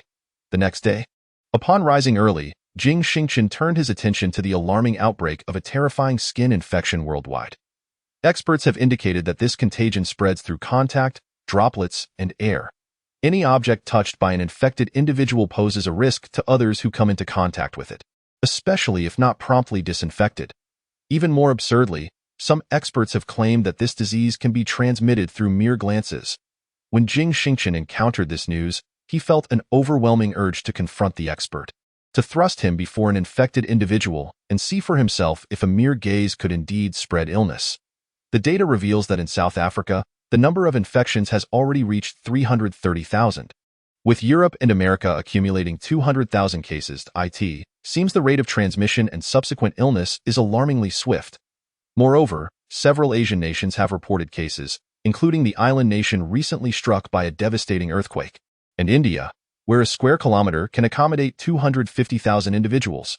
Arriving at the company, he spotted Xia Yunj waiting in the lobby of the first floor, eager to accompany Jing Xingchen. You look splendid today, of course. I am here for my internship, and I must present the appropriate demeanor and appearance. Have you had breakfast, silly girl? I have. Then let us ascend. We shall head directly to Xingchen 2. Xia Yunj followed Jing Xingchen into the elevator. Xingchen 2 has been arranged by Jing Xingchen on the 40th to 45th floors of the Diamond Business Building. The specific projects of the investment company are distributed across different floors. The 40th floor serves as the facade for Tian 2, housing the reception, financial, and human resources departments, as well as the headquarters for the Angel Fund's fixed investments. The 41st and 42nd floors are designated for the projects of small and medium-sized enterprise partners, while the 43rd floor accommodates the logistics, general department offices, and cleaning office. The 44th floor is reserved for the agreement signing office and the group's conference room. Jing Xuani's securities operation team occupies the 45th floor. Jing Xingchen, accompanied by Xia Yunj, leisurely strolls through the building with Jing Qianbai providing a brief introduction from behind. So, my dear, what are your thoughts? Well, that I find the Small and Medium Enterprises Plus Partner project quite intriguing. And it seems that my brother and father also wish for me to manage the company's investment projects. Then let us observe what others are doing here first. I believe Uncle and Tiango want you to learn how to manage a team and oversee a company. Qianbai, please arrange a seat for Yunj, and you guide her through your work. Chapter 64. Xia Yunj gets a reality check. Rest assured, boss, I understand. Miss Xia is the boss's wife. We will all be attentive. All right, I'll get back to my duties. You can accompany Qianbai if you need anything. Feel free to call me. Or you can find me on the 66th floor. Got it, Xingchen? You hurry off to your tasks. Xia Yunj playfully stuck out her tongue, trying to appear cute. Upon seeing this, Jing Xingchen felt an urge to kiss her, but with numerous employees present and knowing Xia Yunj's modest nature, he reconsidered and ultimately refrained. I'm off now. Let us have lunch together at noon. Sure. As Xia Yunj watched Jing Xingchen step into the elevator, Jing Qianbai spoke up. Miss Xia, today, 12 small and medium enterprises from the capital and its surrounding areas will be discussing shareholding and franchise matters. Would you like to join me in learning about this? Sure. Thank you for your assistance, Qianbai. You're welcome, Miss Xia. Please follow me. I'll arrange a seat for you. The employees of Tian-Tu, witnessing the boss personally escorting a young lady into the company, hand in hand in a seemingly intimate manner while assigning the general manager to guide her, quickly realized that she must indeed be the boss's wife. During their leisure moments, they greeted Xia Yunj warmly, and she reciprocated with pleasant exchanges. However, once work commenced, Xia Yunj noticed that everyone was diligently engaged in their tasks. The company operated with remarkable efficiency, as if each individual possessed boundless energy. At the headquarters of the Shao family in the capital, "Here are the materials you requested, President Shao." The secretary placed a stack of papers on Shao Huran's desk before withdrawing. Shao Huran began perusing the documents. Jing Xingchen, this is rather amusing. 3 companies dare to compete with me for a woman? As he continued reading, his unease grew, for he discovered that Jing Xingchen's chip and pharmaceutical companies were closely tied to the higher-ups, complicating his plans. Ultimately, Shao Huran decided to target Xingchen Tian-Tu, instructing his team to seize all resources associated with Jing Xingchen. Intending to give him a warning while keeping the other 2 companies for future opportunities in the blink of an eye, Xia Yunj had been at Xingchen Tian-Tu for 5 days, gradually acclimatizing to her surroundings, and her relationship with Jing Xingchen was steadily deepening. During this period, the World Health Organization had been fervently emphasizing the dangers of the virus, and domestically, cases were beginning to emerge in increasing numbers. South Africa had surpassed 3 million cases, Europe and America had crossed 2 million. India had not reported any figures, while the island nation had seen 220,000 infections. On this day, as usual, Xia Yunj arrived at the company. After greeting Jing Qianbai and others, she turned to him and said, "Qianbai, having studied here for 5 days, may I take the opportunity to discuss today's project collaboration?" "Of course, Miss Xia. That was indeed the boss's intention. He was merely concerned about your state, but it seems his worries were unfounded." Jing Qianbai replied, "Please prepare these 2 cases. Our contact will arrive at 10 o'clock. I'll leave these 2 projects in your capable hands." "All right, I will do my utmost." Though slightly anxious, Xia Yunj recognized this as a valuable opportunity for growth and quickly composed herself to prepare for the collaboration. At 10 o'clock sharp, accompanied by Jing Qianbai, Xia Yunj commenced the first round of negotiations with representatives from Dajie Waterworks and Sunshine Construction. Everything was progressing smoothly, and just as an agreement seemed imminent, the phones of both leaders from Dajie Waterworks and Sunshine Construction rang simultaneously. As they stepped out to take the calls, Jing Qianbai expressed his high praise for Xia Yunj. "Miss Xia, your rhetoric, thought process, and the equity allocation are exceptionally professional. I am truly astonished. It's remarkable how much you have grown in just a few days at the company. Our boss truly has an eye for talent." "Oh, not at all. I still have much to learn." At that moment, the representatives from Dajie Waterworks and Sunshine Construction returned to the conference room, their expressions filled with remorse. "Miss Xia, Manager Jing, we sincerely apologize for this. This is truly regrettable," one of them began. "What happened?" Xia Yunj inquired, puzzled. "Well, Miss Xia, Manager Jing, I just received a call regarding the project from the Shao family in Modu. We believe that the funding and project details they offered are more advantageous for our company's development. So we regret to inform you that we cannot sign this agreement today." "The Shao family?" Xia Yunj felt a surge of anger. Her project had been snatched away, and the one responsible was her former cousin. Indeed, the power of the Shao family is evident, and we believe collaborating with them will provide us with greater assurance. They explained. That's quite all right. Collaboration requires mutual agreement. Since you have decided not to sign with us at Xingchen Tian-Tu, let us defer our cooperation for now. Perhaps we can revisit this in the future," Jing Qianbai interjected, noticing Xia Yunj's discomfort. Having just received commendation, she now felt as though she had been slapped in the face. Embarrassment washed over her, and she was furious at Shao Huran's actions. After bidding farewell to the representatives from Sunshine Construction and Dajie Waterworks, Xia Yunj felt her cheeks flush and turned to Jing Qianbai, saying, "I truly did not anticipate this outcome. This is perfectly normal, Miss Xia. You need not take it to heart." Xia Yunj remained silent. During lunch, while dining with Jing Xingchen, they engaged in conversation. "What's the matter? My dear young lady? Are you feeling down?" Jing Xingchen gently patted Xia Yunj's hair and inquired, "I am utterly infuriated. My project was actually snatched away from me," Xia Yunj exclaimed indignantly. As for the sequence of events, Jing Xingchen had learned of the incident immediately after it transpired. However, he believed that allowing Xia Yunj to experience some setbacks would undoubtedly be beneficial. On one hand, It would cultivate her character and patience. And on the other hand, it would intensify her disdain for Xiao Heron. It's perfectly all right. No one can guarantee a victorious start. Experience must be accrued, and the journey is taken step by step. What do you mean, Xingchen? You have no idea. That is never mind. It's better for me to put in the effort myself. Humph. Haha, indeed. Put in the effort yourself, but first, you must eat more. Look how thin you are. Come, have a chicken leg first. Humph. Xia Yunj used her chopsticks to stab the chicken leg forcefully, breaking the bone in the process. In the afternoon, after being turned away twice, Xia Yunj decided to call her brother. Venting her frustrations, brother. I am about to explode with anger. What is the matter, sister? Did Jing Xingchen bully you? Chapter 65. The marketplace is a battlefield, it's not him.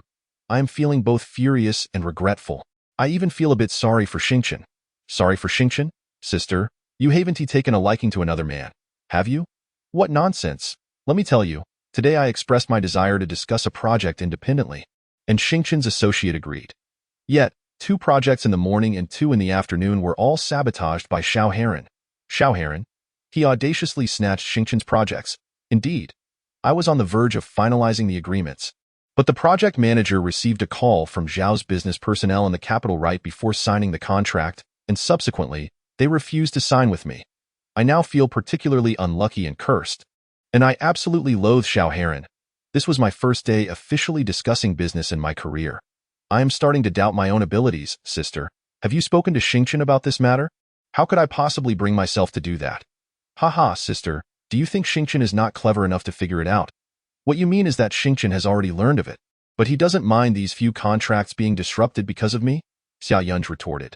Yes, they are merely small contracts. How could Xingchen possibly care? He casually donated 100 billion. After all, you might find the time to probe into just how wealthy he truly is. Ha ha ha, brother. I am not that kind of person. I know you are not. I was merely teasing you. However, sister, the antics of that scoundrel from the Xiao family are indeed rather distasteful. If he cannot play fair, he resorts to underhanded schemes, which I find utterly contemptible. Nevertheless, sister, you must understand that the marketplace is akin to a battlefield. Regardless of the tactics employed, achieving ultimate victory is what defines a true winner. I understand, brother. I want to say more.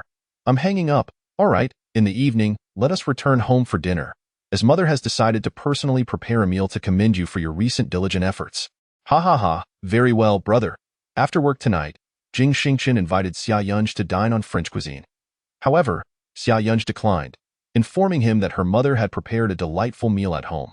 Jing Xingchen intended to accompany her, but then received a message from Fan Xiaoying, informing him that the investigative results concerning the Jing family in the Magic City had arrived. Thus, both could only return to their respective homes. Upon Xia Yunj's return, she found her mother just finishing the meal, having washed her hands and seated herself at the dining table, ready for the family of 3 to commence their feast.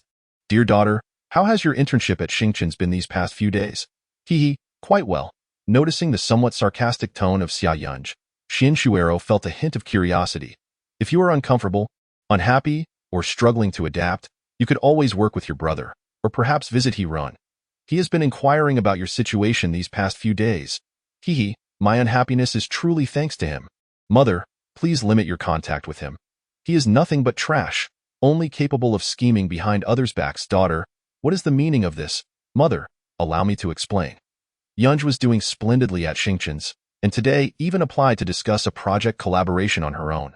She was close to successfully negotiating 4 or 5 projects, yet at every critical moment, Xiao Heron's subordinates would emerge to disrupt things, seizing Yunj's projects, thus leaving her feeling quite disheartened, her self-esteem severely impacted.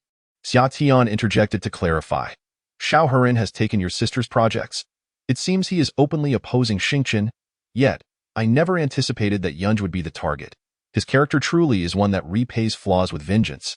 I have finished my meal, mother and brother. Please continue eating. I shall go remove my makeup. Oh, sister, at least eat a bit more. Mother has made so much. Hee, Xiao Tian. Let her be. It's good for her to understand the realities of business. Humph, I see Xiao Heron is nothing but a disgrace. Mother, please limit your interactions with him, and refrain from discussing sister's matters with him. That fellow is no good. Xiao Tian, why do you hold such strong opinions against him? Is it solely because of your sister's situation?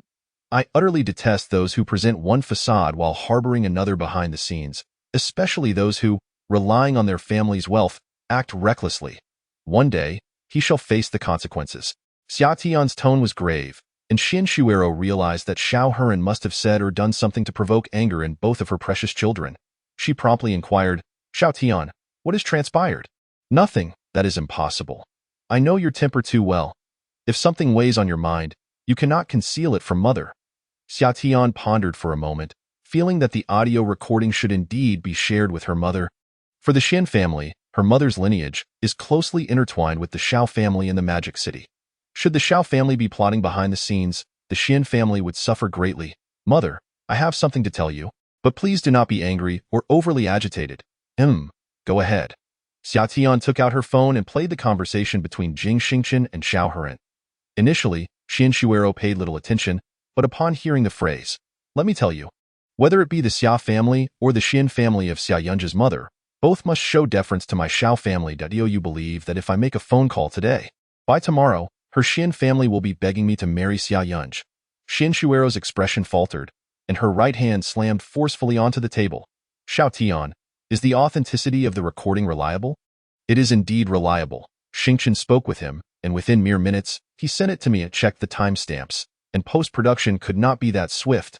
Moreover, given Xiao Heran's usual demeanor, I find it believable that he would utter such words. Well, who would have thought that a young master of the Xiao family, who has yet to assume the role of head, would dare to openly look down upon my Xin family? How then would their relatives and servants perceive us? Mother, do not take it to heart. Xiao Heran is simply spoiled by his family.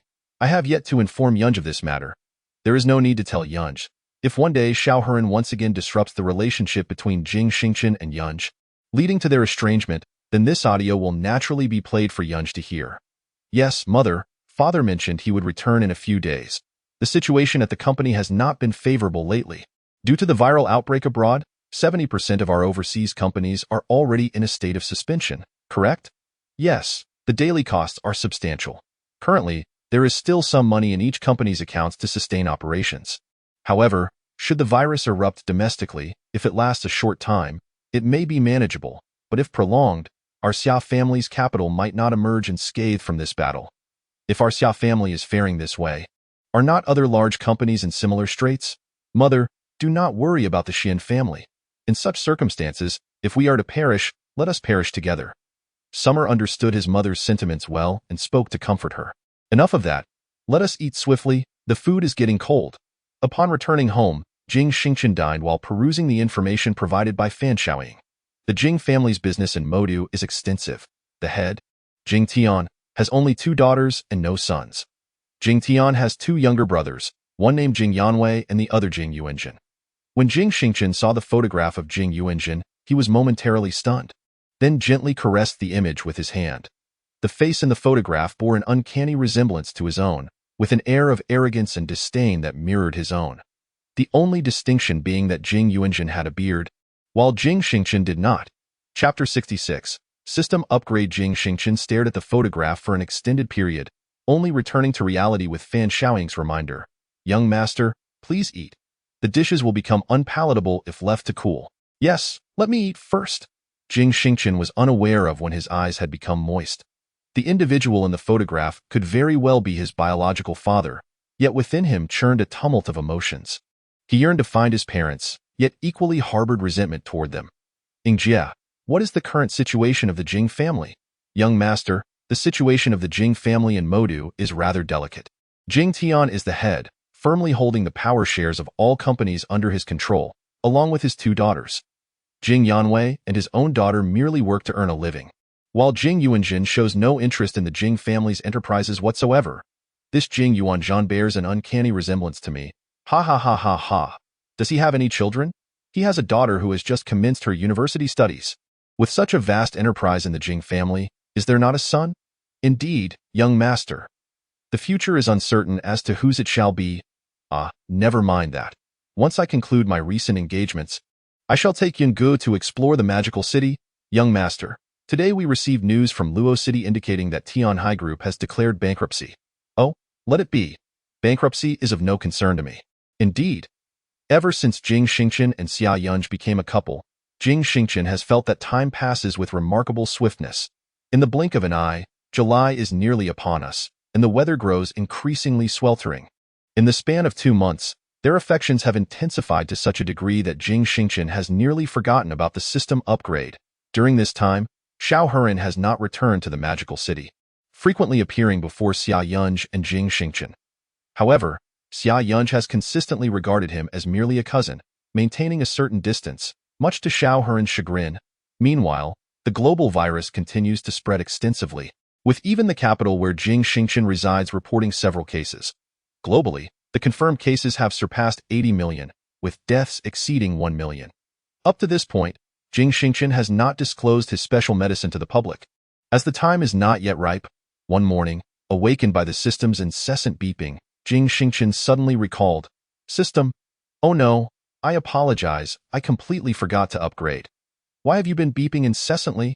Host, please complete the upgrade before sunset today. Otherwise, the system will bind to another host." Ensure the task is accomplished. Jing Xingchen immediately set off for a jewelry store. Currently, he requires just over 3 million to upgrade the system, and having not utilized the exchange or lottery features, he decided to use the lottery function while en route, with Shan Yuan driving. Ding. Congratulations, host. You have obtained ownership and usage rights to the resort destination, Waterblue Island. Please check your rewards. Jing Xingchen swiftly turned and discreetly tucked the unexpectedly acquired slips of paper into his bag, scarcely affording himself the time to glance at them, then proceeded to click on the exchange button. Please select an exchange method. 1. Back-end item exchange. 2. Function exchange. Function exchange. I wish to exchange for technology. Ding. Function exchange successful. Upon completion, Jing Xingchen observed that the technology patent key on the system's control panel illuminated once more. Jing Xingchen continued to click. Ding. Host has successfully activated the technology key. Congratulations, host. You have acquired the manufacturing scheme for levitating transportation devices. Please check your rewards. Jing Xingchen, employing the same methodology, hurriedly concealed the thick stack of data and manufacturing methods from Shen Yuan.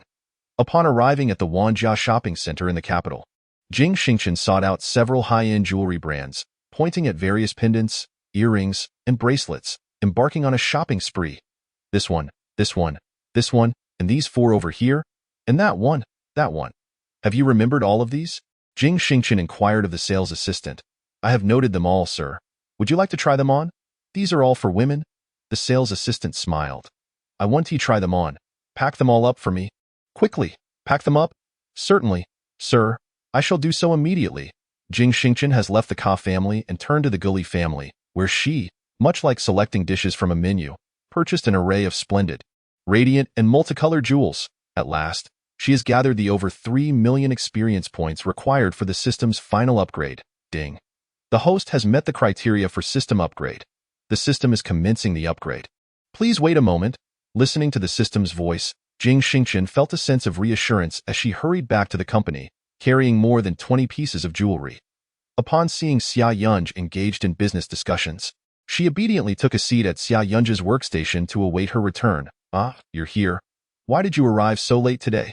Xia Yunj inquired shortly after returning. I went shopping. How did today's clients fare? Ha, don't mention it. That fool, Xiao Heran, has managed to poach every potential partner from your investment company. I managed to bring in a few clients through my connections, and the conversations went fairly well. Why did you buy so many jewels? Just as Xia Yunj was speaking, she suddenly noticed the jewelry on the table there for you. I just bought a few things at random. You can keep them for fun. Both Ka family and Guli family items are not inexpensive, and you casually bought a few? Xia Yunj chuckled before shifting to a tone of lamentation. Oh, if only I could casually donate 10 billion. For you, this is mere trifles. Yunj, what is the matter? Why the sudden lament? Nothing much. I just feel that having been with you for over 2 months, I haven't closed any deals and have caused you so much loss. I truly feel sorry. What are you talking about? As long as you are happy, these trifles are not worth worrying over. Xingchen, you are so kind. Just as the two were about to indulge in a tender moment, Jing Xingchen's phone rang. Glancing at the unfamiliar number, she answered, Hello. May I speak with General Jing? A sweet, youthful voice came through. This is she. May I ask who is calling? Hello, General Jing. I am the head of development for Waterblue Island. I just received the notification that you will be the owner of the land for Waterblue Island moving forward. I called to introduce myself and discuss coordination matters. I'm not in a position to talk right now. I'll have someone contact you shortly. All right, General Jing. I want to take up more of your time. Goodbye. After hanging up, she noticed Yunj was lost in thought and gently tapped her shoulder. How have things been with your father lately? Last summer, he mentioned that your family's overseas ventures have been affected and are now in the red. Yes, my father and brother seem to believe that as long as there is no outbreak domestically, the cost from abroad can still be recouped from within the country. Not just us. Look at Xiaoherin. He is too preoccupied to bother me lately. All because of this pandemic. Chapter 67. The Cursed Key. Yunj. I have another project in hand. Would you like to collaborate with me? Jing Xingchen was referring, of course, to the maglev transportation project provided by the system to my dear. I've heard my brother mention it. He said the economy is currently poor and everyone is scaling back their assets. Why this sudden interest in a new project? I have great confidence in it, truly exceptional prospects. What kind of project is it? The new mode of transportation can be regarded as a form of renewable energy, yet it is distinctly different from the current offerings. What is it? It is the latest innovation, of course. Ha ha ha. In the afternoon, Jing Xingchen sought out Jing Shirun and Jing Shuoxuan, instructing them to momentarily set aside their current tasks and to present the newly developed magnetic levitation technology provided by the system to Jing Shirun. Shiran, this cutting-edge technology is entrusted to you. I will also allocate 40 billion for you to register a company with Lu Hao. Let it be named Xingchen Manufacturing, register it in both the capital and the Magic City. Prioritize establishing the company in the capital and expedite the production of the new transportation vehicle. Additionally, arrange for personnel to go to the Magic City to scout potential locations. Understood. Rest assured, boss, I possess ample experience with magnetic levitation transportation. Leave it to me. Jing Shirun departed with the check and documents provided by Jing Xingchen. Shuoxuan, I have just acquired an island named Shuelon Island. Here is the contact information for the current manager. Go and familiarize yourself with her and establish a connection. Keep me updated at all times. Yes, boss. Jing Shuoxuan exited Jing Xingchen's office. After a brief respite, Jing Xingchen glanced at the system, which had only upgraded to 67 and would require some time to complete the upgrade. Around 3:30 p.m., a news report suddenly announced that the dermatological contagion in the capital had intensified, with over 100 individuals infected and subsequently quarantined. Following the report, Jing Xingchen continued to investigate and discovered that nearly every city seemed to have experienced some level of infection, with some areas reporting thousands of cases, while others had dozens. Yet, the entire society appeared to function without interruption, and no effective antidote had yet been developed. Jing Xingchen issued a statement indicating that Stardust Pharmaceuticals would inject 5 billion into the research and development of a specific antidote, laying the groundwork for its future market release. Upon opening his computer, he reviewed the profits from the past 2 months, which were extraordinarily impressive. In just 2 months, Xingchen Tiantu had generated a profit of 85 billion. All thanks to the stock market predictions provided by the system. Even the 5 billion from Shangguan Qianhua had grown to 38 billion. Surprisingly, the most profitable entity was Stardust Pharmaceuticals. Ever since the individual who substituted for Jing Xingchen signed 100,000 contracts, totaling 10 million units, the pharmaceutical company had been working tirelessly around the clock. Finally, the 10 million units of medication were produced and dispatched to various countries and regions. Jing Xingchen priced each unit at 10,000 yuan, while the production cost was less than a single yuan. The herbal materials were virtually negligible in value, with expenses primarily arising from water, labor, transportation, and equipment depreciation. The most valuable component was the restorative ointment supplied by the system. Ultimately, the profit from the 10 million units reached an astounding 99,900 million. The final yield from the Galaxy chip also amounted to nearly 10 billion in profit, each with minimal costs and exceptionally high profit margins. Observing the promising situation before him, Jing Xingchen could not help but feel elated. Finally, as the clock struck 5 and the workday concluded, the system completed its upgrade. Ding. The system upgraded to level 7. Please check the control panel. Host. Ding. The host's bank card in Luoqing received a deposit of 500 million yuan. Upon hearing the system's notification, Jing Xingchen realized that advancing from level 7 to level 8 would require a substantial investment of 500 million. Allocated for living expenses. Sitting in the office with eyes closed, I gazed at the function keys when suddenly, a button illuminated once more. The curse key. System. Is this curse intended to take lives invisibly? Host. The system cannot deprive anyone of life. The purpose of the curse key is for the host to designate a person or matter to be cursed by the system. The cursed individual or entity will inevitably deteriorate into a negative state. Goodness, this is excellent. I must utilize it immediately. Jing Xingchen promptly clicked the curse key. Please specify the individual or matter to be cursed. I wish to curse Xiao Heran. Ding. Curse successful. Please remain vigilant regarding the movements of the cursed individual. All right, system. I understand. Meanwhile, far away in the eastern district of the capital, Xiao Heran suddenly felt a chill run through his body, followed by a sneeze, which he brushed off as he planned to visit his cousin, Xia Yunj. Although Xia Yunj had explicitly rejected him before, he considered her to be within his grasp. If he could win her over, the alliance of the Xia family would be unprecedentedly powerful. The Xia family in the capital and the Xin family in Shanghai. What a splendid thought! That evening, as Jing Xingchen dined with Xia Yunj, she received a call from her mother, "My daughter. Where are you?" "I'm having dinner with Xingchen. What's up, Mom?" "Well, your cousin Xiao Heran has been in a car accident and is currently at Shanghai Hospital. I need to go see him. Could you take a moment to visit as well?" "A car accident? Yes. I don't know how serious it is. It was your Aunt Xiao who called to inform me. She has already booked a flight to come here." "Got it. Mom, I'll go see him after dinner." After hanging up, Xia Yunj turned to Jing Xingchen and said, "Xingchen, did you know? Xiao Heran was in a car accident. I'm not sure what the situation is." "Oh, I heard. If you're going to see him tonight, I'll take you." "Sure. I don't want to see him alone. I'm utterly annoyed by everything he has done. I'm his competitor, and he merely aims to undermine my interests. But who would have thought he'd end up hurting you? Perhaps it's all just a misunderstanding. I'm not so sure. He might just be a scheming little man." Jing Xingchen observed Xia Yunj's expression with quiet curiosity, wondering when she had developed such a strong aversion towards Xiao Heran. After a hurried meal, they arrived at Shanghai Hospital. Chapter 68.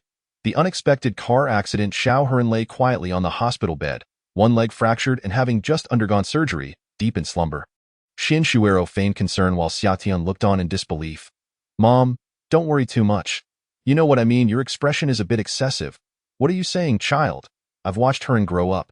It's truly heart-wrenching that something has happened to him in the capital. Haha, not haha but woo. Control yourself, my dear mother. You even laughed out loud. Humph. Your sister will be here soon, and your Aunt Xiao is on a flight as well. When you see your aunt tonight, make sure to impress her. My son must not be inferior to anyone. Mom, he is lying here. What can he possibly compare to me?" Upon entering, Xia Yunj and Jing Xingchen overheard the conversation between the mother and son. Feeling somewhat embarrassed, how could one discuss such matters while seated beside a patient's bedside? "Ah, Xingchen has arrived as well. Good evening, Aunt. Have you been busy lately, Xingchen?" "Yes, Aunt.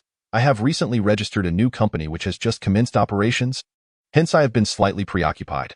"Xingchen, considering the current economic downturn both domestically and internationally, you must exercise caution and ensure your investments do not incur losses. Thank you for your concern, Aunt. I truly appreciate it." As Jing Xingchen approached the bedside, he beheld the grievous sight of Xiao Heran, who had sustained a fractured right leg and a head injury that rendered him bandaged like a pig's head. Sleeping deeply. "Where's the driver? How could this person end up in such a state?" Jing Xingchen inquired. "The driver is currently providing a statement at the police station. I too am curious as to how." While driving normally, he was suddenly struck by a large bus. "I intended to review the surveillance footage, but as I am not a family member, I lack the authority to do so. We must wait for his mother to arrive before we can personally investigate." It is indeed pitiful. The group engaged in a lackluster conversation, with Xia Yunj remaining silent. Had it not been for Xin Shuero's insistence on keeping the three of them there, Xia Yunj would have departed long ago. At last, at 10 p.m., a distinguished lady rushed in, accompanied by three men. "Heran, my son," the woman exclaimed as she burst into the ward. "Wanju, you've finally arrived. Do not worry. Heran is out of danger. He has just completed surgery and requires a period of calm recuperation," Xin Shuero reassured her. "Shuero, my sister, it has been ages. How could Heran have encountered such a misfortune?" I inquired, and the police stated that in order to review the surveillance, one must be a family member. Since you are here, do take a look at what transpired. Those present at the scene reported that Heran's driver was driving normally when the large bus suddenly collided with them. And it seems the accident occurred while the vehicles were waiting at a red light. "How infuriating, my son." The woman named Wanju wept, gripping Xin Heran's hand tightly. "Greetings, Aunt Xiao. Xia Tian stepped forward to greet her, gently patting the woman's shoulder and offering comfort. Hurin is fine. Aunt, please do not be too sorrowful. For now, let us investigate the situation. Indeed, Aunt, your tears will not aid our cousin. Upon hearing these words, the woman turned to see Xia Tian and Xia Yunj. Yunj, Xia Tian, you have both grown so much. This visit to the capital was specifically to see Hurin, Wang Wanju declared, grasping Xia Yunj's hand. Xin Shuiro rolled her eyes at Wanju's statement, thinking, coming to see my daughter? How amusing that it took you 3 or 4 days in the capital to realize you should visit my daughter. Upon discovering that my daughter has a boyfriend, you threatened him with those unpleasant words and even personally orchestrated a scheme to usurp his business. How could you dare utter such things? Aunt, please refrain from crying. Brother Xiao is still asleep. You should go check the surveillance footage. Ah, you are right. I shall take someone to the police station to investigate. I must ascertain the truth. I will not let anyone connected to this incident escape my scrutiny. Wang Wanzhou hurriedly made her way to the police station to inquire about the investigation results. Upon arriving, she sought out the officer in charge and immediately demanded accountability. Madam, who are you? I am the mother of Xiao Heron. Are you the officer responsible for the incident involving my son? I request to see the footage from the time of the accident. I suspect that someone intentionally harmed my son. Very well. Please follow me, and I will show you the surveillance footage. Wang Wanju accompanied the officer to the monitoring room, where the officer activated the computer to display the recorded footage on the screen. Xiao Heron's vehicle was seen driving normally, halted at a red light alongside a large bus. Suddenly, an inexplicable force propelled the bus's front directly into Xiao Heron's car, resulting in a catastrophic collision. Wang Wanju gazed at the footage in disbelief. Officer, what is happening? Wasn't that bus stationary? Why did it collide with my son's vehicle at such an angle? Madam, we are equally perplexed. Our investigation indicates that the bus was indeed at a standstill, with the handbrake engaged. Then, inexplicably, a force drove the bus into the position occupied by your son. Upon exiting the police station, Wang Wanzu was left in a daze. Such an occurrence was beyond her comprehension, far more suited to the realm of a Western horror film. Upon returning to the hospital, Xin Shuiro did not inquire about the surveillance footage, but merely comforted Wang Wanju before leaving with her 2 children and Jing Xingchen. Wang Wanju remained by Xiao Heron's bedside. Unsatisfied with the care provided by others, as they exited the hospital, Xin Shuiro turned to Jing Xingchen and said, Xingchen, you should head home now. I will take Xiao Tian and Yunj back. All right, Aunt, I shall take my leave, he replied, nodding at Xiao Yungu before departing. Come on, Yunj, Xiao Tian. It's getting late, Mom. Don't you find this incident peculiar? Peculiar? Yes, Mom. Xiao Heron has been in the capital for quite some time, and today he was inexplicably struck. I can't help but wonder why only he was hit while the driver remained unharmed. I heard that while waiting at the red light, the large bus suddenly crashed into the spot where Heron was. Is that so? I had assumed it occurred while the vehicles were in motion. All right, Xiao Tian, let us not dwell on them. Your father hasn't returned from work yet. Shall we go check on him? It's already quite late. Dad hasn't finished work? Xiaoyungu exclaimed in surprise. Yes, Yunj, the economy has been quite challenging recently. In the past 2 months, the headquarters has started funneling money to various foreign branches. Your father has been overwhelmed with work, and I too find myself returning home late every night. Chapter 69.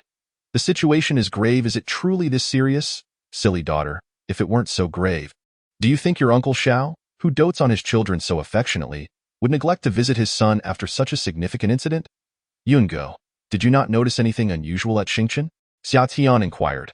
Not at all, brother. My work here is well structured every day. However, I have observed a growing influx of small and medium enterprises seeking investment from Xingchen, leading to increasingly stringent oversight from those under Xingchen's command. I find those individuals remarkably capable. Often, a project I initially deem unsatisfactory transforms into one with boundless potential after they revise the proposal. Moreover, Xingchen mentioned a project involving a new energy transportation vehicle and asked if I would like to take charge. A new energy transportation vehicle?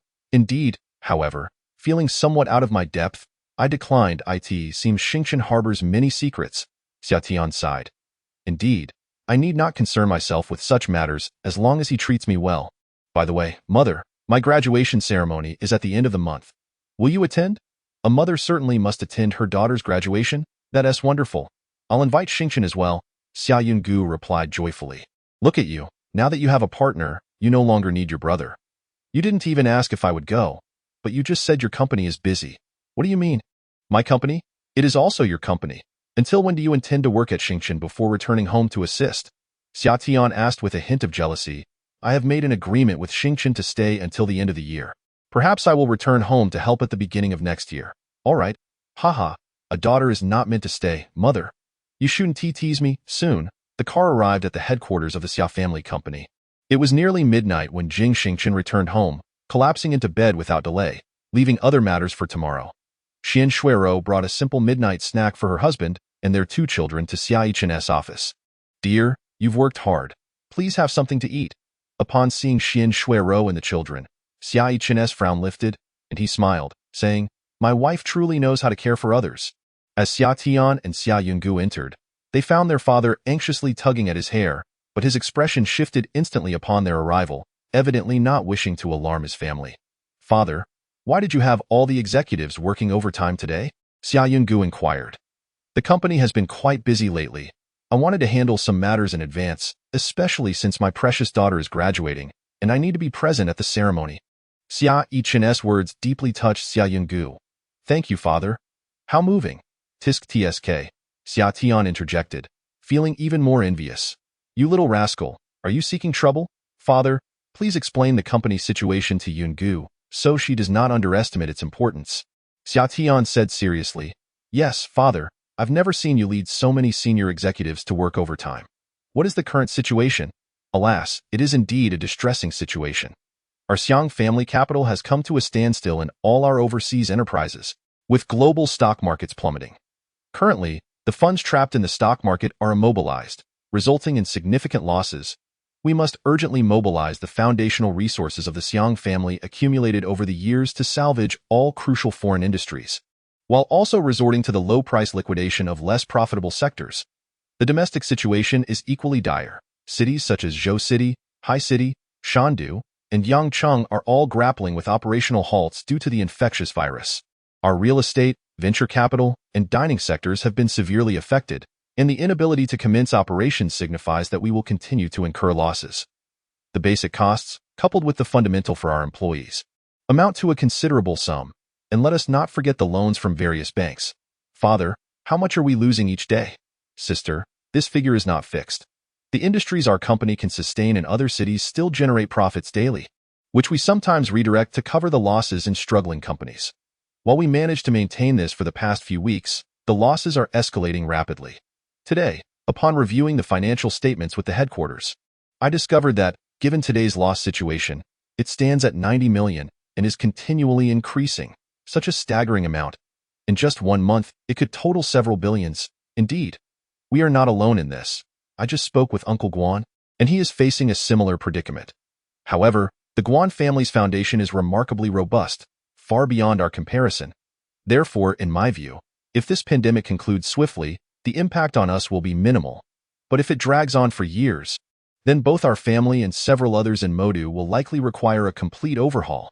No wonder, recently, Xiao Heruan has been bothering me less. It seems he himself is overwhelmed. What are you thinking? My dear? Father, there seems to be no solution in sight. If necessary, we can take loans from the bank. Silly child, in such circumstances, unless there is a favorable policy from above, even if the bank grants us a loan, it will be a mere fraction, perhaps tens of millions or a few billions. What can that resolve? My heavens! I had not sensed the gravity of the situation at Xingchen. Is it truly this severe? Very well, do not fret over me, including Xiao Tian. You all should return home. I will handle a few matters here before heading back. Husband, it is rare for our family to be together at the company. Let us keep you company, even in silence. Sitting beside you is enough. Xian Shuiro's words touched Xia Yichen, who nodded appreciatively and turned to resume typing on his computer. Sister, has Xingchen remained unaffected? Not at all. I have felt no impact. I observed that their employees seem quite cheerful each day. The family kept Xia Yichen company until past 2 a.m., before finally concluding their work and heading home. The following day, Xia Yungu arrived at the office, sporting 2 prominent dark circles under her eyes. My dear, did you not sleep at all last night? Jing Xingchen asked with concern. After we parted yesterday, I went to the headquarters of Xia's company to assist my father with overtime. Chapter 70. The unrelenting decline uncle is working late into the night. Indeed, This virus has caused quite the commotion, bringing global operations to a standstill, and now our family is facing a situation of operating at a loss. Is that so? Well, how is the situation domestically? I'm not entirely sure. I merely inquired. My father mentioned that this outbreak of skin disease might lead to a reshuffling among the prominent families in the capital and the metropolis. Really? I can't say for certain. Let us not dwell on that. My graduation ceremony is at the end of the month. Will you come to my school to accompany me? You must accompany me. When my beloved wife speaks, how could a husband dare to refuse? How annoying. What husband? Who is marrying you? Don't you wish to marry me? I doubt I'm so tired of you. Right now, I am focused on studying hard and working diligently. Once I accumulate enough experience, I shall return to the Xia family capital to assist my father in overcoming these challenges. Xia Yunj swiftly changed the subject, speaking with ambition. Yes, by then, you shall be a formidable businesswoman in the capital. Unmatched by anyone. You still mock me, on the 31st, at 10 a.m., in the auditorium of the Capital University. You absolutely must come. Yes, hemph. I'm going to retouch my makeup. You should hurry along with your tasks. Seeing my father like that, I suspect you too must be concerned. Xia Yunj yawned and headed to the restroom. Jing Xingchen, glancing at the back of her head, felt an urge to give it a light tap. Underestimating your man. Upon returning to his office, Jing Xingchen perused a plethora of international news, including stock indices and futures from abroad, and discovered that a severe global economic crisis was indeed unfolding. However, this presented a tremendous opportunity for Jing Xingchen. Qianbai, please keep a close watch on the conditions of all companies under the 4 prominent families in the metropolis. I want to be updated on their activities at all times, including those of the 4 families in the capital, particularly the Xia family. Understood, boss, Jing Qianbai replied via WeChat. Boss, are you there? It was Jing Xian's voice. Yes, come in, boss. I've concluded my discussions regarding Shuilan Island and would like to provide you with some feedback on the situation there. Very well, please proceed. Boss, Shuilan Island is a popular tourist destination, welcoming over 3 million visitors annually. It is located in the southern coastal region, rich in resources, and the island generates an annual profit of approximately 300 million. However, in the past month, it has been significantly impacted by the pandemic, with revenue plummeting by 70%, resulting in negative profits. Oh, that's unfortunate. What is the annual cost of operating Shuilan Island? What is the range of its annual revenue? Boss, the basic operational costs of Shuilan Island average around 600 to 800 million annually, with sales ranging from 1.7 to 2.4 billion. This year, May and June were expected to be peak seasons, with past revenues in those months typically around 1 billion. Yet due to the pandemic, revenue has only reached 260 million. If the outbreak escalates, it is likely the island will be sealed off. No worries, inform the Water Blue Island that we shall comply with all directives from above. Should there be a request to seal off the island and suspend operations, we must cooperate without hesitation. There is no need to fret over cost issues. After all these years, their accounts must certainly possess sufficient funds to sustain them for a while. Once the pandemic subsides, we can resume operations as normal. Of course, you should also inform them that should funds run low, I will transfer money directly. This aspect is entirely worry-free. Once you arrive, gradually consolidate power in your hands and ascertain the situation. Once the crisis has passed, I will arrange for our employees to travel to Water Blue Island. 10 days have swiftly elapsed.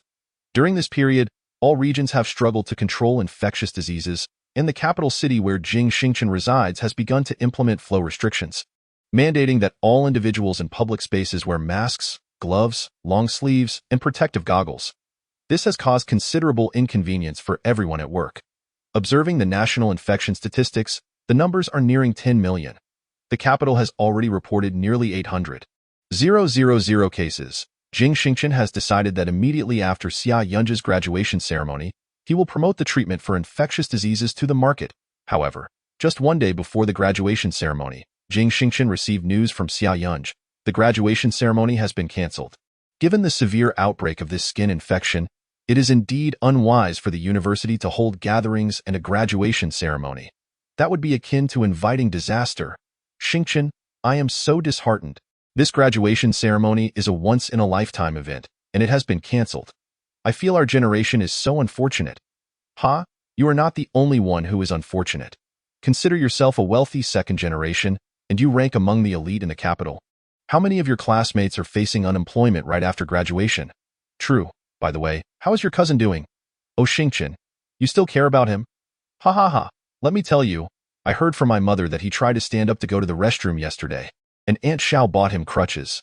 Unexpectedly, the floor was too slippery and he fell again, resulting in serious injury to his leg, which had just begun to heal. It's truly hilarious. Ha ha ha, this is so delightful. Yunj, you have become rather ruthless. I am not ruthless. Do you have any idea how many projects he has secretly snatched from me in recent months? His current predicament is merely poetic justice. Humph. Indeed, it is poetic justice. Jing Xingchen felt a twinge of embarrassment. Indeed, the system's curse function proved to be quite effective, as the misfortune of the cursed individual seemed unending. While Jing Xingchen was lost in thought, a call from Jing Qianbai came through. Qianbai, what is it? Boss, the situation you asked me to monitor regarding the 4 prominent families in the Magic City has taken a turn. What situation? Among the 4 prominent families, the Xiao family and the Xin family have a cooperative relationship. However, due to the severe global economic crisis, the Xiao family has retracted the promised 22 billion yuan loan to the Xin family for their own protection. The Xiao family has breached the contract, and I have gathered that the Xiao family's stance is that if the Xin family wishes to reclaim this sum, they must demonstrate some form of goodwill. I suspect there may be someone inciting trouble behind the scenes. Are you suggesting? Xiaoheran? Jing Xingchen gradually distanced himself from Xia Yunj as he spoke into the phone. I surmise that is the case. My esteemed boss, I have expended resources to procure a steward from the Xin family, who has disclosed certain information. The exact words she relayed were that should Xia Yunj wed Xiaoheran, the Xiao family would allocate a staggering 22 billion to the Xin family for their salvation. Ha! Is the Xin family truly so inept? They are, after all, one of the 4 prominent families, yet they appear unable to withstand this crisis for even a few months. My boss, without the support of the Xiao family, how could the Xin family possibly be included among the 4 great families? I understand now. Thank you. Qianbai, no need for such formalities, dear boss. Chapter 71. Stardust Pharmaceuticals is once again thriving. What of the Chu and Jing families? My boss, there are no updates for now, but the situation for the Jing family seems rather dire. Approximately 80 of their educational enterprises have ceased operations for several months, resulting in no income. Additionally, it appears that several substantial e-commerce contracts have been seized by the Xiao family, thus their circumstances are not favorable. Very well, let us leave it at that for now. Please inform me immediately should anything arise. Certainly, my boss. After terminating the call, Jing Xingchen made his way to the 45th floor, seeking out Jing Xuani. Xuani, I shall provide you with 100 billion. Assemble your team and identify the enterprises under the Xin family in the domestic metropolis. Then select those with promising profit margins, favorable project development, and backing from above, particularly the Xin family's most crucial assets. Acquire their shares, as many as possible. A minimum of 51 is required. Understood. My boss and I will deliberate on this matter alongside Qianbai. Excellent. Speed is of the essence. Rest assured, my boss. Upon returning to his office, Jing Xingchen took a deep breath, gazing out the window, before dialing a certain individual. Greetings, esteemed leader. Ah, Jing lad. What brings you here? I am rather occupied at the moment. Leader, my pharmaceutical company has developed a remedy that should be capable of treating the currently erupting infectious skin disease. I wish to report this to you and subsequently have someone test it. If it proves effective and free of side effects, we can proceed with its promotion. What, Jing lad? You cannot be deceiving me. How could I dare to deceive you? Please have someone expedite its delivery to me. I shall make arrangements immediately. The internal and external crises have taken a toll on me. Certainly, I will arrange for someone to deliver it to you. Where shall it be sent? I shall dispatch someone to retrieve it. I will provide you with a contact later so your people can connect directly. Understood. After the call, everything was set in motion. Jing Xingchen looked out the window, the sunlight of the morrow appearing even more promising. Indeed, as anticipated, the supervirus clear introduced by Stardust Pharmaceuticals under Jing Xingchen's aegis effortlessly repelled the skin infectious disease currently rampant across the globe. The news spread widely once more, continuously locating individuals in need of treatment and broadcasting live procedures. During the live broadcast, infected patients, after receiving the virus clear injection produced by Stardust Pharmaceuticals, exhibited visible results within a mere hour, as the expansive black and purple toxins on their skin dissipated before the naked eye. Ultimately, Not a trace of the virus could be detected on their bodies. Following treatment, the patients were subjected to blood tests to assess their various health indicators, and it was discovered that they had astonishingly recovered in an exceedingly short time. This research achievement signifies that the technology possessed by Xingchen Pharmaceuticals has reached the pinnacle of global standards. It also heralds the imminent rise of Xingchen Pharmaceuticals. Jing Xingchen was invited to participate in a program to share his remarkable journey. While he continued to secure substantial pharmaceutical orders with various countries, Jing Xingchen has maintained the previous pricing at 10,000 per unit. That individual is quite generous. Externally, the price has quintupled. Internally, it is offered free of charge. Upon witnessing such a policy, Jing Xingchen decisively opted for internal complementary distribution as well. However, externally, he doubled the price. This strategy yields greater profits, especially considering the overwhelming number of foreign patients, which has already surpassed 400 million.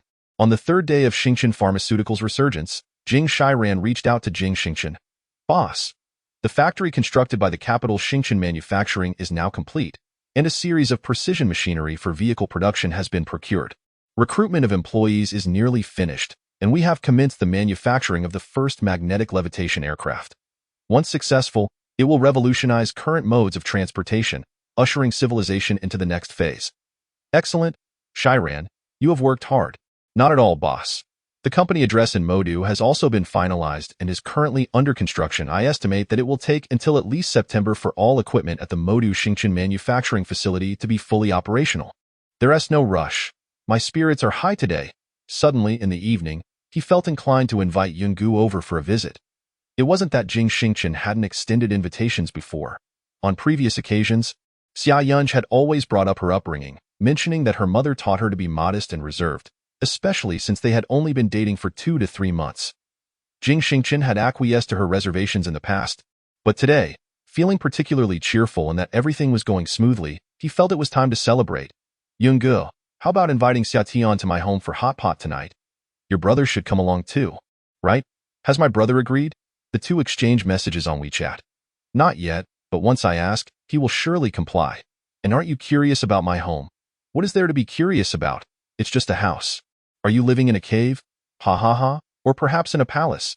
I reside in the heavens. Tonight, we shall enjoy hot pot in the celestial realm. I will contact Xia Tian right now to see if he can make it.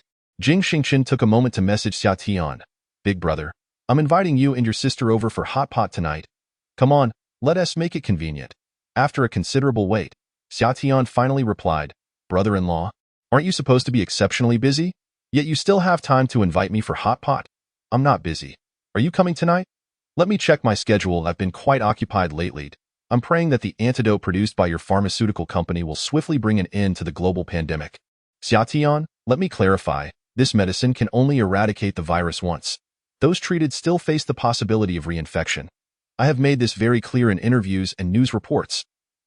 I understand, but your miracle drug gives us business people a glimmer of hope. Hope? What hope? The hope of resuming work and ensuring our companies continue to operate. I am aware that currently, my family has 116 companies in the country, of which 97 have ceased operations.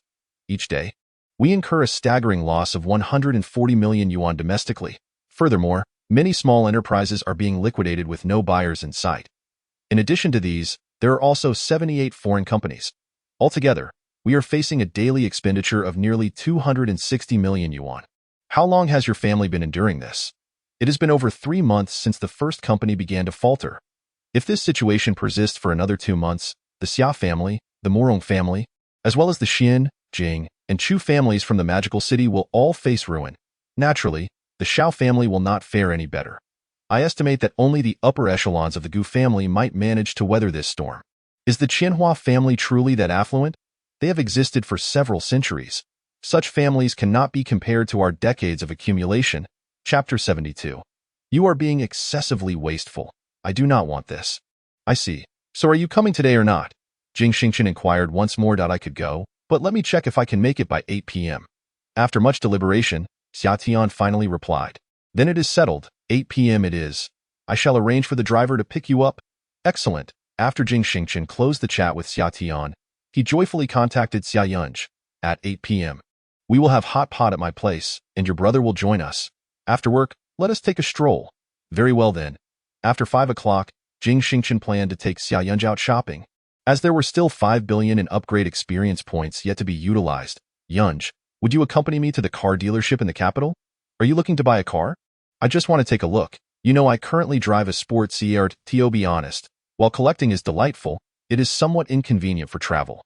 Moreover, I feel that the Bentley business model does not quite suit me. Please accompany me to check it out. Oh, okay, let us go. In truth, Jing Xingchen did not intend to shop for himself. Rather, he noticed that his girlfriend usually traveled in a rather ordinary Mercedes, which he heard was a hand-me-down from Xiachen several years ago, and he felt it was somewhat lacking. This time, he aimed to select a few models of sports cars, business vehicles, or sedans for Xia Yunj. As they arrived at the dealership, before they could exit the vehicle, Zhang Chao noticed a silver and a Mercedes slowly coming to a halt outside the entrance. Confirming with a glance, he recognized the arrival of President Jing. He hurriedly rushed down from the second floor. President Jing, what brings you here today? Please, come in. Zhang Chao greeted Jing Xingchen while managing the automatic door of the dealership. Miss Xia is here too. Please come in. Zhang Chao, having been by Shangguan Qianhua's side for many years, naturally recognized Xia Yunj and Xia Tian. With two magnates arriving at once, it seemed to be an opportune moment for achieving remarkable sales. President Jing, shall we head to the exhibition hall at the back? Let us first take a look at the back. Are there any new models? Ideally, something suitable for young ladies. I would like to explore both sports cars and sedans. Jing Xingchen whispered in Zhang Chao's ear. There are. Zhang Chao was quick to comprehend Jing Xingchen's intent. President Jing, Miss Xia, please follow me. In the blink of an eye, the trio arrived at the lavish automobile exhibition, where, due to Jing Xingchen's previous acquisition of all the luxury vehicles on display, including the bespoke collectible Sibel commissioned by Shangguan Qianhua, the hall now featured a mere 7 cars. However, these 7 vehicles boasted vibrant colors. At the forefront stood a striking crimson Koenigsegg 1, flanked by 2 Bugattis, one in azure and the other in a brilliant yellow. Behind them were 3 Pagani VTs, resplendent in shades of pink, green, and orange. Finally, at the rear, there was a Rolls-Royce replica of the Phantom, exquisitely crafted in gold. Jing Xingchen approached the Phantom and inquired, "Is this the Phantom?" "Indeed, Mr. Jing, it is a replica of the Phantom. The genuine article has been in a collection in Country Y for several decades. This model was specially commissioned by the company in collaboration with Rolls-Royce headquarters. Every aspect, from the vehicle's dimensions to its intricate design, closely mirrors that of the original Phantom. Impressive. What is the price of this vehicle?" "Mr. Jing, this car was customized for the owner, and it just arrived at the showroom this morning. I will need to consult young Master Shangguan for the exact price."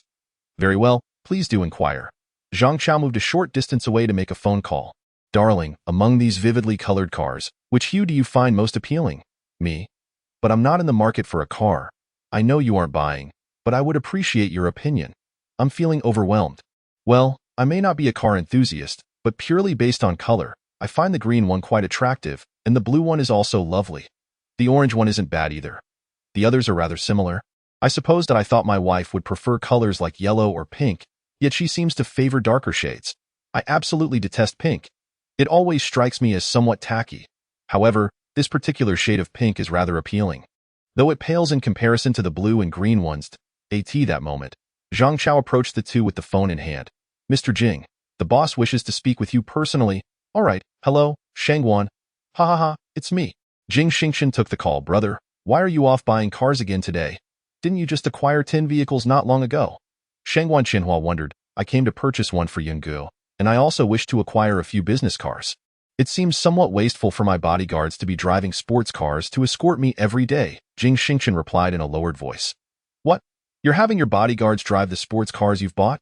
You are truly driving me insane," Shangguan exclaimed. "Ha ha ha, what of your Phantom? What's the situation there? That car was originally intended as a gift for my grandfather. You mustn't take away what brings others joy. Yet you have it displayed here. Ha ha ha, just showing off a little. Very well, as a gentleman does not deprive others of their pleasures, I shall not compete with you for it. I'll take a look at something else."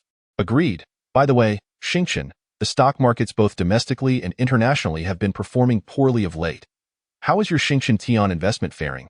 You could just directly ask how much of the 500 million you have with me remains." "Not quite, ha ha ha, although if you wish to share, I wouldn't mind. Hee hee, in due time. I shall provide you with a delightful surprise. For today, I shall keep you in suspense and refrain from revealing anything. Listening to your words, I can surmise a great deal. Alas, my family's investments have met with a dismal fate. We suffered a staggering loss of 90% in the stock market crash of the island nation. Currently, both the American indices and the Y-index are facing significant downturns, and even our domestic stocks have plummeted by 40%. My goodness, given this situation, can you endure? Certainly.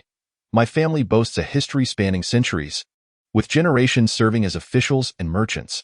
We must possess some reserves, however. Following this global upheaval, I fear we may soon reach rock bottom. Sighing, Shangguan Qianhua lamented, as long as the Green Mountains remain, one need not fear the absence of firewood. We need not worry about lacking resources. You understand my meaning. Ha ha ha. Well then, I shall accompany Yun Ge. You continue to fret. How ungrateful of you. After hanging up, Zhang Chao gazed longingly at Jing Xingchen, though not stare. Your boss will not sell me this car. I shall take all three. Jing Xingchen casually pointed to the colors that Xia Yungu had just praised. Yes, President Jing, I will arrange for the paperwork. Also, procure 5 business vehicles for me, of superior quality, to the usual address. Understood, President Jing. And these 3? Deliver them to her residence. Do you know her address? In the capital, Xingchen. Were you not purchasing for yourself? Why are you buying for me? I do not want a car. Do not squander your money. What time is it? Xiaoyungu exclaimed in distress. What time, you ask? At the time of purchase. You can manage with these 3 for now. You know I am developing a new mode of transportation. Once it is launched, I shall get you a flying vehicle. That is not what I meant. I was referring to the current economic crisis, the global pandemic, and your lavish spending. This is far too wasteful. I refuse. Oh, you refuse? Then I shall give it to your mother or to Xia Tian. He would certainly want it. You. Chapter 73. Sister. Has your face been scalded by boiling water?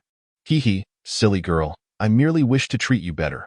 However, having never experienced the warmth of home, I am not well versed in how to love others, so I can only shower you with material gifts.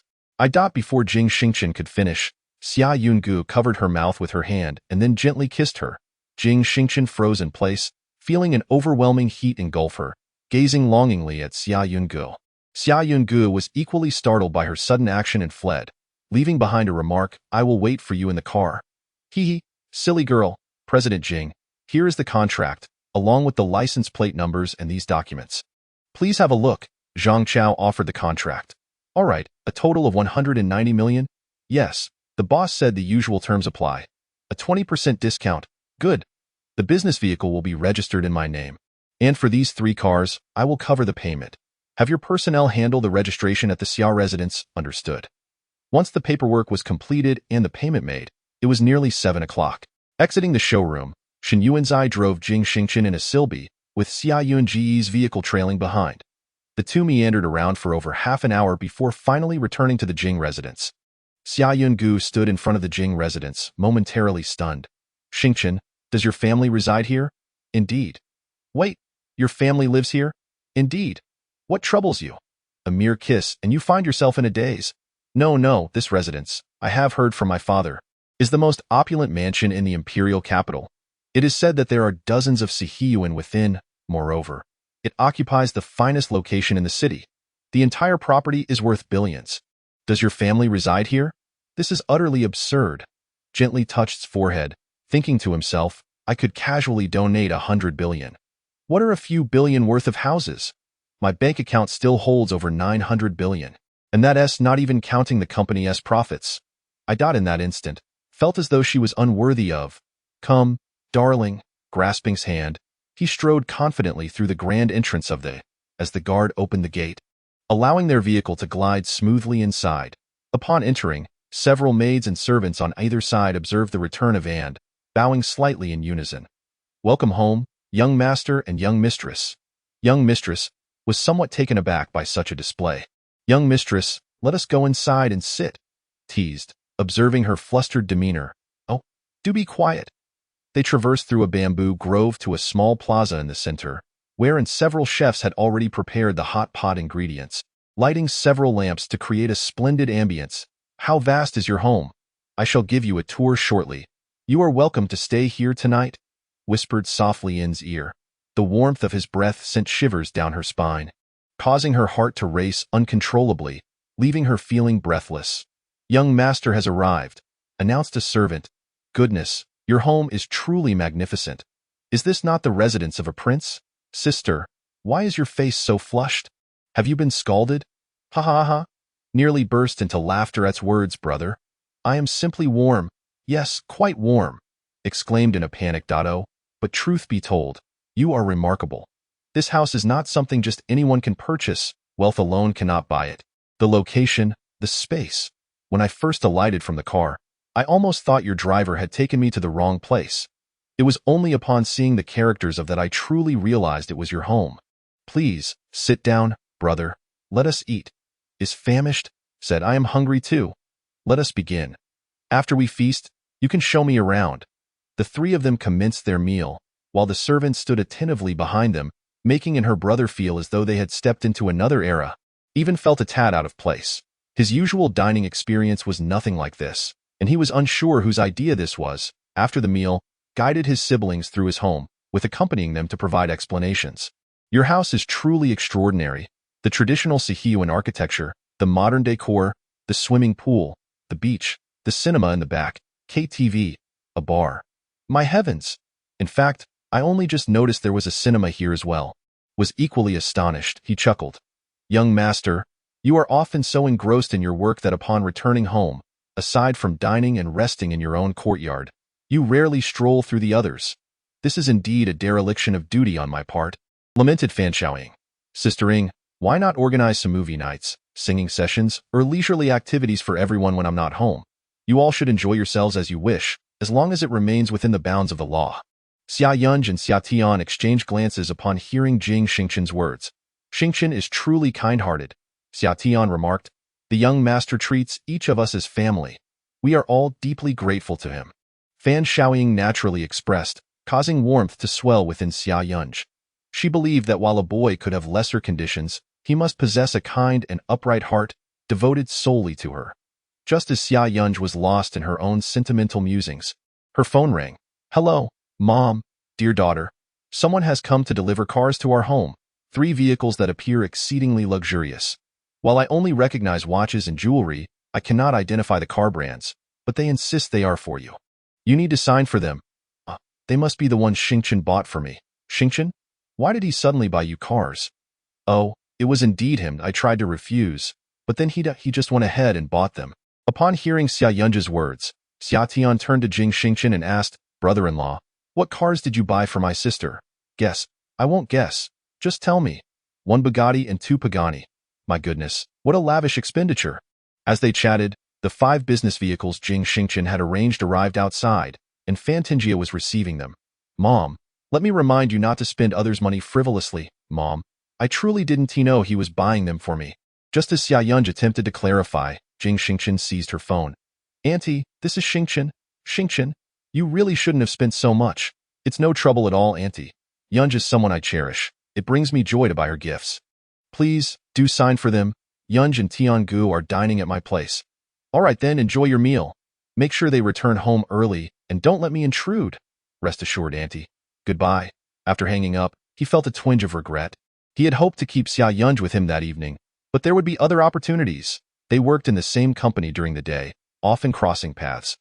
Xia Tian was eager to return home to see the cars and, just past 10 o'clock, pulled Xia Yunj away. Jing Xingchen made one last attempt to retain her, but she merely planted a gentle kiss on his cheek before departing. Jing Xingchen was not perturbed. He returned to his room and lay on his bed, observing the system's control panel where his experience points read 190,500,000,000.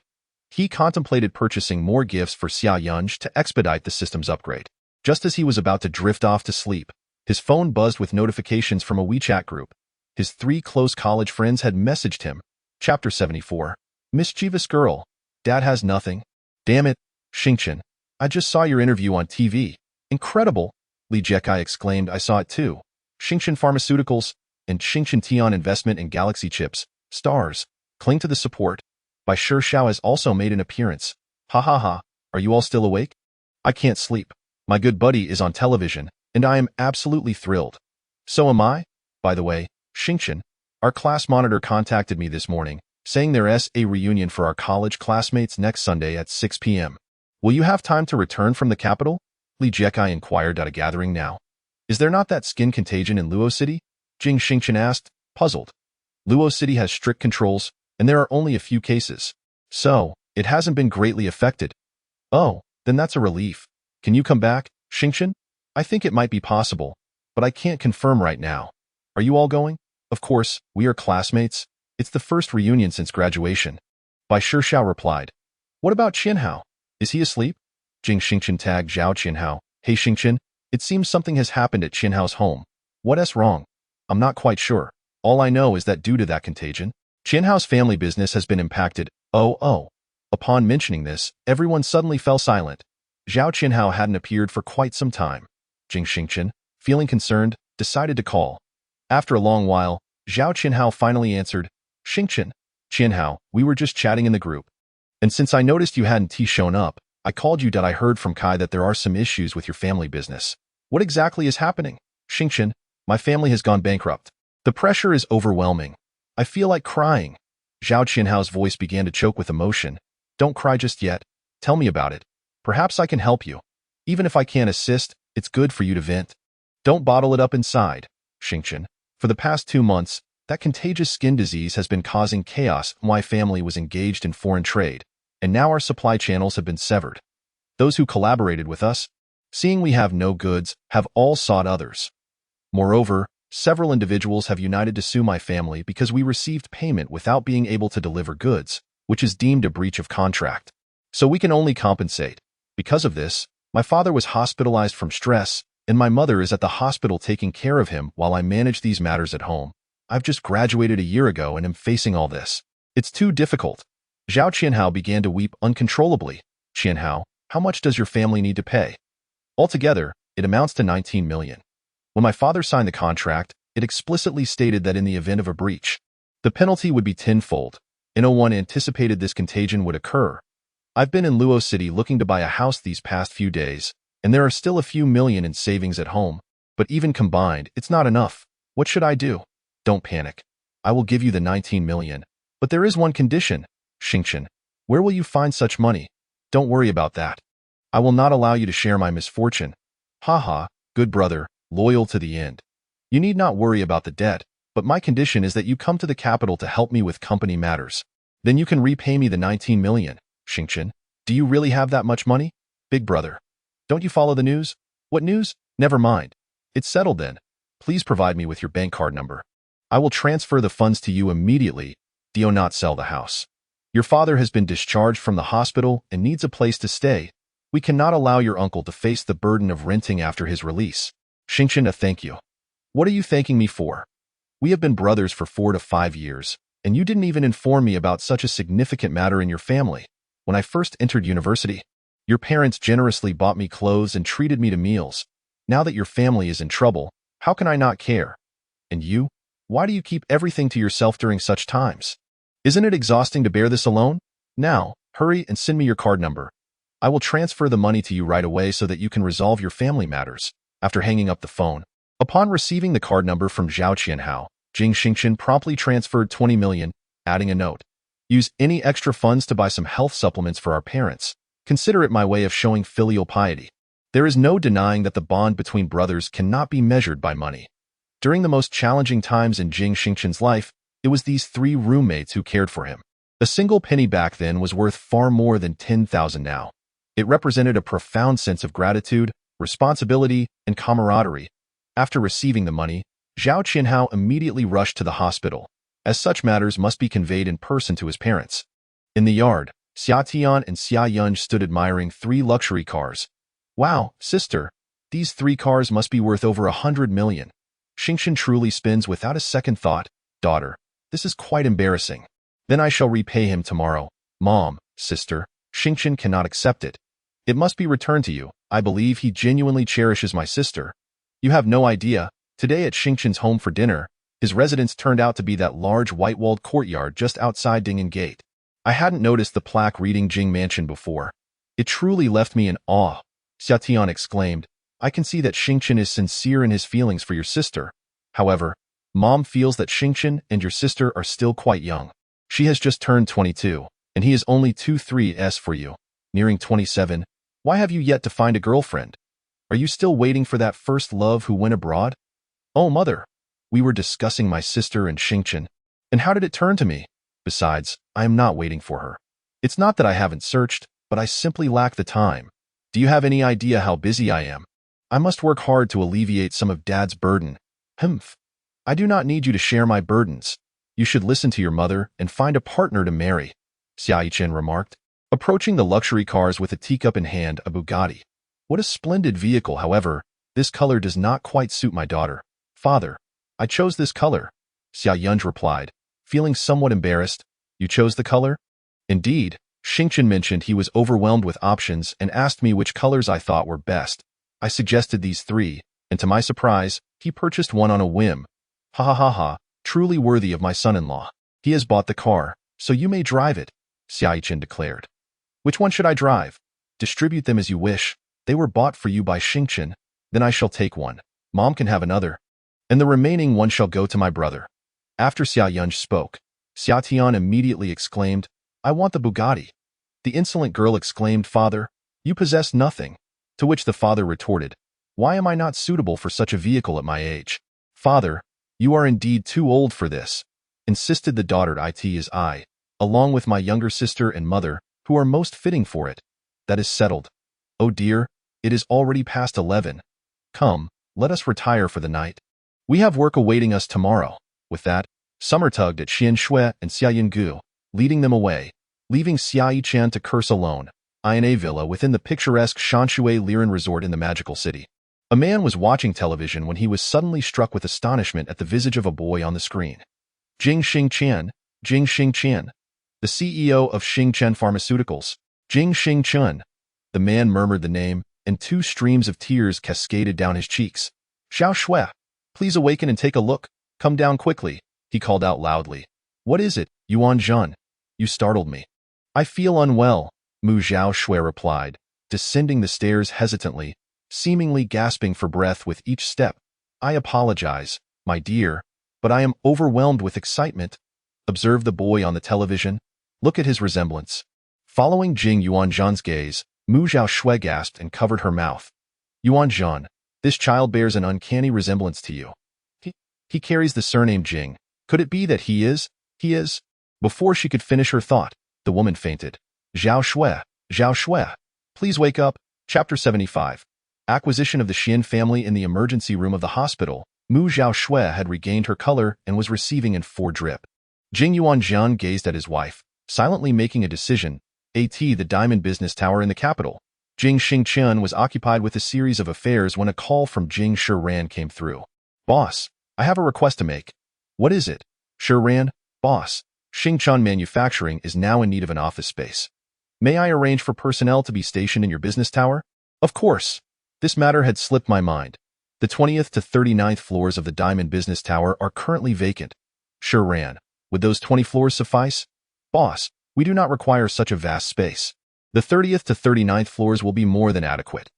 Initially, the number of employees in the capital will be limited, but once our maglev transportation system launches and taps into the global market, we will require a substantial workforce. That time, the 10 floors will be bustling with activity.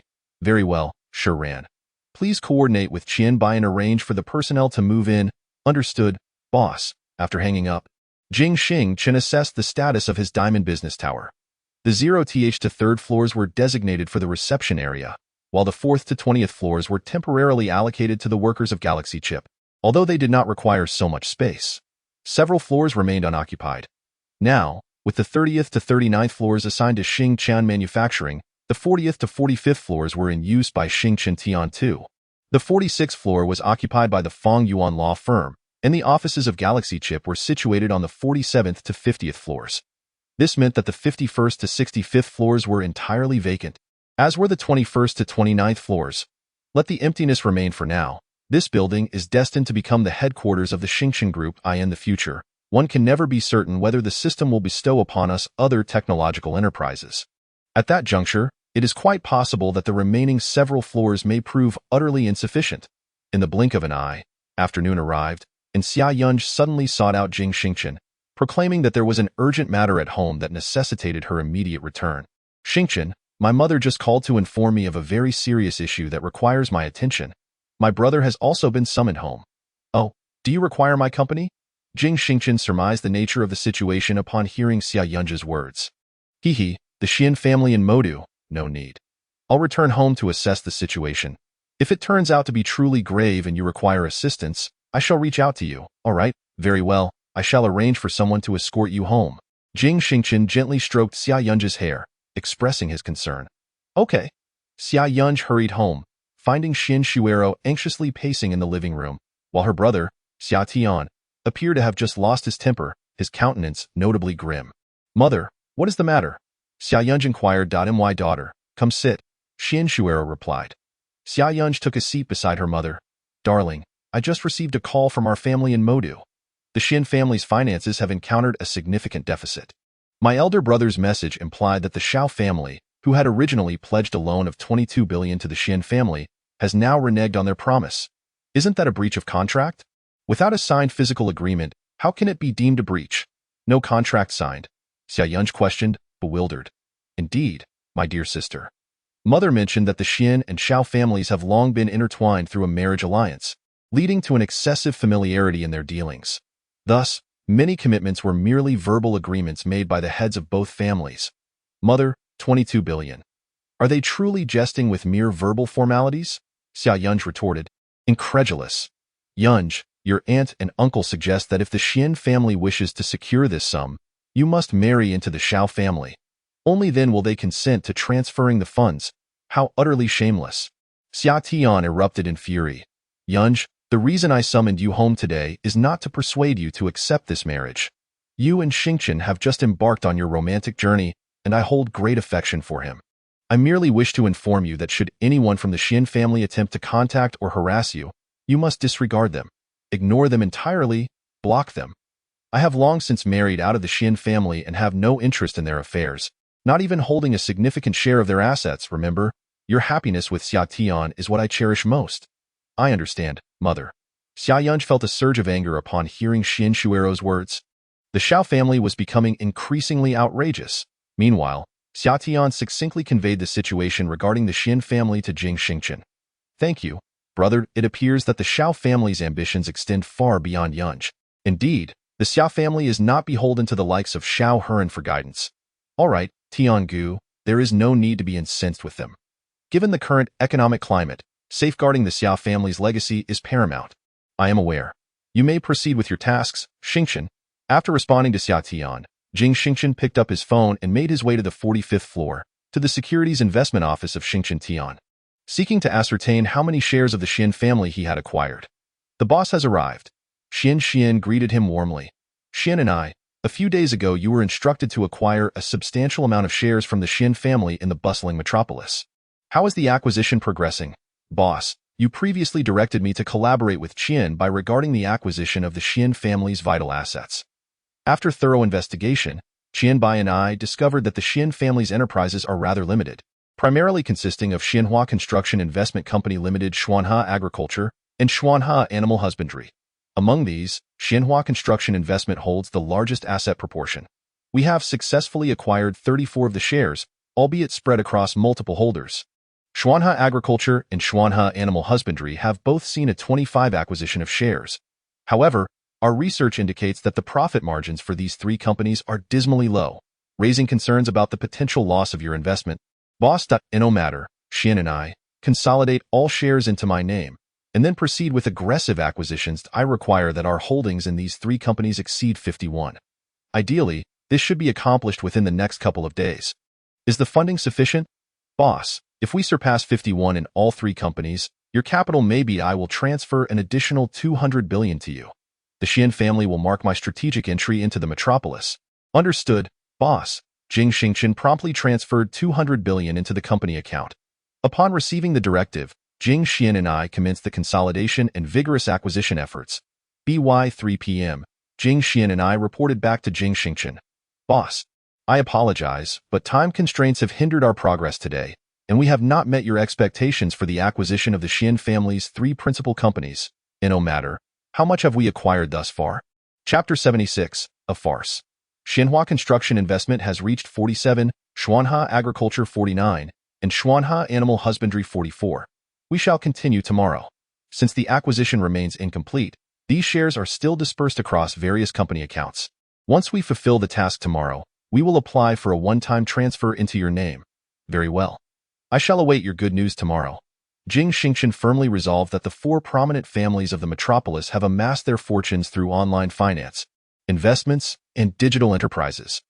Now, amid an economic crisis, their businesses have significantly contracted, with many even severing their foundational capital chains. This presents an opportune moment for me to penetrate the metropolis. Moreover, the audacity of the Xiao and Xian families to target my woman is intolerable. Jing Xingchen's vengeful nature will undoubtedly ensure that these families meet their downfall one by one. After work, Jing Xingchen reached out to Xia Yungu. Although he was fully aware of the turmoil within the Xia family, he feigned ignorance and inquired, Yungu, how are you? What has transpired? Nothing much. I'll return to work tomorrow. It's just minor issues. Really? You seem hesitant. Something feels amiss. I assure you, it's nothing significant. I don't want you to worry. It will all be fine in a few days. All right then. Are you at home? Yes, I'm at home. I spent the afternoon chatting with Mom. Would you like me to come over and keep you company? No need. You haven't had much rest lately. Get to bed early tonight. Don't worry about me. Okay. I shall take my leave then. If you have something to share, please do not conceal it from me, as it would only cause me concern. I don't understand. Xia Yunji's tone was far from amiable, and Jing Xingchen was aware of this, yet he did not press her that evening. Not long after Xia Yichen returned home, the family was gathered around the dinner table when unexpectedly, Xiao Heran and Wang Wanju arrived. Uncle Aunt, Xiao Tian, Yunj, it has been quite some time. Xiao Heran, leaning on his cane, slowly made his way into the Xia family hall. Wanju, Heran has come. Have you eaten? Would you care to join us? Xian Shuero greeted them warmly, as if nothing had occurred. Xia Tian shot a glance at Xiao Heran, continuing to eat at the table. Hee, Aunt, I have already dined, and I apologize for intruding upon your meal. I am here today to deliver some news. I suspect, Aunt, that you may not yet be aware. Xiao Heran observed Xia Tian and Xia Yunj with an air of arrogance. What news? Xia Yichen inquired. Uncle, it seems congratulations are in order for you. Hee, Xiao Heran, with his cane in hand and supported by Wang Wanju, made his way step by step toward the dining area. Uncle, hasn't Aunt told you about the Xian family? Allow me to enlighten you. The Xian family is on the brink of collapse. Hee, Aunt's maternal family and my Xiao family. Both Wang Wanju and Xiao Heran cried out simultaneously. Before Xiao Heran could finish his sentence, his cane inexplicably landed on the shoe of his mother, Wang Wanju. Startled by the pain, she quickly withdrew her foot, inadvertently causing Xiao Heran, who had only just regained his ability to walk with the aid of his cane, to tumble once again in the Xia family's dining room. Xiao Heran landed face first on the table, sending the delectable dishes crashing to the floor. Xia Yichen gazed coldly at the fallen Xiao Heran. Xia Tian and Xia Yun struggled to suppress their laughter, feeling rather uncomfortable, yet they feigned concern, asking, cousin, how did you fall again? This marks your third tumble, does it not? Are you all right, son? Mother apologizes, I was not paying attention. Are you unharmed, my son? Wang Wanju exclaimed. My leg and stomach hurt terribly, mother. My leg. Xiao Heran wailed. Wanju? Heran's leg has not yet healed. How could you trip him? And why have you brought him out instead of caring for him properly in the hospital? He's injured again. Wanju, quickly take Heran to the hospital. Xian Shuero feigned urgency, shouting. I do not know how his cane ended up pressing on my foot. Son, let us hurry to the hospital. What a farce it was. As Wang Wanju, with the assistance of Xia Tian and Xian Shuero, managed to lift Xiao Heran into his business vehicle, heading for the hospital. As the Xia family returned to the living room, they erupted into laughter. Mother, do you think he has been cursed? He hasn't recovered, yet he ventures out, only to fall again. Ha, brother. This marks his third fall. I fear his leg may never heal. Ha. This is truly satisfying. It would be best if he were left disabled. Xian Shuero said resentfully. Well, it seems our dinner has been completely ruined. Let the chef prepare some noodles instead. Shuero, do you have anything you wish to discuss with me? Xia Yichen inquired. Husband, I find myself unwilling to discuss matters pertaining to the Xian family, for I have already wed, and I truly wish to disengage from their affairs. Shuero, do you not harbor any regrets? Husband, I may indeed regret it, but I fear that if I involve myself, I shall regret it even more. The Xiao family has truly overstepped this time. Are you already aware of this, husband? What is it that I do not know? Your elder brother, Xian Shuesong, has contacted me. What? He reached out to you? Xian Shuero exclaimed in astonishment. Indeed, he wishes for me to lend him 22 billion.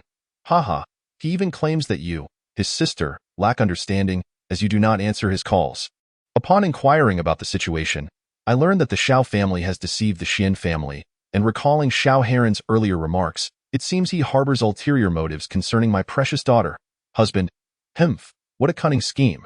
It appears they have set their sights on the assets of the Xia family as well. Xia Yichen, in a fit of rage, slammed his hand down upon the table. Thus, my dear husband, you comprehend why I have refrained from answering his calls. Xian Shuero gently approached Xia Yichen from behind, placing her hand upon his shoulder to alleviate his tension. Very well, I shall respect my wife's wishes. Initially, I thought that Heron was not a bad fellow, but having not seen him in years, his demeanor during this visit to the capital has been utterly disappointing. Not only did he repeatedly usurp Xingchen's business, thereby undermining my daughter's confidence, but he also showed no sincerity towards my precious girl. Did you witness his expression just now? I truly wish to deliver a punch to his face. Enough, husband. He has received his comeuppance. Let us not dwell on him any longer. Let us continue our meal as a family. Humph. Although Xia Yichen and Xia Tian fell silent, they had developed a deep-seated disdain for Xiao Heron. Chapter 77. System Space. Jing Xingchen was enjoying her meal when her phone chimed with a notification. Zhao Qianhao had settled the family debts and, while expressing gratitude to Jing Xingchen, inquired about when he could come to the capital to assist. Qianhao, please take a few more days to care for your parents. Isn't there a class gathering next Sunday? Join us after the gathering. All right, Xingchen, I am truly grateful for your help with my family matters. No need for thanks. Just look after your parents. Yes, your subordinate obeys. Ha ha ha. Just as she hung up the phone, Xia Tian's call came through. Hello, Brother Tian. Ha ha ha ha. Xingchen, you cannot imagine what just transpired. Ha ha ha ha. The calamity known as Xiao Heron has just visited my home. Isn't he hospitalized? What business does he have at your house? Has his leg healed? He arrived with crutches, and upon entering, began chattering away with my parents, but before he could reach the dining table, he stumbled and landed right on his mother's foot, crashing directly onto our dining table. Then he lay on the floor, crying out in pain. Ha ha ha ha. I reckon this fellow's leg shall never recover. Good heavens! Jing Xingchen felt a pang of embarrassment. Could this curse be everlasting? Brother-in-law, let me inform you, the Xian family in the Magic City is being coerced by the Xiao family, seemingly wishing for my sister to marry Xiao Heron. Haha, I am aware of this matter. Brother Tian, what are our parents' thoughts on it? My mother has ceased to concern herself with the Xian family. This afternoon, she did not answer any of the calls from the Xian family, nor did my sister. This is reassuring. It allows me to breathe a sigh of relief. The Xian family and the Xiao family are nearing their conclusion. What do you mean by that, brother-in-law? It means nothing. My elder brother can simply sit back and enjoy the show. You rascal, by the way. My sister gifted me the blue Bugatti yesterday. Just wanted to inform you. Excellent. That night, as Xia Yunj lay in bed, she tossed and turned, unable to find solace in sleep, feeling increasingly agitated by the series of events transpiring within her family. Although her mother claimed to be indifferent towards the Xian family, Xia Yunj had overheard Xian Shuero privately discussing her intention to sell her shares and transfer the funds to her elder brother, Xian Shuesong. Xia Yunj recalled that her mother's shares were part of the dowry bestowed upon her by her grandfather over 20 years ago. These original shares had long surpassed their lockup period, yet their proportion was minimal. Xia Yunj had once caught a glimpse of them during her childhood, which seemed to amount to a mere 2. Based on the current stock price of Xinhua Jiantu at over 5 yuan per share, these shares were valued at less than 100 million. Such a sum was hardly sufficient to rescue the Xian family. With a sigh, Xia Yunj lamented her powerlessness regarding the Xian family. Meanwhile, Jing Xingchen lay in his courtyard, gazing at the stars while reflecting on the events of the past 6 months. He had deliberately accepted an interview. Appearing on television, where even his university friends in Luoqing had seen him, he wondered if someone named Jing Yuanjin had caught sight of him. If so, would he come looking for him? For Jing Xingchen? If Jing Yuanjin truly was his father, he would absolutely refrain from seeking him out, as this represented Jing Yuanjin's final opportunity. System, open the control panel. The panel is now open. The host may operate it at will. I wish to draw a lottery. After upgrading to level 7, I have only utilized one curse key, leaving the other 6 divine keys untouched. Ding. Please proceed with the lottery draw. Once again, there are 3 lottery boxes, but now they are all a dull gray-white, adorned with deep blue stripes. I will choose this one. Jing Xingchen clicked on the middle lottery box. Ding. Congratulations, host. You have won a cruise ship, the heart of the ocean. Please wait while we rename it. Ding. Renaming complete. The cruise ship is located at Wellington Harbor in the Magic City. Please collect it. Host. What the heck, system? I am currently in the capital. How did the prize end up in the Magic City? What do you mean by that? How am I supposed to collect it now? The host can simply collect it when convenient. It is, after all, the most luxurious cruise ship in the world. Just check the instructions, and you will understand. Upon hearing the system's words, Jing Xingchen briefly skimmed through the details of the cruise ship. The specifications, 82 meters in height, 66 meters in width, produced in Country D, were of little interest to him.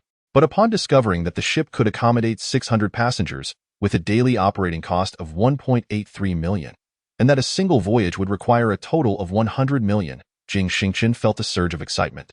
The system had essentially provided him with a means to upgrade his experience. System, big shot, I am truly grateful. Would the host like to continue using the control panel? I wish to use the prediction key. Ding, system is predicting. Prediction complete. September 28 th. In the vicinity of the eastern side of Lianhua Lake, located in the outskirts of Lianan City, a colossal underwater relic has been uncovered, revealing countless antique treasures and precious jewels within. The total value exceeds hundreds of billions. Host, seize this opportunity. Good. Jing Xingchen quietly notes this on his mobile phone's reminder page, apprehensive that his busy daytime schedule might cause him to forget this monumental boon provided by the system. Should he miss it, he would undoubtedly feel immense regret. System, I wish to exchange the replacement key for a lottery. Ding. Host's exchange is successful. Would you like to use the lottery immediately? Yes. Please make your selection. Jing Xingchen swiftly chooses one. Ding. Congratulations, host. You have won a divine lottery, the system space. System space. Indeed, host. The system will soon undergo another update, after which the system space will manifest, allowing for the storage of anything devoid of life signs. Other than the host, the space is infinitely vast. Would you like to update immediately? Update now. Please hold on. Jing Xingchen observes that the system update page appears distinct from usual and happily returns to his room to rest. The system has become increasingly user-friendly, providing Jing Xingchen with whatever he lacks. Truly delightful. Chapter 78. The decline of the Xian family. The following day, Jing Xingchen awoke late, inexplicably feeling unusually lethargic and seemingly taller. Remarkable, even at 23, one can still experience growth. Admiring the upgraded system, he familiarizes himself with the system space, which is merely an empty expanse for storage, before hastily departing for work. Upon arriving at the company, he finds that Xian and I has successfully completed the acquisition of the Xian family in Shanghai with her team. Boss, concerning Xianhua Construction Investment, we have acquired 57, while Xuanhe Livestock and Xuanhe Agriculture have both been acquired at 54. Shall we continue? How much funding do I have left? Reporting to the boss, there are still 76 billion remaining. Proceed. Let's acquire the remaining shares. I'm curious why these 3 stocks are still declining despite our team investing over 200 billion. Boss, the 3 stocks have been hit with negative news. The Xiao family originally intended to inject 22 billion, but they have defaulted. Oh, that's splendid. Ha ha ha. Continue purchasing and transfer the shares to my name. Once I consolidate, the stock price will soar. Boss, we will execute this immediately. At 11:30 a.m., as the stock market just closed, chaos erupted at the headquarters of the Xian family. Brother, did you receive the news? Xian Shuamei excitedly rushed into Xian Shuesong's office. I have received it. A man named Jing from the capital has acquired more than half of the shares in our Xian family's 3 largest industries. Brother, what shall we do now? The Xian family is no longer ours. Xian Shuamei exclaimed in excitement. Why are you shouting? Am I unaware? These past few days, that old rogue Xiao has defaulted, causing our stock prices to plummet.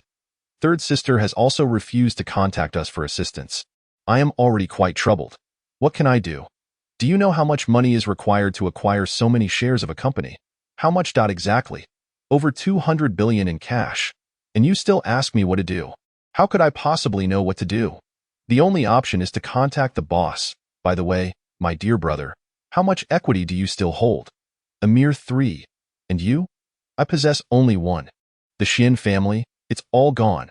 Alas, we, the unworthy descendants, have utterly ruined the legacy of the Xian family. Brother, do take a moment to call the new CEO and inquire how we might resolve our current predicament. I understand. Xian Xuesong, upon receiving news from his secretary, promptly called Jing Xingchen. The moment Jing Xingchen answered the phone, he felt an uncanny familiarity, reminiscent of the previous encounter with Tian Hai. Hello, CEO Jing, this is Xian Xuesong, the head of Modu Xinhua Construction Investment, Xuanhe Livestock, and Xuanhe Agriculture. I am reaching out because you have acquired over half of the shares of our Xian family's 3 largest companies. I wanted to understand your thoughts on this matter. Oh, it's you. I've heard that the Xiao family has set a trap for you. Is that correct? The boss is astute. We truly find ourselves in a desperate situation. I see. What is the current state of the company? In a few days, if that money does not arrive, our 3 major projects at the construction investment will face severe issues, and simultaneously, we will be unable to disburse salaries to the employees of our subsidiaries. Furthermore, the livestock feed and agricultural compound fertilizers will also encounter difficulties. I genuinely have no recourse. My sister and I have liquidated our shares in a vain attempt to salvage the situation. But to no avail. I understand. 220 billion is no trifling sum. Do you grasp my meaning? Xian Xuesong nearly choked with indignation upon hearing Jing Xingchen's words. He inwardly cursed.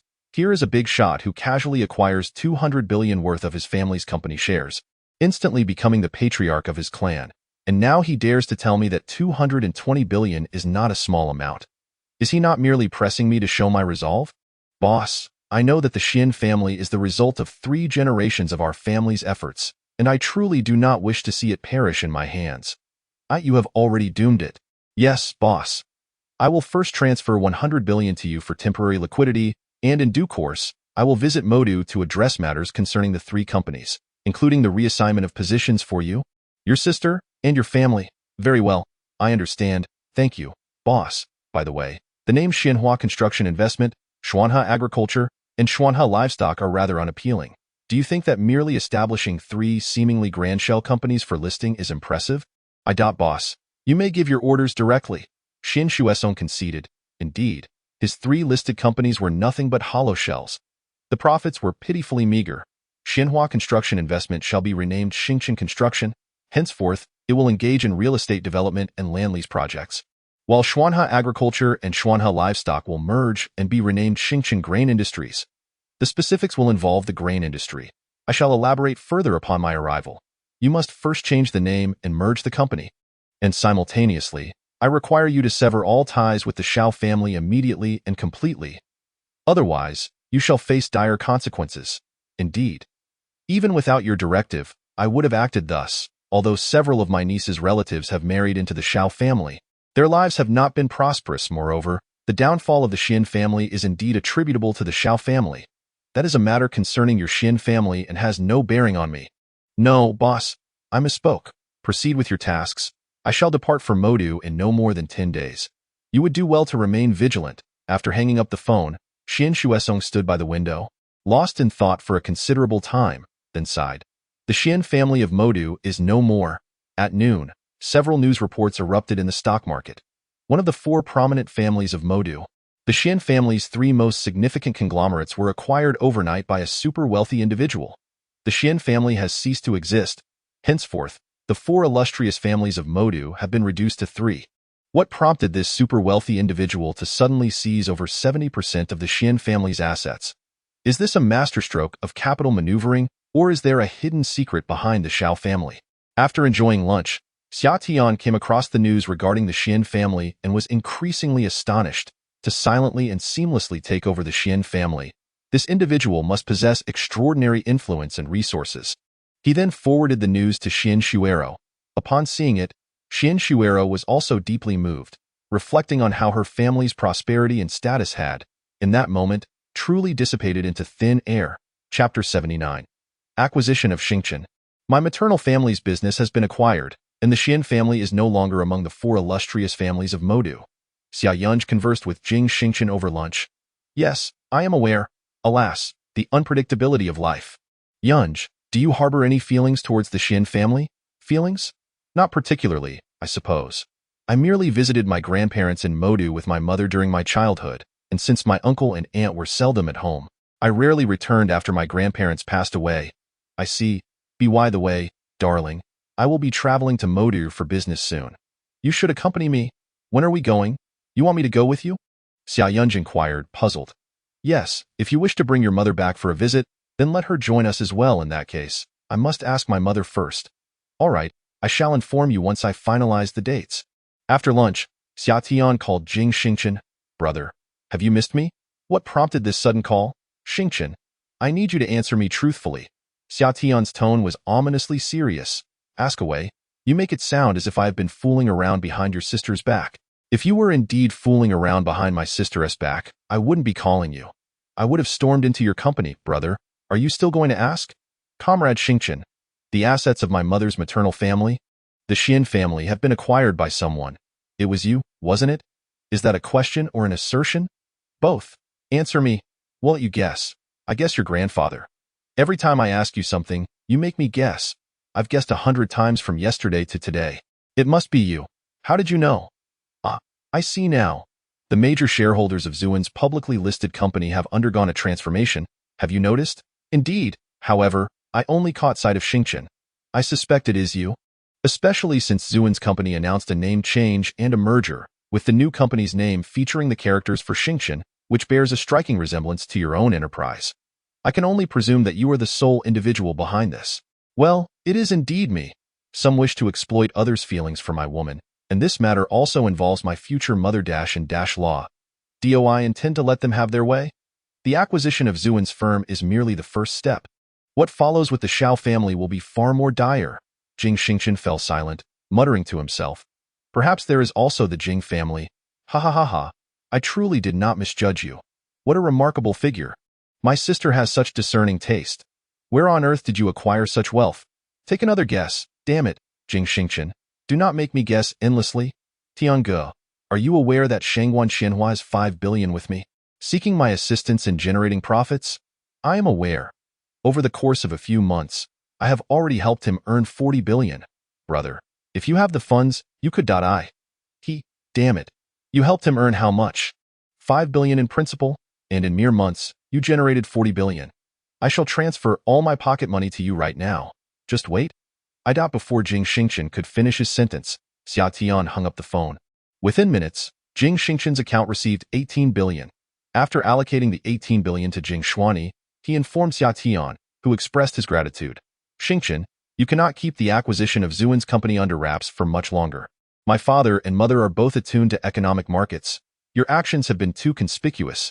Why not come to my house tonight to discuss it?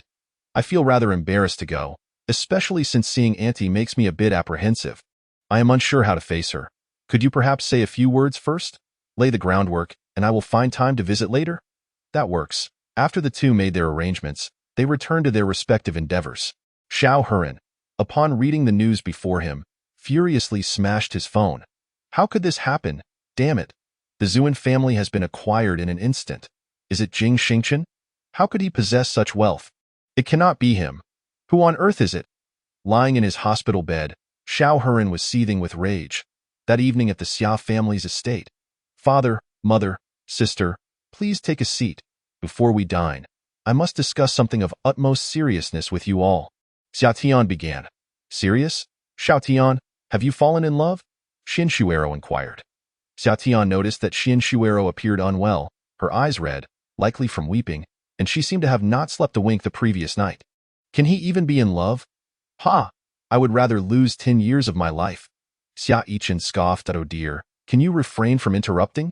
This matter is of great import. It is not about me, but rather concerning Xingchen.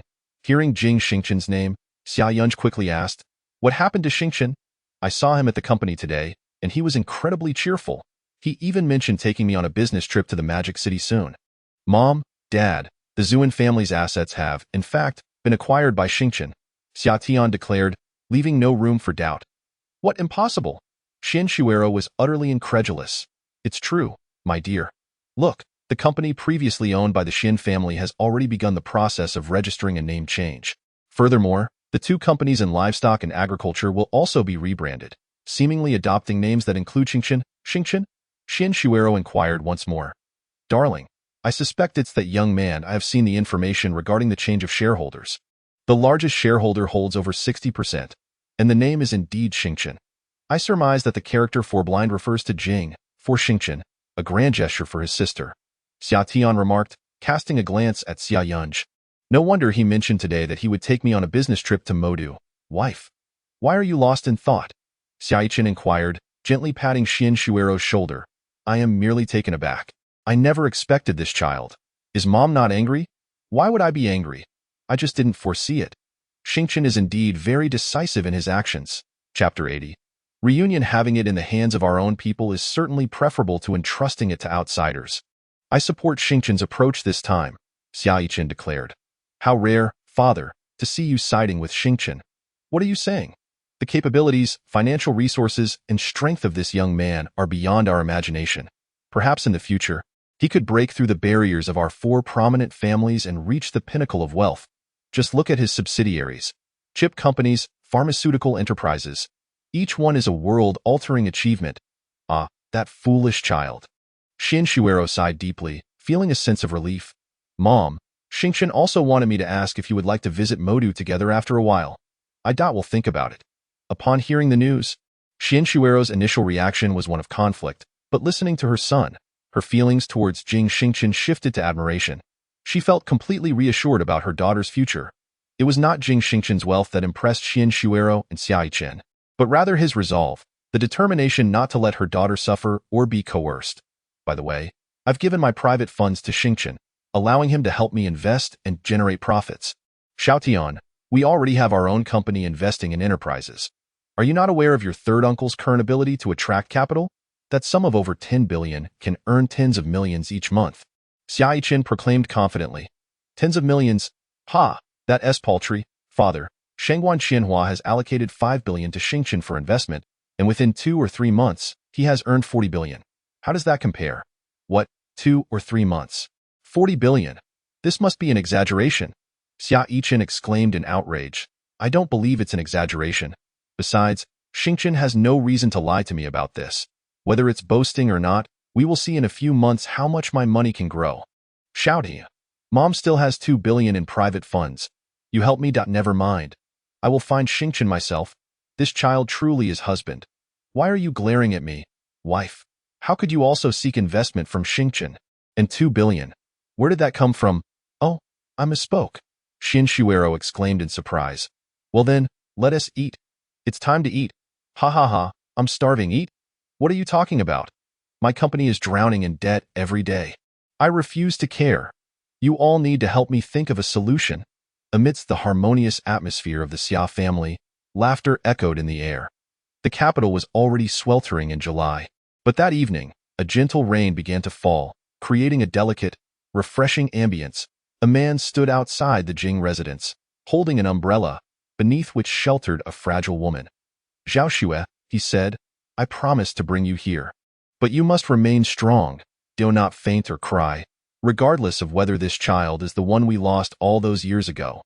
You must keep your composure and not succumb to illness again. Zhenggu, this child must be my son. He has 2 red birthmarks on his back. The moment I saw him on television, I just knew. The bond of blood cannot be mistaken, Zhao Xue exclaimed passionately. My dear, we haven't even knocked on the door yet, and you're already like this. What if you faint here? I will not faint. I will be strong. All right, I shall knock. They approached the door. Jing Xingchen had just transferred 50 million yuan to Fan Shaoying for living expenses. Ingjia, this money is for living costs and their salaries, as well as various expenses. Please take it, and let me know if you need more, young master. How can I accept so much? You need not transfer this amount. Ingjia, please do not refuse. Just accept it. As Fan Shaoying confirmed the transaction, Fan Tingjia approached her aunt, saying, Aunt, there are 2 people outside, a man and a woman, claiming to be looking for the young master. One of them bears a striking resemblance to him. What do you think? I understand. I will inform the young master. Fan Shaoying quickly organized her thoughts. Young master, there are visitors for you, a man and a woman. They are from the Jing family in Modu, the one I mentioned who looks remarkably like you. Upon hearing this, Jing Xingchen, seated on the sofa in the front hall, felt a mix of anticipation and trepidation. Young master, please come in. I will be waiting for them. It is the young master. Jin Yuanzhan and Mu Xiaoxue stood outside the Jing residence for a moment, with Zhen Yuanzhan holding the umbrella over Mu Xiaoxue's head, leaving himself largely drenched. After a considerable wait, someone finally emerged. Please come in. Our young master has agreed to meet with you. Mu Xiaoxue hurried inside, closely followed by Zhen Yuanzhan. Upon entering the Jing residence, they did not pause to admire their surroundings, but rather rushed into the front hall where Jing Xingchen awaited them. Inside the hall, Jing Xingchen sat on the sofa, observing the two newcomers. Zhen Yuanzhan supported Mu Xiaoxue firmly with his arm. The three exchanged glances. From the woman's eyes, Jing Xingchen perceived feelings of guilt, anxiety, heartache, and longing, but above all, a sense of release. After a long silence, the woman spoke softly. You are Jing Xingchen, are you not? Mu Xiaoxue gazed at the child she had lost for 23 years, tears streaming down her face. Yes, I am Jing Xingchen. What brings you two to me? Jing Xingchen, unaware, felt his voice quiver as he spoke, noting the striking resemblance to the man before him, and the woman's face and mouth mirrored his own. What a remarkable coincidence this was. May I take a look at your back? The woman inquired, and why back? Jing Xingchen responded with confusion. Zhao Shui, do not be agitated. Allow me to speak. Jing Yuanzhan took a deep breath and continued. Young man, may I ask if your parents are present? Might I have the privilege of meeting them? I have no parents. I grew up in an orphanage. Jing Xingchen's words tightened the hearts of the two individuals opposite him. They felt an overwhelming surge of guilt. Xingchen, you see, 23 years ago, we lost a child. He was our first son, and on his back, there were 2 red moles. Could you please let me see?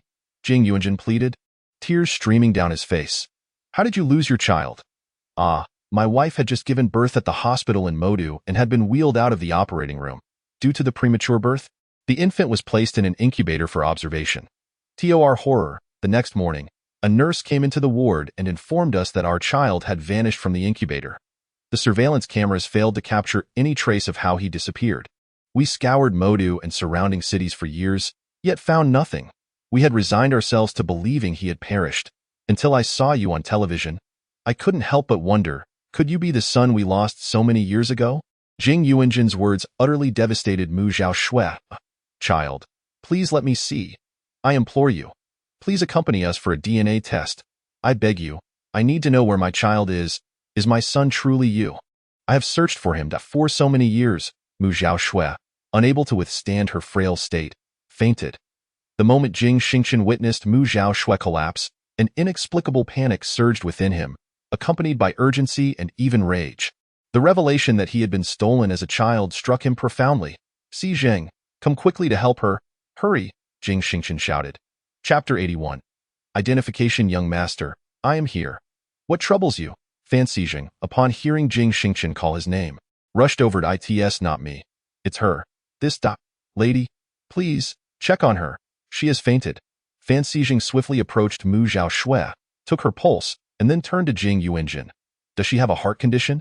Did she bring her medication? At that moment, Jing Yuanzhan had retrieved a heart-saving pill from his backpack. Fan Xijing hastily accepted the medication and administered it to Mu Xiaoxue, then commenced CPR and emergency aid. Young master, this lady's condition is quite grave. In addition to her heart condition, I observe that her bodily functions are severely compromised. She appears to have long-term malnutrition and likely suffers from anxiety. Indeed, my wife, burdened by the loss of our son, has searched with me for many years. Throughout this time, she has been plagued by guilt, unable to find rest, ultimately succumbing to numerous ailments. Sister Ing, call for an ambulance. Contact the best hospital in the capital. Yes, young master. Xingchen, child. Once we reach the hospital, could you please accompany me for a DNA test? Let us prioritize saving your wife first. Mu Xiaoxue was ultimately admitted to the International Hospital of the imperial capital. Jing Yuanzhan gazed at his wife lying on the hospital bed, his heart overwhelmed with anxiety. His worries extended beyond his wife's health. He was also deeply concerned about Jing Xingchen's attitude towards them. Uncle, let's talk. Jing Xingchen initiated the conversation. Uncle, Jing Yuanzhan self-deprecatingly thought. What right did he have to expect Jing Xingchen to address him as father immediately? Setting aside the fact that they had yet to conduct a DNA test, even if they did confirm their father-son relationship, he and Mu Xiaoxue had never fulfilled the responsibilities and obligations that parents ought to bear over the years. although Jing Xingchen had been lost shortly after birth. For Jing Xingchen, this was a consequence of his own negligence. Xingchen, now that Zhao Xue's condition is stable, may I once again request that you undergo a DNA test with me? Of course. Really? Jing Xingchen was filled with excitement. Indeed. Since I entered the business world, many have remarked that my appearance is strikingly similar to yours. I have long harbored suspicions. Now that we are both in the hospital, I inquired, and the International Hospital of the Imperial Capital has a dedicated research facility that can conduct the test. I'll arrange for Sister Ying and the others to take care of this lady. You can accompany me. All right, thank you. Jing Xingchen was filled with anticipation and a resolute desire to make amends with Jing Xingchen. The two made their way to the testing room, made an appointment, and had their blood drawn. Gentlemen, the standard turnaround time for results is 2 days. However, for an expedited service, which requires an additional fee, results can be available in 2 hours. Expedited, Jing Xingchen declared. Very well, sir. Please proceed to that counter for payment. I'll go. Xingchen, you stay here and keep Zhao Xue company. I'll handle it. It's just a payment. It won't take long. After completing the payment, they returned to the hospital room together and Mu Zhao Xue remained in a deep slumber. Jing Xingchen pondered that if Mu Zhao Xue were indeed his mother, he would surely use the restorative ointment on her. However, despite his pharmaceutical company having developed medication for heart ailments, why was this woman not receiving it? Could it be due to a lack of funds? Surely not. Moreover, Si Zhang had mentioned that Mu Zhao Xue had other health issues, leaving him uncertain if his restorative ointment would even prove effective. Ding, a reminder to the host, have absolute confidence in the items provided by the system. Furthermore, the individuals before you are your biological parents. System. You? The system was capable of extracting bodily components from the sweat lingering in the air for medical comparison, revealing a compatibility of 99 between him and the man, and a compatibility of 100 between him and the woman. Upon hearing the system's words, Jing Xingchen was rendered speechless, his mind a blank canvas. Human beings often entertain countless possibilities before any result is known, meticulously preparing for various outcomes. Yet, when the actual result manifests, it feels as though the mind ceases to function. Everything seemed so sudden, yet simultaneously so natural. Uncle, could you please fetch me a bottle of water? I'm thirsty, Jing Xingchen said. Of course. What would you like to drink? I'll go right away. Wait for me. I shall return shortly. Jing Xingchen was elated, for this was the first time the young man had made a request of him. The likelihood that this boy is indeed his own son is exceedingly high. After dismissing Jing Xingchen, he instructed Fan Xijing and Fan Xiaoying to leave temporarily, leaving only Jing Xingchen alone. Jing Xingchen swiftly retrieved a restoration ointment from his wristband, extracted a small portion, and gently placed it into Mu Zhaoshua's mouth, carefully feeding her until she swallowed it. When Jing Xingchen returned with various bottles of beverages, he found Jing Xingchen seated beside Mu Zhaoshua's hospital bed, the only occupant of the room. Xingchen, I bought so much. So very much. Which one would you like to drink? Thank you, Jing Xingchen replied casually, taking a bottle of water and sipping it. Uncle, could you tell me about the past? Jing Xingchen slowly became lost in thought, beginning to reminisce. Back in the day, Zhao Xue and I were classmates, and after graduation, we married. Zhao Xue's health was always frail. When she was 5 months pregnant, the hospital informed us that we were expecting a boy, which filled both Zhao Xue and my parents with immense joy. From that moment on, I cared for Zhao Xue with utmost devotion. However, shortly after she reached 8 months, she ingested something harmful, leading to a premature birth. We rushed to the hospital, but the child had already been born and was in very poor health, requiring care in an incubator. Zhao Xue's condition deteriorated severely due to the premature delivery. That night, I hired someone to look after her, but to my astonishment, the next morning, the child had mysteriously vanished. After I reported it to the police, I discovered that the hospital's surveillance had been disabled that day, leaving us with no clue as to the child's whereabouts.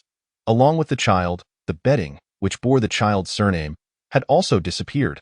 At that time, due to Zhao Xue's premature delivery, we had not even decided on a name for our child. Over the years, Zhao Xue and I have tirelessly searched for our firstborn, but we have received no news. Chapter 82. Biological father and son. What is your relationship with Jing Tian? Him? Ha, we are half-brothers. What else could it be? Indeed. Xingchen, if you truly are my child, could you ever find it in your heart to forgive your father and mother for their negligence over the years? Jing Xingchen was already in tears. The years of heartache, sorrow, and desperation spent searching for his son now seemed to be within reach. Even if the child did not acknowledge him, Jing Yuanjin would still find solace. Now, Jing Xingchen had established several companies through his own prowess, earning a stellar reputation. Yet, Jing Yuanjin was unconcerned with that. His only worry was whether this child was indeed the son he and Zhao Xue had long sought. Was he safe and healthy? Negligence? Jing Xingchen did not respond, for it was evident this was a case of murder. His own premature birth and subsequent disappearance had been nothing short of a conspiracy. Could a pregnant woman in her 8th month truly make such a grave mistake? He would not believe it, even if one were to beat him to death. This was likely a case of poisoning. How could Jing Yuanjin be unaware? Had he not investigated over the years? Surely, it had been concealed. With no evidence, they had failed to poison him back then, and thus resorted to the second scheme of disposing of the child. Yet, he could not fathom how, if he had been born in Modu, he appeared in Luoqing. It seemed the Jing family was truly formidable. They had separated him from his biological parents for a full 23 years. Those 23 years of familial bonds, support, and love lay in ruins. Jing Xingchen seethed. A child? As Jing Yuanjin observed Jing Xingchen's silence, a wave of anxiety and trepidation washed over him. Uncle, the results have yet to be revealed. Let us discuss this afterward, he exclaimed. I have heard that you have another daughter. Indeed, my wife Zhao Xue and I have adopted a daughter. She is a child we found while searching for our son in Gusu. We felt pity for the little one and decided to take her in. Adopted. How old is she? Now that you are in the capital, where is she? She is currently attending university in Sichuan. We came to the capital to inform her. She is very eager for us to find you. Our child. Is she aware of her adoption? Yes, Zhao Xue disclosed everything to her when she turned 16. Xingchen, I am fine.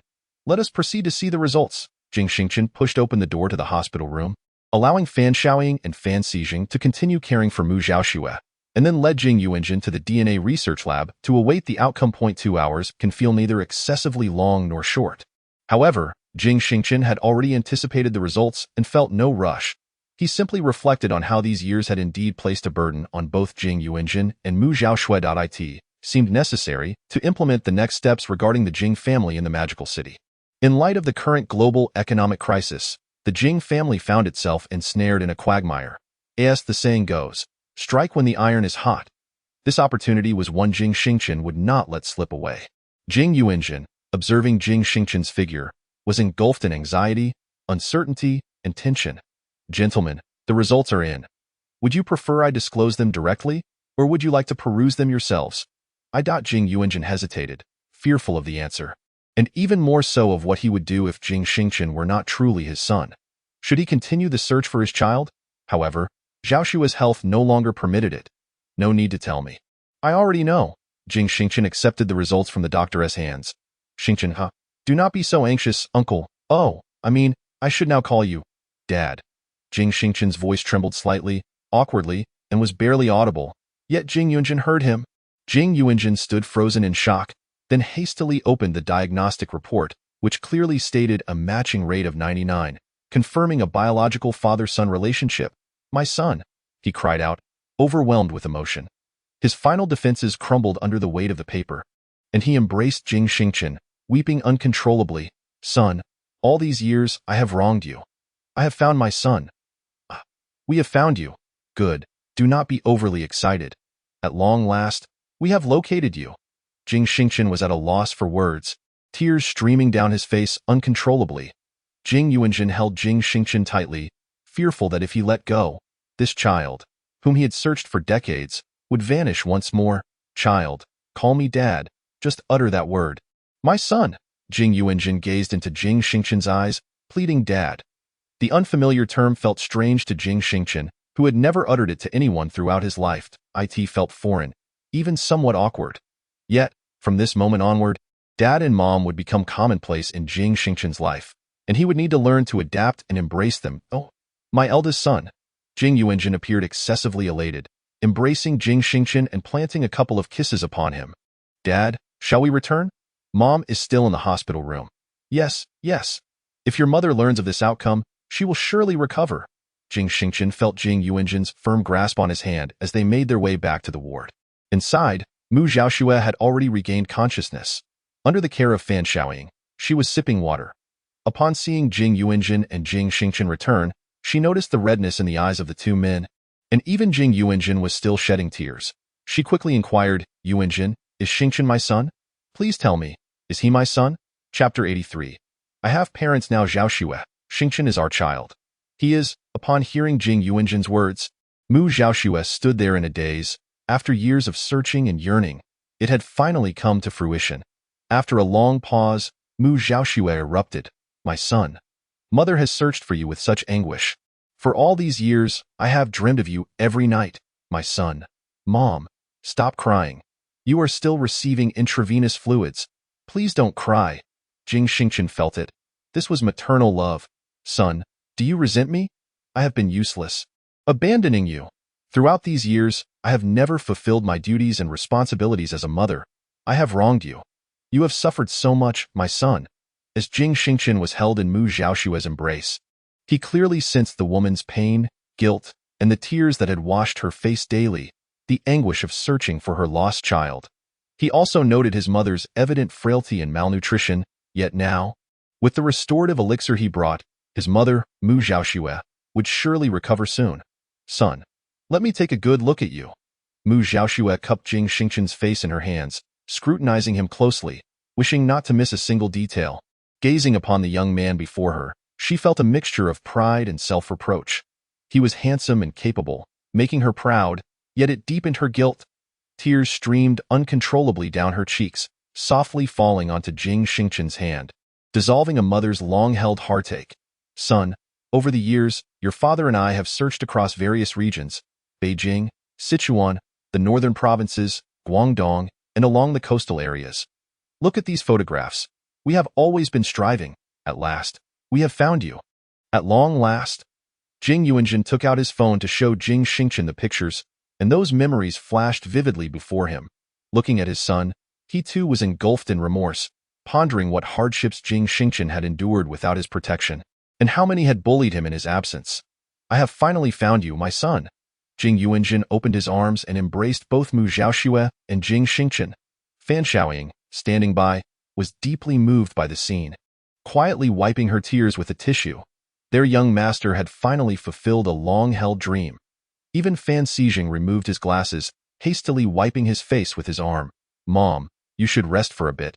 The 4 will be finished soon. Once it's done, we will go home. Jing Xingchen felt a hint of unfamiliarity with these terms of endearment, yet he knew he would grow accustomed to them. All right, home, home. Our family of 3 is going home. Mu Xiaoxue, who had just managed to stop crying, found herself in tears once more. By the time several individuals returned to the Jing residence, it was already the latter half of the night. Jing Xingchen had arranged accommodations for his parents and offered them some comforting words before hastily urging them to rest. The following day, they awoke to find that it was already midday. Jing Xingchen was taken by surprise to discover that breakfast had been prepared by Mu Xiaoxue herself. Son, you're awake? Come here, son. I made breakfast for you with my own hands. Come and taste your mother's culinary skills. I know it may not be as exquisite as what your top-notch chef prepares, but this is the first time I've cooked for you. Dear, come and try. Mu Xiaoxue wished that every utterance contained her son's name, a testament to how much she longed for Jing Xingchen. All right, Mom and Dad, let us eat together, Jing Xingchen exclaimed as he pulled his parents to sit down and enjoy the meal. This was the happiest day for Jing Xingchen. He cherished the moment and felt a deep sense of gratitude. His parents had truly come to find him, and he understood that his earlier loss was not due to their neglect but rather because he had been taken away. The fact that they had searched for him for so many years without giving up was enough to touch Jing Xingchen's heart. Yungu, I have my parents now. Jing Xingchen shared his joy with Xia Yunj. Xingchen, what are you talking about? Are you referring to my parents? Xia Yunj responded, somewhat bewildered. How could her man suddenly consider others as his parents after just one night apart? My dear wife, my parents saw me on television and found me. Last night, they completed a DNA test overnight, confirming that they are indeed my biological parents. Really? That's wonderful. That's fantastic. Xingchen, I'm so happy for you. Your wish has finally come true. Can I visit your house to meet your parents? Of course. When are you planning to come? Can I go now? It's the weekend, and I'm home. All right, after hanging up the phone, Jing Xingchen announced, Mom and Dad, my girlfriend is coming to meet you soon. His parents paused in surprise, but joy quickly filled their hearts. Good, son. Try this. I made it. And this one too. You can start with some soup. It's good for your stomach. Jing Xingchen looked at the table overflowing with dishes and promptly dug in. Mom's cooking is the best. All right, you love it. I'll make it for you every day, my son. You've grown so much. Mu Xiaoxue said, her eyes brimming with tears. Honey, your health isn't great. Please don't cry. Finding our son is a joyous occasion. Yes, I won't cry anymore. Chapter 84. High profile in the Xia household. Xia Yunj was frantically tidying up, showering and applying makeup. Xia Tian and Xian Shuero watched with curiosity as Xia Yunj rushed around. Little sister, why are you so flustered? Where are you going, big brother? I'm going to Xingchen's house. Xingchen has found his parents, and I want to meet Uncle and Auntie. Can you help me decide if this outfit is appropriate or too tacky? What, Xingchen? He found his biological parents. Xia Tian exclaimed in astonishment. Daughter, you mean Xingchen has found his real parents? Right? Yes, that's what he told me. He said his parents have found him. I must go see them, daughter. What are you wearing? Take off that white outfit. Find a red outfit to wear. It is a festive occasion. A joyful event. I, along with your brother and father, will accompany you. What? Mother, you, Dad, and my brother are coming with me. Xia Yunj felt a wave of panic. Of course, this is a significant matter in Xingchen's life. We should be there for her. Now, hurry and change into a vibrant red attire. Do not wear any white or black. Xiao Tian, quickly change your clothes. Xia Yichen, husband. Xian Shuero's voice gradually faded away at the Jing residence. It was the first meeting of both families. After the initial pleasantries, they engaged in delightful conversation. Xia Yichen was already well aware of the Jing family in the magical city, and Jing Yuanjin held the Xia family in high esteem. The two enjoyed a lively discussion. Meanwhile, Xian Shuero was sharing intimate words with Mu Xiaoxue, fervently praising Jing Xingchen's abilities, charisma, and personal magnetism. Jing Xingchen, Xia Yunj, and Xia Tian were leisurely strolling in the courtyard behind the Jing residence. My goodness, Xingchen, after hearing your story, I feel that our Xia family is rather naive. We have none of these chaotic matters. Xia Tian exclaimed. None? Then what about the Xiao family? Xingchen, I told my parents about you acquiring shares in the Xin family. I completely forgot about that. No wonder Aunt looked at me strangely just now. Ha ha ha. Xingchen, I have a question that baffles me. What is it? Xingchen, you mentioned that you had provided treatment for skin infectious diseases to that esteemed individual. Why has that person not promoted it? How would I know? I wouldn't dare to ask, brother. Since we are at Xingchen's home, why are you asking so many questions? Please go to the car and fetch my bag. I left it in your vehicle. Xia Yunj spoke. If you two wish to be alone, just say so. Honestly, single dog. No friends, sister. How can you say that about your brother? Ha ha ha ha. Watching Xia Tian walk away, Xia Yunj immediately embraced Jing Xingchen. Xingchen, I am truly happy for you. So delighted. Just now at the dining table, I could feel your parents' concern and care for you. I am also very happy. So happy that I want to. Before Jing Xingchen could finish, he leaned in for a kiss. Under Jing Xingchen's strong insistence, Jing Yuanjin and Mu Xiaoxue stayed at the Jing residence, and over the course of several days, Mu Xiaoxue's health continued to improve. The three of them shared a harmonious and joyful time together. On Thursday morning, Jing Xingchen saw the news. Finally, that esteemed individual had promoted the effective medicine for treating infectious skin diseases internationally. A deluge of overseas orders came crashing down on Stardust Pharmaceuticals, priced at 20,000 per unit. The first batch of orders directly amounted to 50 million units. Additionally, the domestic orders, offered for free, reached 8 million. Howling. Everything is focused on domestic production. Complete the manufacturing here before producing for abroad. Yes, boss. The payment for the overseas orders has already been credited. For 50 million units, the company's revenue has directly surpassed 1 trillion.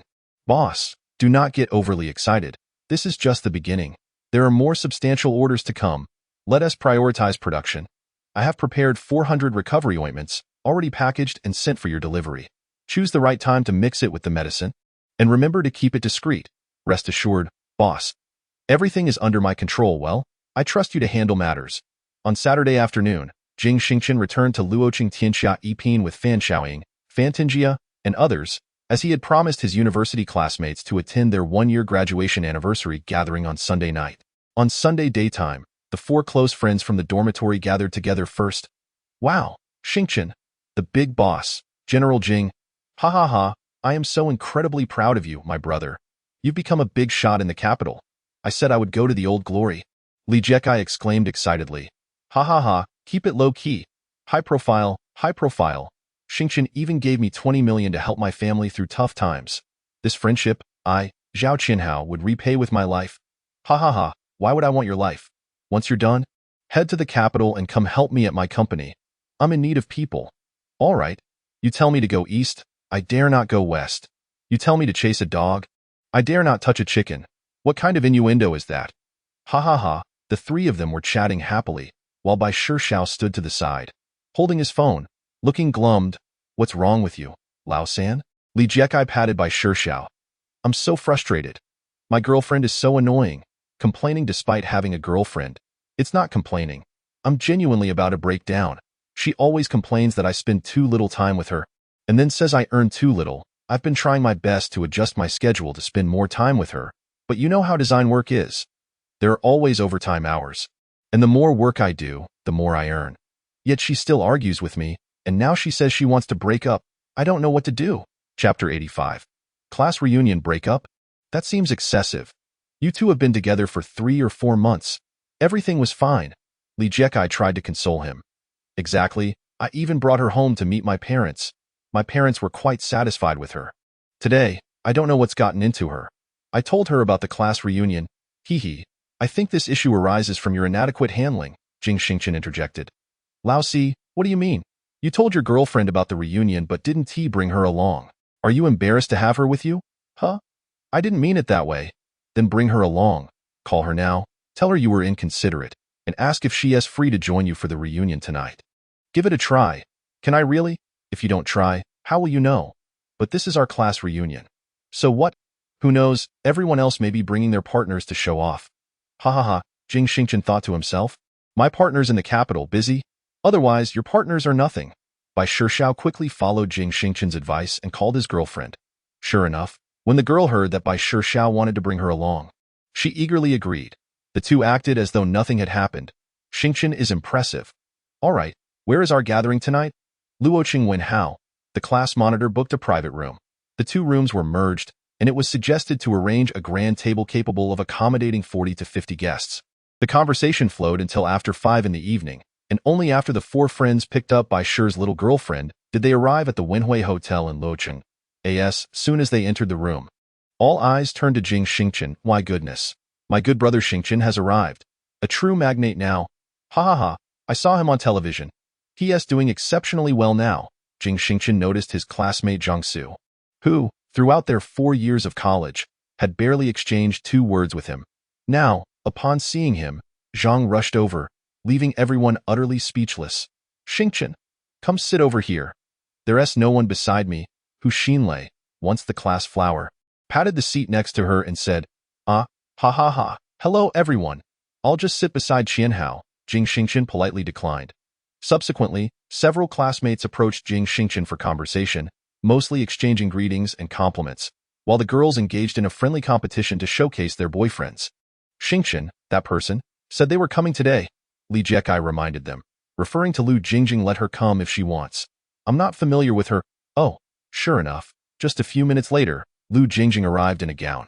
Oh wow, Jingjing is here. She looks stunning. Lu Jingjing's close friend, Ma Dahua, quickly praised her, glancing at Jing Xingchen, who was engrossed in a lively discussion with Zhao Qianhao, completely unaware of the entrance. Indeed, it's a gathering. After all, it's been ages since we've seen each other. I really missed everyone. Lu Jingjing feigned sincerity. Most of the guests had arrived.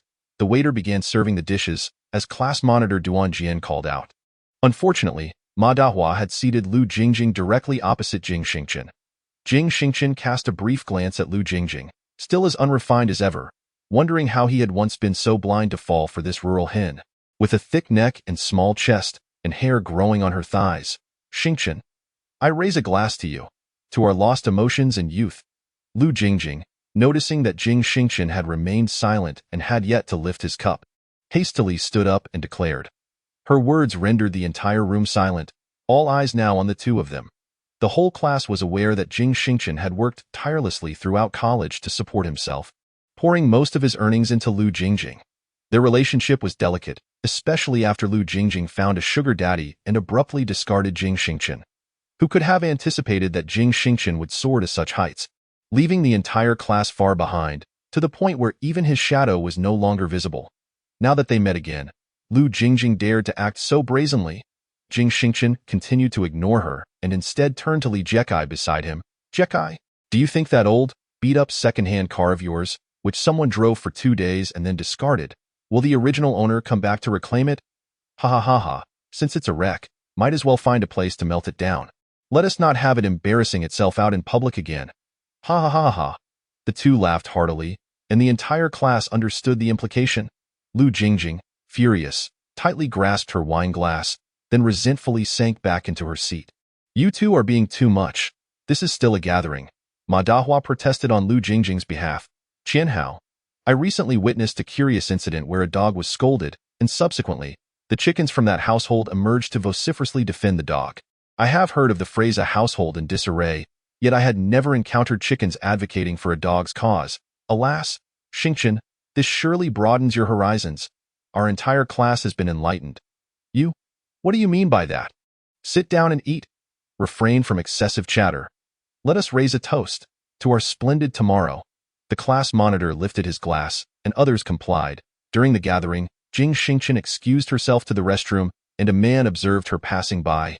Hastily following behind, Jing Xingchen remained oblivious. Chapter 86. Was it you who struck? Upon returning to the private room, not long after sitting down, a man entered, accompanied by several waitstaff. Jing Xingchen immediately recognized this man as the one who had trailed her moments earlier, and he appeared somewhat familiar. I have finally found you, young man. The man approached Jing Xingchen, beckoning with his hand. The waitstaff began to bring in dishes and drinks in succession. Do you remember me? I do not recall. Who are you? 4 months ago, you saved a man suffering from a sudden heart attack at the global shopping center. That was me, my benefactor. I never imagined you would dine in my hotel today. Little good fortune. All expenses for these 2 private rooms are waived today. It's you? Jing Xingchen suddenly remembered.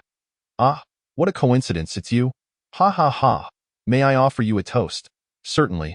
After the two clinked their glasses, the man exited the private room. Duan Jian, filled with excitement, exclaimed to Jing Xingchen. My goodness, a true big shot is indeed a big shot wherever he goes. This meal must cost tens of thousands. And look at these bottles of white and red wine, each worth nearly 100,000. Roman e Conti. Not to mention the collectible Moutai.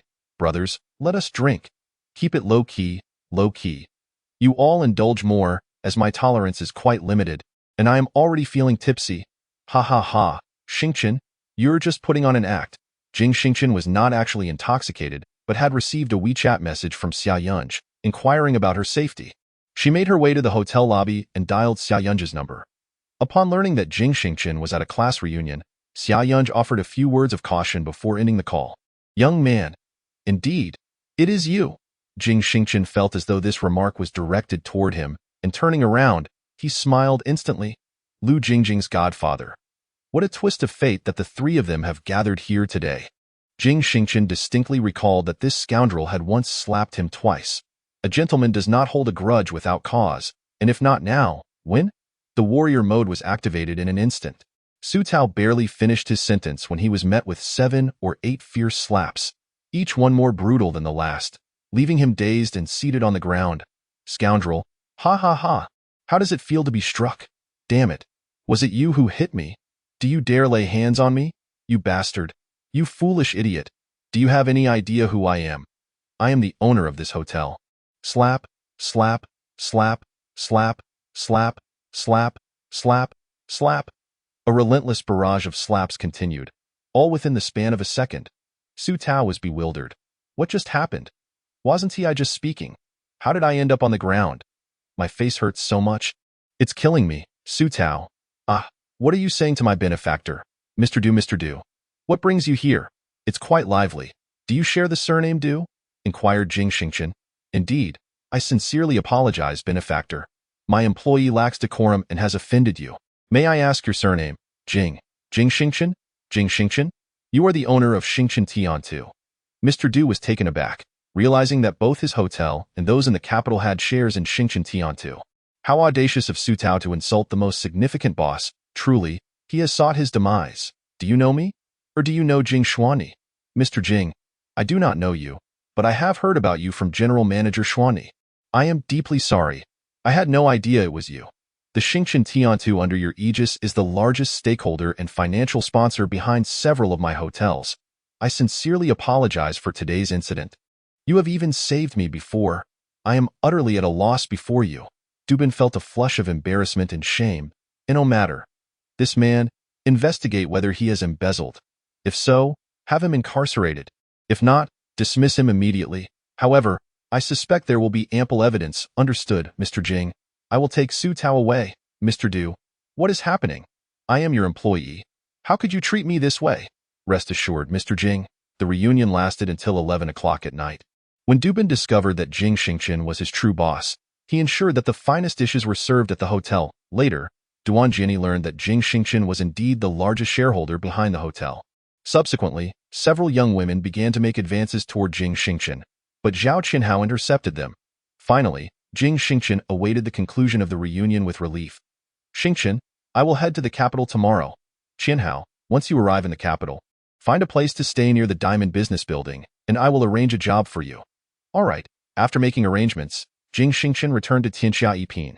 Lu Jingjing gazed longingly at Jing Xingchen from a distance, yearning to rush over and seek forgiveness, yet she understood that he would never acknowledge her again.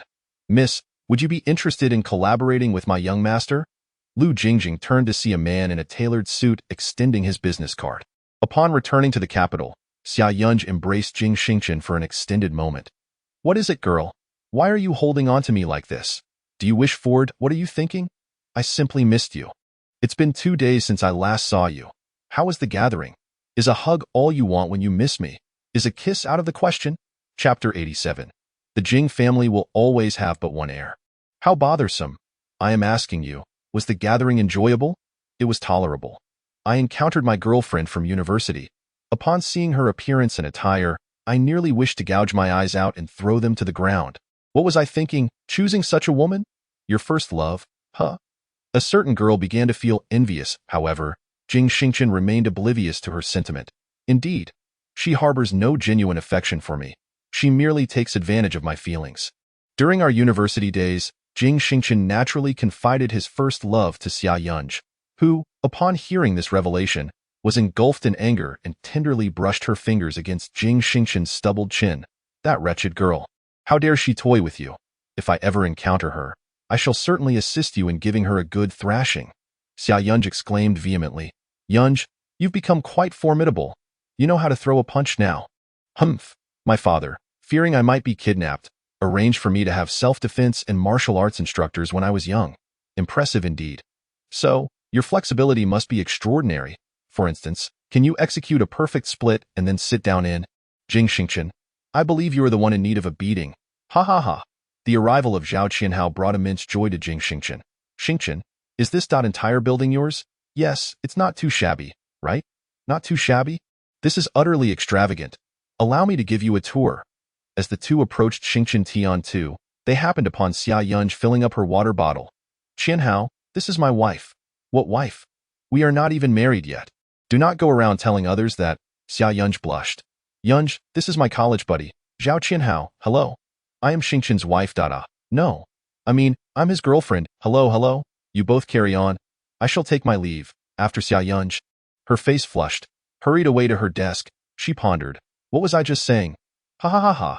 Jing Xingchen was thoroughly pleased with Xia Yunj's display. Xingchen, with so many companies under your wing, where should I seek employment? Qianhao, here at Xingchen Tiantu, we are in need of personnel. Would you prefer a role in securities, investments, or the angel fund? I am open to anything. It primarily depends on where you see the need. Boss, then let us go with the angel fund. I shall introduce you to someone. She is the head of my firm, Xingchen Tiantu. The two approached the office of Jing Xuani and knocked on the door. Come in, Xuani. Boss, what brings you here personally? You could have just summoned me upstairs. Take a seat. Don't be anxious. Haha. This is my university classmate, Zhao Qianhao.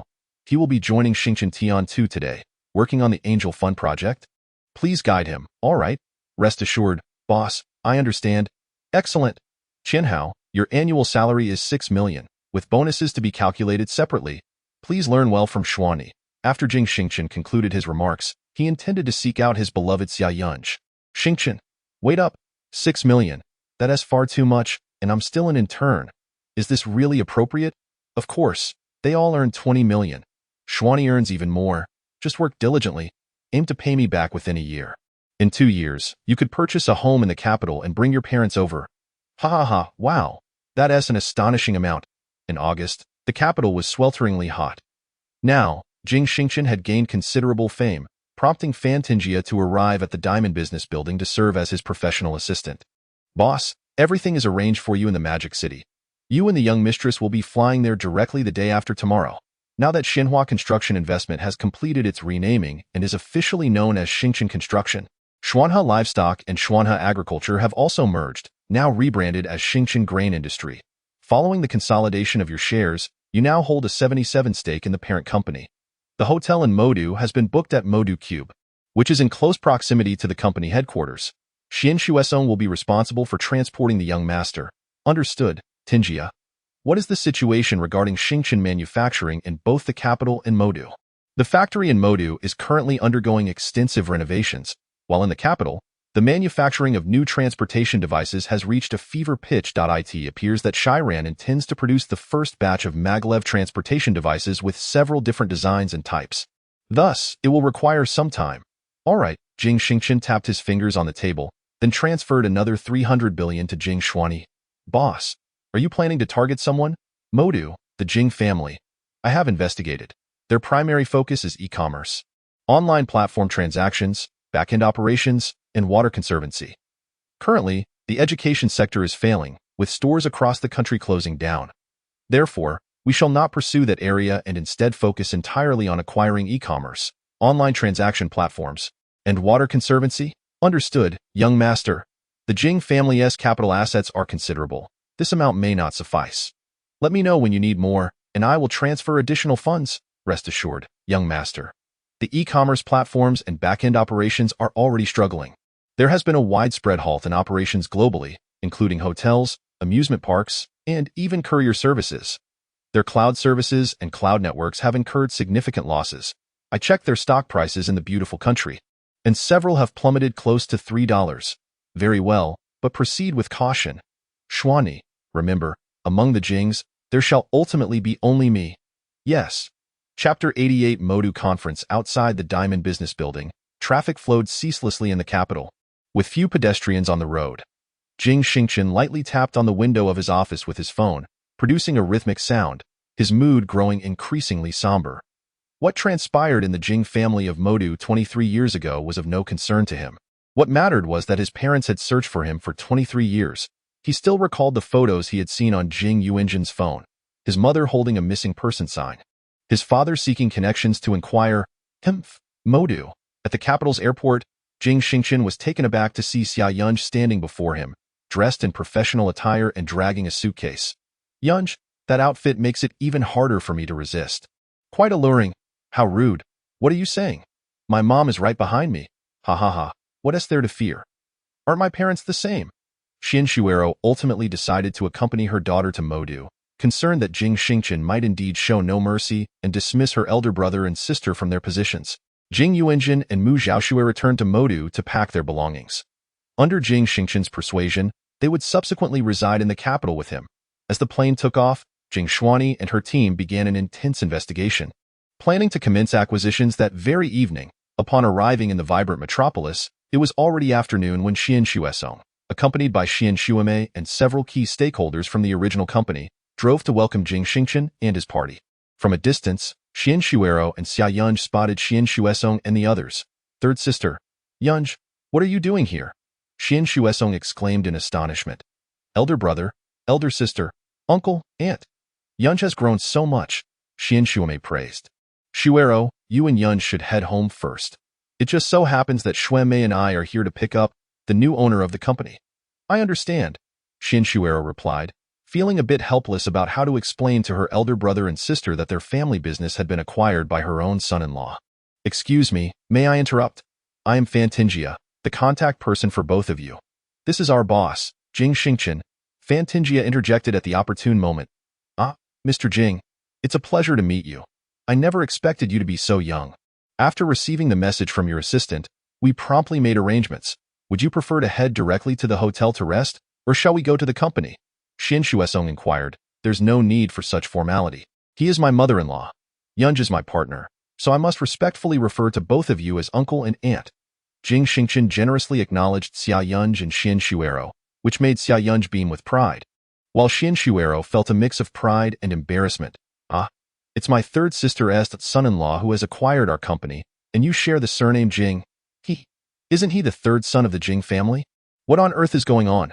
Xian Shuesong was utterly bewildered. His sister's daughter had chosen as her partner the son of the Jing family's third son. Could it be that the Jing family had acquired the Xian family? Haha, don't overthink it. I have no connection to the Jing family in the metropolis. I have my own enterprises. My roots lie in the capital, Jing Xingchen clarified, turning to his parents, saying, Mom and Dad, you should head home to pack. I'll have Tinjia assist you in arranging for the moving items to be shipped to the capital. Understood, boss. Xingchen, what shall we do now? Yunj inquired. Let us go to the Xian family headquarters. We have a meeting to attend. Understood, boss. The group dispersed, and Jing Xingchen took his place in Xian Shuesong's vehicle, heading towards the Xian family's headquarters in the metropolis.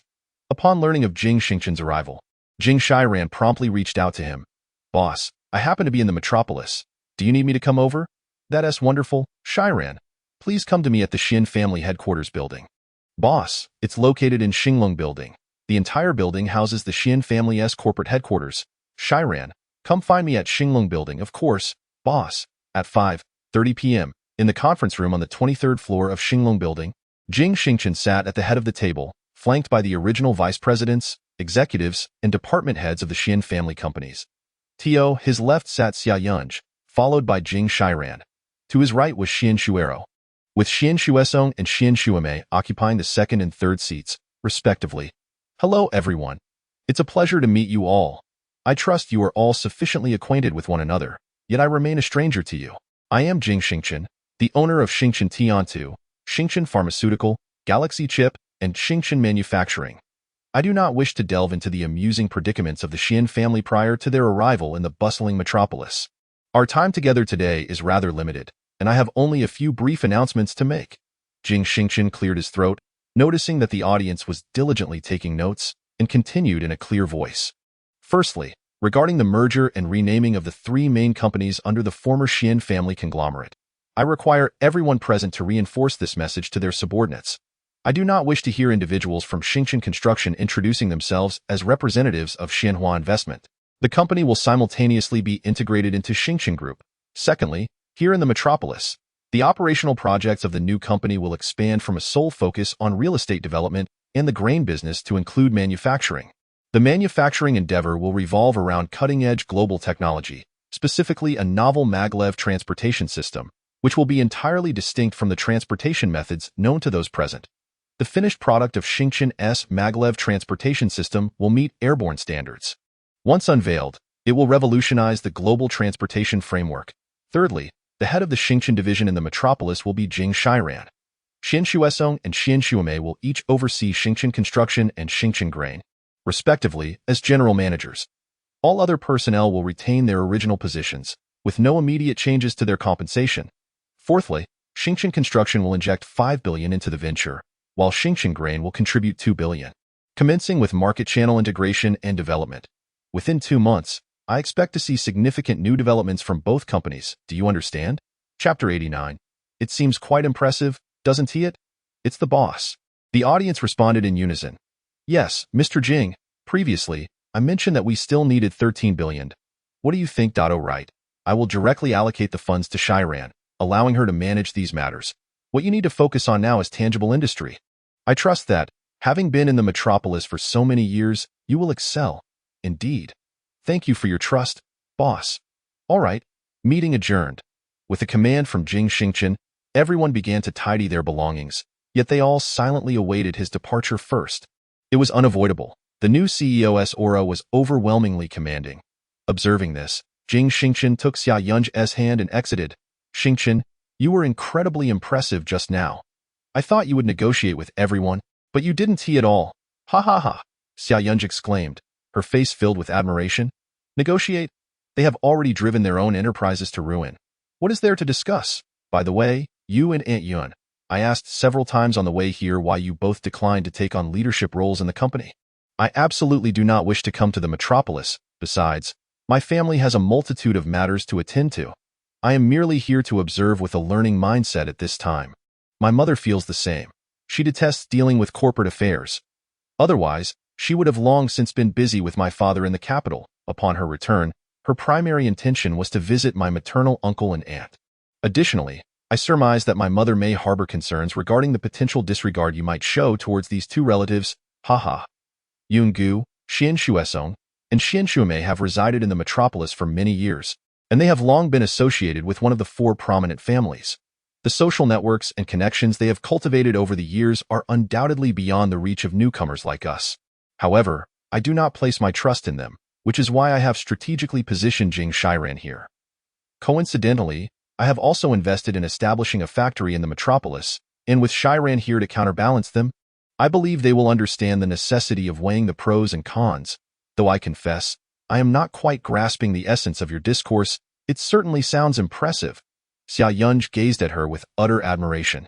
Oh, you silly girl. That evening, Jing Xingchen, after finishing his tasks, returned to the hotel with Xian Shuesong and subsequently contacted his parents to check on their progress with the packing. Son, there isn't much left. We'll be done shortly. Tinjia has arranged for a logistics company, and they just picked up the items destined for the capital. Your mother and I will rest here tonight and return tomorrow. What about you? What are your plans, Dad? I'll be staying here for a few more days until everything is settled before heading back. And Tinjia, she has left and returned to your place. All right, have you and Mom had dinner? We have, dear son. Good, Mom and Dad. Please rest early. I'll try to finish up quickly and return home soon. After ending the call, just then, Fan Tinjia arrived back at the hotel. Young master, I have returned. Have you completed the tasks I assigned? Of course. As per your instructions. Look here. I noticed that although the place where your father and mother reside is referred to as a villa, it is quite old and dilapidated, filled with many belongings of the elderly. I suspect it might very well be a house from your grandfather's generation. Jing Xingchen harbored significant doubts regarding his mother's untreated heart condition. After all, his father was part of one of the four prominent families in the metropolis, and it seemed inconceivable that financial constraints would prevent them from seeking medical care. Yet he recalled the night he reunited with his parents, noticing that they were not dressed well, coupled with his father's revelation that he and Jing Tian were half-brothers, and that all of the Jing family's enterprises were managed by Jing Tian and his two daughters. It seemed that even his uncle Jing Yanwei was merely an employee within the Jing family. What a farce! Jing Xingchen scrolled through the photos but could no longer bear to look. Despite being labeled a villa, it was old and decrepit, with floors made of wooden planks from decades ago and windows framed in outdated aluminum alloy. Though the interior was furnished adequately, most of the wooden furniture had begun to peel, with some pieces showing signs of rot and discoloration. Turning off his phone, Jing Xingchen had no desire to continue viewing. This Jing family, Jing Tian, truly was a piece of work. Scum. Repulsive. Boss, are you all right? I'm fine. You should return to your room and rest. Very well. The Xian family was bustling with activity today, a table laden with dishes, as the three siblings had not gathered together in many years. Third sister, to be honest, I am unsure whether to express gratitude to Xingchen or to harbor resentment towards him. Upon hearing Xian Shuesong's words, Xian Shuemei immediately furrowed her brow. Eldest brother, you've had too much to drink. What nonsense are you spouting? Hee, dear third sister, let us indulge in another drink. No worries, elder brother. Please continue your discourse. We are all kin, so let there be no reservations in our conversation. Third sister will not take offense. As for the Xian family, although we have never found a prosperous path, we have managed to sustain ourselves. But this time, the Xiao family has dealt us a devastating blow, causing the Xian family to vanish completely. Had it not been for Jing Xingchen, we would have undoubtedly compelled you to marry Yungu off. We are aware that this would incur the wrath of the Xia family, yet we felt we had no other recourse. However, your son-in-law has emerged. He forcefully acquired the vast majority of the Xian family's shares and assets, leaving us bereft of any choice, thus rendering the Xian family utterly extinct. I am filled with resentment.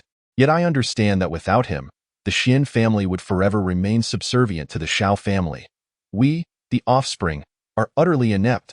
Xian Shuesong lamented. Sister, elder brother has truly indulged too much. Let us not speak such despairing words. Everything will improve. Xingchen's capabilities and strength are sufficient to safeguard the company. Although the name has changed, we shall remain united. Let us raise our glasses. Your words ring true, sister. Cheers. Xia Yunge could empathize, gradually succumbing to her speculations. If one day her elder brother, Xia Tian, were to inform her that the Xia family could no longer endure, how would she respond? In the dead of night, Jing Xingchen was peacefully slumbering when the sudden sound of a phone call roused him. Rubbing his eyes in irritation, he was overwhelmed by a severe case of morning grouchiness. Upon glancing at the caller ID, he discovered it was Jing Xian. Why is this sister calling at such an ungodly hour? At 1 in the morning, hello, Xian. Is there some urgent matter at hand? Boss, I apologize for disturbing you. There is an urgent issue regarding the Jing family's acquisition. Oh, pray tell. Jing Xingchen was instantly wide awake. Chapter 90. 3 consecutive calls disconnected. Boss, the majority of the Jing family's companies are listed in the beautiful country, hence our team needs to operate at night. We have just investigated the 3 largest companies under the Jing family's umbrella: Jingyun Services, Jingyun Network, and Jingyun Data. Although their stock prices in the beautiful country are not high, their market presence is significant.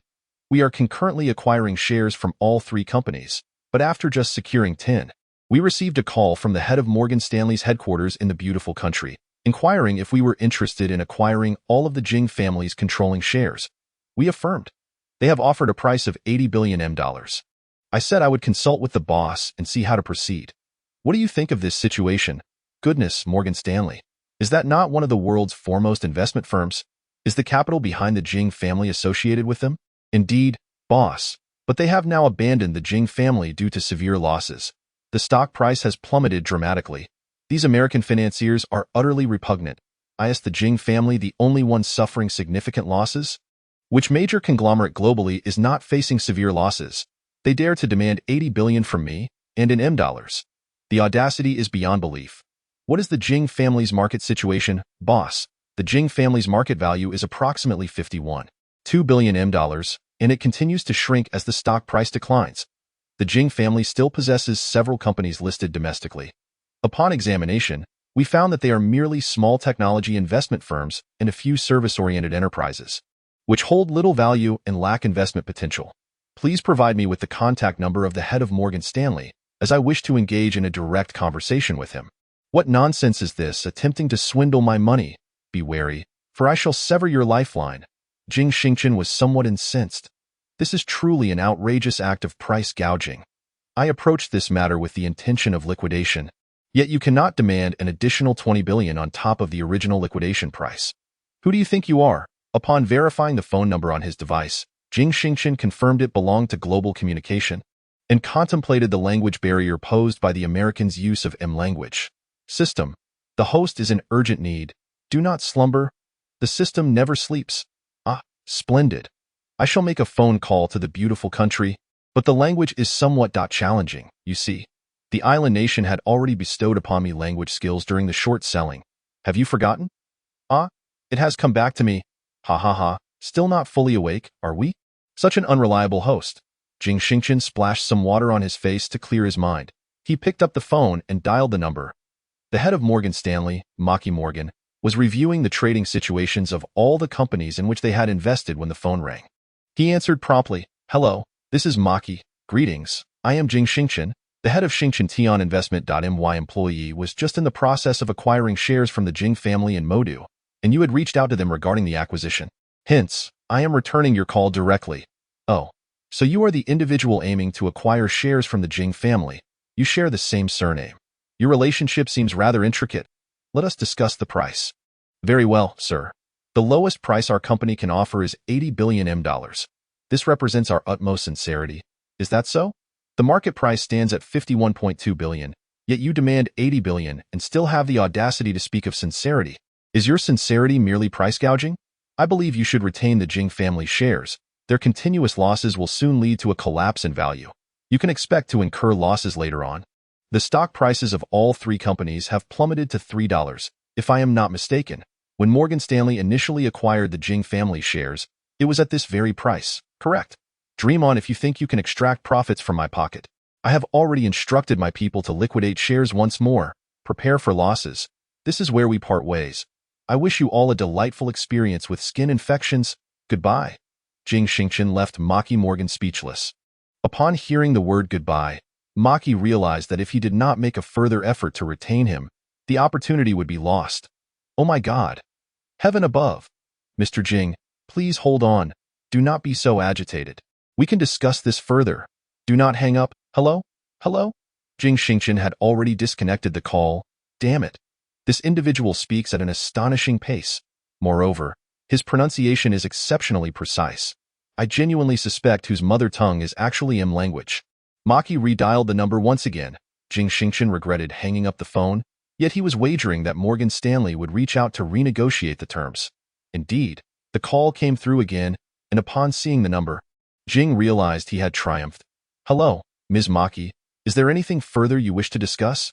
Are you not aware that it is the dead of night here? You woke me from my slumber. My heavens, Mr. Jing. Were you not just speaking with me moments ago? Is that so? I recall that we seem to have reached an impasse regarding the pricing, prompting us to end the call. Indeed, Mr. Jing. I wonder, what is your anticipated final price for the shares of the 3 companies under the Jing family? 35 billion M gold. Fine. Let me sleep. Jing Xingchen, on the basis of his internal figures, decided to reduce the amount by another 5 billion. After all, if one is to gamble, it must be with conviction. Damn it. Fouquet, this is sheer robbery. Such an audacious request. Mr. Jing, you cannot negotiate like this. This is utterly outrageous. Mr. Jing, hello? Hello? Jing Xingchen hung up the phone once more. 35 billion M gold translates to nearly 240 billion. Previously, Jing Xingchen had spent 300 billion acquiring the Xian family, donated 100 billion, invested 40 billion in manufacturing, and given Jing Xin and I 300 billion for the acquisition of the Jing family. The remaining 300 billion was a sum he dared not touch. This money had been earned from shorting the stock index of an island nation, and such opportunities were rare. Maki, listening to the dead air on the line, was incensed and slammed the phone down. Henry, bring me a cup of coffee. I'm about to explode. Chapter 91. A major undertaking. Jing Xingchen sent a WeChat message to Jing Xian and I, informing his staff to hold on, while also inquiring about the remaining balance of his 300 billion. Boss, there remains 190 billion. However, we have already acquired a portion, hence the remaining shares from Morgan Stanley will be transferred according to the price you and Maki agreed upon, proportionately. Humph. Luckily, I held back at the last moment and slashed 5 billion M gold. Otherwise, it would have been a total loss. The boss is astute. Please hold for a moment. I believe she will call back. Indeed, that is certain. Recently, apart from our Xingchen investment firms worldwide are offloading loss-making assets and contracting their portfolios. Now is the time to stockpile gold. In times of economic crisis, gold serves as a safe haven. Half an hour later, after calculating the figures, Maki managed to suppress her urge to lash out and dialed Jing Xingchen once more. Oh, my old comrade, can we not have a civil conversation? Could you refrain from hanging up again? Maki pleaded. Of course. But in this discussion, please show some sincerity. Do not treat me as a fool. That is only natural. I accept your 35 billion M gold offer, Ms. Maki. I overlooked an important detail. What percentage of the Jing family shares does Morgan Stanley possess? If it does not reach at least half, then there is no use for me. Rest assured, Mr. Jing, when Morgan Stanley engages, we always hold over 67. I believe you comprehend what 67 signifies. Absolute control indeed, Mr. Jing. So, do you see? I will have my trading secretary reach out to you. You shall liaise directly to finalize the online share transfer agreement. Subsequently, I shall authorize the fund transfer to her. Very well, Mr. Jing. Your affluence suggests that your company must be exceedingly prosperous. Haha, it's rather modest. Actually, oh, by the way, I own a pharmaceutical company named Xingchen. I trust you are aware of it. My goodness. Xingchen. Mr. Jing, Mr. Jing. Is there a possibility for Morgan Stanley to invest in your Xingchen? Hello, hello, hello. Mr. Jing, Mr. Jing, FCK. He hung up on me again. Meiji cursed. Ha ha ha. Jing Xingchen already envisioned the scene of Meiji being utterly exasperated. Xian and I, we have successfully negotiated the acquisition of all shares from the 3 Jing family companies for 35 billion M gold. I will promptly transfer the remaining funds to you. Yes, young master. Be vigilant when signing the agreement with them. Ensure that the final share proportions of the three companies reach 67. Additionally, confirm whether it encompasses all of Jing family's global entities, including Jingyun Services, Jingyun Data, and Jingyun Network. I perceive a discrepancy in this price gap. I previously calculated that these three major companies have nearly 100 subsidiaries globally. The total should not merely amount to a few hundred billion M gold. Your concerns are valid, boss. I have conducted an investigation as well. Morgan Stanley was initially an investor for the Jing family, acquiring the original shares at a mere fraction of a penny each. Once listed, the share price skyrocketed exponentially. However, due to the recent economic crisis, many companies are struggling to sustain themselves. I suspect Morgan Stanley, fearing a total loss of profit, opted to sell at a low price to the boss. I see now. That puts my mind at ease. Please expedite the process and return home for a well-deserved rest. Xian and I, you are too kind, boss. I will proceed with the handover. After hanging up, Jing Xingchen felt somewhat helpless. Damn. Those Americans have profited again. The following day, it was not until 11 a.m. that Jing Xingchen finally arose. Upon checking his phone, he discovered 4 missed calls and numerous WeChat messages. Among the missed calls was one from Xia Yunj, 2 from Xian Xuesong, and 1 from Wu Zhaoxue. Aside from these 3, most messages were updates from Jing Xian and I. Firstly, the acquisition of Jing family's largest 3 cloud service companies had been completed, with Jing Xian's company name as the acquirer. Furthermore, Morgan Stanley Fund expressed a strong investment interest in Xingchen Yao, hoping to establish a deeper collaboration with Jing Xingchen. Jing Xingchen merely replied with a few words. The company name is acceptable, but no collaboration. He exited WeChat and called Xian Xuesong to arrange for him to be picked up for the company, then contacted Xia Yunj.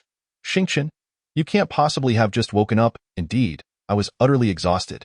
Do not even mention it, dear wife. I accomplished something monumental last night. It was exhilarating. You? What did you do? You were staying at a hotel. What on earth did you do? Xia Yunj exclaimed. Xian Xuero, observing her daughter's reaction and words, was equally astonished. What on earth has Xingchen done? Ha ha ha, you foolish buffoon. Where has your mind wandered off to? Are you truly so apprehensive about my presence outside? You dare to speak. Did I ever say no? You have already consented to be my partner, and yet, for so long. When do you intend to fulfill that promise? Jing Xingchen playfully teased Xia Yunj. It's not entirely out of the question, oh dear. How dare you eavesdrop on my phone conversation? Xia Yunj's voice made Jing Xingchen break out in a cold sweat.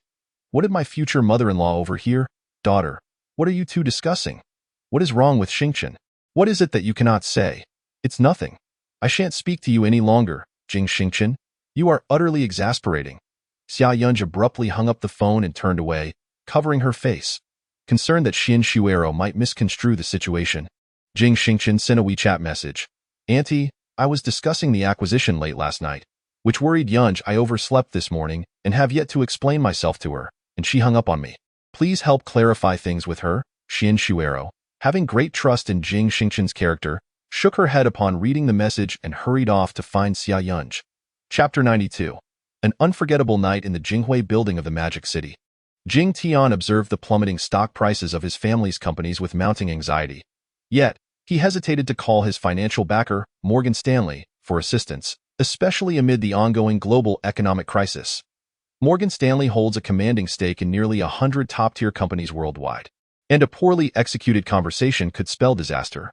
By 9 p.m., Jing Tian was still at the office, poring over the consolidated reports from around the globe and the conditions of the subsidiary companies. His furrowed brow deepening. The transaction volumes for Jingyun Services, Jingyun Network, and Jingyun Data were verging on zero. Meanwhile, the maintenance costs for online equipment and operational expenses were exorbitant. Without transactions, there are no service fees, which translates to no profit. Furthermore, the water conservancy sector under the Jing family was a joint venture, yielding minimal profit that had to be split. The once lucrative education industry had been struck by an unprecedented infectious skin disease, resulting in institutions being barred from opening, prompting clients to demand refunds. Across the nation, over 1,300 stores faced refund amounts exceeding 100 billion within mere months, and this was not yet fully refunded, while insurance and basic guarantees for employees at each store continued to be paid normally. Another staggering sum. Currently, major banks were reluctant to lend to these tech and education firms. This was a bottomless pit.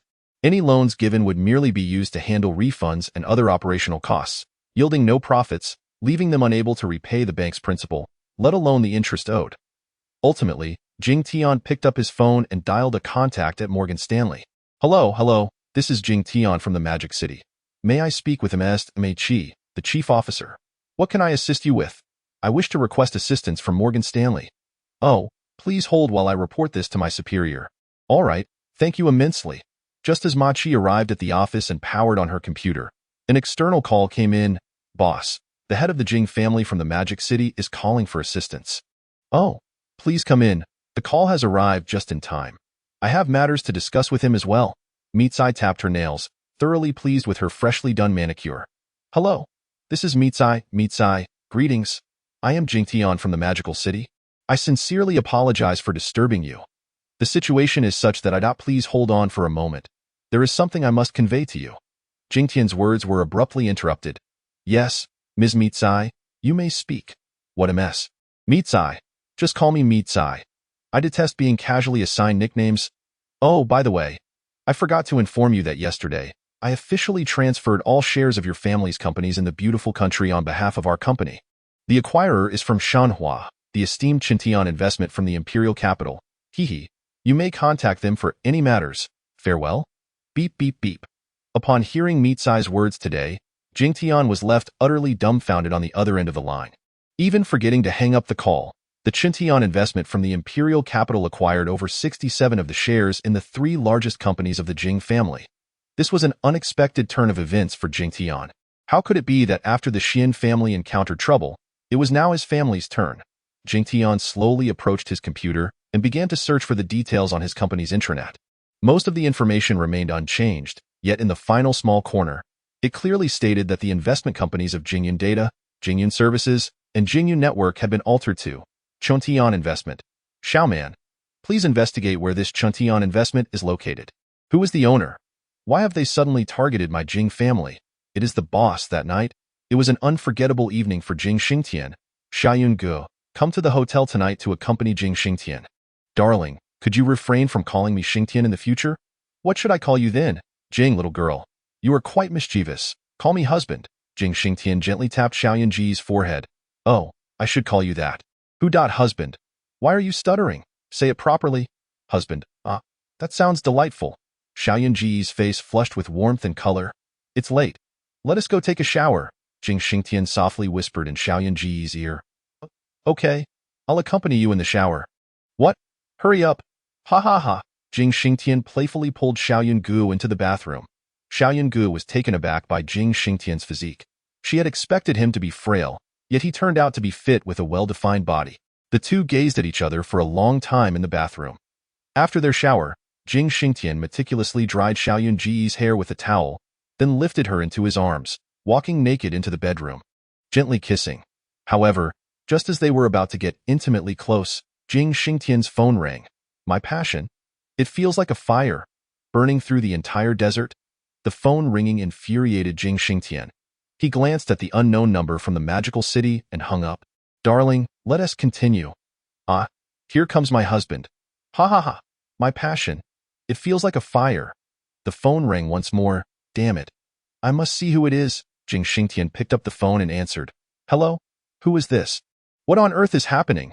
Jing Xingchen is in a rather foul mood. Chapter 93. You were quite explicit in your instructions. Upon hearing the voice from across the line, Jing Tian was instantly rendered speechless. Speak up. You called me several times, yet now you refuse to utter a word. I apologize. May I inquire if you are General Jing from Xingchen Investment? It is I. Who are you? Greetings. I am Jing Tian from the Jing family in Modu. You have acquired 3 of the world's top companies from my family. Hence I am reaching out to discuss a convenient time for me to visit you in the capital for an introduction and a chat. Yes, a chat. Chat about what, damn it? You are wasting my time. I am currently in Modu. Why didn't you call during the day? Do you even know what I am occupied with at this hour?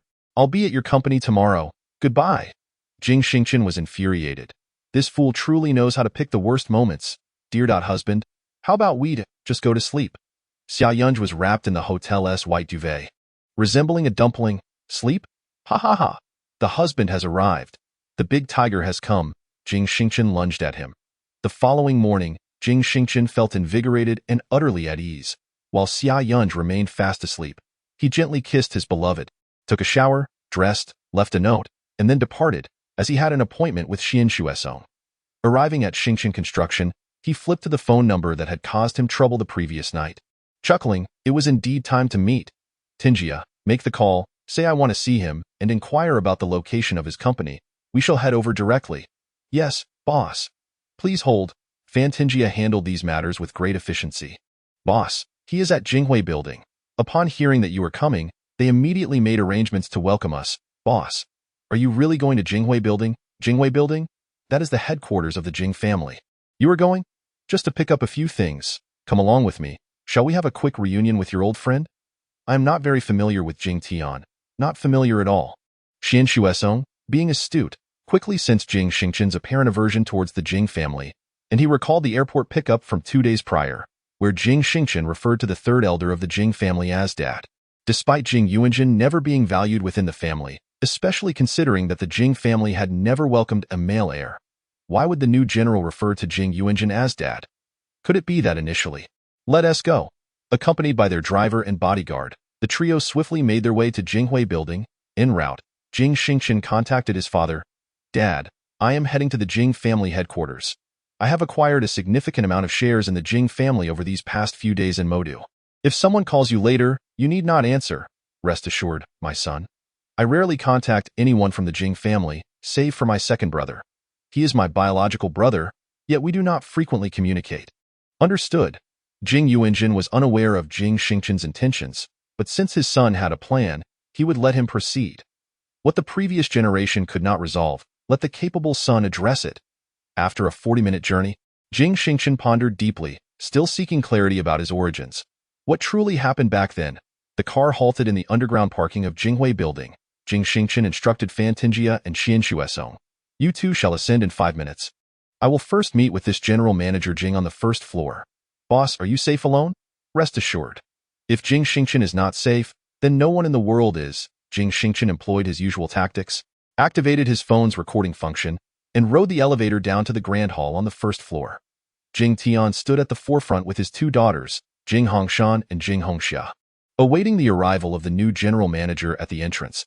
As the elevator doors opened, the trio was momentarily taken aback by the sight of Jing Xingchen's face. Dad, is that third uncle? How has he become so youthful? No, sister, that isn't third uncle. His height is wrong. Moreover, this man is fair. The 2 daughters were perplexed by the identity of the young man, yet Jing Tian recognized Jing Xingchen at once upon seeing his face. It had to be that child from many years ago. How did he suddenly reappear? This entire scenario was exceedingly strange. Upon noticing the astonished expressions of the 3 individuals at the forefront of the crowd, Jing Xingchen realized that the elderly man in the center must be the current head of the Jing family, Jing Tian. Jing Xingchen approached Jing Tian directly. Hello? You? Why are you here? Jing Tian was somewhat flustered. Me?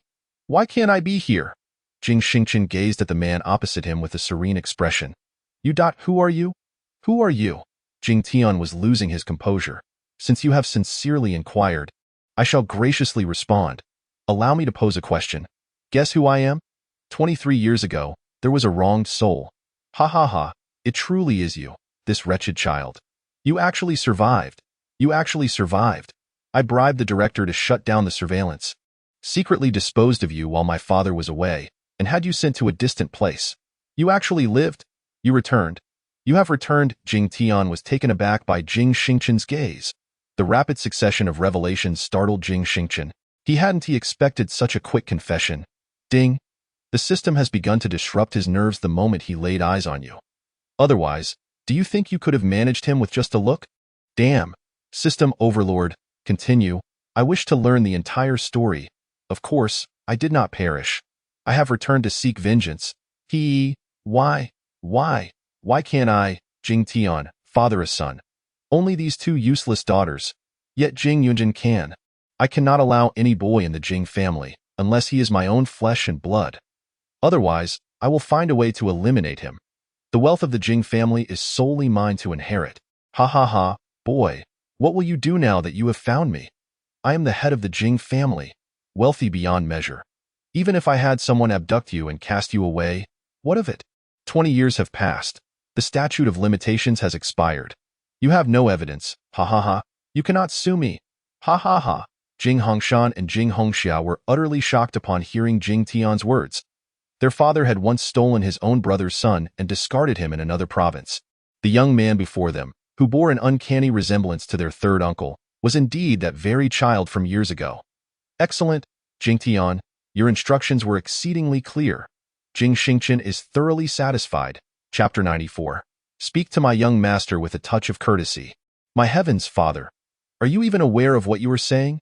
Jing Hongxia exclaimed, her voice piercingly bringing Jing Tian back to his senses. My daughter. What just transpired? What is wrong with me? Old man Jing, what ails you? It is simply an unrepentant acknowledgement of your past deeds. What have I done? I have done nothing. Where did this wild brat spring from? Ha! A person without shame is invincible in this world. Reflect upon your own actions and listen to yourself. Jing Xingchen produced his phone and played the recording in a similar fashion. Why? Why can't I, Jing Tian, father a son? I only have 2 worthless daughters. Even if I had someone abduct you and discarded you back then. So what? 20 years have passed. The statute of limitations has expired. You possess no evidence. Ha ha ha. You cannot sue me. The volume of the phone was quite loud, resonating throughout the first floor of Jinghui Tower, clearly conveying Jing Tian's declaration, bastard. You tricked me.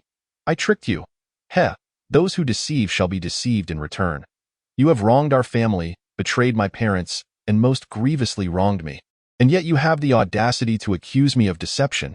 Are you not afraid of retribution? I am not, Jing Tian vehemently denied. At your age, how can you possess such a lack of shame? Shall I play the recording again, so that your daughters, the senior executives of the Jing Family Corporation, and even the minor shareholders can hear what kind of worthless scoundrel you truly are? Scoundrel, how dare you speak to me in such a manner? Who do you think you are? How dare you address me thus? He is Jing Xingchen, the president of Xingchen Tiantu. He is also the proprietor of Stardust Pharmaceuticals, Galaxy Chips, Xingchen Manufacturing, and has just recently integrated a family enterprise as substantial as yours, becoming the new owner of the Xian family company. Xian Shuesong and others have arrived. Xian Shuesong. What did you say? Xingchen Tiantu. Xingchen Tiantu. Jing Tian stared in disbelief at Jing Xingchen, astonished that the person he once sought to eliminate had transformed into the owner of his family's 3 core companies. Impossible. I refuse to believe it. He is merely a young lad in his 20s. Where could he possibly acquire such wealth? I refuse to believe it, Jing Tian shouted. Why are you shouting? Whether you believe it or not, you must accept it. Tinjia, open the transfer documents that Xian and I sent you, and let this old fool take a look. Fan Tinjia approached Jing Tian, opened the document on her phone, and clearly displayed that Morgan Stanley had transferred over 67 of the shares of the 3 major companies of the Jing family to Xingchen Tiantu. With Jing Xingchen's name listed as the legal representative and investor. Old Mr. Jing, I hope your eyes have not yet dimmed to the point of failing to comprehend every word written above. Our boss is now also the largest owner and shareholder of your Jing family. I believe Mr. Jing, having navigated the business world of Modu for so many years, should understand what respect entails. Therefore, I kindly ask that you address my young master with due courtesy. Otherwise, all the employees of our Xingchen group shall hold you accountable, Fan Tinjia stated sternly to Jing Tian.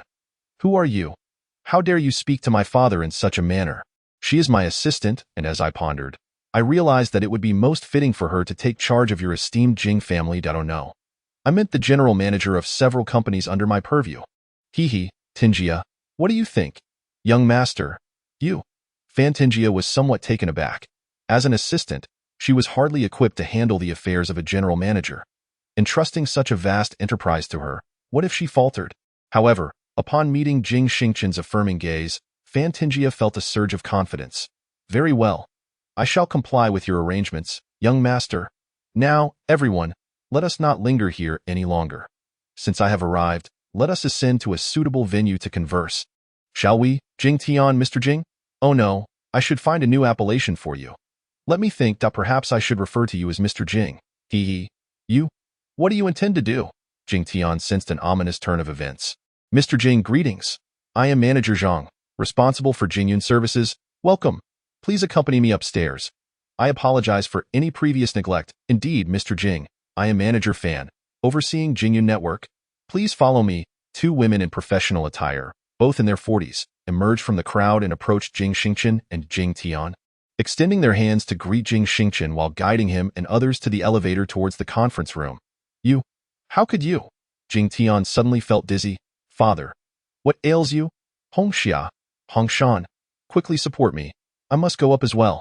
I cannot stand idly by while these individuals ruin the Jing family's enterprise. Father, they have already legally acquired shares from the three largest companies of the Jing family. Do you still believe your words hold weight with others? Jing Hongshan shot a glance at Jing Tian. Hongshan, why are you siding with outsiders?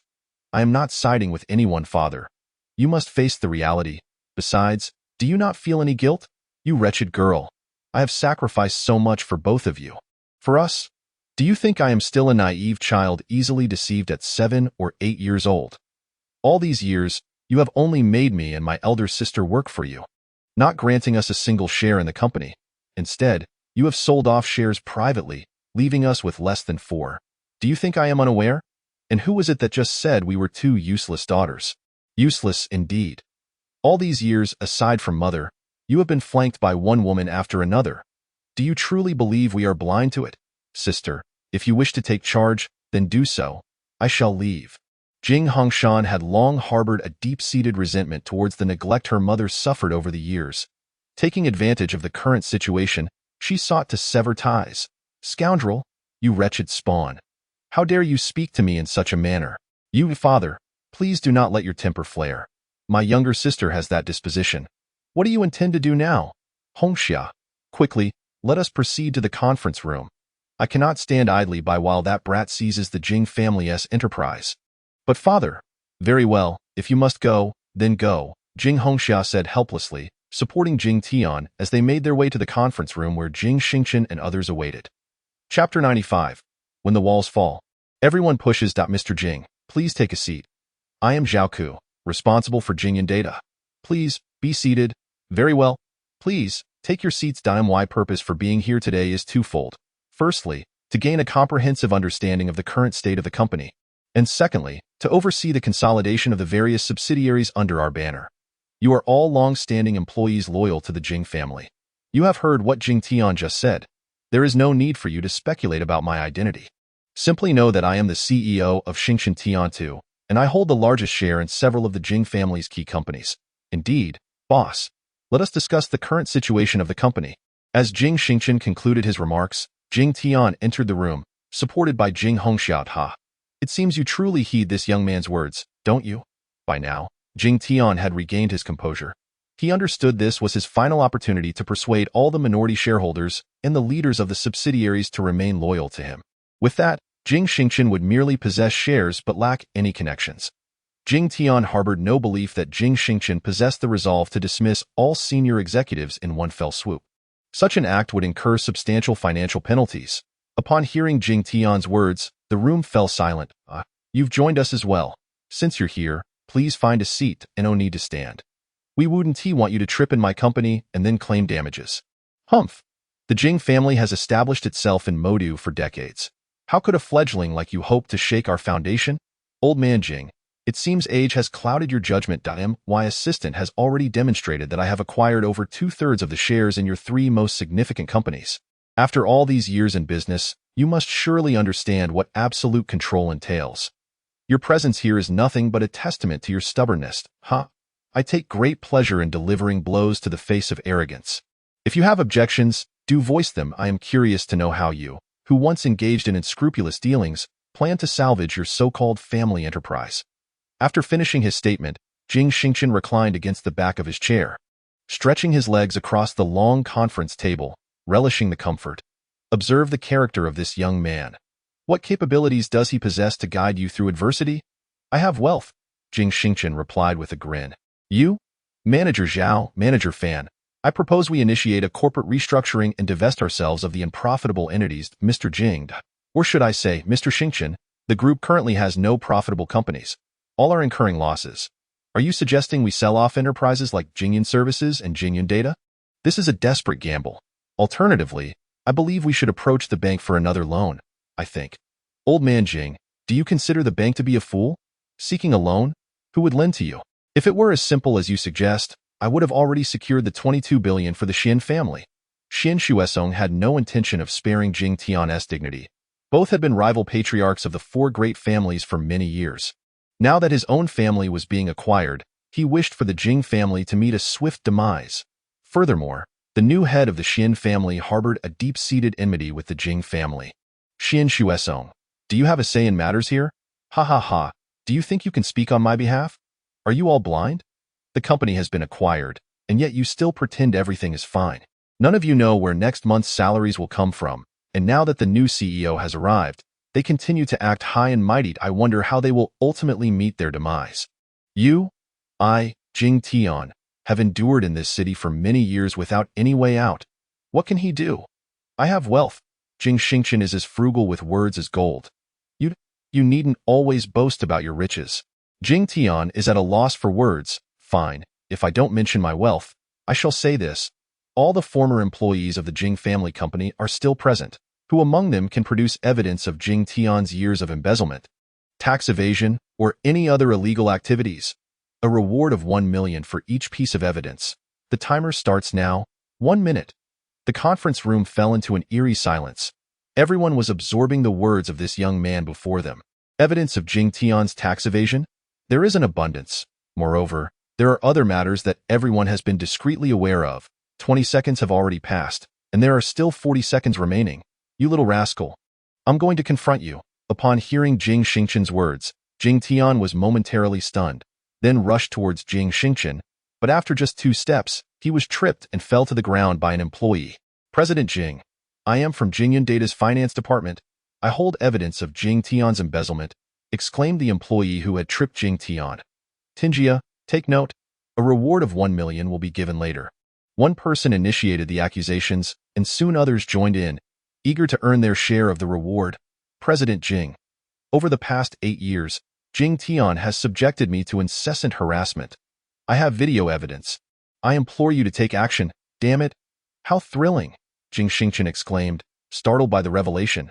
Miss, if you are willing, you may join me in testifying against Jing Tian. After all, he was one of those who abducted me back then. Yes, President Jing. I have endured enough over the years. I am willing, the woman sobbed. President Jing. I am the company's auditor. For years, Jing Tian has coerced me into tax evasion. Fearing exposure, I have kept all the data records. There are recordings of him pressuring me. I demand these recordings be made public. What on earth are you all doing? You are all spouting nonsense. You are lying.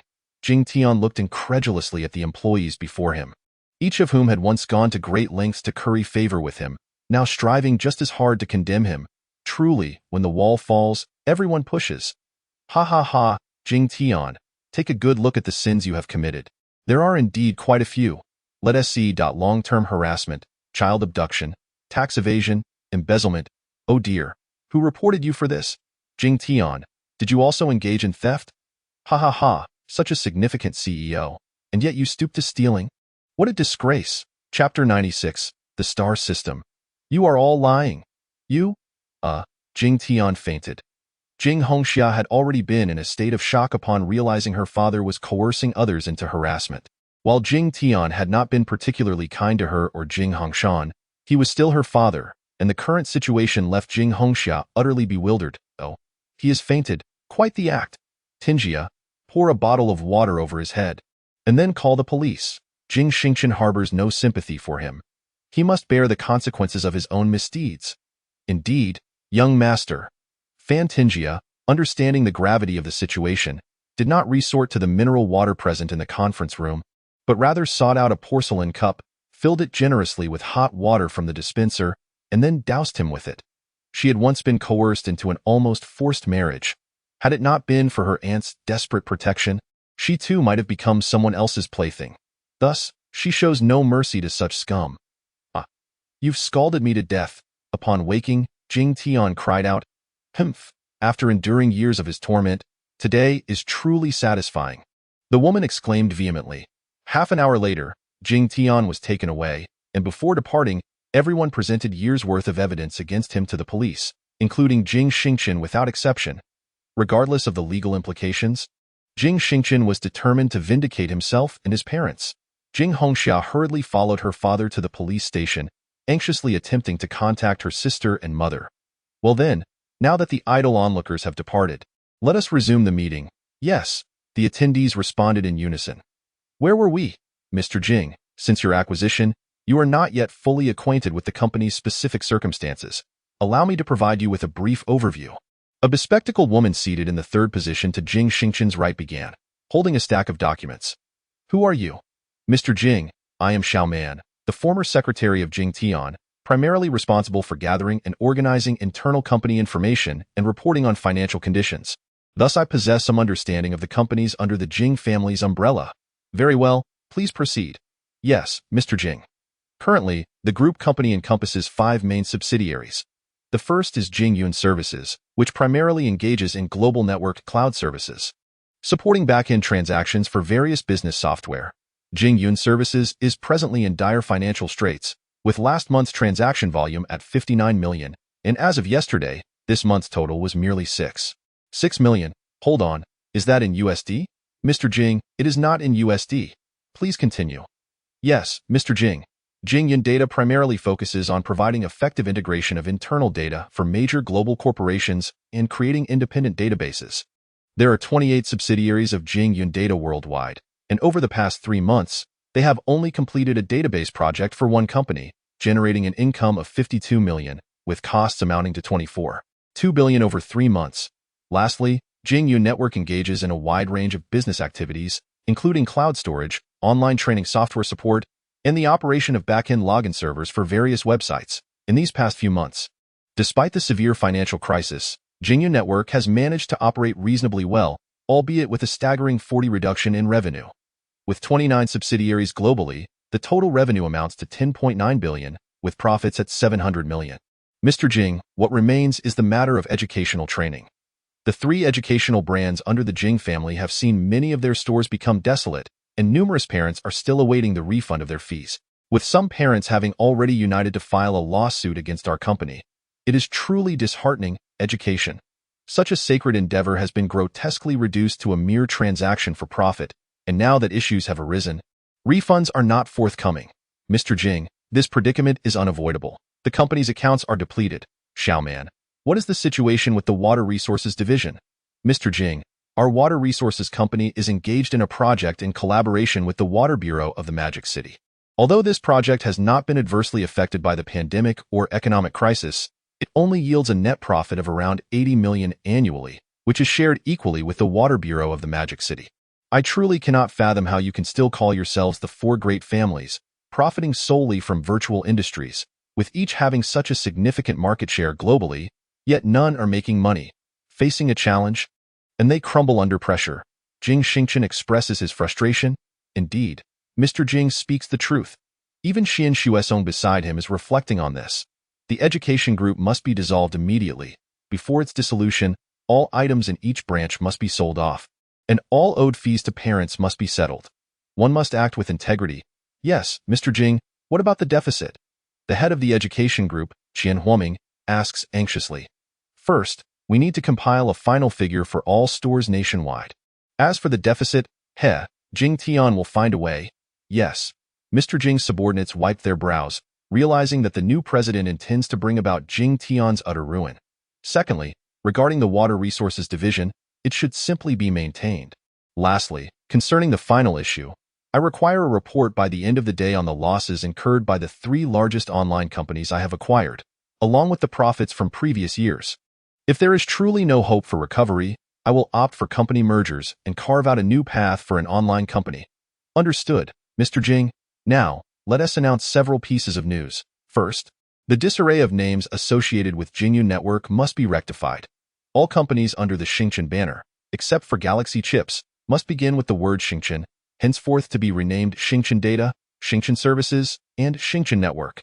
Furthermore, I will establish another Xingchen pharmaceutical branch in the Magic City. My headquarters in the imperial capital is already overwhelmed. It is imperative to set up another factory in the Magic City. Lastly, your positions will remain unchanged, but Jing Tian's role will be taken over by Fantingia. As for Jing Tian's daughters and all individuals related to him, excluding Jing Yanwei and his daughter, dismiss everyone else immediately. Yes, all my companies in the Magic City are stabilizing and taking off. Your efforts alongside me will far surpass any endeavors behind Jing Tian. Tinjia, disseminate the news. In the vibrant metropolis of Shanghai, all enterprises under the auspices of the Jing and Xian families have been absorbed into the illustrious Starlight Consortium of the esteemed Jing Xingchen. Young Master, Xian Xuesong, standing nearby, let out a resigned sigh. However, amidst this crisis, he has at least managed to preserve the opulence of his family. Thus, in a matter of mere days, Jing Xingchen's Starlight Consortium has successfully acquired 2 of the 4 prominent families in Shanghai, instilling a palpable sense of pressure upon the remaining 2 clans.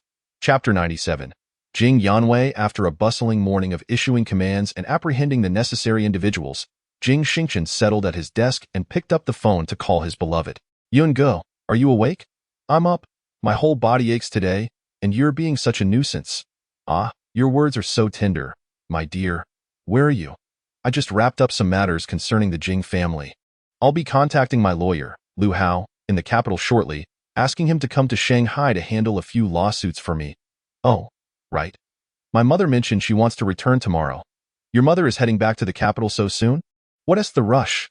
I was planning to take you and her out for a bit of fun. Jing Xingchen was fervently yearning for his grand cruise liner. Had he not been so engrossed in company affairs, he would have whisked Xia Yunji away on a whirlwind adventure aboard it. Fun? My mom grew up in Shanghai.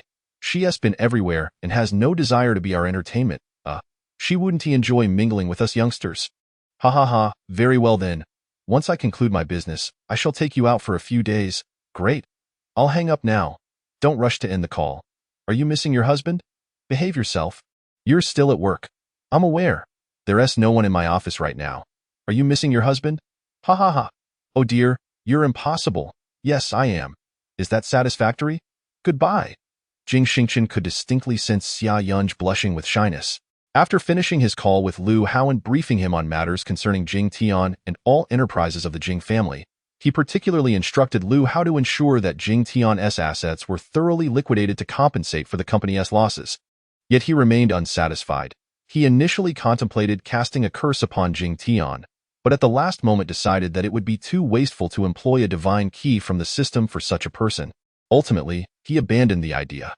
Having resolved to establish a factory in Shanghai, he reached out once more to Jing Haoran, entrusting him with overseeing everything, including site selection and the procurement of essential medical equipment, and then stepped back from the matter entirely. Young master, someone is requesting your presence. Fantingia knocked gently at the door. Oh, please, come in. As Fantingia entered with a man and a woman, Jing Xingchen immediately recognized the man as Jing Yanwei, whose appearance bore a slight resemblance to his own and shared a similar demeanor with his father. Suddenly, Jing Xingchen recalled that he had not seen this relative in the conference room earlier. It appeared that this uncle was also among the oppressed. Young master, these 2 are from the sales department of the Starlight Network's Shanghai branch. They claim to have urgent matters to discuss with you. Fantingia leaned closer to Jing Xingchen, whispering softly, Young master, the man introduces himself as Jing Yanwei, so I took the liberty of bringing them here. Fantingia possesses a profound understanding of Jing Xingchen's circumstances. Jing Xingchen acknowledged her with a nod, and Fantingia exited the room, closing the door behind her. Mr. Jing, please, take a seat. There is no need for such formality.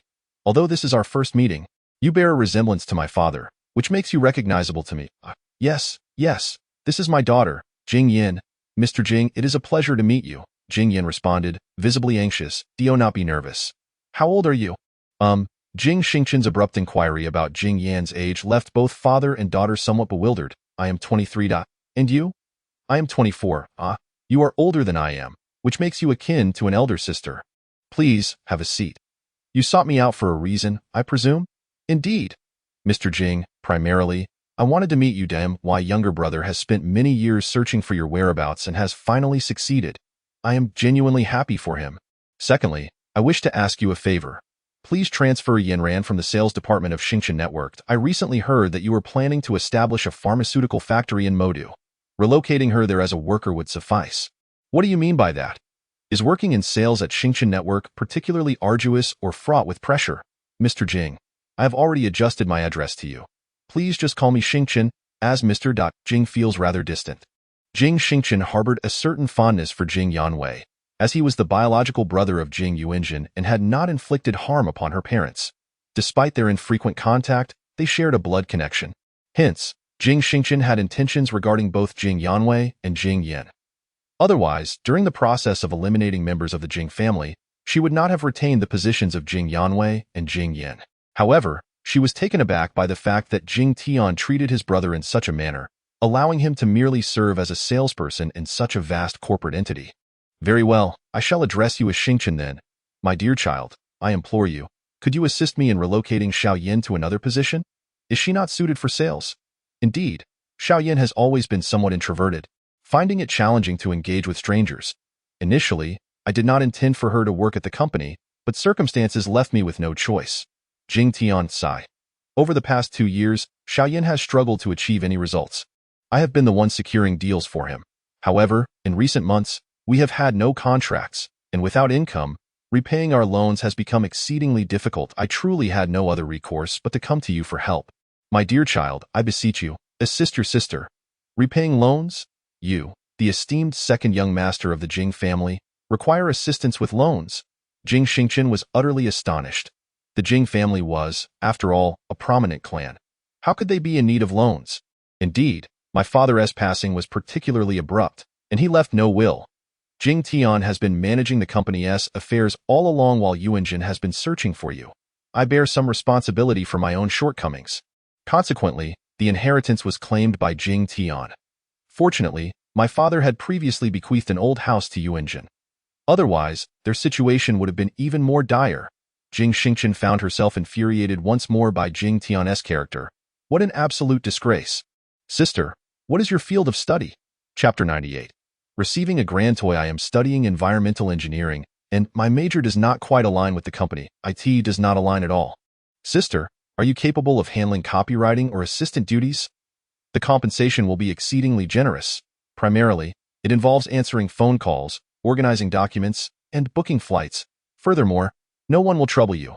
Jing Xingchen pondered for a moment and inquired. I can give it a try. After all, I have been in sales for quite some time. Excellent. Jing Xingchen picked up the phone and summoned Fan Tinjia to come in. Boss, did you call for me? Tinjia, this is my sister. I have asked her to temporarily assist you. Please guide her. In the future, I intend to assign her to more significant responsibilities. Take good care of her, brother. You, rest assured, boss. I have been an assistant for many years. It's quite simple. Leave your sister to me, and you need not worry. Tinjia smiled as she led Jing Yin out. Xingchen, thank you, uncle. Jing Yanwei unexpectedly stood up and bowed to Jing Xingchen, who quickly grasped Jing Yanwei's arm. What are you doing? We are family. No need for such formalities. No. Xingchen, you were abandoned as a child, and now you have the opportunity to thrive. Yuan Zhan has found you, and now you are the head of the Jing family. All of this is a result of your own hard work. It is your blessing. It is only that your parents have suffered these past years. You must take good care of them. I understand. I have already brought my parents to my home in the capital.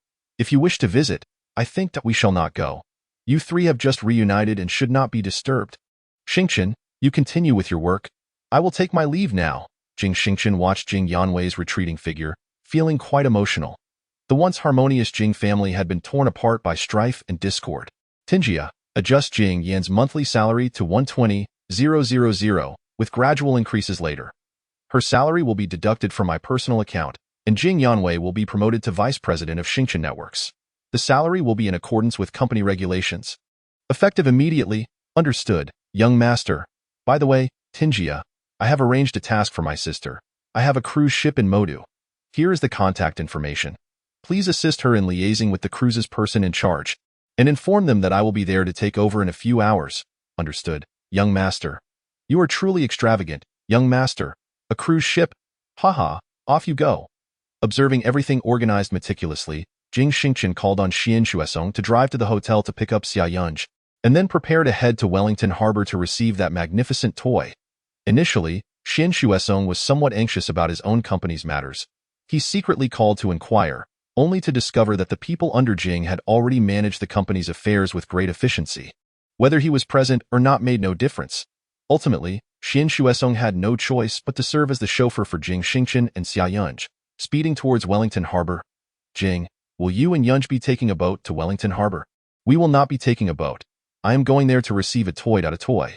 What kind of toy requires going to the seaside for collection? Is it a yacht? Indeed, I purchased a small boat some time ago. I plan to check on it today if time permits. I will take Yunj aboard for a couple of days of rest. These past few days have been exhausting. Hee, General Jing, if you are not weary.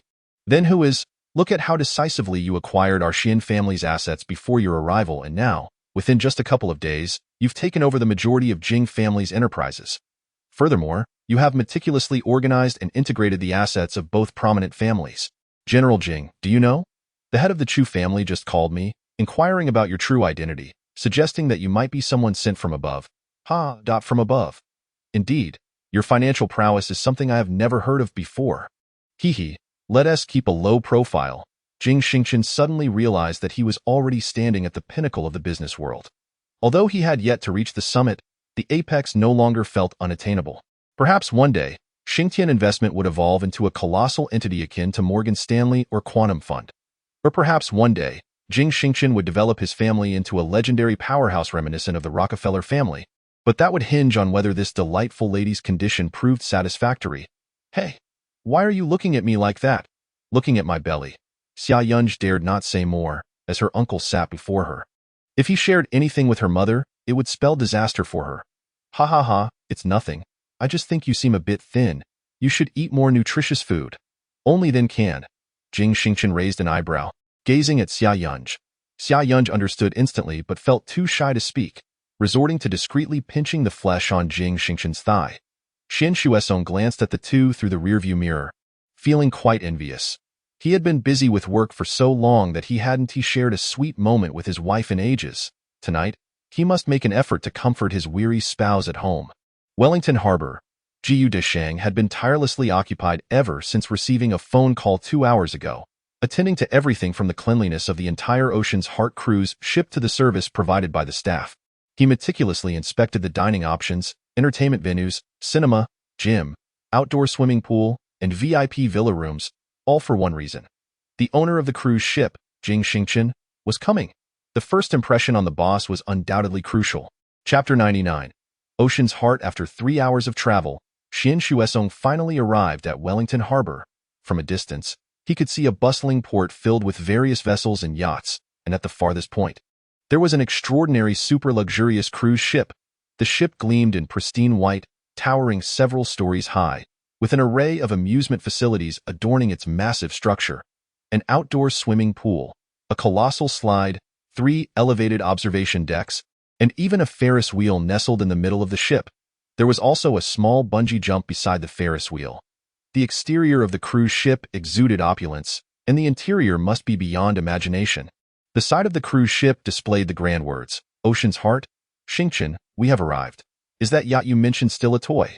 Where is the reception point? There are hundreds of reception points at the port. Xian Xuesong inquired. That one, Ocean's Heart, Jing Xingchen pointed. Xia Yunj and Xian Xuesong followed his finger to look. What? You call that a toy? A toy? Xian Xuesong exclaimed. Xingchen, did you purchase that cruise ship? When you called earlier, saying you would take my mother and me out for fun, was it on this cruise? Indeed. Are you excited? Anxious? Happy? Surprised? Hello. You certainly know how to spend money. Xia Yunj intended to compliment her man, but unexpectedly found herself at a loss for words. Jing Xingchen wore a perplexed expression. As the vehicle arrived at the port, Jing Xingchen and the others disembarked and approached the vessel. What a magnificent behemoth! Xian Xuesong exclaimed. Indeed, Jing Xingchen echoed. Xingchen, were you unaware of its size when you made the purchase? Xia Yunj inquired upon hearing Jing Xingchen's remark. Well, I saw the pictures, but I hadn't seen it in person. Greetings, esteemed guests. I am the captain of this ship, Gu Deshang. May I inquire if there is anyone among you with the surname Jing? A dark-skinned man stood on the lower deck and asked, I am Jing Xingchen. Boss, please hold on. I shall immediately lower the side ladder. Upon hearing the name, Gu Deshang realized the ship's owner had arrived. Excellent. The white electronic side ladder was adorned with a red carpet, clearly welcoming the new master.